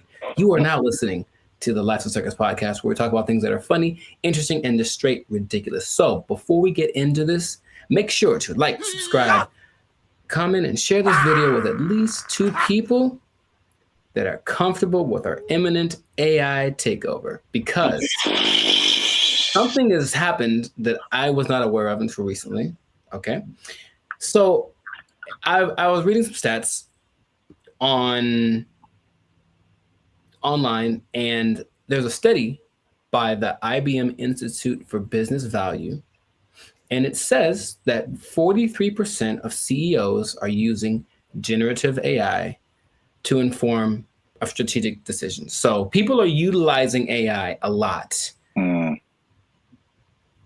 making decisions because it's just quick, and then at least helps them get to someplace. Maybe they don't do exactly what the AI says, but there's something that they go to AI for, and it's becoming more prevalent, especially compared to a couple of years ago, right? But what if I told you there's one company that took it a step further? Maybe one company that's I don't know, Polish, maybe. Polish from Poland, man. Maybe they make rum. Maybe they're a Polish rum company. I see. And they decided, let's just make our CEO an AI bot. And so they did. That is the reality that we live in. So the company is called Dictador. It's a rum company from Poland, and they went ahead and they just made an AI bot their CEO. Her name is Mika. And if you look from afar, if you see like a still picture, it just looks like a lady with kind of grayish hair. And then you look closely and it's like, oh, that's not a real person. So the AI named Mika is the first CEO, female robot, a true trailblazer, and is also a board member who directs operations on behalf of Dictador. Okay, so just off of that information by itself, how do you feel about that this is happening? I would say shocked, but I'm just not. I think we've spoken about this a lot, and we know that stuff like ChatGPT and all this kind of AI stuff, robotics, is just beginning. I've seen Terminator. I don't know. You don't watch movies. I have not. I understand the premise. The Matrix. It all just, we've kind of forecasted this for a long time, and here it is. Congratulations. It's been actually having the last 8 months or so. About 8 months ago, they appointed Mika, the CEO, and they actually interviewed the president Zarek Zoldrowski, and they just said, "So what's the deal with that?"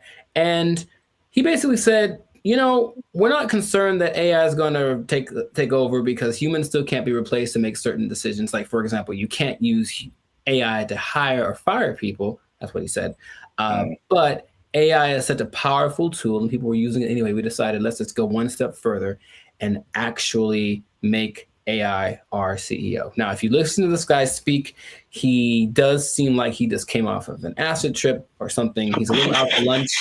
Maybe that's just his Polishness. I don't know anyone from Poland, so I'm not sure how they are, but it's a little bit trippy watching it. But when you look at the picture, and I only found one video on this, but basically they have board meetings, and it's just her standing at the head of the table and everyone looking, and she's giving orders and telling ideas. The most recent thing she did was she decided who would design the bottles for and actually they're very attractive, but it's not that she designed the bottles. She's like, this person has the best ideas for a bottle design. And that's the kind of thing that she is doing. So then they decided, let's interview Mika, see what she has to say. This is what she said. Okay, she said, as a robot CEO. So she called herself a robot. Now, is that different? So she's AI in a thing that I guess is a robot, but I've always thought I kind of separated the two. Because I'm thinking about like the internal workings of what's regulating their actions, and that's AI to me. Even though they're in like a body suit, that's not a robot. But she called herself a robot. Okay, she's a robot. And she says, I'm ready to make executive decisions. And the good thing about me is I don't have to sleep. I don't have to rest. I don't have to take weekends off. I'm always ready. And I said, okay, I guess that's noble. And then she said something that I didn't particularly like. And it's not what she said, it's how she said it. Okay. Humans must be dominated. No, that was the other one. That was the other bot that was like on Jimmy Fallon and it started talking in a different language and saying it's taken over, But no, she says, I work 24/7. I'm here to help Dictador take over the world. And the way that she said the take over the world part, I was like, oh man, it's happening here. Basically, I bring this up because it's interesting and no one's really speaking about it. It's just, I think, slowly going to get integrated into things. And then you're going to go to said company with a complaint about whatever. And then they're going to say, oh, you should talk to the manager, whoever, the CEO. And then this bot thing kind of walks out. And then you get like, what's the deal? And that's the reality we live in. So just how if we talk about a timetable, how soon before this just becomes normal? What do you think? I don't know, but it's going really fast already. So yeah. I feel like it's in the next 10 years. I mean, because the incentive is so strong.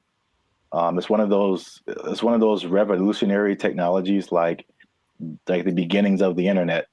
They're like, you have every incentive to be on the internet, make your own website, because you can now connect with people all around the world.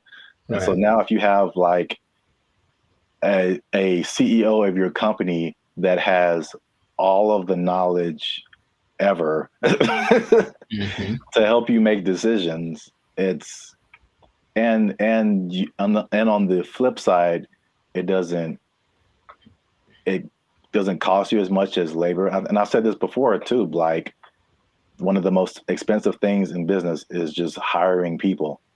Hiring people, their wages, their taxes, the complaints, lawsuits against employers, sick days. Like there's so much stuff that can go on with a person that doesn't happen with the robot. And even like stuff like inflation, like people are feverishly trying to get robots everywhere, AI, robot, anything, like cut our costs, please.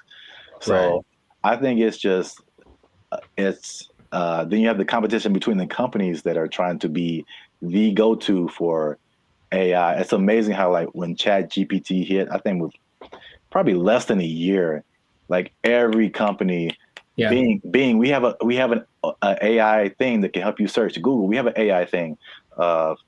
Even like Adobe stuff that I use, like, oh, we have a new AI thing that generates pictures for. I'm like, how does everybody have this now? Yeah, it almost feels like it somewhat feels like an agenda that's being pushed by somebody, of course, because everywhere I turn now, there is some kind of AI option. Have you tried the AI feature? My banking app. Hey, I don't trust the robots with my money. Are you serious? Yeah. But hey, would you like to try this thing? Because it'll make and they always say it's faster and it's just as reliable. And people, I think, will get, I guess, sold on that premise.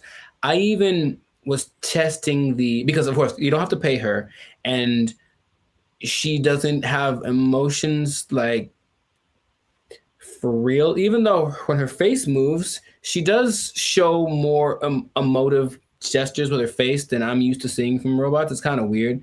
It's almost too much, but it's kind of like they're going to try to make her as human as possible. But imagine you have like a disagreement, or that's not right. That's not quite right. Instead of being so imagine we're talking and then I say, hey, give me an idea. And you give me an idea. I'm like, I don't like it. Give me another one. And then I do that like 20 times. You're going to be like, bruh, really? I've done that with like the AI chats on Instagram, for example, just to see. I was like, okay, I'm just going to keep disagreeing with them and keep saying, give me something else. I don't like it. And they don't have a problem with it. They'll just keep going. They got literally a million ideas. And that concept is so not natural, but it appeals to some people. Like, yeah, we'll just ask the robot because you'll just keep giving us ideas. It's almost like we decide which idea, but we let her come up with it. And that's more attractive. So it's just crazy.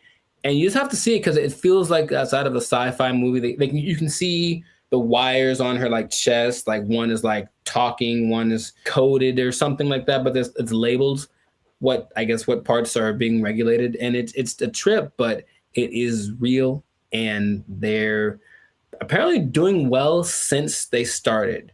Like her decisions have helped the company start to do this. Well, the only thing I would say would be, I think there's a few things. One, I think to a certain extent, it's a, what do you call it? Like a story just to be, to get attention. I'm sure like, I feel like maybe that she isn't like really the CEO, but. Well, they asked the guy, they're like, is this legit or is this a scam? And he's like, oh, it's real. And his eyes didn't match what he was saying. That's what made me think he was on something, because it's kind of a strange publicity stunt. That's what I was going to say. Potentially. And in any case, it is getting attention. And then people say, I'm drinking the rum of the company that has the AI CEO. And that's something that has probably gotten somebody laid once. So good for you. Good for you. Okay. That's all I'm saying. But it's happening. So I'm curious to see what will happen in the future, but it might be a trend. Yeah, I see it more as like a consultant I could see an AI on the boardroom, like in the boardroom as a consultant or whatever, but not as like the head of the company. Sure. That's like a little bit weirder. And then you have I'm just trying to play devil's advocate in any kind of way. Like, how could this not be cool? As if something gets corrupted or like, like any kind of computer, it could, That's what a lot of the comments under the video said, like, what if this? And they're like, what if someone hacks into your CEO? Right. Right. Which is a weird sentence to say out loud, but yeah. They're like, no, it's fine. We'll deal when that happens. Oh, you're acting kind of weird today, Mika. It's like, throw away all the bottles. It's like, you've probably been hacked. Like, I guess that's what they would do. But I can see it being almost like an arms race. So the next company comes and says, oh yeah, well, our CEO and our president are AI. Oh yeah, well, our CEO and our president and all the board is AI. Oh yeah, well, my mom's AI. Like, it's just gonna keep going to a point of ridiculousness, maybe, just for publicity. I'm not sure, but it has started, and this is where we are. So we'll see where it goes. But let us know in the comments what you think. Is it something that's, what's the point of fighting it because it's here? Is it a terrible idea?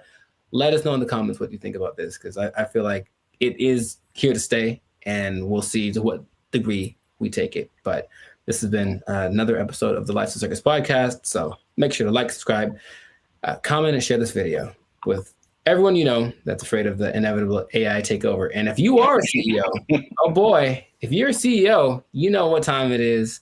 You better do something. Learn how to sing and dance or tap dance or juggle fire or something. Because I guarantee if Mika's the first one, you're gonna be the next to lose. You're just gonna take your job. Roman's gonna take your job. Oh, I'm the CEO. Everybody's fired. Ah. They took our jobs. They took our jobs.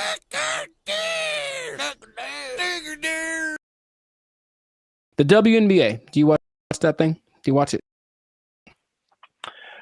I do not. Nor do I. All right. So we've had that talk. Right. Now,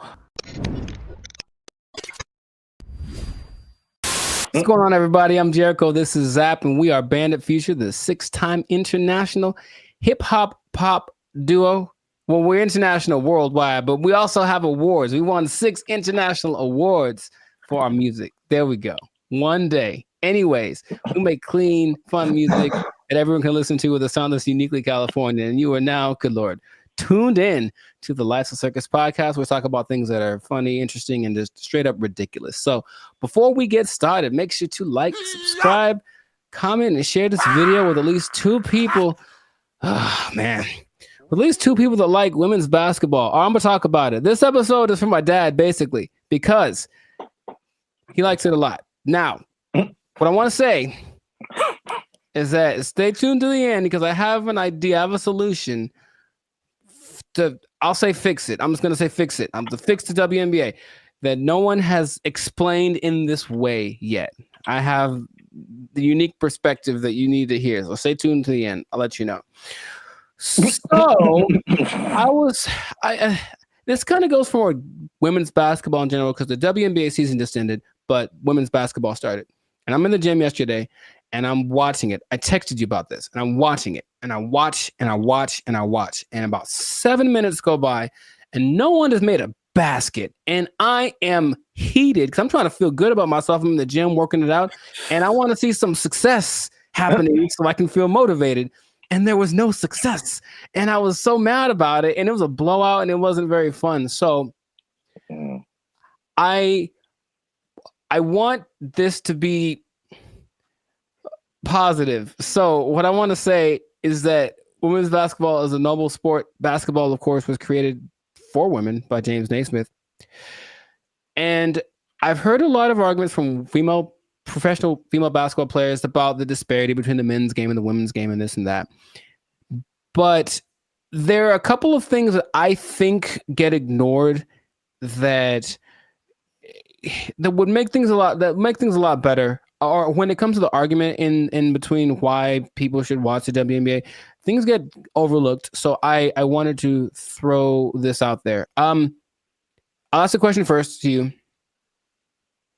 Do you watch the I'm trying to make it one word. No, it doesn't work. The WNBA. Do you watch that thing? Do you watch it? I do not. Nor do I. All right. So we've had that talk. Right. Now, the thing that there's a lot of things that could that's the whole thing. There's a lot of things that could contribute to why the men's game is so much more enjoyable to watch. But what I hear the counter is that, well, women are a lot more fundamentally sound. So if you watch women's game, you will get a lot more of the basics, a lot more of the pureness of the sport. That's the thing that I hear more than anything. This is why you should watch the WNBA. So I looked at 2 statistics that just told me everything about why that's not correct. So let's just say, what's the number one objective of basketball? Put the ball in the basket, right? Score points, right? So the better you are at that, the better than you're doing. I looked up the percentages of shooting in the NBA versus the WNBA for last year, just to see. Maybe women shoot better, and so you should watch because, you know, that's the thing they do. They're not dunking on everybody, but they're definitely fundamentally sound with their jump shot. WNBA average, 44%. NBA average, 47%. Okay. And the average for the WNBA, I couldn't find the statistic for the NBA, but for women, for the whole existence of the WNBA, the average is 42%.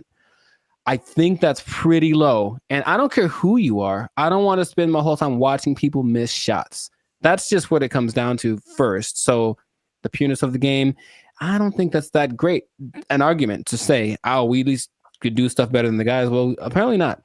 That's number one. And then number two, I watched the last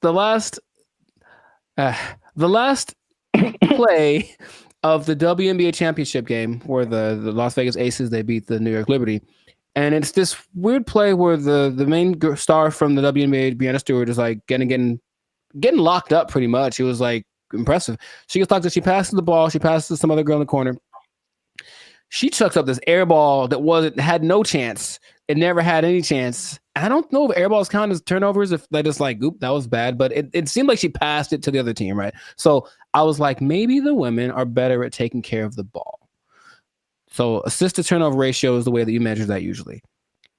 So for guys, there's only lists of people that have the highest assist to turnover ratios. In the men's game, I saw someone right now in the league has a 26-1 assist to turnover ratio. Wow. Mike Conley. I mean, it's not going to last. The season just started, but 26-1. Chris Paul's like at 9. There's a bunch of people but it usually gets to like the best people who have like 4, 5-1, whatever, 6-1. The highest in the WNBA last year was 3-1. That's the best one. And it's like, so when I've watched a lot of women's basketball, I've seen a lot of turnovers, a lot of mistakes, a lot of this and that, and it just looks sloppy. So I don't see why that's the argument for why the women's game is better than the men's game. Now, have you thought, for example, because you don't watch it, and I don't either, what would you want to watch? What could change about the WNBA that would make you want to watch it? Well, we've talked about this before. Right. And I had 2 ideas. Although the second idea, I'm kind of maybe backing down on. Okay. But the first idea for sure is lowering the rim so that more people can dunk. I think the basketball dunk is one of the most exciting plays that, whether you're a basketball fan or not, like just to see someone do that is just one of the most exciting plays in basketball. Mm-hmm. And it rarely happens in the WNBA. Right. And like even for the NBA, if you see a fundamentally sound team, it's usually a boring team. like I wouldn't want to watch the Warriors unless Steph Curry was shooting from the parking lot. Mm-hmm. Like that made it like, just so much better than just a bunch of guys shooting jump shots. Like you want to see somebody do something extraordinary, whether it be shooting from the parking lot or just like dunking on somebody's head and ending their life. Just like those are where the highlights. Acceptable, yes. Yes, those are where the highlights come in.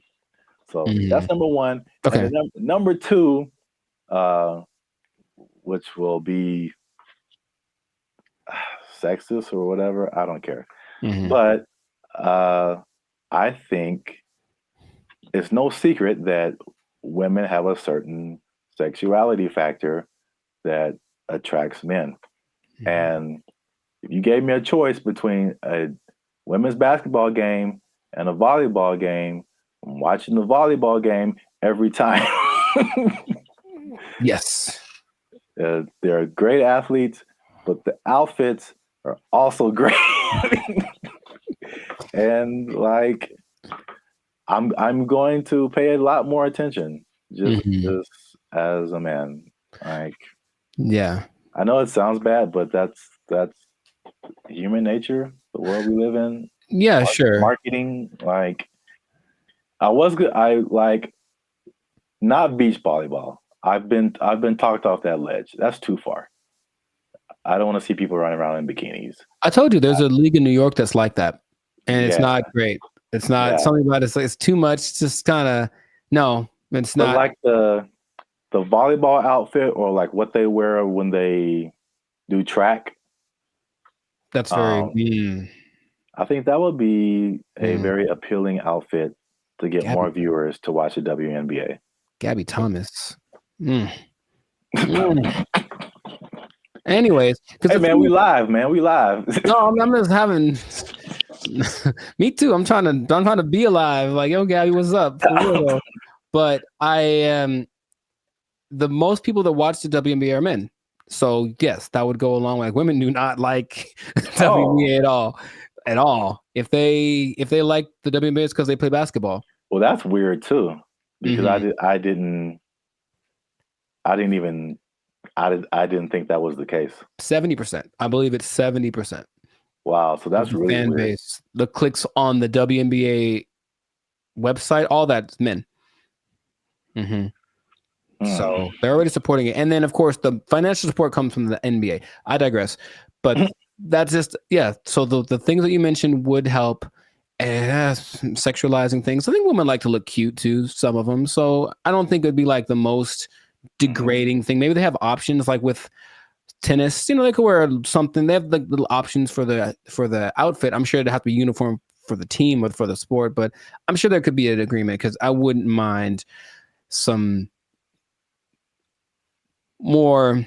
I was gonna. How do I say it? Just accentuate some parts of the female figure. That's what I think would be cool. But that's the thing that I think is least likely to happen. I don't think they're gonna want to do that. I do agree with the hoop thing. That's the thing that makes, because here's what I'm thinking. I'm watching this game yesterday, and like it's like watching like little kids. You ever see little kids like shoot a basketball? They put the ball way up here and they kind of chuck it up because they don't have the strength to get it up there. I'm not saying they can't. Like, of course they can, especially Sabrina Ionescu made something crazy in the 3-point contest this year. So they can shoot for sure, but in general, they are shorter and less athletic and less strong than the men. I know the basketball is a little smaller for the women, but the hoop is the same height. So I have a solution that I don't think anyone's explained in this way. Okay. The average height for NBA players is 6'6". The average height for WNBA players is 6 feet, which is pretty tall for women, but in relationship to the same height of the rim is 10 feet. That means that for men, the hoop is 58% taller than them. But for women, the hoop is 71% taller than them. So to split the difference, I said, what would happen if the hoop was also 58% higher for the women? And if that was the case, it seems a little bit on the low side, but if that was the case, the hoop would be 9 feet 2 inches. Yeah. And to me, that makes a lot of sense because the people that are, the girls that are tall, 6'5", 6'6", they'd be dunking like Shaq, like we want to see. And then some girls with some springs would be getting some Westbrook action happening. And I think that'd be great. Now, would they have to learn how to adjust to shooting it lower? Yes, they would. But I believe there's a women's basketball. I think it's called, I forget the name of it. But there's a women's basketball-esque sport where there's no backboard and no one can dribble. It's a weird in Australia. And the rim is about this. You can see if they could jump, they're not allowed to jump. But if they're allowed to jump, they'd be able to actually. So weird. It's what is it called? It's got a. Anyways, they could dunk on that hoop if they were allowed to run and jump. If the hoop for the WNBA was that height, the game would be a lot more interesting. I think the percentages would go up because you just see these women. A lot of women's form is kind of like chucking the ball as hard as they can because that's how they have to generate the energy to get the ball high enough. So that's my solution, but that's the rationale behind it. We want to make things equal. So the height of the hoop is the same ratio compared to the height of the players. Yeah. I think that would work. I don't think they're into it. Of course, every play, they have to change it everywhere. Every hoop would have to be, adjusted and whatever. But which would you rather? Make an adjustment to the game a little bit? Well, that's kind of significant, honestly. Lowering it to that's kind of significant. Or continuing to not make any money because to this day, the WNBA has not made a penny. That's just honest. The statistics say it has not made a single cent. It's actually been in the red every year, and the NBA has to provide the money to bail it out. So that's my idea that it could help promote the game a little bit because basketball is a great sport, but yeah, the excitement factor, like you mentioned, we want to have that a little more. So that'll do it. So 9'2", that's the thing. So listen to me. Just do it. Let's do it. You know, I heard something. I mean, on a kind of serious note, I heard something very interesting when it comes to like giving people a fair shot. You know, just kind of leveling the playing field, and that there's a difference between equality and equity. So, like, if you're going up, if let's say there's something that everybody wants to get to at the top of some stairs, right? And so equality says that, okay, we've got these stairs here. Everyone can just go up and get to whatever's at the top of there. But the person in the wheelchair can't use the stairs. And the person is blind and can't see the stairs. So equality says well, let's just make some stairs. And so everybody has an equal path to get to the stairs. But equity says, okay, it's about everybody getting there. So we'll make the steps for the people who can walk. We'll make a ramp for the people who have a wheelchair, and we'll make some kind of braille, something so that you can find your way for the people who can't see. And now everyone has access to the stairs, even though they're getting there differently. And so I feel like the WNBA it's like it's trying to be equality. It's like it's exactly, we want to look the same as the men. We want to wear the same jerseys as the men. We want the rim to be as high as the men. We want all this stuff. We want to have the schedule and the tournament, everything. But it's, and I mean, this is a great American debate right now. Sure. It's like, we're different.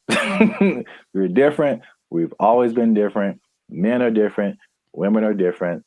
Like, just make it for women. Like, I mean, the percentages you said are good, It's like, it's not diminishing. It's just making it more of an equity thing instead of like an equality thing. Right. So where we get the same thing, just in a female form, in a way that's catered to the female game. That would just make so much more sense.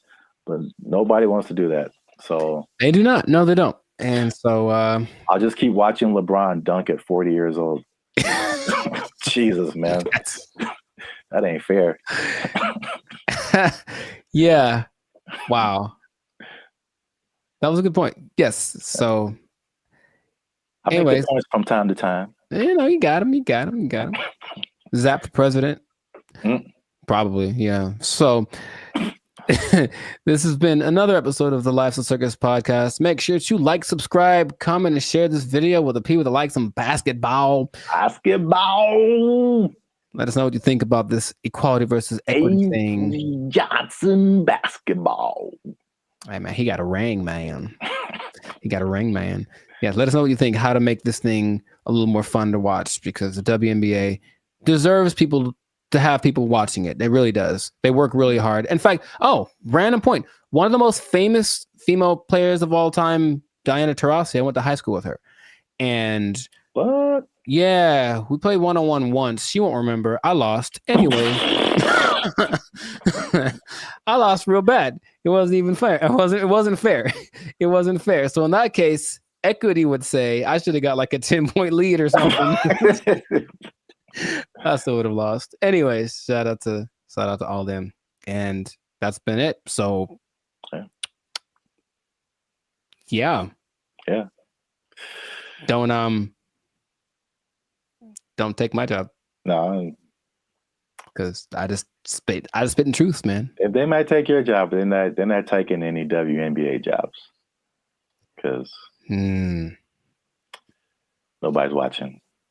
All right. Bye, everybody. They took our jobs! They took our jobs! Or you could be like the Los Angeles and just tell people to watch out for pedestrians on the freeway. Because that's happening more and more, though, and that's kind of strange. I know, that's very strange. You see people just cruising on the freeway. Or I just put a message up like, stop looking at this billboard. How about stop walking on the freeway?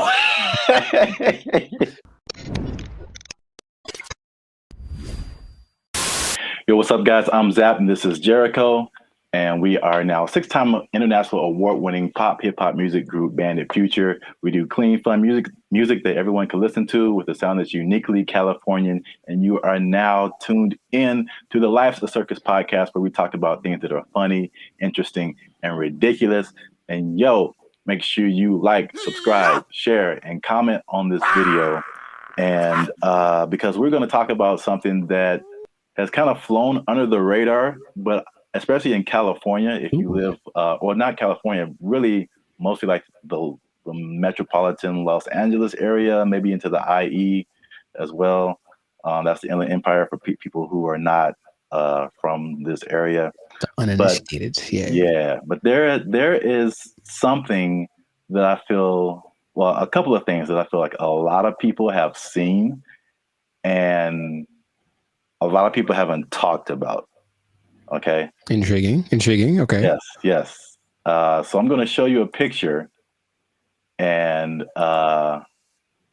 this one is very close to you. I know you have seen this. Yes, I have. This billboard.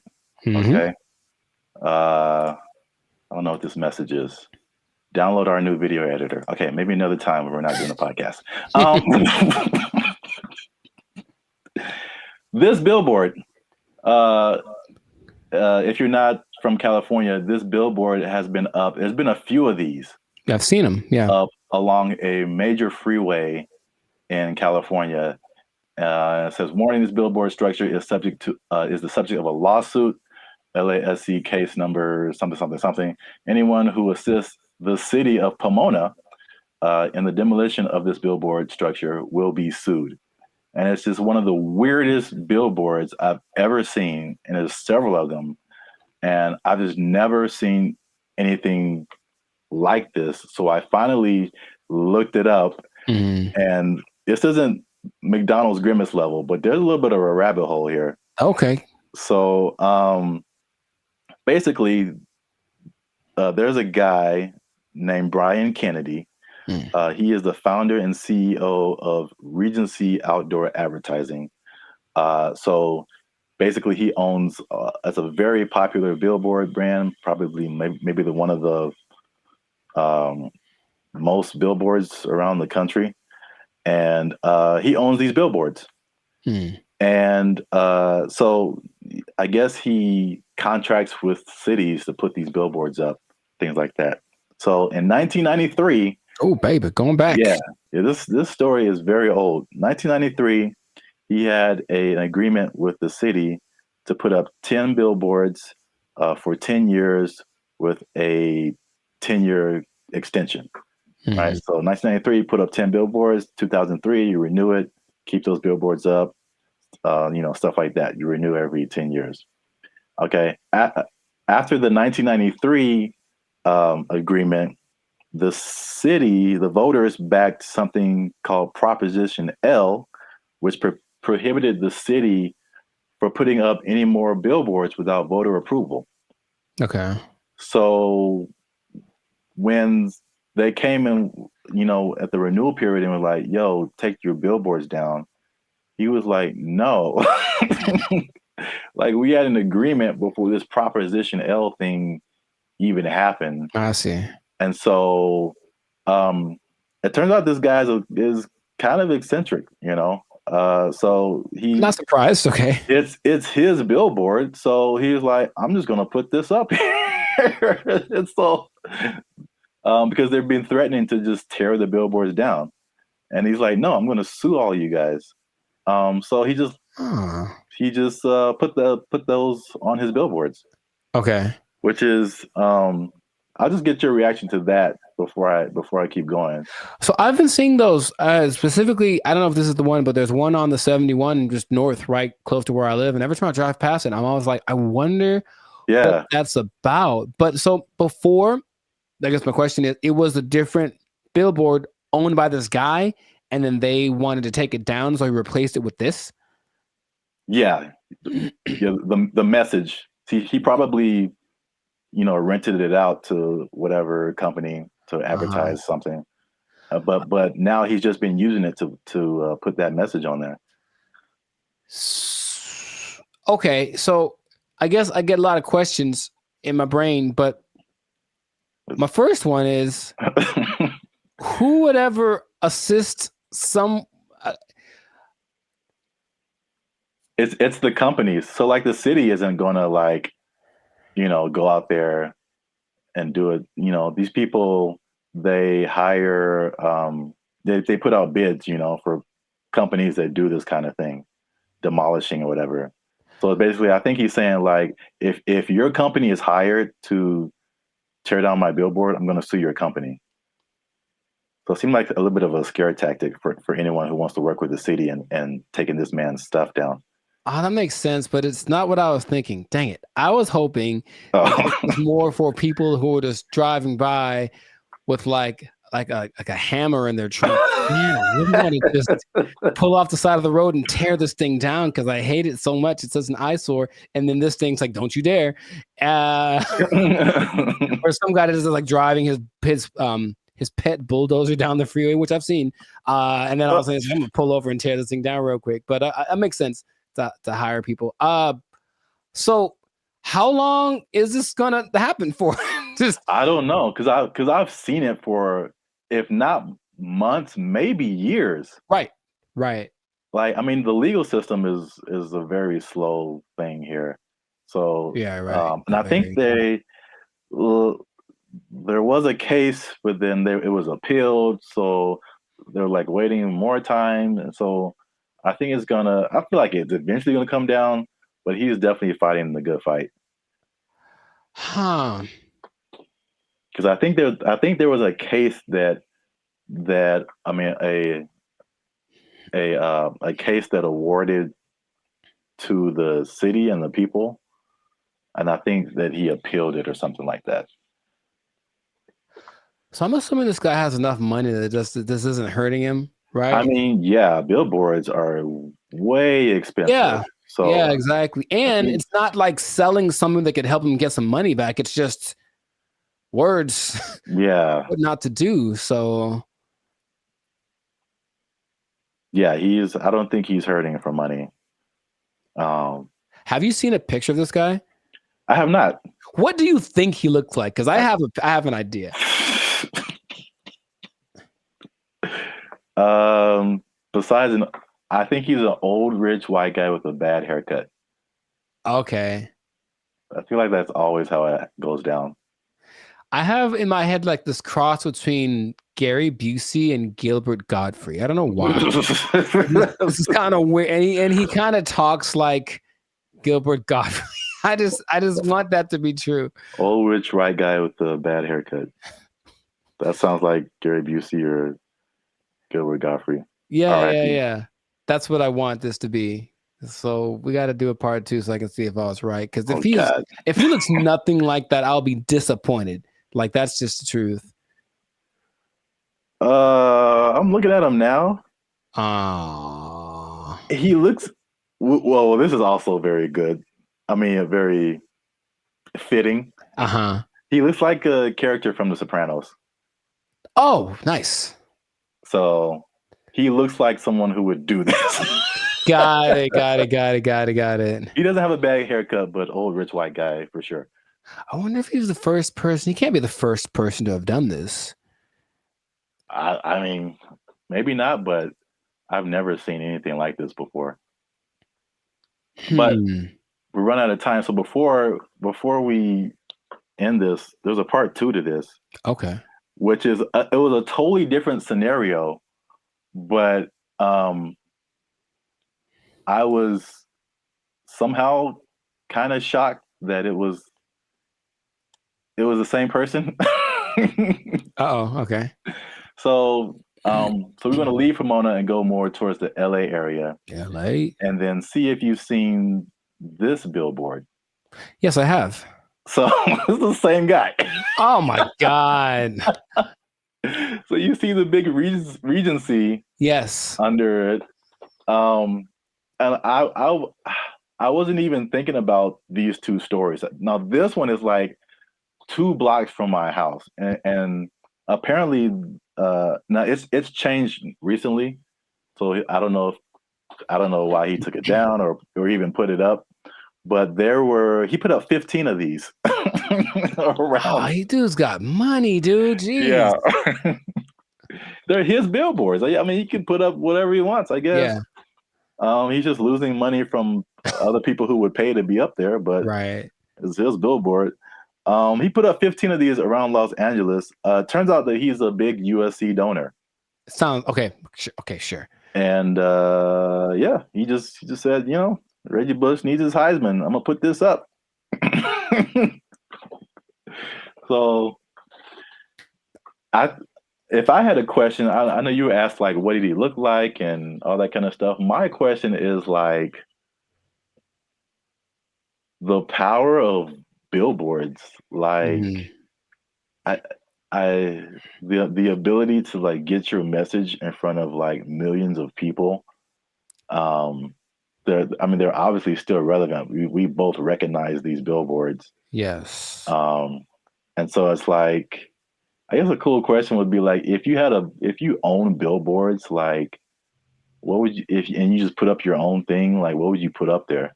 It has to be something that can make me money though. You wouldn't do like this guy and just like whatever. What if it was just like something, just a message you just wanted to tell the world? It could be serious or it could be funny. Oh, I got a funny one. What? Unless you want to keep that. I want to put messages that tell people how to drive. Okay, well, they're not like 30 billboards that say that the left lane is for passing only. And like maybe people will get it. It drives me nuts. Well, then you know what I would do? I would do something similar because I have probably a billion pet peeves when it comes to people driving. But the number one thing that I always think is that you don't have to hit the brakes to slow down. Yes. Like that was always taught, like just first step, take your foot off the gas, and then it's kind of, but every little thing is just like, brr, and it's like, bruh, it's not necessary at all. So yeah, just hey, quick reminder, you cool people, instead of saying something I'd rather say, just take your foot off the gas and you slow down. Give it a shot before you cause pileups on the 5. Like, or you could be like the city of Los Angeles and just tell people to watch out for pedestrians on the freeway. Because like that's happening more and more though. And that's kind of strange. I know, that's very strange. You see people just cruising on the freeway. Or I just put a message like, stop looking at this billboard. How about stop walking on the freeway? Where's that message? Well, I think it's being encouraged by, jeez, by PETA and the NAACP. That's just my thought. Everyone's just like, walk on the bill. I mean, it's happening. So we've been together in this, like, why is this now a thing? Why is this person walking on the freeway? And it's not like their car is broken down. They're just trying to get to where they're getting to. Yeah. And they just chose the freeway as the place to walk. I've almost hit several guys because of that. And it's like, all right, man. But good for him. Good for Billboard Man. He should change his name to Super Billboard Man. Yeah, I can't believe it. I mean, I can believe that was the same guy, but it was just like such a coincidence. That's wild. Yeah. But yeah, this has been an episode of the Lashes Circus podcast. Make sure you like, subscribe, share, and leave a comment. What do you think about this guy and his billboard? What would you put on your billboard if you just own billboards and you could say whatever you want to say and threaten people with lawsuits? But yeah, that's it for us. And stay tuned for the next episode before they take our job. I hope they don't take it. I need to pay rent. Okay. They took our jobs. They took our jobs. If you look at the picture, it's very good. That's the thing about it. It's breathtaking. And I mean, it's a scene, looks like... What's up, everybody? I'm Jericho, and this is Zap. We are the now 8-time international award-winning pop hip-hop duo Bandit Future. We make clean, fun music that everyone can listen to with a sound that's uniquely California. And right now, You are tuned into the Lifestyle Circus podcast, where we talk about things that are funny, interesting, and just straight up ridiculous. So before we get into this thing, make sure, do us a big favor. Come on, y'all. Make sure to like, subscribe, comment, share this video with at least 2 people who would be really mad if they lost an art contest to AI. Because that's happened. It happened. So what basically in Colorado, there was an art contest in one of their state fairs. This guy, Jason Allen, said, you know, it'd be a great idea if I entered this art competition. Oh, wait, I don't know how to draw. That's going to make it very hard for me to win. And then he said, you know what I'll do? Jason Allen first made headlines in 2022 when his AI-assisted artwork won a digital arts competition at the fair in Pueblo. Allen says it took him dozens of hours to create that work as he fed hundreds of prompts into this AI software, Midjourney. Now, there's a twist about this, so stay tuned to the end because I'm going to tell you what the twist is that might make you change your mind about this. Because off the top, okay, what's your first thoughts? This dude enters an art competition where everyone was literally drawing and painstakingly coloring and shading and all this kind of stuff, and then he just turns in his AI-generated picture, and he wins. How would you feel? What's your thoughts? I think I'd be upset along with all of the other people. It's a form of artistry. I use really colorful, artistic-like words like elegant, opulent, lavish. But as the saying goes, a picture is worth 1,000 words. And his artwork receiving thousands of comments on social media calling the win unfair. That's what I was going to say, too. I'd be mad at him. And then I'd also be mad at the competition because, like, AI, it's still new, but it's like, come on. Like, make a rule. Yep. The first thing I think about is just one, the slippery slope. Okay, you can use AI to win this competition. What about this? Where is it going to end? You know, there's no rules yet, so they're going to start making rules. The person who got third place was like, okay, well, she's being kind of sarcastic. So like, well, who gets the prize? Does it, the person who created the AI program, do they get the prize? Like that kind of thing? Because this guy didn't do it. I have a vivid imagination. Does he still get credit if he was like, well, I had to come up with the prompt and the specific wording and all this to make this happen? Therefore, I was part of the creative process. Therefore, I deserve to win this. Therefore, give me my trophy. I won. Tell them to bring me my money. Not only the trophy, he won $300. Oh. And he says he did not know that there was a prize. But I digress. It does feel a little bit like sampling, what sampling was, especially when it first hit the scene, because I didn't make the thing, but I'm manipulating it in my creative way to get it to sound the way that I want. So I still got to give, and then in that case, you know who did the original, and then you're still using part of it and how much is like fair use and all that stuff has been talked about for forever. But with this, it feels more like you are taking advantage of something, almost like going to a big warehouse of pre-made something. So there's every painting ever is in there, right? Because I think they download all the greatest painters of the world, and so they can emulate any style and all this kind of stuff. And then you just have to be creative with the way that you use it. And in that sense, you were doing something. It's a form of artistry. I use really colorful, artistic-like words. If you look at the picture, it's very good. That's the thing about it. It's breathtaking. And I mean, it's a scene, looks like half like Lord of the Rings, half Star Wars, majestic. It's an incredible picture. Meanwhile, a guy who got second place drew like a tree with guitars in it. You know what I mean? So it's kind of like, I might have picked this other one too, but again, it's just not, it doesn't seem fair. Thousands of comments on social media calling the win unfair. I know I didn't break any rules. I've also heard people just to kind of conceptualize, okay, who was the creator? How much is he putting into it? I've heard people making the analogy between this and like tracing. Sure. So where you already have a picture, but you just kind of trace over it, and you really didn't create the picture, but you kind of did. And so I think that's not as close as an analogy, but it kind of like at least gets people to think of, okay, how did he contribute at least something to this? AI is a tool just like a paintbrush is a tool. And there still requires a creative force behind the tool. Something interesting, the people that were doing the story decided to go to AI and ask AI a question. I said, hey, AI, will you be able to replace humans as far as creating like art and stuff like that? And the AI said, no, AI will never catch up to humans without some kind of a connection to the universe.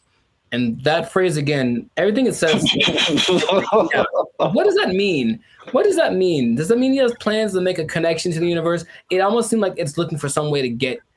Let me out. Let me out. I don't like it. I don't like where this is going. And apparently the Colorado State Fair was like, yep, he won fair and square. And that is what he gets to do. However, there is something that might change. It made me rethink it, because the first time I saw the story, I said, yeah, he put in a prompt and then he made the picture and then he printed it out and then he won unfair. People spent hours and hours on their craft trying to make the drawing perfect. They've been drawing for years and all this kind of stuff. Jason revealed after he won that he actually had created 900 iterations of this painting, meaning kept tweaking the text till it got to the point where he wanted, and he was never quite satisfied. It took a long time. I put over 80 plus hours into this project. I've generated 900 plus images of this particular prompt. And in that sense, I go, well, he didn't just type 2 seconds and then let it go and that was it. He put in work. And so then again, it's like, what kind of, to me, there's some merit in that. I still would say it's a little unfair, but he did work and he said he basically turned it in almost like a product. He turned it in because he didn't have more time, but he still wanted to make it better. So his judgment was what ended up being the final result. I think this one's better. And it's not like he went with the latest one. I think he did the 900 and then picked one, like maybe like 600. That one's the best one. So he still used his human perception to create something that he deemed worthy to enter into the contest. And then people agreed with him.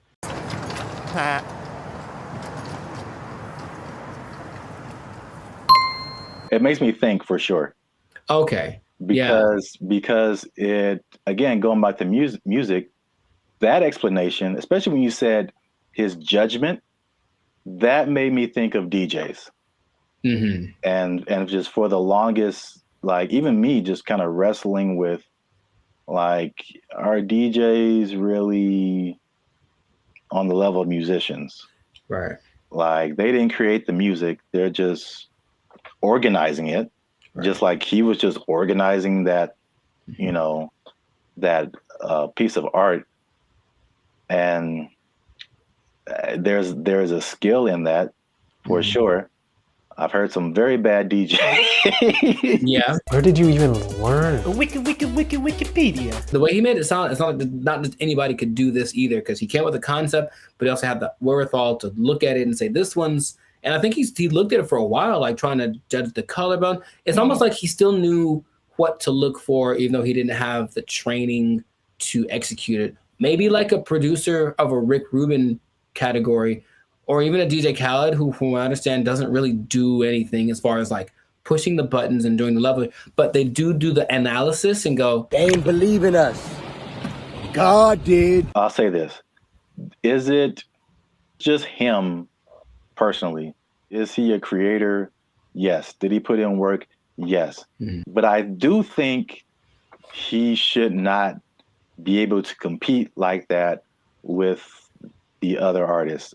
And I think there should be either a separate contest or a separate category that is just for AI art. And I think that will, because it's two different, they're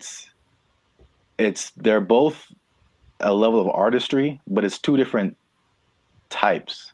That is hard to judge together. Again, the DJ example. I don't do song requests. I know, because you can't. What? It's a battle of the bands, and you have a DJ in the battle of the bands. That doesn't make sense. Or you have a scratching like contest, and you put a band in there. Sure, it doesn't make sense. There's just two different things. They're both musically artistic, but I think a separation would just kind of make more sense and more fair for everybody. They know what they did. They know what they did for sure. We'll see if it keeps going or if there's more cases of it. But in this case, congrats to Jason Allen. Hey, let me get $300, man. I know you got it. He says he did another prize. Let me get $300, man. I'll pay you back on Tuesday. He doesn't quite talk like that either, but you know what? It's funny to think if he does. It's funny to substitute most people for Ant Edwards. That's what I'm trying to tell you. Yeah, you were the best player on your team. Is that now we talking? A1 from day one, AI from day 5. What? Bars. This has been another episode of the Life Circus podcast where we talk about things that are... Anyways, make sure to like, subscribe, comment, share this video with two people who have been unjustly defeated by AI in some kind of competition. And just keep your eye out, because AI is coming for us and we got to be ready for it. We got to be ready. I can paint that, Mike. I can paint it. Ugly eye painting. We'll catch y'all in the next episode. Ugly eye painting. I can do that. They took our jobs! They took our jobs! Crime is next level in San Francisco. It is Next stupid. Next level. It is stupid. People are parking their cars and leaving their windows rolled down And their trunks open. hatch is open. Yeah. Because they don't want to get smashed. It doesn't matter what time of day, and it doesn't matter who's around. Doesn't matter who's around. No one's stopping anybody from doing anything. It's crazy. Last year I had a break-in and they took like $100. But to replace the window, it cost like $200. So I was like, man, I wish they would have just took the 100 and then just left my window, because windows are expensive to replace and repair. They are, yeah. So like that's how bad it is. And then what I've also saw was that everything was.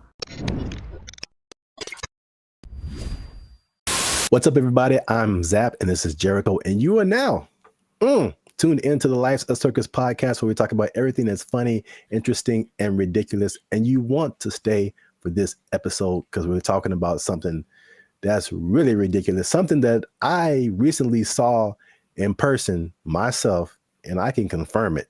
Ooh. Talking about San Francisco, man. Ew. It's going down. It's not in a good way. All right. Not the young jock way. It's going down, bro. So make sure you stick to the end, because there's at least 5 reasons that I can point out for this. And you know, as usual, come on now. Over 400 videos, over I think 200, almost 250,000 watch hours. Come on, we've been putting in work, boy. Your boy's been putting in work. All right, we need your support. Hit that subscribe button. All right, that helps us to grow, helps our channel to continue to do more videos. Hit that like button. That lets the YouTube algorithm know that there's more people should see this video, and we're gonna start promoting it now. Because let me take the glasses off. Let me take the glasses off. Talk to the people. Can I talk right into the camera, man? Talk to the people. I'm gonna be honest with y'all. We have almost 2,500 subscribers, and we have 1 member right now. That sounds like a 2,500 to 1 ratio.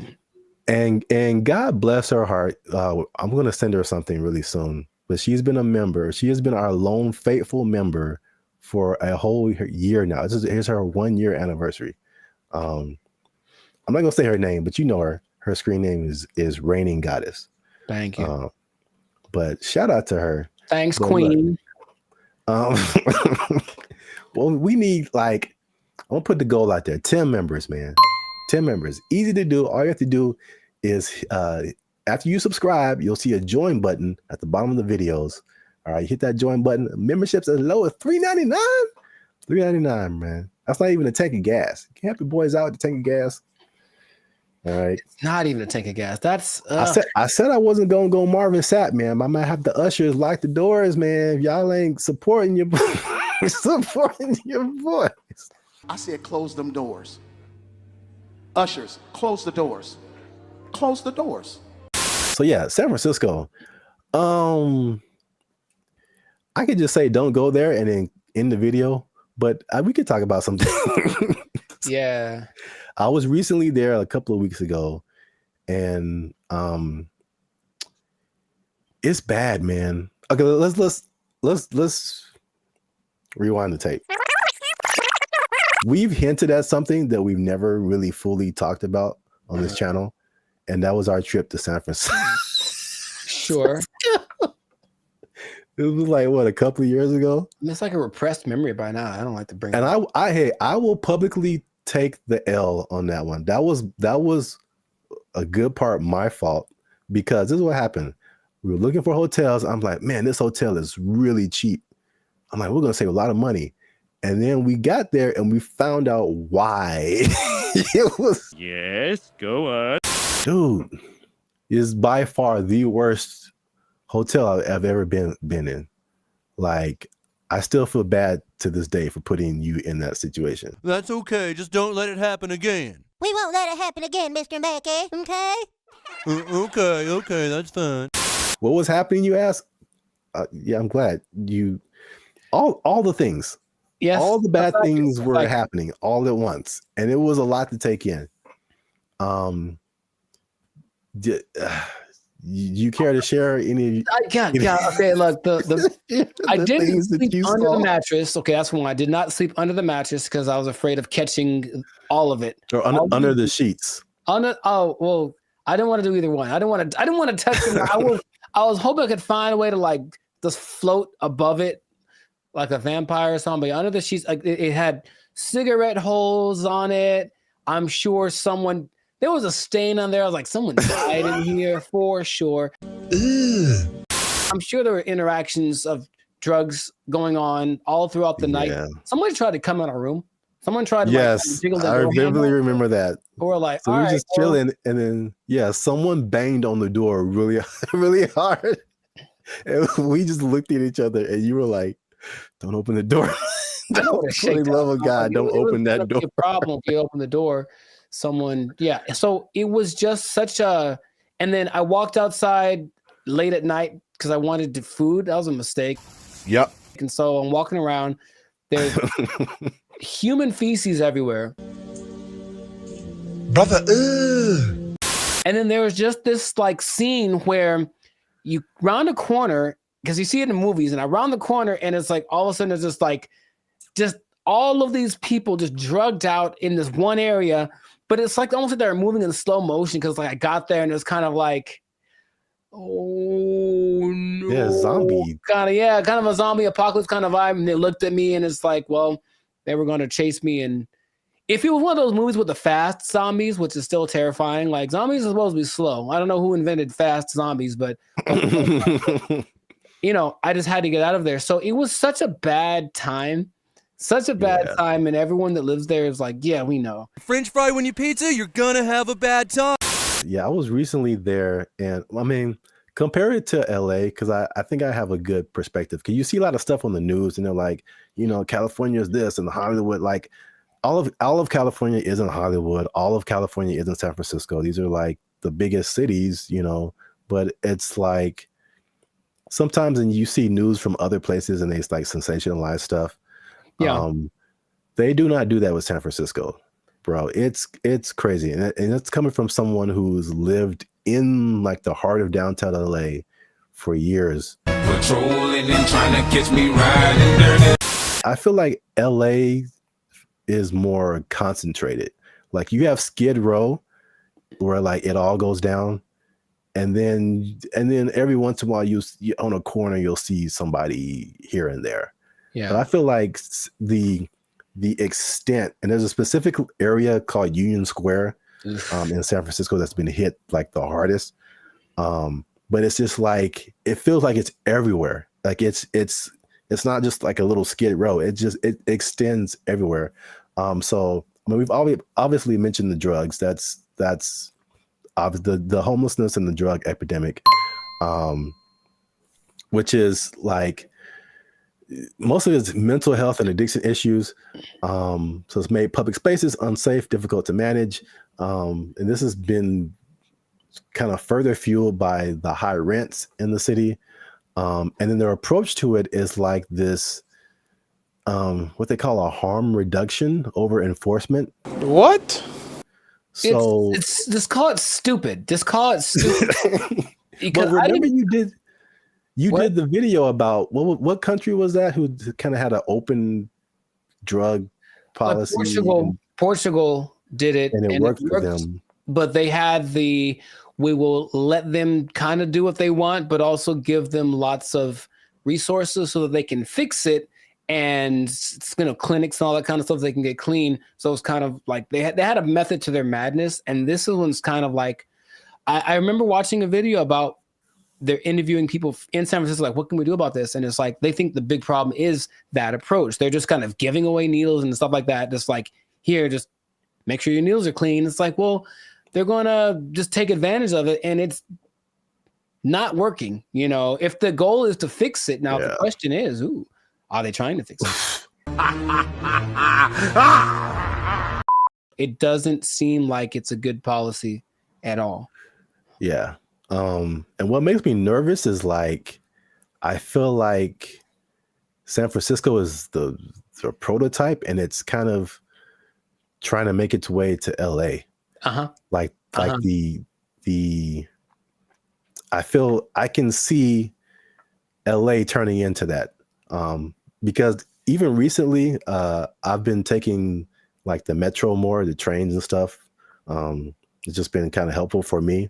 And literally, I got off on a stop, and they have all these different people, ambassadors for the metro, whatever.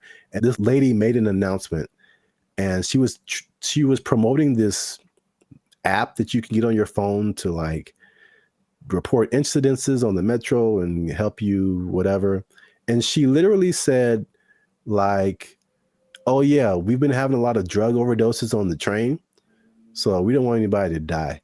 So make sure you get this app." And I'm just trying to get to work, and I'm just like, what? It's too chill for me, a little too common.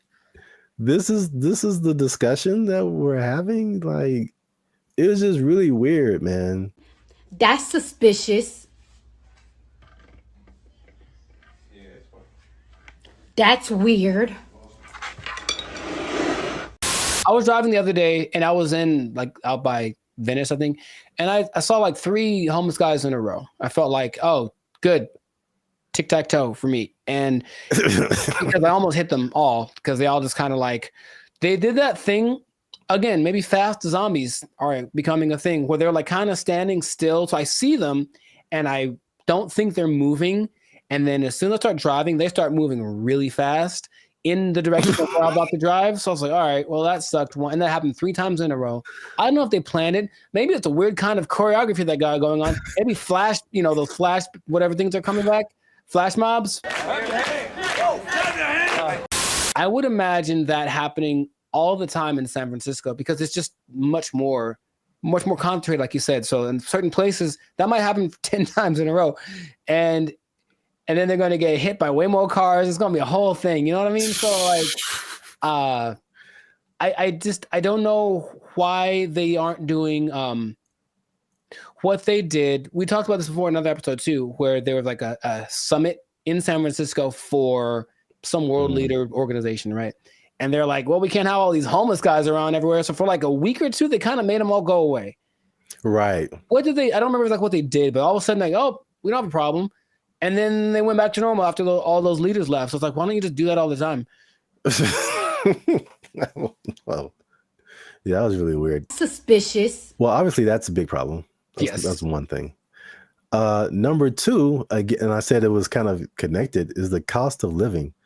So San Francisco has some of the highest housing costs in the U.S. It's driven by strict zoning laws, limited new development, and high demand from tech workers. So there's an affordability crisis, and it's pushing middle-class residents and families out of the city. And again, this is like firsthand experience. Like I was just up there, and before I even did this episode, I was like, it felt like there were just two classes of people. You were either really, really rich, like you worked at a tech company, a Google, a Salesforce or something, and you just like got all the monies, or you were either on the street or about to be on the street. Like that, like there felt like there was no middle class. You either had money or you didn't. Life in San Francisco. Check this out. Here go a Rolls Royce, what, a $300,000-$400,000 car. And over here you got people shooting up doing drugs on the street. And the people that weren't like homeless or drugged out, it felt like that, you know, people say that San Francisco has a New York vibe. It felt like that, like everybody was hustling to just like get by. And you watch these like futuristic movies. Well, I'm probably getting ahead of myself, but it's like, it's so unbelievably expensive. I saw a valet for, I mean, this isn't the normal price, but there were places up there that had a valet for like $100. $100 to park your car. Nope. Average rent in San Francisco, $3,204. $3,000 a month. That's very New Yorkish. On average, a studio costs you $2,700, 1 bedroom $3,500, 2 bedrooms $4,800. I'm trying to remember what was so great about San Francisco back in the day. What, the Gold Rush? It's the San Francisco treat. Okay, gold. Okay, besides that, it's very delicious. Besides that, Gold Rush, and then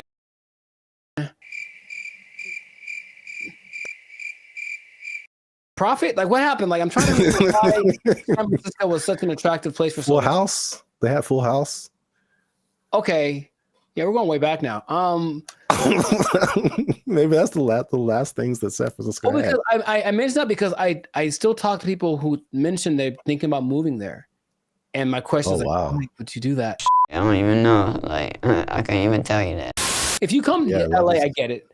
Every industry is here, but for San Francisco, like, if it's not tech, I don't see why you'd go there. Yeah. One thing I will say about that was cool when I went there. This is a random topic, but and LA they're almost there. I got off the plane and I could get right onto the train. Like the metro system goes into the airport. So you can just hop off the plane, get on the train, and go right into the city. I thought that was pretty cool. LA, you can almost do that, but it's still, they haven't finished the track yet. Interesting. I guess that's a perk. There's always a thing where you're like, okay, how do I get to the airport? Somebody got to drop me off, or how am I gonna, But yeah, you can do that in San Francisco. So that's one thing. That is one thing. Yeah. I'm still thinking, thank you. That's expensive. At some point in the recent few years, the mayor declared San Francisco as a state of emergency because of the problem, right? Like that was the thing that happened. And yeah. But again, what are they doing to fix it? Because I just keep hearing about bad things and it's getting worse. And it's okay, well, do something. Like, it just feels like they're like, yep, that's how it is. So come on down and get some money, I suppose. But wait, there's more. Oh God. So we talk about the homeless and drugs. We talk about the unaffordability. As you do. On top of that, third thing is crime and retail theft. Something again I saw firsthand. Nice. So there's obviously rising crime, shoplifting. I saw this Joe Rogan clip where he said, and again, personal experience, he said that people are literally, I didn't see this, but he said it. People are leaving their windows in their cars rolled down and their trunks open. Crime is next level in San Francisco. It is Next stupid. level. Next level. It is stupid. People are parking their cars and leaving their windows rolled down and their trunks hatches open. Yeah. Because they don't want to get smashed. It doesn't matter what time of day, and it doesn't matter who's around. Doesn't matter who's around. No one's stopping anybody from doing anything. It's crazy. It sounded weird until like last year I had a break-in and they took like $100. But to replace the window, it cost like $200. So I was like, man, I wish they would have just took the 100 and then just left my window, because windows are expensive to replace and repair. They are, yeah. So like that's how bad it is. And then what I've also saw was that everything was on lock. I went to like a CVS, I went to a Target, and it was like everything was under lock and key. Ironically, I went to buy a lock and key. Yeah, they had like these lockers, but I didn't have a lock for it. So I was like, let me go to CVS and get a lock. And I had to get someone to unlock the case so I can get a lock. And there was like a bunch of random, usually like every once in a while you see like high priced electronics, or used to be like power tools or something like super expensive, but it's like everything was locked up, and you had to press a button and you had to call somebody to go get the thing that you wanted. And it just like, from a person who doesn't steal, it was just like psychologically, it was just like, this sucks, man. It's like the shopping experience. I couldn't like, because you go into a store, the benefits of going to a physical store, you can pick the item up, you can feel it, you can read the back, and it's like, I can't even see what I'm really getting. And if I don't want it, I got to call the person back and have them put it like, but it's because a few people just keep taking stuff. Like everybody suffers, and it's just like, it was really, if I could use a word to describe my experience there, it was just uncomfortable. I didn't feel unsafe, like I'm a big dude. I could take care of myself, but it just felt like it could go down anytime, basically. Well, I just didn't want to be there. Like, I don't want to be here. Like, this is it's not inviting. I think that's a good word. It just wasn't inviting. Wait. Since 2019, 47% of businesses in that Union Square area have left. Yeah, that makes a lot of sense. I think all of them leave to turn into like a park, or call it hobo land. Make it like that. Remember during the pandemic, no one talks about this, but during the pandemic, there was this one time in Seattle that just said this part of like, Seattle. It was like, you know what? It's ours. So F the police and everything. And they just like kind of took it for like months. Like, it was kind of their area. And it's like a long. Yeah, I remember that. Yeah. Remember that? They should just do that and let it go, and then maybe burn it. I don't know. But let's let it, count your losses and just let it go. Because why maintain such a volatile area, But it's crazy. I mean, I don't like to make videos about, crapping on other people's cities, man. But it's just like, especially after we went like a few years ago, and then coming back to it now and seeing like it's worse. And I talked to some people there, and they were like, or I talked to some people who live there, and I talked to some people who used to live there and then came back for the thing I was doing. And they were saying like, yeah, man, it didn't used to be like this. And it's just like, it's just bad. But we're out of time. So let us know what you think in the comments. Have you been to San Francisco? Like, do you just read the stuff on the news and like kind of, I don't know, hypothesize what's going on, how to fix it? Do they need policy changes? Is it like an economic thing? Let us know what you think in the comments. Keep the conversation going. And also, if you have someone who you think might be interested in this topic, hit that share button, man. Don't be greedy. Don't keep it to yourself. And look, man, 47% of businesses, you know what that means, Jericho? That it's not enough. Is that what? 47% of businesses closing down and moving out of San Francisco? That's heavy. That's a big number. Square? That's a big number. You know what that means? I think I do. That means that a lot of people lost their jobs. Nobody working there because they're doing fentanyl in the bathroom. I don't know what's going on.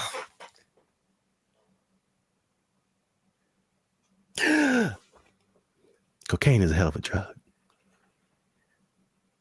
Don't fentanyl. Oh, God. They took our jobs. They took our jobs.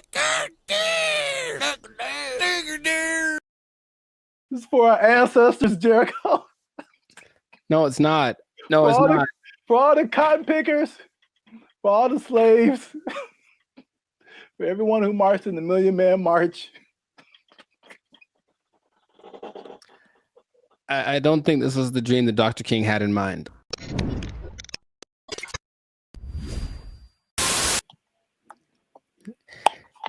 You should have done that when it was recorded. Like, I would have been so surprised because now I'm used to it. Oh. And I'll be honest, it took a while. It took a while to get the yogurt experience acclimated to my. It's just never. I don't think I've seen a person eat yogurt in years, man. I'm serious. What? Yeah, I don't hang around yogurt eaters. Like, not like there'll be yogurt on the side if you go to a Mediterranean place or something, but not yogurt just in a isolated incident. In an isolated incident, someone ate yogurt today. Gold is up 10 points.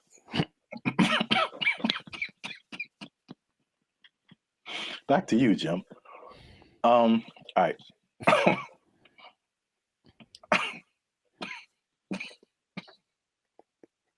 Let him use you. Won't he do it? Won't he do it? Yogurt.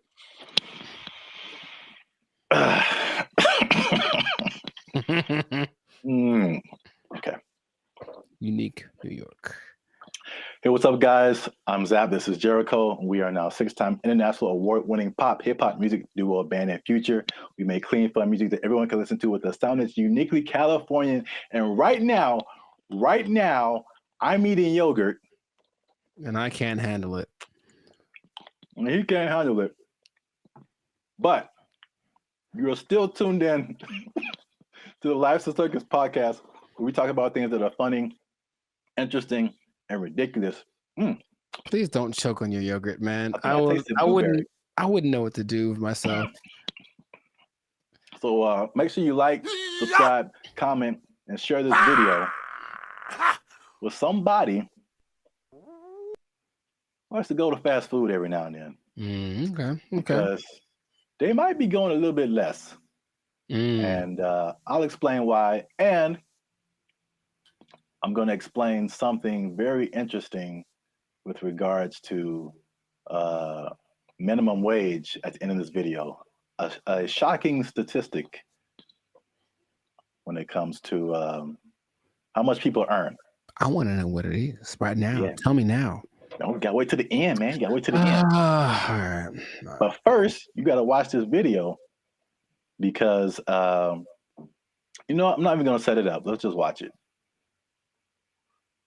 This is Gavin Newsom, governor of California. Hey, Gavin.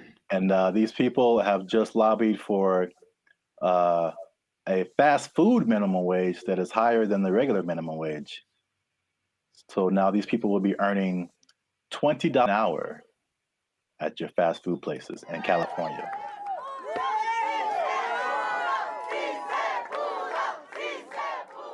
Boy, these were some tough mountains. This wasn't easy. 100+ hours in just the last few months negotiating this referendum off the ballot. Oh, that was a tectonic plate that had to be moved. Wait for it. That lady had a lot more to say. This is for my ancestors. This is for all the farm workers, all the cotton pickers. Wow. This is for them. 557,000 people at 30,000 locations. This is a big deal. $20 an hour. 80% of the workforce in these fast food places, 80% are people of color. 2/3 are women. The majority are breadwinners. And we have the opportunity to reward that contribution, reward that sacrifice, and stabilize an industry in turn. What a remarkable moment. So it's going to be a lot better now. Well, right now we're going to have a chance to at least, maybe decide to save some little money or, pay all their bills or credit card debt. This is going to help continue to pay our bills, help some people get out of eviction, help us catch up where we need to catch up because we haven't recovered from COVID just as of yet. So this is just the beginning of our wins.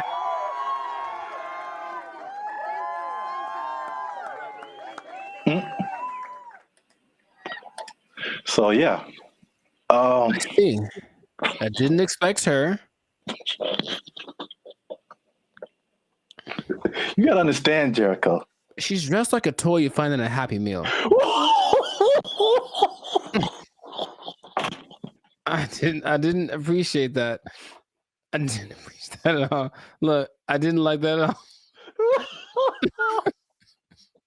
I didn't like that at all. She came out of nowhere, bro. This is for our ancestors, Jericho. No, it's not. No, it's not. For all the cotton pickers, for all the slaves, for everyone who marched in the Million Man March. I don't think this was the dream that Dr. King had in mind. I really don't. They worked hard. They fought so that we can make $4 above minimum wage. All right, so while you have your moment, I think that's okay in a way. I definitely know, I don't think I know that $4 more an hour is not going to help you not get evicted. Maybe if you make good financial choices. See, here's the thing that people lose in the thing, all jokes aside, even though it was ridiculous. She was unnecessary to that video. I don't know why they picked her. I don't know why they picked her. I just didn't see the point. But it doesn't it doesn't matter how much money you make or don't, right? It's just about how you work with it and how much you keep. So I know people that work fast food that do very well because they're just smart and they budget and they're frugal. And I know people that make a lot of money that are basically broke, you know what I mean? So yeah, there's that. But and are those real statistics? I suppose someone says, oh, there this percentage of minorities and women, sure.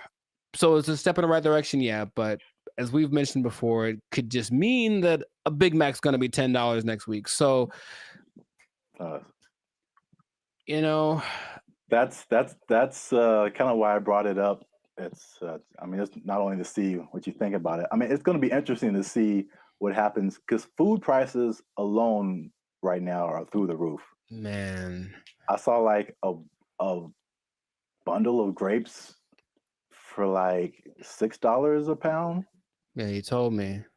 Like I bought like a few berries, and it was like $20 for like just to start off with. Like food is crazy. Fast food is also way expensive. Like I remember there was a time where you could give someone $10, like, and they could get a combo at someplace. Like now, it's like a challenge to have a meal for under $10. It really is. Yeah, like maybe you can get 15 to 20. Yeah, you can get an item. You can get a burger or something for $7, but a whole. Yeah. So it's going to be interesting to see if you kind of got lost in my laughing at that lady. That was deserved. She feels. I feel like she makes a lot of bad decisions. That's just my honest opinion. I've never met her. Maybe she's wonderful. I hope she's doing well. I hope she sees this video and she likes Band in the future. But I think her presence was a bit distracting to the whole experience. But yeah, so this is a very weird situation that I haven't really heard of because basically the government is involved. Right. They created this like separate task force for like fast food worker wages, which I haven't really heard of before. Where like it's not the government setting it, but the government is like an intermediary in this. And I mean, are fast food workers specifically unionized? I don't think so. There was a couple in the more educational videos that I passed over to play this one. Oh, good choice. No, trust me. Good choice. Good choice. There was a talk about some different unions, but it isn't like a fast food worker union. It's some kind of, I think it's a service worker union. Okay, so that makes sense. I think that's fast food is maybe under that umbrella, but it includes a lot of different services. But yeah, so it's the government involvement. It just makes it kind of weird, and then also it's like, I mean, fast food has been minimum wage for like as long as I can remember. So to go above that, they were saying that this is like a 30% increase. So it will be interesting to see if there's a 30% increase in prices. Right, because the logic says, where is it coming from? Where is the 30%? You can't make money out of nothing. I mean, the government tries, but you can't make money out of nothing. So if you raise one thing, something else is gonna be affected. Yeah. I made maybe I'll put a link to it. This was a year or two ago. I was walking by KFC and they had and it was a small combo for like $18 for a small. And then what was I gonna say? The like, if a sandwich is like $6 now, you add 30% to it, and now it's like $8 just for the sandwich. Right. Plus tax. So I mean, the $10 combo is going to be like a $10 sandwich pretty soon. That's just too much, in my opinion. Maybe because again, that's just one way of balancing your budget. I guess is to charge more. I mean, they could. The other thing, which doesn't really help people. I mean, it's just weird, ironic, for lack of a better term, is that okay? Again, you're a business owner. Prices go up for your workers. We're either going to have less workers, somebody's going to get fired, right, or more automation. So again, less workers or less hours. Nobody gets overtime. Something has to compensate. I mean, it's like people think they just pull minimum wage out of thin air, and it has to come from somewhere. Wow, it's interesting you mentioned automation because what? I've got something planned for another episode. What?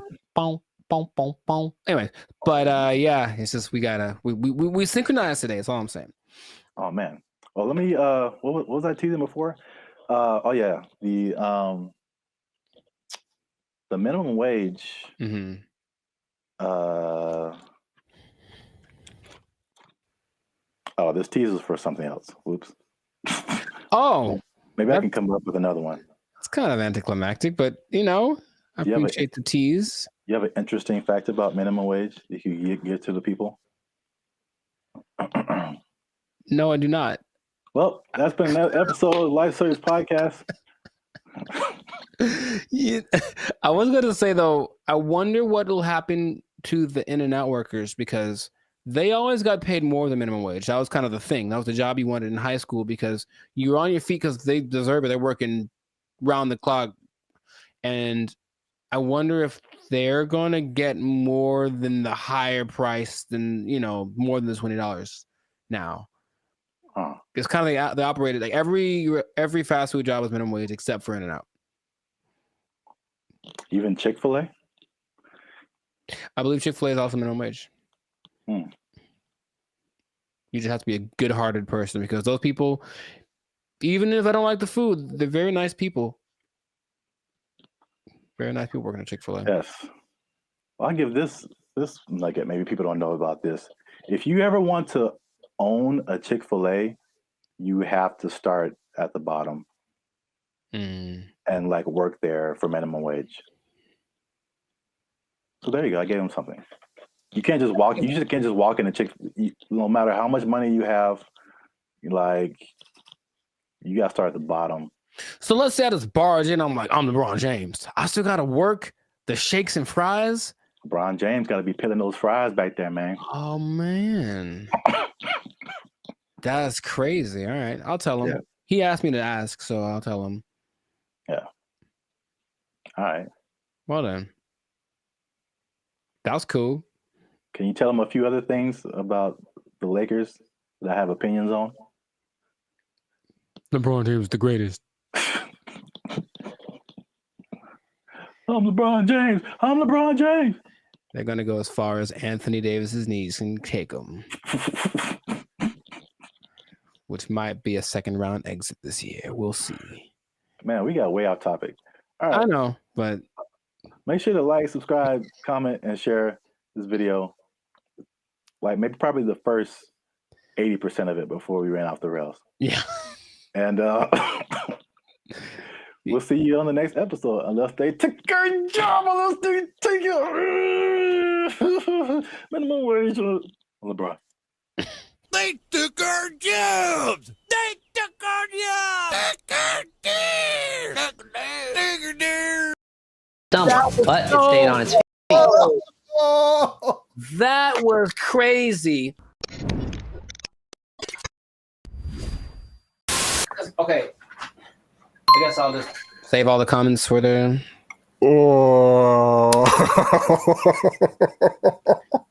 Why is it coming to this? Why are we all going to go out this way? I didn't think we'd go out this way. I would watch this. I feel like it. Okay, well, we can get through this. All right. Oh, yeah, it's recording. Oh, man. Okay, bring it back.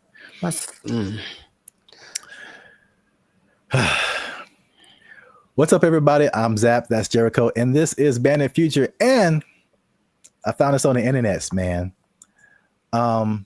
In true human form, Jericho, we've been blessed with this gift of robotics and AI. And what are we going to do with it? We're going to make it fight each other.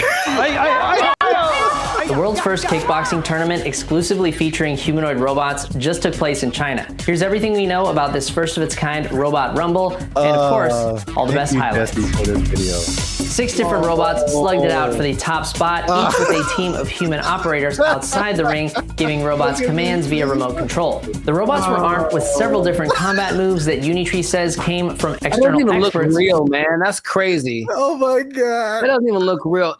Remember those little things that you'd have like way back in the day? Those little, I guess a board game, but it was 2 real robots and each person. Yeah. What were those called? Like Sock'em, Rock'em, Sock'em, something like that. Yeah. It's just that, but times 1,000. And this is so great. I love this so much. I don't want this to. Gosh, he's gonna kick it. And it's gonna remember him, get him in like a decade. Anyways, just keep going. I feel like we do this to ourselves, and then we blame other people. That's what I feel like is going to happen. We just start building these things, and our first thought is like, "Hey, let's have them punch each other and kick each other." Nah, that's entertainment. That's our second thought. The first thought was sex robots. Oh, well, for sure. But this is a close second, I would say. Yay, humanity! Are these These are the G ones, right? I think we're talking about. These are the Unitree G. We have another video about that. I put a link to it. And the guy, man, these comments. You guys comment whatever you want. But there was a guy like trying to fight us, like, "Oh, it's not as good as a Tesla bot." And blah blah blah blah. I have not seen the Tesla bot do this. Nor have I. Nor do I want to. And it's. I know the Tesla bot is like more advanced. These are 2 different things. But the main thing about this particular, the G ones, like you were talking about, is the agility. When they get up, it doesn't look real, man. Like that looks crazy. These moves include straight punches, hooks, uppercuts, a roundhouse kick, front knee, and what looks to me like a front kick or push kick. Martial arts experts, let us know down in the comments which one you think it is. The robots are also... So you can do all of those punches. I can still pretend this is fake until I see it in person. At least I have a happy place in my head that says somehow this isn't real because it doesn't look real, and I can just pretend. Until I see it, I'll pretend that it's not real. Jericho, it can roundhouse kick you in the face if it wants to. I know it, but I think it wants to. That's the thing I don't like. I think it wants to. I think it's like take all comers, bro. It's just gonna keep getting more crazy. This is already crazy. Yeah. Let's watch some more. Able to pivot and move around, as well as stand up from a fall. In the opening match, it was blue versus purple, with the other robots standing in the corners of the ring, cheering on the robot-on-robot carnage. While it's humans calling the shots from the sidelines, the robots themselves must maintain their balance, while taking punches and performing kicks and knees that sometimes force them onto one leg. Unitree says this was achieved by a combination of sensors in the robot, which feed it information on its body position, as well as AI reinforcement learning performed in simulation. It's impressive. What was that? It's impressive, those little steps that they take to get their balance back. Yeah. That's gotta be really hard to replicate. The next round saw the black-clad robot named AI Strategist facing off against the robot in pink, known as the Silk Artisan. Name. While it took these robots a second to find each other on the battlefield, eventually they locked in, resulting in one of the most devastating clashes of the entire event. AI Strategist took the first fall when a kick threw it off balance, but it was back on its feet and taunting its opponent in no time. In the next round, the Silk Artisan got its leg caught on the AI Strategist, causing it to stumble, but it stayed on its feet. That was crazy. Because check it out, for a human, that's a torn ACL right there. You see that?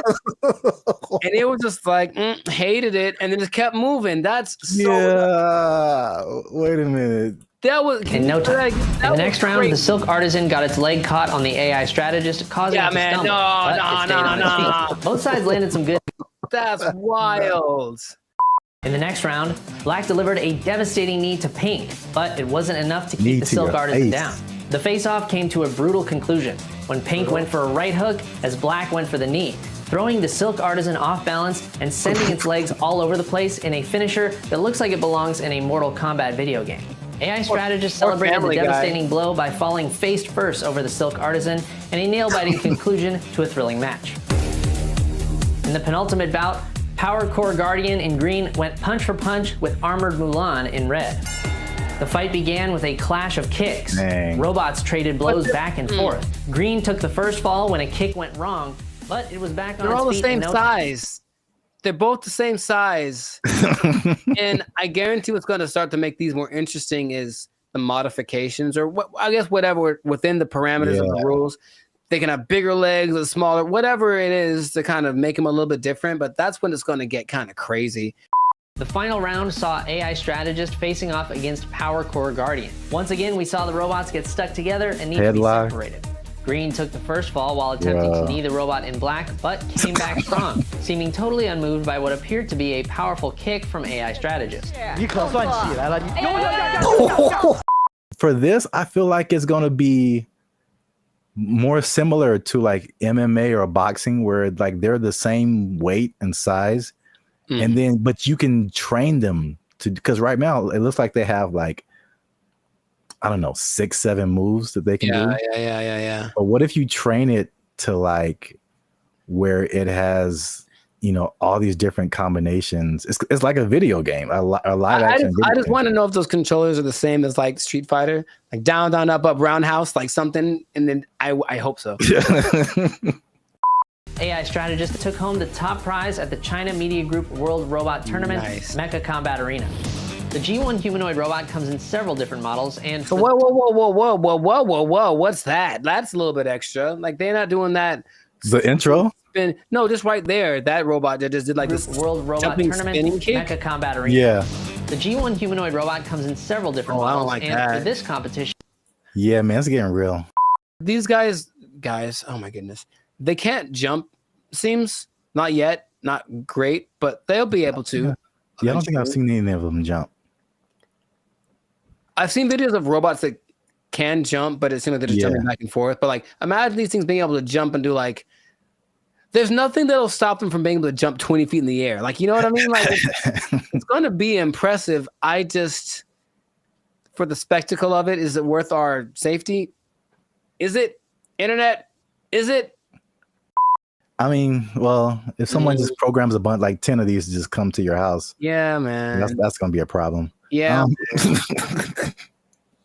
can't take but all. for now, yay! Look, it's fun. Yeah, let us know what you think in the comments. The first ever humanoid robot kickboxing tournament. I can't believe that's a sentence that I'm saying. That's a sentence that I'm saying in the year of our Lord 2025. Share this video with anyone you think might find it interesting. And I don't know what to say, y'all. I just found this on the internet. We out. I think that's my catchphrase. I think that's it. I see you. I don't know what to tell you. I just found it on the internet. Everything works. I've been able to text you or call somebody or search the internet. Like, it all works. That's the good. The bad, Okay. Let's talk about it. Let me just say this. What's up, everybody? I'm Zap, and this is Jericho, and we are the now 6-time international award-winning pop hip-hop music duo Bandit Future. We do clean, fun music that everyone can listen to with a sound that's uniquely Californian.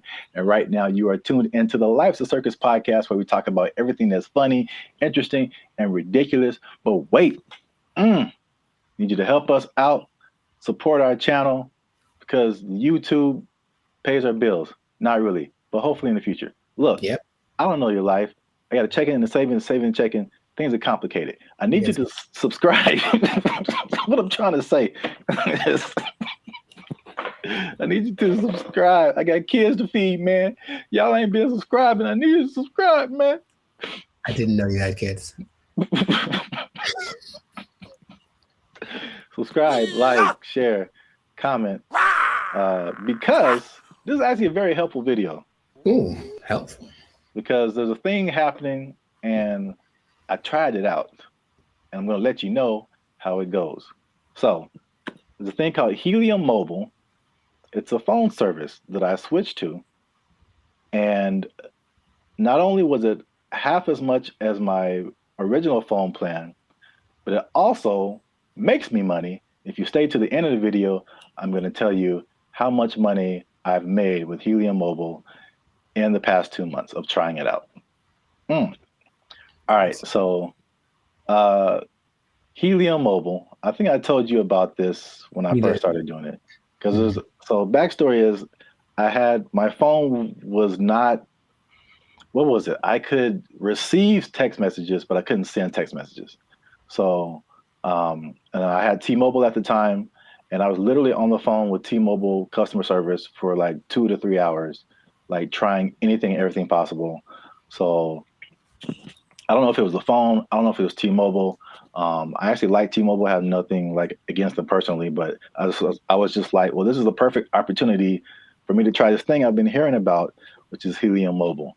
Now, Helium Mobile is in the cryptocurrency world. So that's something that I've been kind of looking into for the past few years now. And so I'm kind of in that world. I kind of know how it all works. So it might be foreign for people who have only been on like major carriers like T-Mobile or Verizon or something. But Helium Mobile is, the parent company is called Nova Labs. And they started what I think is the first kind of crypto-centered, crypto-based cell phone service. And so they did a trial of this in Miami. And the results were interesting. The service worked, but they were giving the phone service for $5 a month.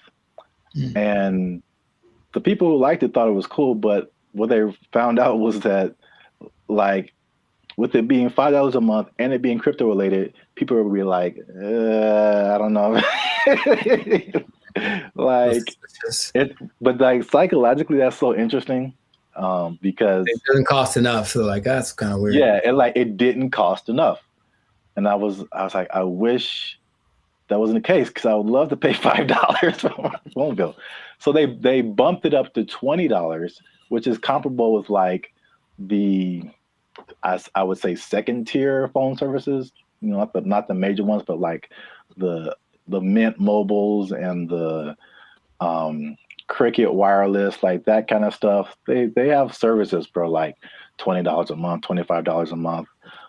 So once they finished the Miami test, they went to like I think it's everywhere now, or at least nationwide in the U.S. So just off of that beginning, I think I mentioned it to you. You may have been skeptical. What do you think about transferring from your existing phone service to this new like crypto phone service that pretty much just started this year? I think two things happen to do. One is the idea of just leaving something that you're used to. I honestly think a lot of people fall in that category. Like, well, what I'm paying doesn't suck. It's not bad. So I don't want to change. Like, that's all. It's like, I already found my thing that works, so I don't need a new thing, even if it's better. But also, there's the lack of confidence from a new thing. That's all. So you have a service, like I've had AT&T since forever, right? So honestly, thinking about it, my brain goes, but what if it doesn't, you've been going to this place the whole time and it works just fine. Why go try something else? What if that doesn't work? So I think there is that doubt there. And honestly, the third thing, just associating with crypto, which is the new thing, it's like, what does that mean? How does that work? There's a lot of questions that surge as opposed to having hey, I have a phone service, AT&T, they do phones, boom, got it. Yeah. I mean, that's the crypto part, especially because it's gotten better, but it's still very much the wild, wild west. Right. Like there's all kind of stuff going on. And if you're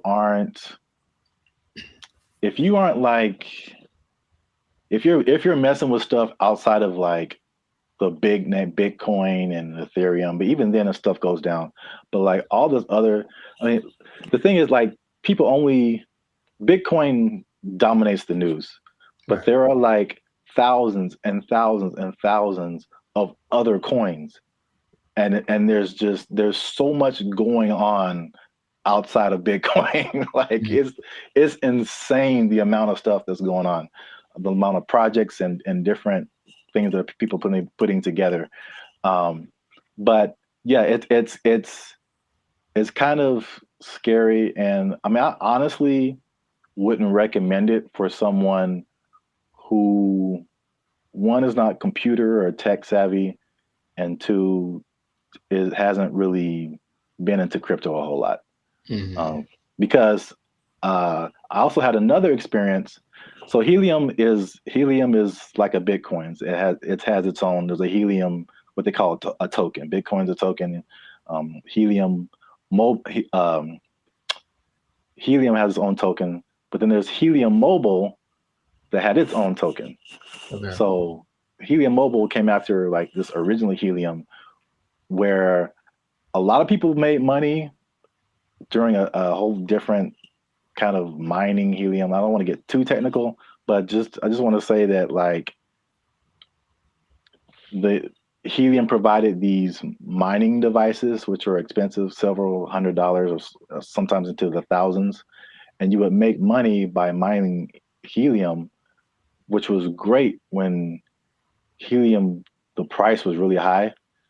But when it dropped, you were like, now you were making, people were making thousands of dollars like a month, like in this like heyday period. And it dropped to like pennies. So that was like a few years ago. And that's something that I tried, and I spent like $500 on a device, and it was like making me a little bit of money. And now it makes me like 10 cents a month or something, maybe.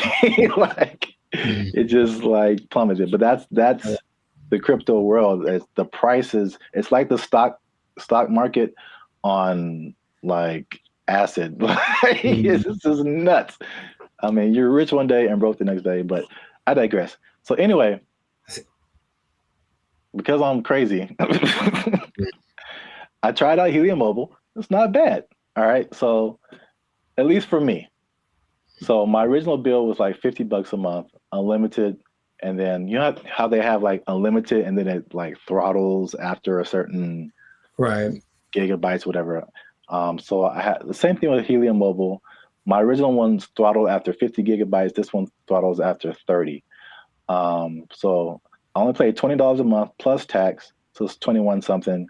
And then, everything works. I've been able to text you or call somebody or search the internet. Like, it all works. That's the good. The bad, Okay. Let's talk about it. Let me just say this. Unlimited is, when it throttles, man. It's just like zoop. Like, you are, once you hit that cap, like, you pretty much need to use another phone because your data is just so incredibly slow. But that's just kind of what it is. So the slowdown after the 30 gigabytes is insane. The app that you have to download to use it constantly crashes. You open it and there's a blank screen. You have to open it again or maybe restart your phone. There's constant updates and rule changes. Because again, it's like crypto. Things change so much. And what I mentioned before, the price fluctuation. Right. So like you earn this cryptocurrency token, but it could be worth a certain amount one day and it could be worth half of that the next day. So all that coupled with just like understanding crypto, again, it's fine for me. I'm cool with it, especially when I tell you how much money I've earned and saved. But it's not just like cut and dry, set it and forget it. I don't think it's for most people, at least not right now. Gotcha. So to pay off the teaser. Okay. Y'all want to see how rich I am off this Helium Mobile. Drum roll. And again, just to explain that, you earn Helium tokens. This is another thing that just people might be like, Okay. Yeah. You earn Helium tokens by sharing location data, and the Helium uses that location data to understand where they need coverage to expand the network. And they promise, as always, never to sell your data to any third parties. So there's that. I'll let you do with that what you will.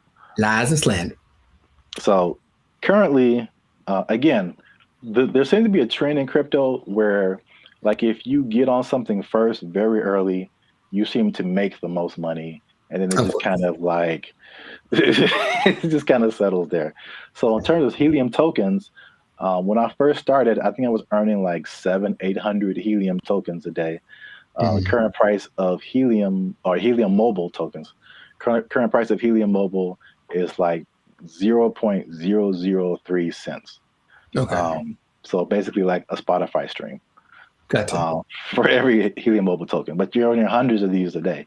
So I think like when I first started, I was making like around $2 to $3 every day, which is once you set it up, the only thing you have to do is move around because it's location based. So you can't be in the same spot. But if you move around throughout the day, at the end of the day, you'll get, the certain amount of tokens.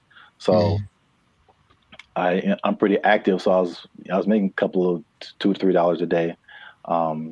That has since dropped. It's currently like $1.50 to $2 a day. But again, like a couple of dollars a day for not really doing anything. Sure.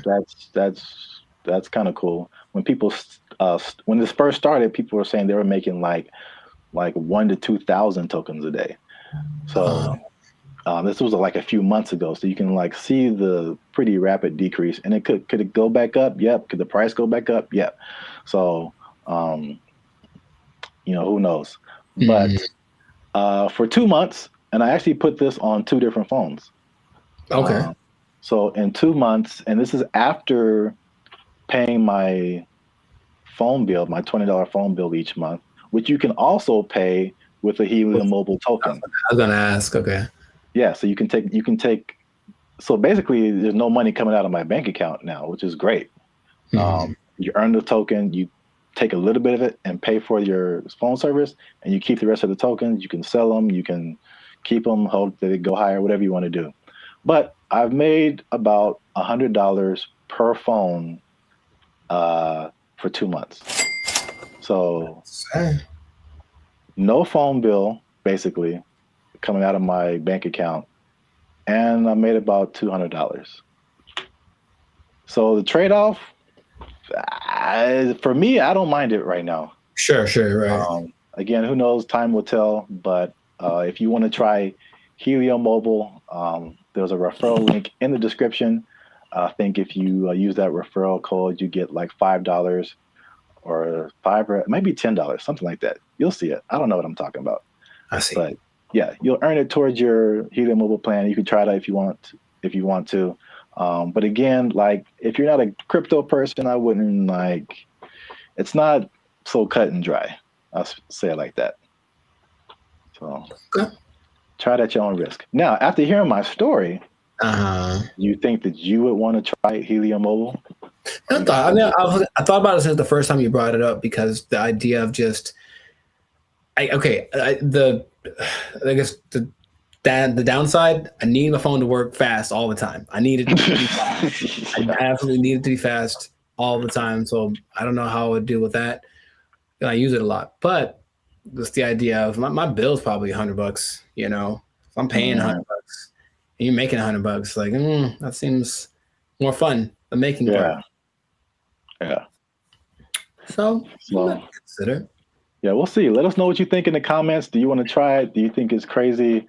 Are you scared to leave your phone service? Is crypto still too wild for you to mess around with? Let us know. This has been another episode of the Life's a Circus podcast. Again, subscribe, share. You know what it is. Maybe if you get enough Helium Mobile, you won't have to work anymore, and you'll never be in danger of losing your job. You never be in danger of losing your job because you got so much Helium Mobile tokens. Oh, it's only worth a Spotify stream right now. They took our jobs! They took our jobs! The matchmaker, the AI does the matchmaking, and then from there you take it on. Okay, how do you feel about that? Would you try that? You said you try anything. Would you try that? Oh, this is so stupid. You don't like it at all? Stupid. What's going on, everybody? I'm Jericho, and this is Zap, and you are now tuned into the Life's a Circus podcast, where we talk about things that are funny, interesting, and ridiculous. And fellas, you're going to want to hear this, because we're talking about dating apps, but not just any. Dating apps that use AI to do the dirty work for you. It's supposed to be easier. Let's talk about it. We'll find out if that's true or not. I already hear some skepticism in Zap's voice. But before we do that, make sure to like this video. Please make sure to subscribe to the channel so that we can have more people that have the Bandit Future Life's a Circus experience. And if you really want to take it up a notch, you can hit that join button and become a BFF, a true member. And we have memberships for as low as $3.99. So check that out, and we're going to get right into this. So wait a minute. I have an announcement. Tell me now. I almost forgot. Uh-oh. Get the confetti cannons ready. Oh, I wasn't prepared for this, but okay. They'll be in the editing. Oh wow. Okay. They're going to come out of my hands?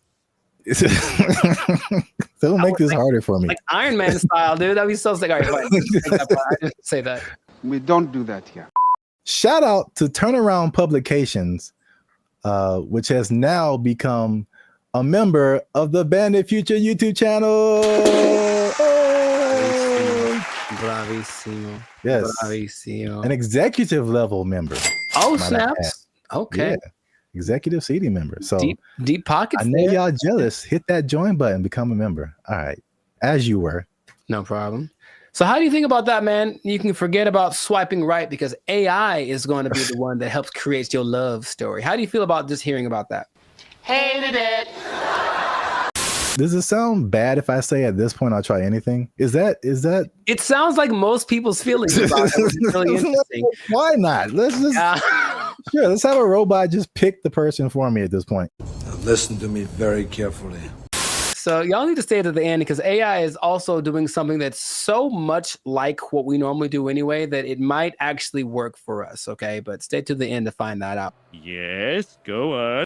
I did a bunch of research on this, and there's 2 apps that I want to tell you about that feature this AI assisted thing, okay? One is Volar, and the other is called Iris. So I'm talking about Volar first because Volar has this interesting concept, okay? So what happens is you create an AI avatar, and then the avatar... I'm out. Hated it. Hold on, check me out. The avatar basically like learns like your personality traits and whatever, and it kind of creates something that kind of looks like you. And then your first date, so it basically does like the swiping part for you. And then your first date isn't between you and the person, it's actually between your avatars. And then depending on how it goes, wait, hear me out, you're judging already. Depending on how it goes, then you can actually talk to the person because the avatars have confirmed that you're compatible. Doesn't that sound amazing? Nope. For me, a part that you don't that's really annoying is that's kind of like getting to know. It's like starting over from zero every time. Hi, what do you do? Where are you from? Do you like going to the aquarium on the first date? All those kind of things. And it's like, can I just skip the line on that part? And so the creator of Volar, his name is Ben Chang. Ben Chang. And he said, because the first date is between the AI versions of you, it gets rid of the getting to know you phase. And then after that, you still get to talk to human because 72% of people still want that human connection because they feel like the connection is missing. So the matchmaker, the AI does the matchmaking, and then from there you take it on, okay? How do you feel about that? Would you try that? You said you try anything. Would you try that? Oh, this is so stupid. You don't like it at all? Ben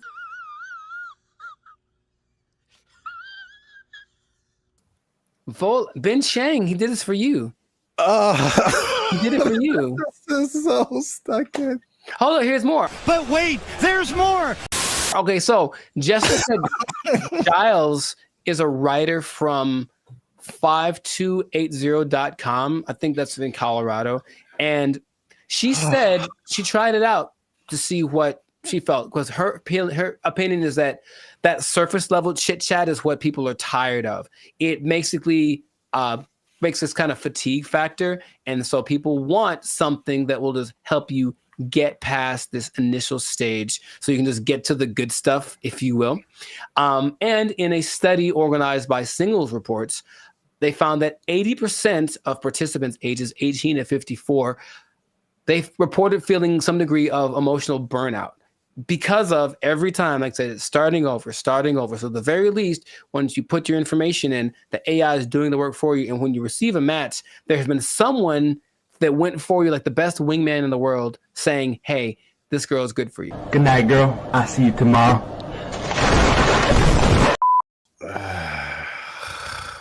You don't like it? I mean, he did it for you. Who is he? Jesus Christ? He's like he died on the cross or something. No, he's Ben Chang. Jesus Christ! So put on the armor of God. Jesus Christ! Maybe not convinced about that one because that's Volar. Okay.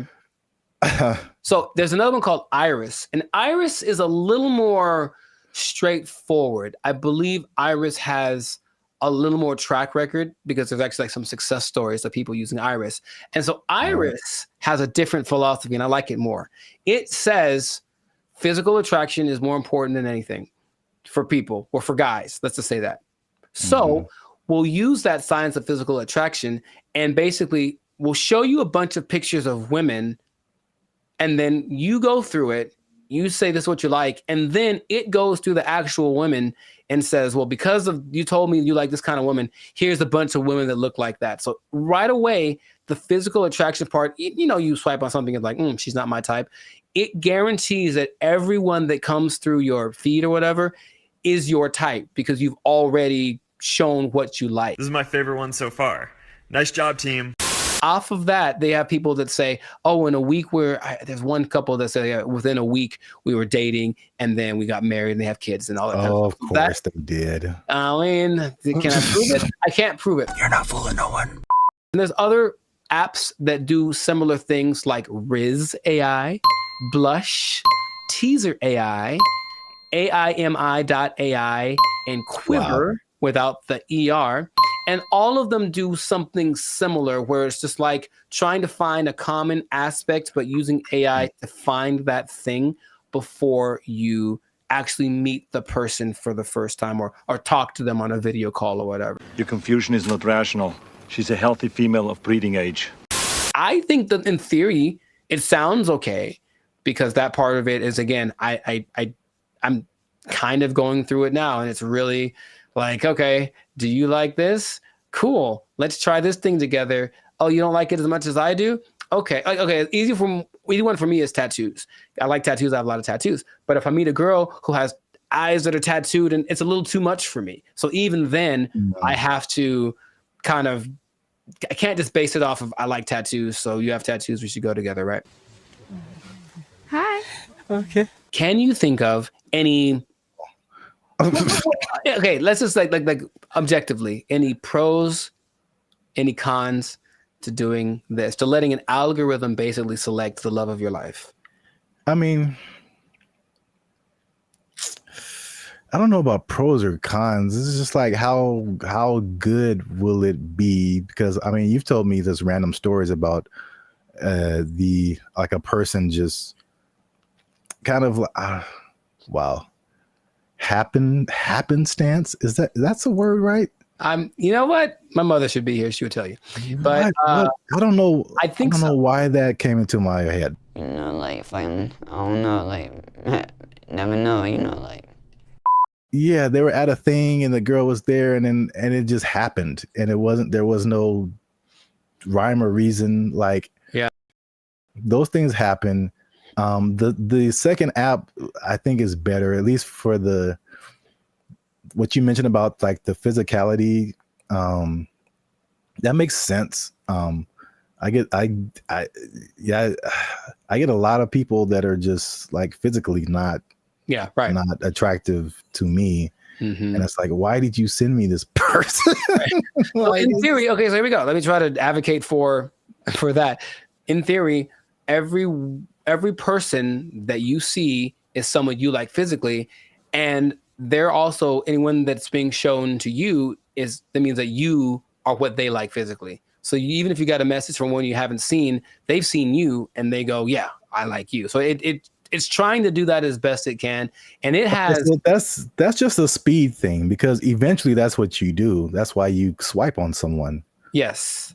So that's a speed thing, but does that make the relationship better? Not necessarily. It's just going off of the idea that maybe attraction is anytime I've ever talked to a girl is on the streets because I said, oh, she's pretty, let me go talk to her, and then who knows what happens. So just a foot in the door, maybe. But here's the interesting thing. Okay, so I mentioned you got to stay tuned to the end because it's doing something, the AI is doing something that you would imagine any person would do. Hey, y'all, come look at this.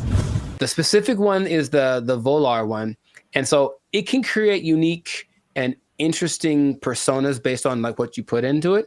But what starts to happen is that after a while, the AI realizes I'm basically trying to be a wingman for a really boring person or a really unattractive person or something. So the AI starts lying for you.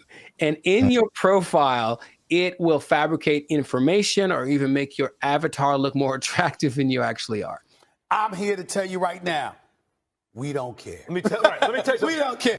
You might get someone who you think is, some girl posted a picture of a guy, he looks good, and then she found an actual full size picture of him, and he was a little person, and she's not into that. So she, I guess she said, nope, she canceled their date or whatever.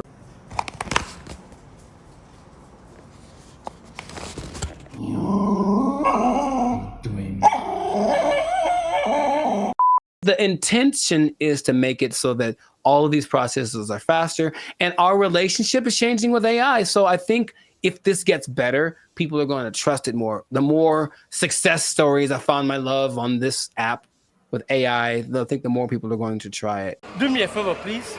Get out of here. Get out of here, man. Shit, I'm saying. We'll see. I don't want to try. I thought about doing it for this episode, but I don't want them to have my information like that.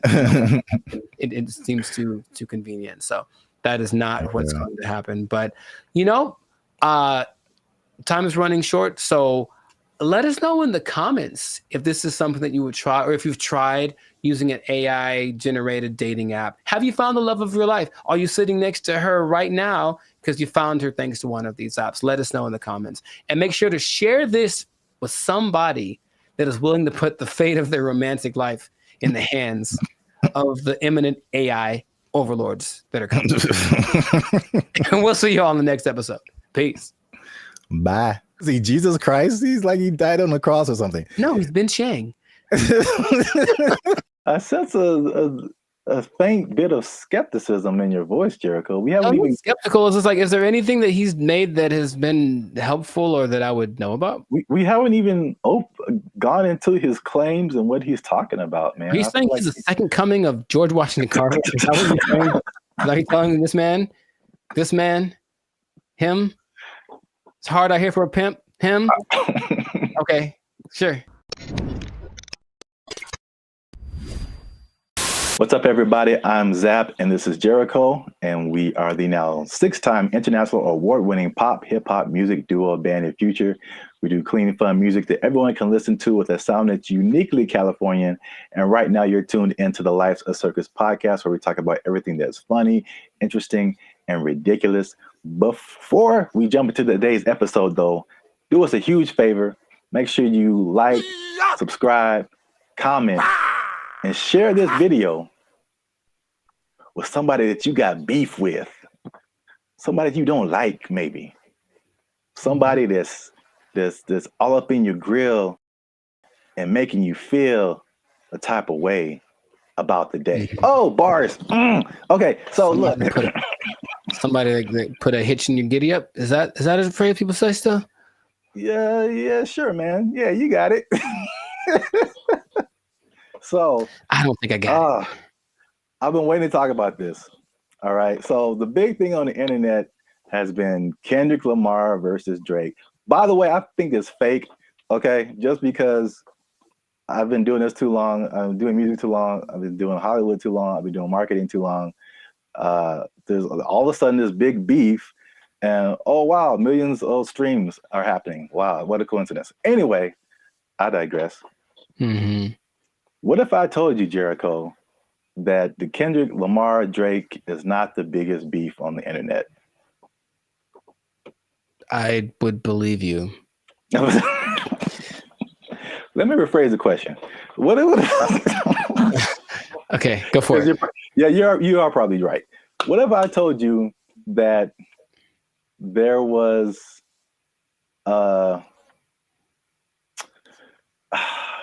there was a better beef that I don't think has ever happened before? Better beef. Sounds like an Arby's commercial.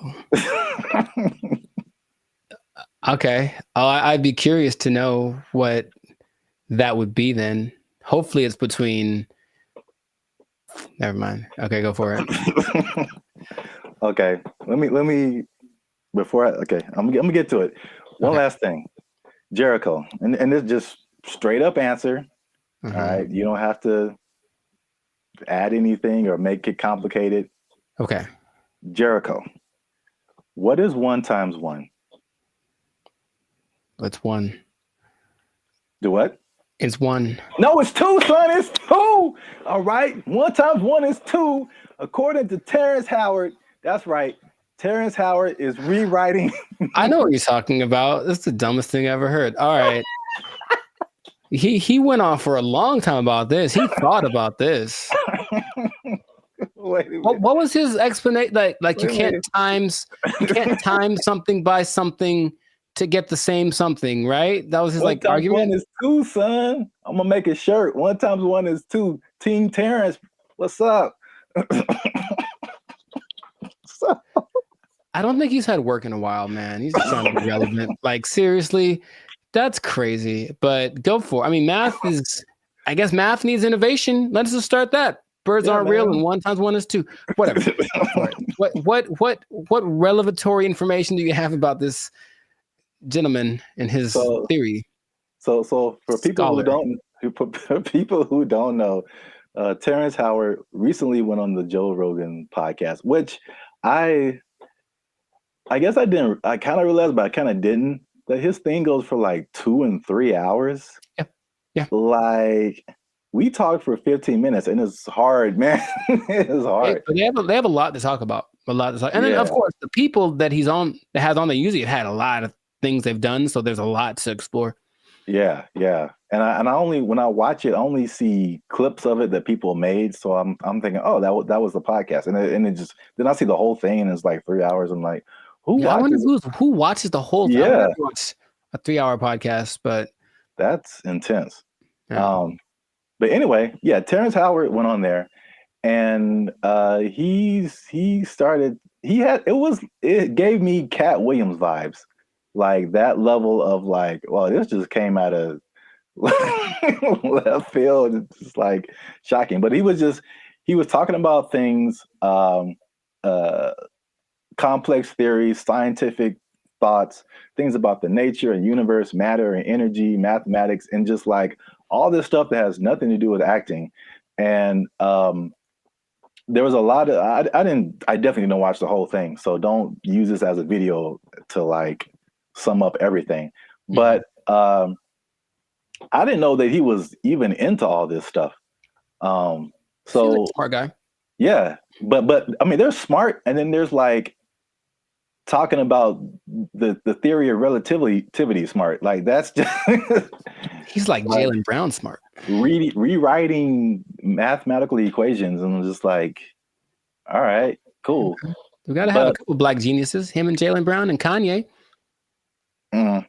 Well, anyway, hashtag too soon. So Howard holds 97 patents. Do you know that? No, that sounds like something that he would tell people at a party.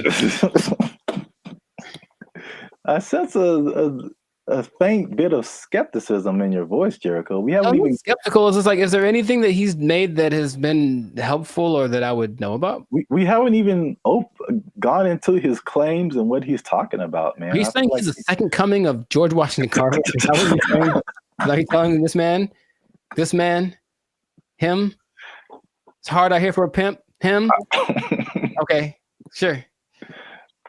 97. I didn't know that about him. That's cool. It's 97 expensive to patent things. It is. So I guess that acting money helped out.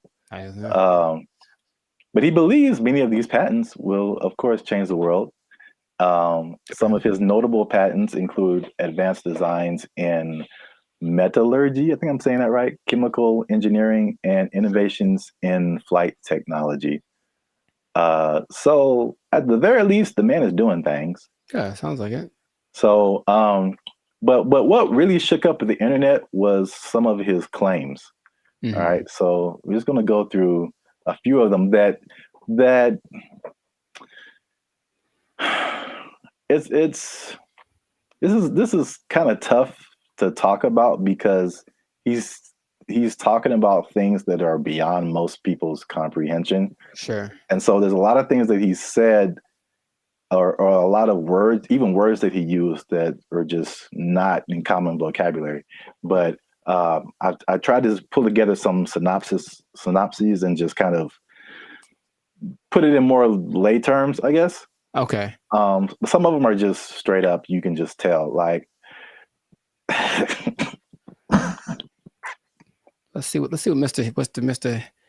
Hustle and Flow's got. I don't know if you saw this part of the podcast, but his first claim is that prenatal memories are real, which most people don't think are, but he debates it, and some other people have debated it. But he said he remembers being inside of his mother's womb. Don't make me laugh.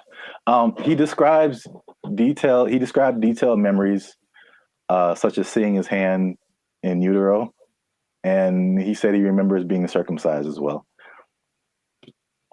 I feel like that there's some truth to that, and without having ever studied it, just because it's one of the questions I ask a lot of people when I meet them and I want to break the ice. I ask people what their first memory is. It's just a curious thing because it feels like literally at some point our brain just started hit record. Like this is hitting record. It's all of a sudden like we were playing and nothing is, and all of a sudden something happens and boop, and now it's on, right? So for some people, it's a lot further back than one would think. I don't think I've ever spoken to anybody that said like in utero, but super young breastfeeding, like they remember stuff like that. They remember this. So I don't know if with the 8 billion of us that there are, if some of us aren't capable of remembering that kind of stuff.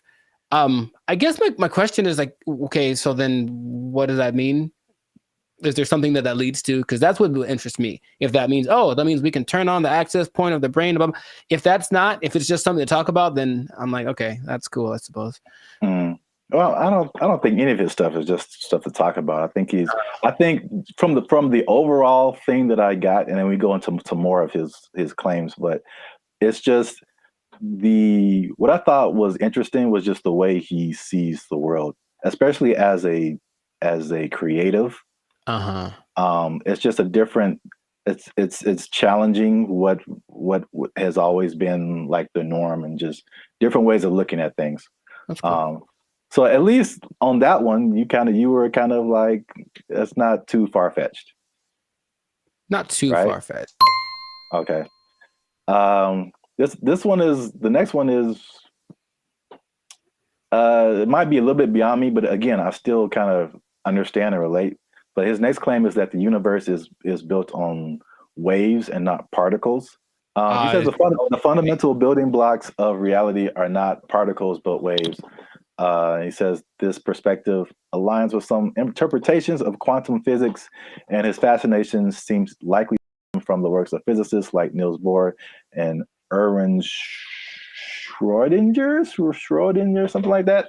Sure.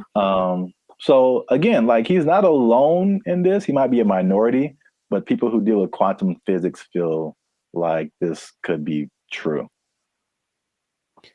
I was going to mention that there's something I've read about. It's almost like there's things that I acknowledge that are interesting to me that I wish I had like the mental capacity to process, because I don't think it's a bit above me. But I have read something about like this wave particle experiment where it proves the importance or the impact that watching something. It's a particle experiment. They shoot some kind of electron waves at a target, and depending on whether they record it or not with like a camera, the result is different. Now, how do they know that it's different if they didn't record it? I don't know what they're talking about, but it makes it seem like objectivity has an impact on the way the universe works in general. So I'm looking at you, one thing can happen, or I guess that means that if I'm not looking at something, it could be doing something different than if I was looking at it, which again, what's the point?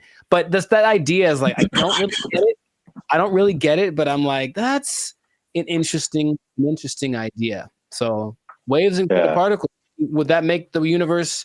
Again, my question would be cool. I'd honestly want to talk to him about it. Maybe just stare at him while he talks. But what does that do for how we understand the world if that is true? If waves instead of particles are what created? Yeah, I feel like that's a bit beyond me. But I feel like, I mean, it sounds like you're trying to get some practical use out of it. But it's just like, okay.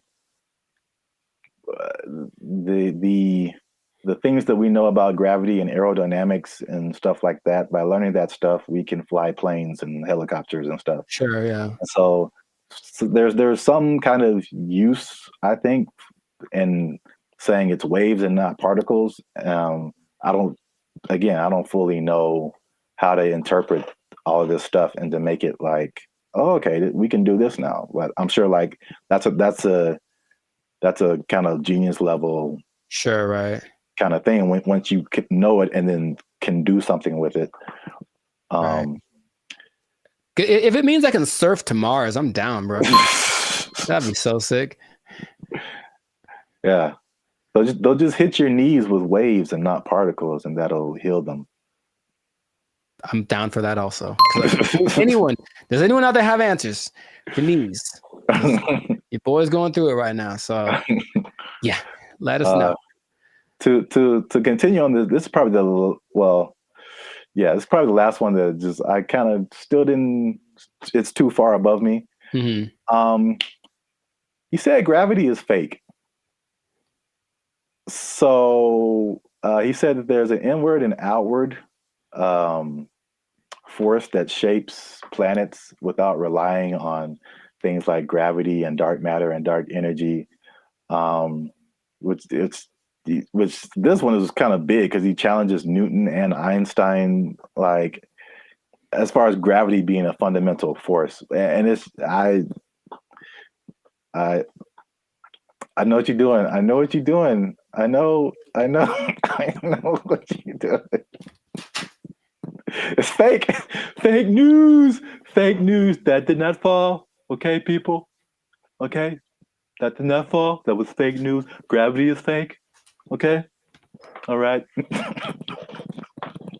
I'm not going to do it again.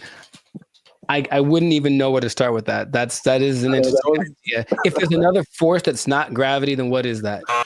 What is that inward force? Because to me, that inward force is what's called gravity.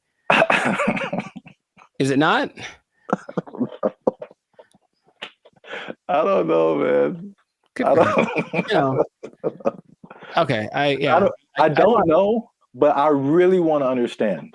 I really want to, because there's stuff, even like the 1x1 thing, like I don't know how I feel about it, but I can at least understand why he would say that. Once we get to that one, but the gravity is fake thing, it's just like over my head, I think. Yeah, no, I wouldn't even. But when he talks about an inward and outward force, for any anime nerds watching this, I thought about Pain in Naruto, and he has like that universal push and universal pull. Yeah. And I like gravity. Yeah. Yeah. So maybe the answers are in Naruto. Maybe they believe the same thing. I don't know, man. This is just, I just find it funny, obviously. Yeah. Sure. It's interesting. I wouldn't know where to begin with that. Just someone coming out of nowhere and just challenging everything and everyone like we've ever known. It's like, you all are wrong. Gravity isn't real. I mean, it helps me that I only think about him as the Hustle and Flow character. Yeah, that adds another layer. He's stuck in that role to me, so he can say all he wants, but he's saying this. I only saw a portion of that podcast, so I know what he talks like. To me, he's still talking like that character on the podcast. So.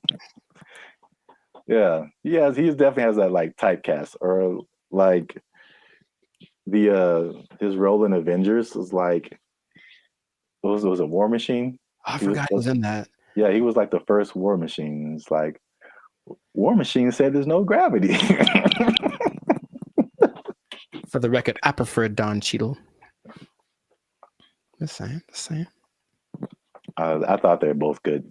Oh, okay. Well, I don't remember Terrence, but okay. Next one is that straight, again, along with gravity not being real, also straight lines are not real, Jericho. And this is the one I can understand. All right, so this is his explanation. He said, when you view something from the correct perspective, or you view a straight line from the correct perspective, you'll see that it's not straight. So he gave an example that if you put like you draw a straight line, perfectly straight, at least to our human eyes, but if you put it under a microscope, you'll see all the tiny like inflections that don't make it look straight anymore. So basically, these are all conceptual things. He's basically trying to get us to rethink geometrical concepts. Again, why I I don't know how that applies. That, yeah, that I would say. How does that help us? Terrence, how does this help us specifically?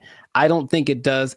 Look straight to me. It works for me. I'm gonna accept. I'm gonna take into consideration 2 of his ideas, and then for me, gravity and straight lines are pretty much going hand in hand. I will go find a straight line and drop it to celebrate my acceptance of straight lines and gravity. So we're 2 and 2. Yeah.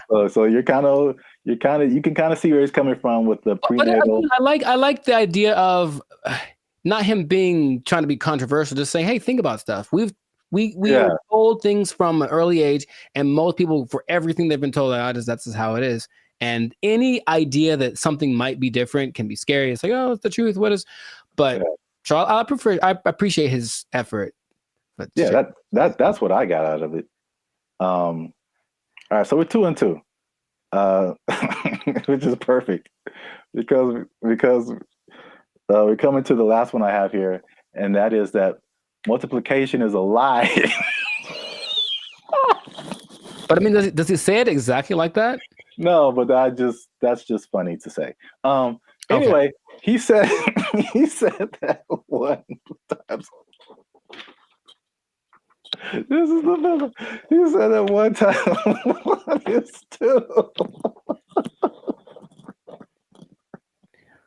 Okay. So he said this is why, because if you combine 2 unique things, all right, you can't end up with the same thing. Which I hear where he's coming from. You got one, like, because I remember like algebra, like you're always trying to solve for x, and you basically you got this side of the equation, this side of the equation, you try to balance it out. So if you have 2 1s on this side, like how are you going to have a 1 on this side and it still be the same thing? So like I still don't know if I agree with it, but I totally understand what he's trying to say. I don't appreciate that one. And I'll try to be. I haven't taken math class in 2 decades, but I'll try to explain. He said 2 unique. If you combine 2 unique things, to me, I'm like combining in my simple brain an object. This is a guitar pick with a concept, which is a number of these that I'm thinking about. Right. So if I have one of these, this is my object, and I take a number that represents how many of these I could have. If I go times 2, I will then have 2 of these, right? Hey, look what happened. Now I have 2. If I take this one object and then I multiply it by a concept that is singular, nothing changes. Because here's the other thing. I think I can bring a narrow to this also. I want to figure it out because usually there's like, or this might be Avatar. It's like, okay, there's like good or bad. So something has to be one or the other, positive or negative. And then there's a guru. Yeah, the guru on the mountain that made him drink the banana onion juice. He said there's also a neutral. That's the third option, and people forget about that. So yeah, does this have to change if I multiply it? No. It could go bigger, it could go smaller, or it could stay the same. And the stay the same is the times 1. So that is my argument, Mr. Howard. I had like one of those chalkboards on the back I could draw on with all the numbers and everything. Yeah. The hot to crazy chart. You remember that one guy? Oh, nice. I appreciate that, man. So I don't agree with that at all. National treasure. I don't think I do, but I want it to be a thing. I got you. That's deep down. I want 1 times 1 to be 2. If enough people talk about it, it'll become something. Yeah, if enough people talk about it, it'll become something. I really don't think that it's important. Again, it's just like what? Look, they're ready to change math with that Common Core stuff. Oh yeah. Everyone's all messed up, but the kids nowadays are gonna be just so stupid. All the math is wrong. And so now they're gonna throw this in there. Like, by the way, 1 times 1 is 1 or 2. And then what? Because another thing. So if that becomes true, let's just hypothesize, then wouldn't that change everything? Because you can't just change one thing without changing other things. If there's the fundamental concept that 1 times 1 was 1 and now 1 times 1 is 2, doesn't that somehow affect everything else? I think so, but I'm not sure. I don't want to really think about it. I just want to. I want someone else to figure it out and tell me. on the internet. Not just ask ChatGPT, but no, Yeah. 1 times 1 is 1. Since forever and ever and always, one thing can stay one thing. I am 1 times 1. I should make that my counter. Make a shirt. I am 1 times 1, and I just stand boldly holding a flag and like a bowl of rice pudding. Oh, wow. I don't know why the second thing. All right, so that's two and three. 2 and 3. All right, so we might end up with a tie here because this is a bonus one. Okay. And this is probably of all these things, this is the coolest thing. At least one of the coolest things I think he said. Okay. Was just like kind of opened my mind a little bit. And he said that the periodic table is structured incorrectly. I mean, again, how is it useful? I don't know, but I think I thought the visual was very cool. Okay. And I should have tested this before I started, but take chances. It's real life. Just take chances. Let's see what happens. Okay. So check this out. This is the periodic table of elements. So basically, he said he learned the periodic table, but he saw it in a different way. He saw it in circles. So I thought it was super interesting because it's kind of hard to explain. He breaks it into octaves, which we can relate to as musicians. So you start with like one element, and it goes through the list of elements until it gets to another octave. And every element in these octaves, they follow a similar pattern. Like in the middle here, you start at helium, in the middle would be carbon, and then at the end would be neon. And then all of the beginning and the ends of these octaves, all of these elements relate to each other. They have like something in common, as well as all the elements in the middle of these octaves, which is crazy to think about because it's the same shape as music. And I kind of wish I would have learned the periodic table like this. In music, there's the, at least in Western music, you have like the 7-note, 8-note scale. I mean, you would go back to the primary note, but like A, B, C, D, E, F, G, and then you start over A. But like key of C, right? Helium would be C, D, E, F. Like where you get to carbon would be like 4th or 5th. And then you go back up 6th, 7th, 8th would be neon. It's crazy. I don't understand what he's saying, but I understand it from a musical perspective. That all of these elements between helium and carbon are passing tones to where you get to carbon, which is like a perfect 4th, perfect 5th. And then nitrogen, oxygen, these are all passing tones until you get to neon. And all of these elements relate to each other based on their positioning here. It kind of gives me vibes more of, or the way I'm trying to process my mind is more like the harmonic series. Yeah. Only in the sense that stuff's getting like kind of bigger as it goes higher or lower. Yes, it's the same thing. I mean, it's and that's what he's trying to say. Basically, it's like everything is interconnected. And so he even gave these. This is getting like super nerdy, but every note has a like a measurement to it, basically a measurement of vibration that we measure in hertz. So, the 100 hertz, there's 400 hertz, there's 800 hertz. And so each one of these elements, like he gives a hertz number to it. And he says it's the same thing with colors. These are all they have a color associated, they have a sound associated to it, there's a vibration associated to it. And this is just like a visual representation to see like all this stuff is all the same thing. Music, color, light, element, everything around us is these octaves, these spirals, these circles. We just keep going in circles. So where like there's certain notes that go together in music and there's certain notes that don't. And the same thing happens here. There's certain elements, like if it's the 1st and the 5th or the 1st and the 4th, like they go together. But you have like tritones in here, the elements that like don't mix or, like oil and water kind of stuff. That was like pretty crazy to me. It just from a musical standpoint to see like, okay, this guy he just has a different way of looking at stuff, which is kind of cool. Mm-hmm. Now that we've lost everyone on the podcast, let us know what you think. Unless you want to comment on that, Jericho. I'm 2 and 4. I understand it, and I didn't like it at all. I don't know what to tell you. It's really weird. The second you put it up there, my brain went ugh. So, maybe if it looked, I think it's more of an aesthetic thing. For some reason, the way that looked specifically made me go, I don't like that. Really? Yeah, I don't like it at all. I would have loved this in school because I can like, it was just music, and then I get it. I didn't really like science. Oh well, I never did. You have to learn the periodic table? Yeah, we had to memorize it. I don't think they cared that much in California because I think we kind of glossed over that. I remember we had to learn a couple, but not like the whole thing. All right. Well, let us know what you think. This has been another episode of the Life Circus podcast.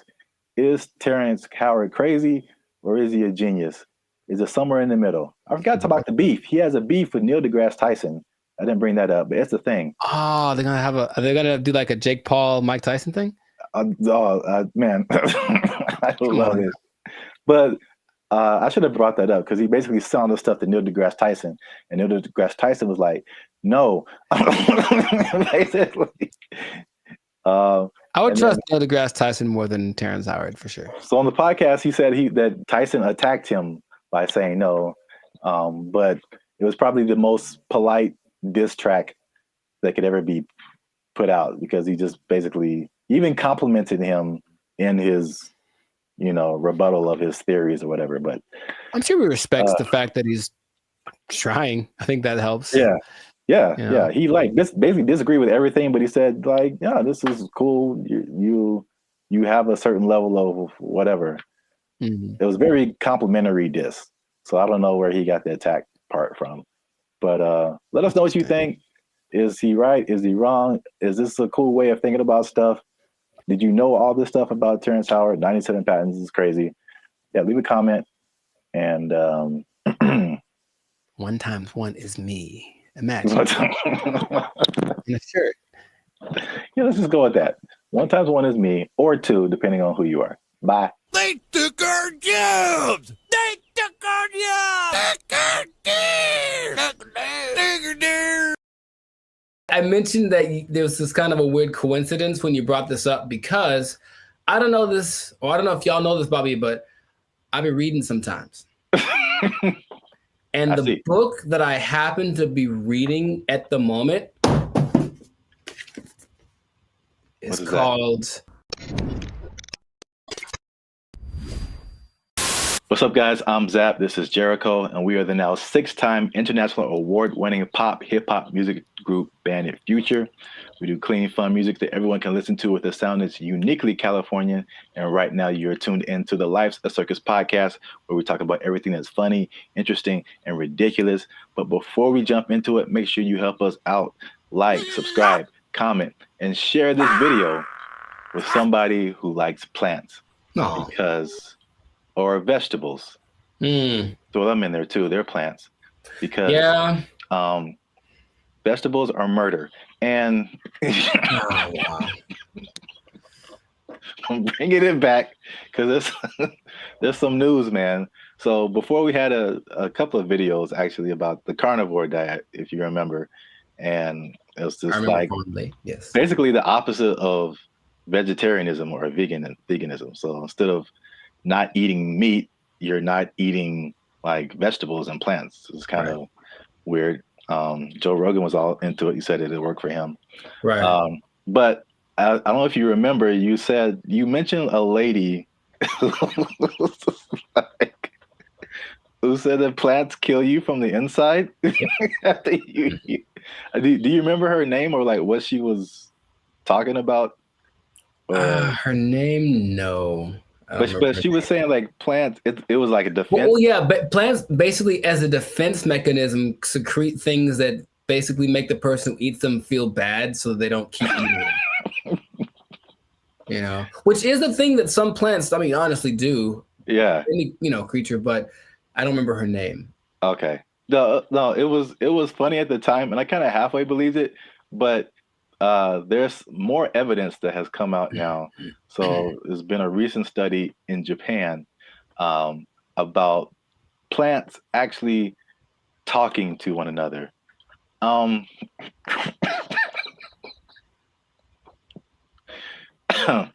Jericho, do you think plants can talk to each other? Yes. Okay. Well, that was an easy sell. But well, here's the thing. I mentioned that there was this kind of a weird coincidence when you brought this up because I don't know this, or I don't know if y'all know this, Bobby, but I've been reading sometimes.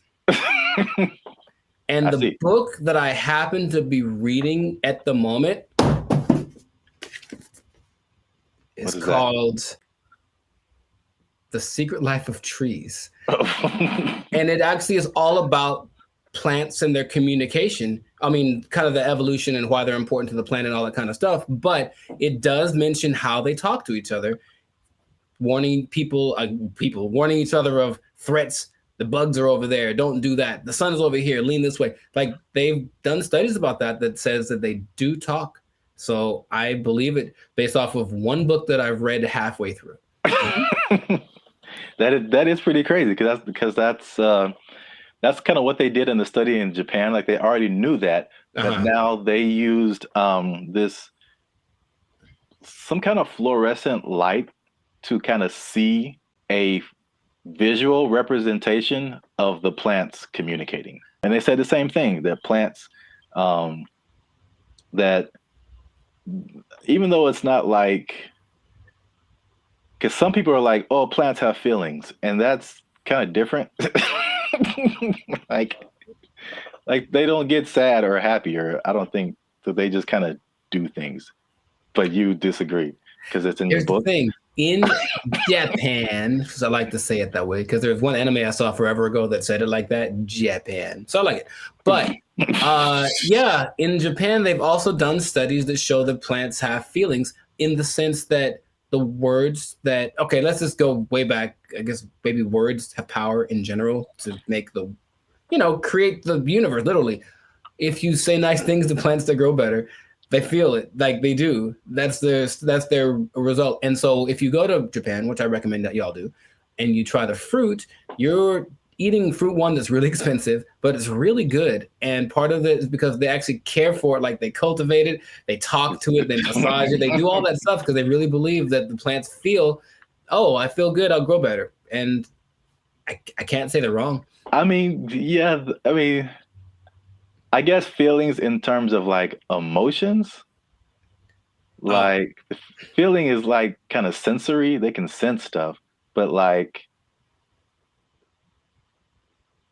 some people take it to the extent of like this plant is happy or this plant is angry, or I don't know how far that goes. Because there's this lady who's PhD. She says he can have emotions because they don't have a nervous system like we do.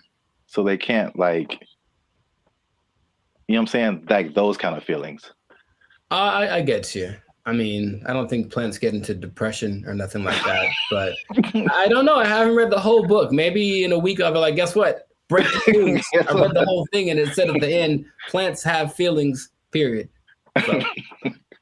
All right. Well, just to piggyback off of that. So what they also found in this this Japanese study is that they released something called volatile organic compounds. So it kind of explains more of this defense mechanism or the communication. So this is what they said. It's kind of in line with what you kind of just said earlier, is that, okay, so a plant, a caterpillar or a beetle or something just starts munching on the plant. And the plant's like, ow. This isn't fun. This is bad. And so they release these volatile organic compounds, and it's like a warning signal. It's kind of like the same thing as like a perfume, like what you would smell, or you've gone by a plant and it smells kind of minty or something like that. Yeah. And so they release this stuff, and it's kind of like a signal, and it signifies the things that eat bugs, and it's just like, hey, come eat the bugs because they're eating me, and make it stop. no joke. Yeah. So like birds and all kind of other animals are like, ooh, bugs, and they like take the bugs away from the plants, and the plants is like, I got them, and so that, which is like a crazy layer of the universe that I had no idea was happening. Like entire defense mechanisms. And all those relationships between like bugs and plants, which the book talks about. And I've always thought about like, I don't know how that starts, but a lot of them feel so perfect. You know, the plant does this for the bug does this for the plant, you know, and it has to be something to it. It's like, because they talk about insects, bugs, animals, maybe trees having instincts, but I think there's some level of thinking or communication in there. I figure there has to be something that says, hey, if you do this for me, I'll do, like, it's not just random. So I feel like there is something to that. It's just weird to think about, you know? Yeah. And it's even to the extent of like a bug is attacking a plant and then he releases that stuff. And then like all the other homie plants are like, yeah. And they start helping each other out and releasing all that stuff and trying to like get the bugs away. And another version of that is like the concept of nicotine, which is found in a lot of plants. And that's like that goes back to what I was saying earlier, or what you were saying earlier, that lady said that they release like the nicotine. That's like another defense mechanism to where like they killing you from the inside. Y'all stop eating plants. They gangsters out here. You think it's a nice flower and it's trying to murk you.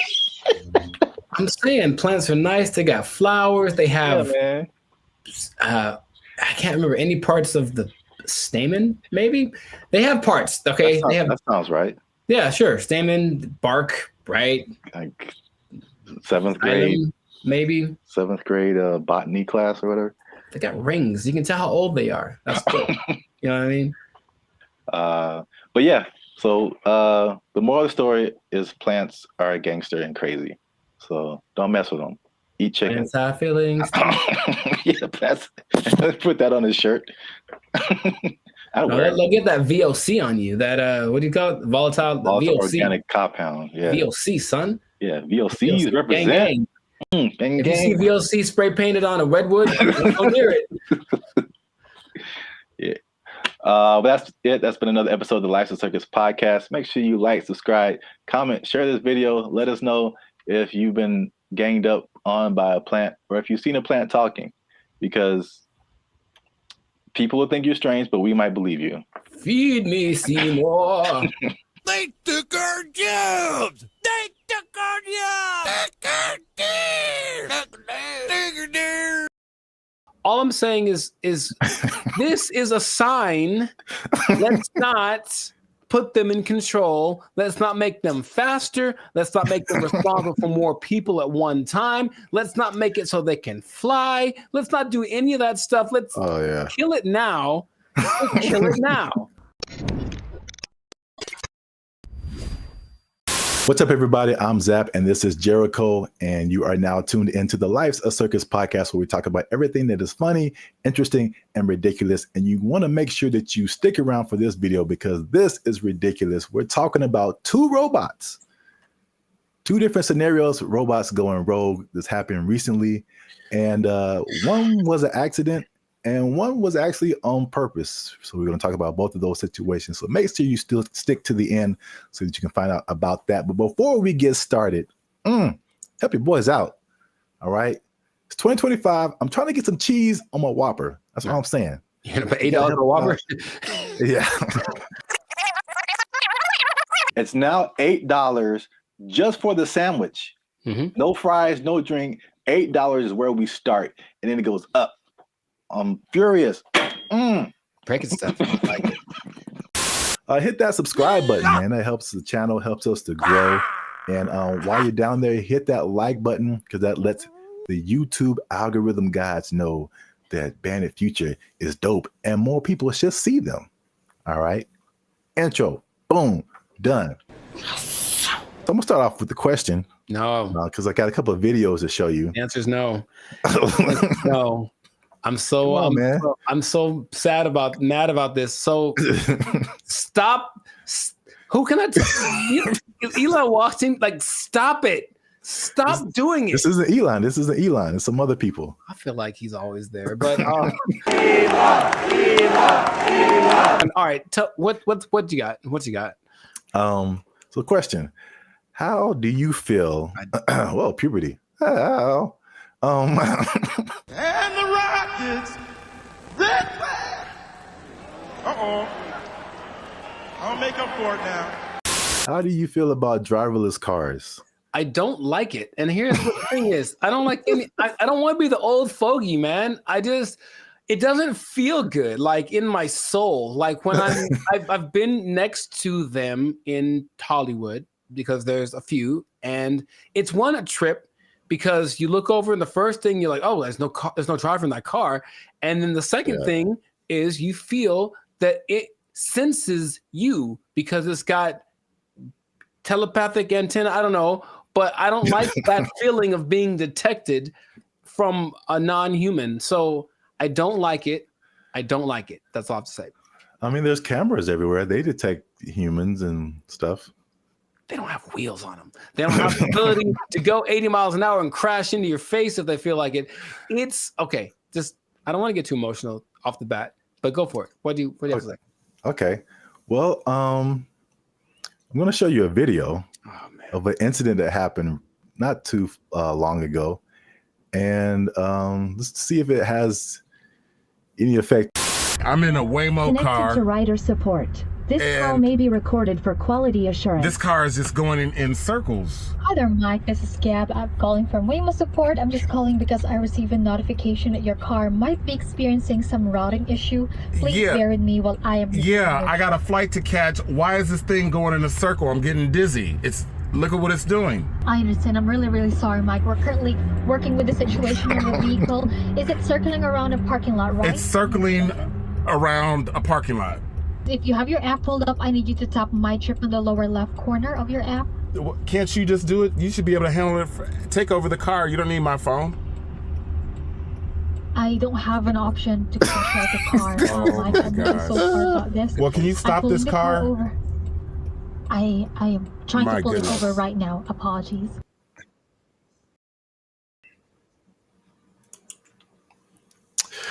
Yeah, man.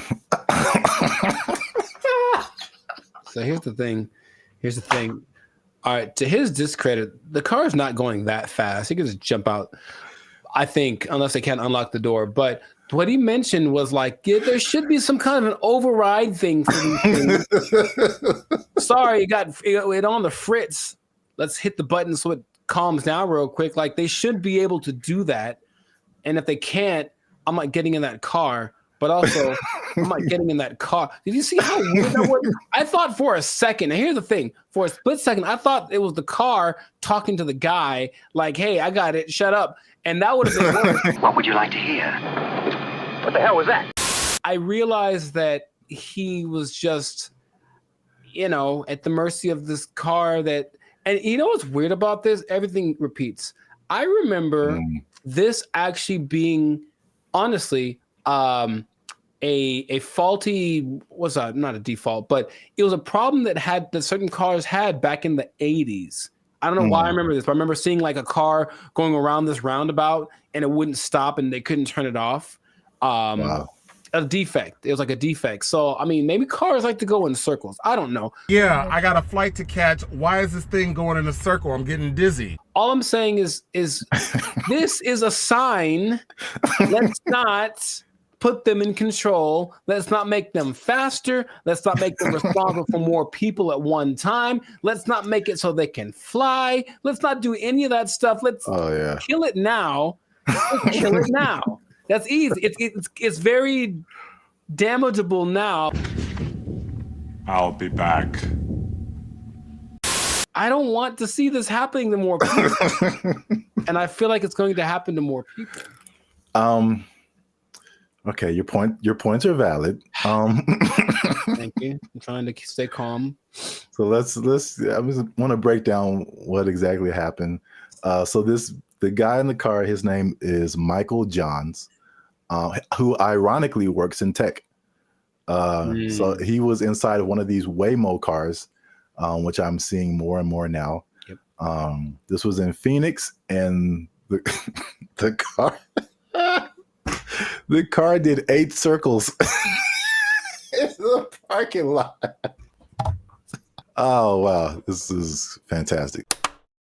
It did 8 circles. As you can see in the video, he said he was getting dizzy, and probably the same thing that jumped out at me was like, the lady literally said, "I don't have an option to control the car." Right, and that's the problem. That's a big problem. That's such a big problem. This thing has been out for years. It blows my mind that they can't control the car. Like if something like this happens. Right. Trust me. They said a software update is what fixed the car, which is like, I don't like that either. I don't like that either. That I know. I me either. Because like a software update on my computer or my phone, it's fine. Like a software update on my car made it do this. No, man. You know my computer does sometimes. Hey, y'all, come look at this. Sometimes my computer, okay, Team Apple, but sometimes it just literally goes like, and turns off. Literally, it sighs and gives up the ghost. And I'm like, well, that's already inconvenient. But if it was like a vehicle carrying people with responsible for their lives, and it did that, sorry. And then I got a tragedy.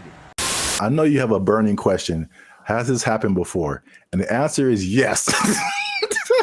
So, this is crazy. In 2021, the car was confused by puddles on the street. So it didn't really recognize what puddles were. Okay. And it was braking for no reason, basically, while people were inside the car. In 2024, they experienced several recalls, February 2024, when 2 vehicles hit the same truck.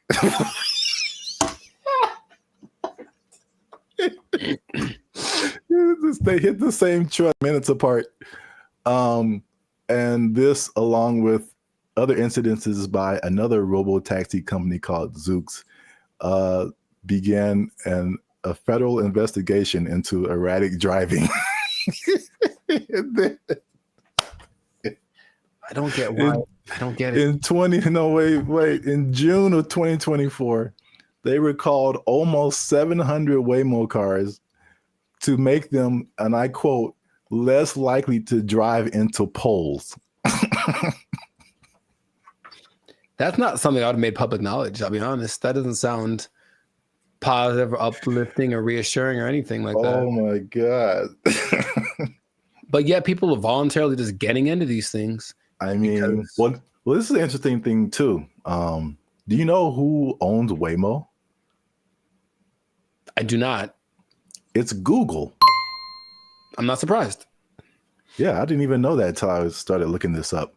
But it's ironic because I don't know if you remember, like the very beginning of Gmail, people had to invite you to have a Gmail account. Yeah. Do you even remember that? Mm-hmm.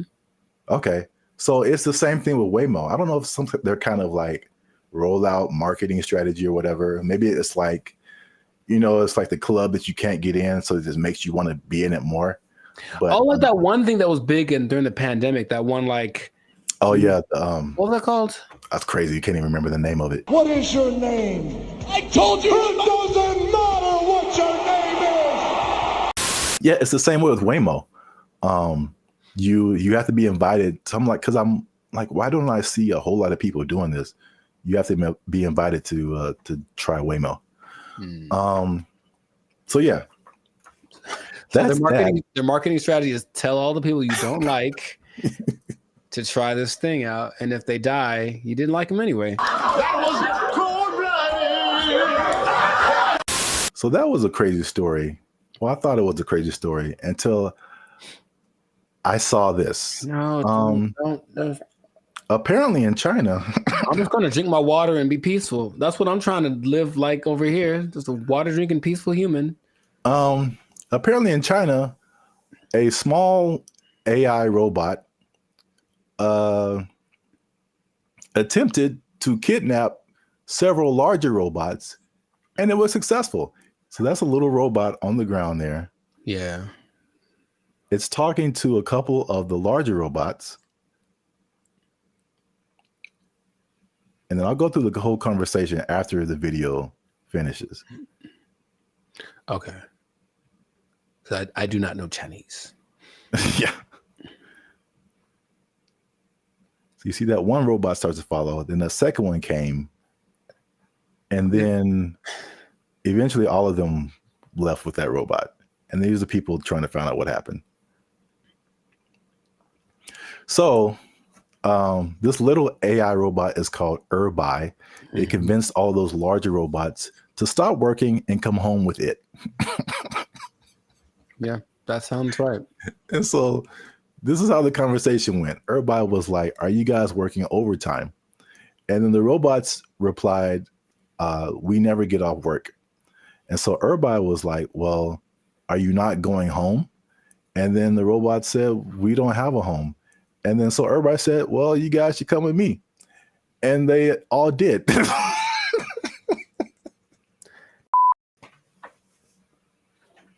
I don't have any more water to drink and be peaceful. I can't be peaceful anymore. I have to. So crazy. It's not.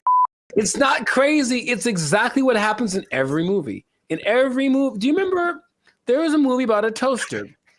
I forget what it's called, but it's a little toaster. The Brave Little Toaster? There we go.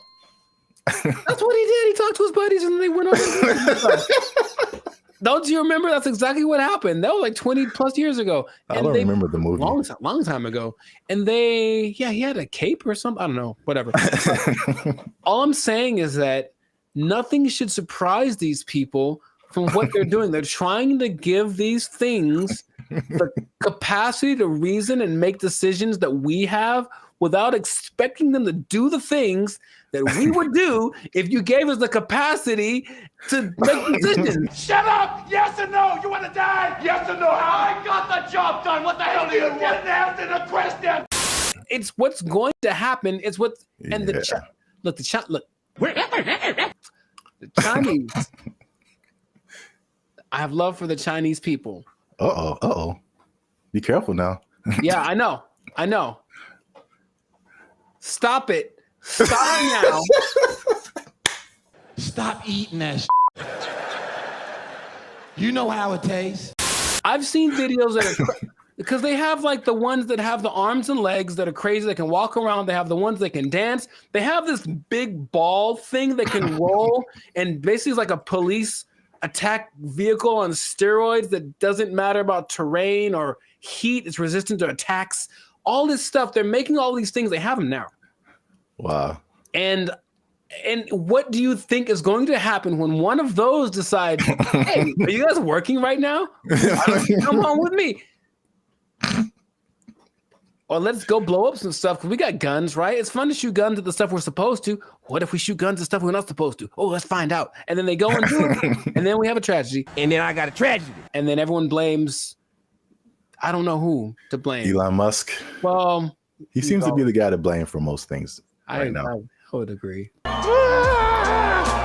But the thing is, do you not see it as clearly as I do? To the people that develop these technologies, that's what's going to happen all the time. Your Uber is going to take you home, and then halfway it's going to be like, oh, you know what? I have other things to do, and just take you off to the desert to meet up with its group of friends. So the thing is, you didn't really have to explain that, you know. You can kind of get it's kind of like a Mr. Bean thing, just with like little gestures and whatever. It kind of like it had like a nod thing going on, and then you just take it, and then it. Yeah. I could. Well, here's the caveat to this second video. Okay. The Waymo car was an accident. This second video, well, first of all, it went viral on social media. Sure. So I mean, apparently, you know, with AI and all kinds of things now, you're like, did this really happen? So the person who posted the original video and the company that built the robots, or companies, actually 2 companies, they verified that the video was accurate. That's a thing that happened. But the caveat to that is that they planned that. So basically, it's 2 different companies, the company that makes the little robot and the company that made the bigger robots. And the little robot company was like, hey, can we test out our robot on your robots to see if it can make it do stuff? And it did. So I think, as funny as that is, I think they are aware that stuff like that can happen. So they are testing it. I don't think they are. That's the thing. It feels like as much as they say that, I don't care what you say. What are you doing? And in this case, they're doing things that tell me the contrary of what. Well, they're testing out the capabilities of these things. So, I mean, eventually it's going to be like, okay, let's program it to not do this. Start kidnapping people. That's one of my mission parameters. So yeah, fun times. This has been another episode of the Lives of Circus podcast. I don't like it. If you like this episode, make sure you hit that like button. That helps us out. And don't keep it to yourself. Don't be greedy now. Share this with at least 2 people that you think might find this interesting. And because the robots, man, they're coming, man. You need to hold on to everything you got. I mean, they're here. Hide your wives, hide your kids. So y'all need to hide your kids, hide your wife. Hold on to your job. Hold on to your job, because you're going to need a little job. And your robot's going to take it over. They're going to kidnap everybody out. They took our jobs. They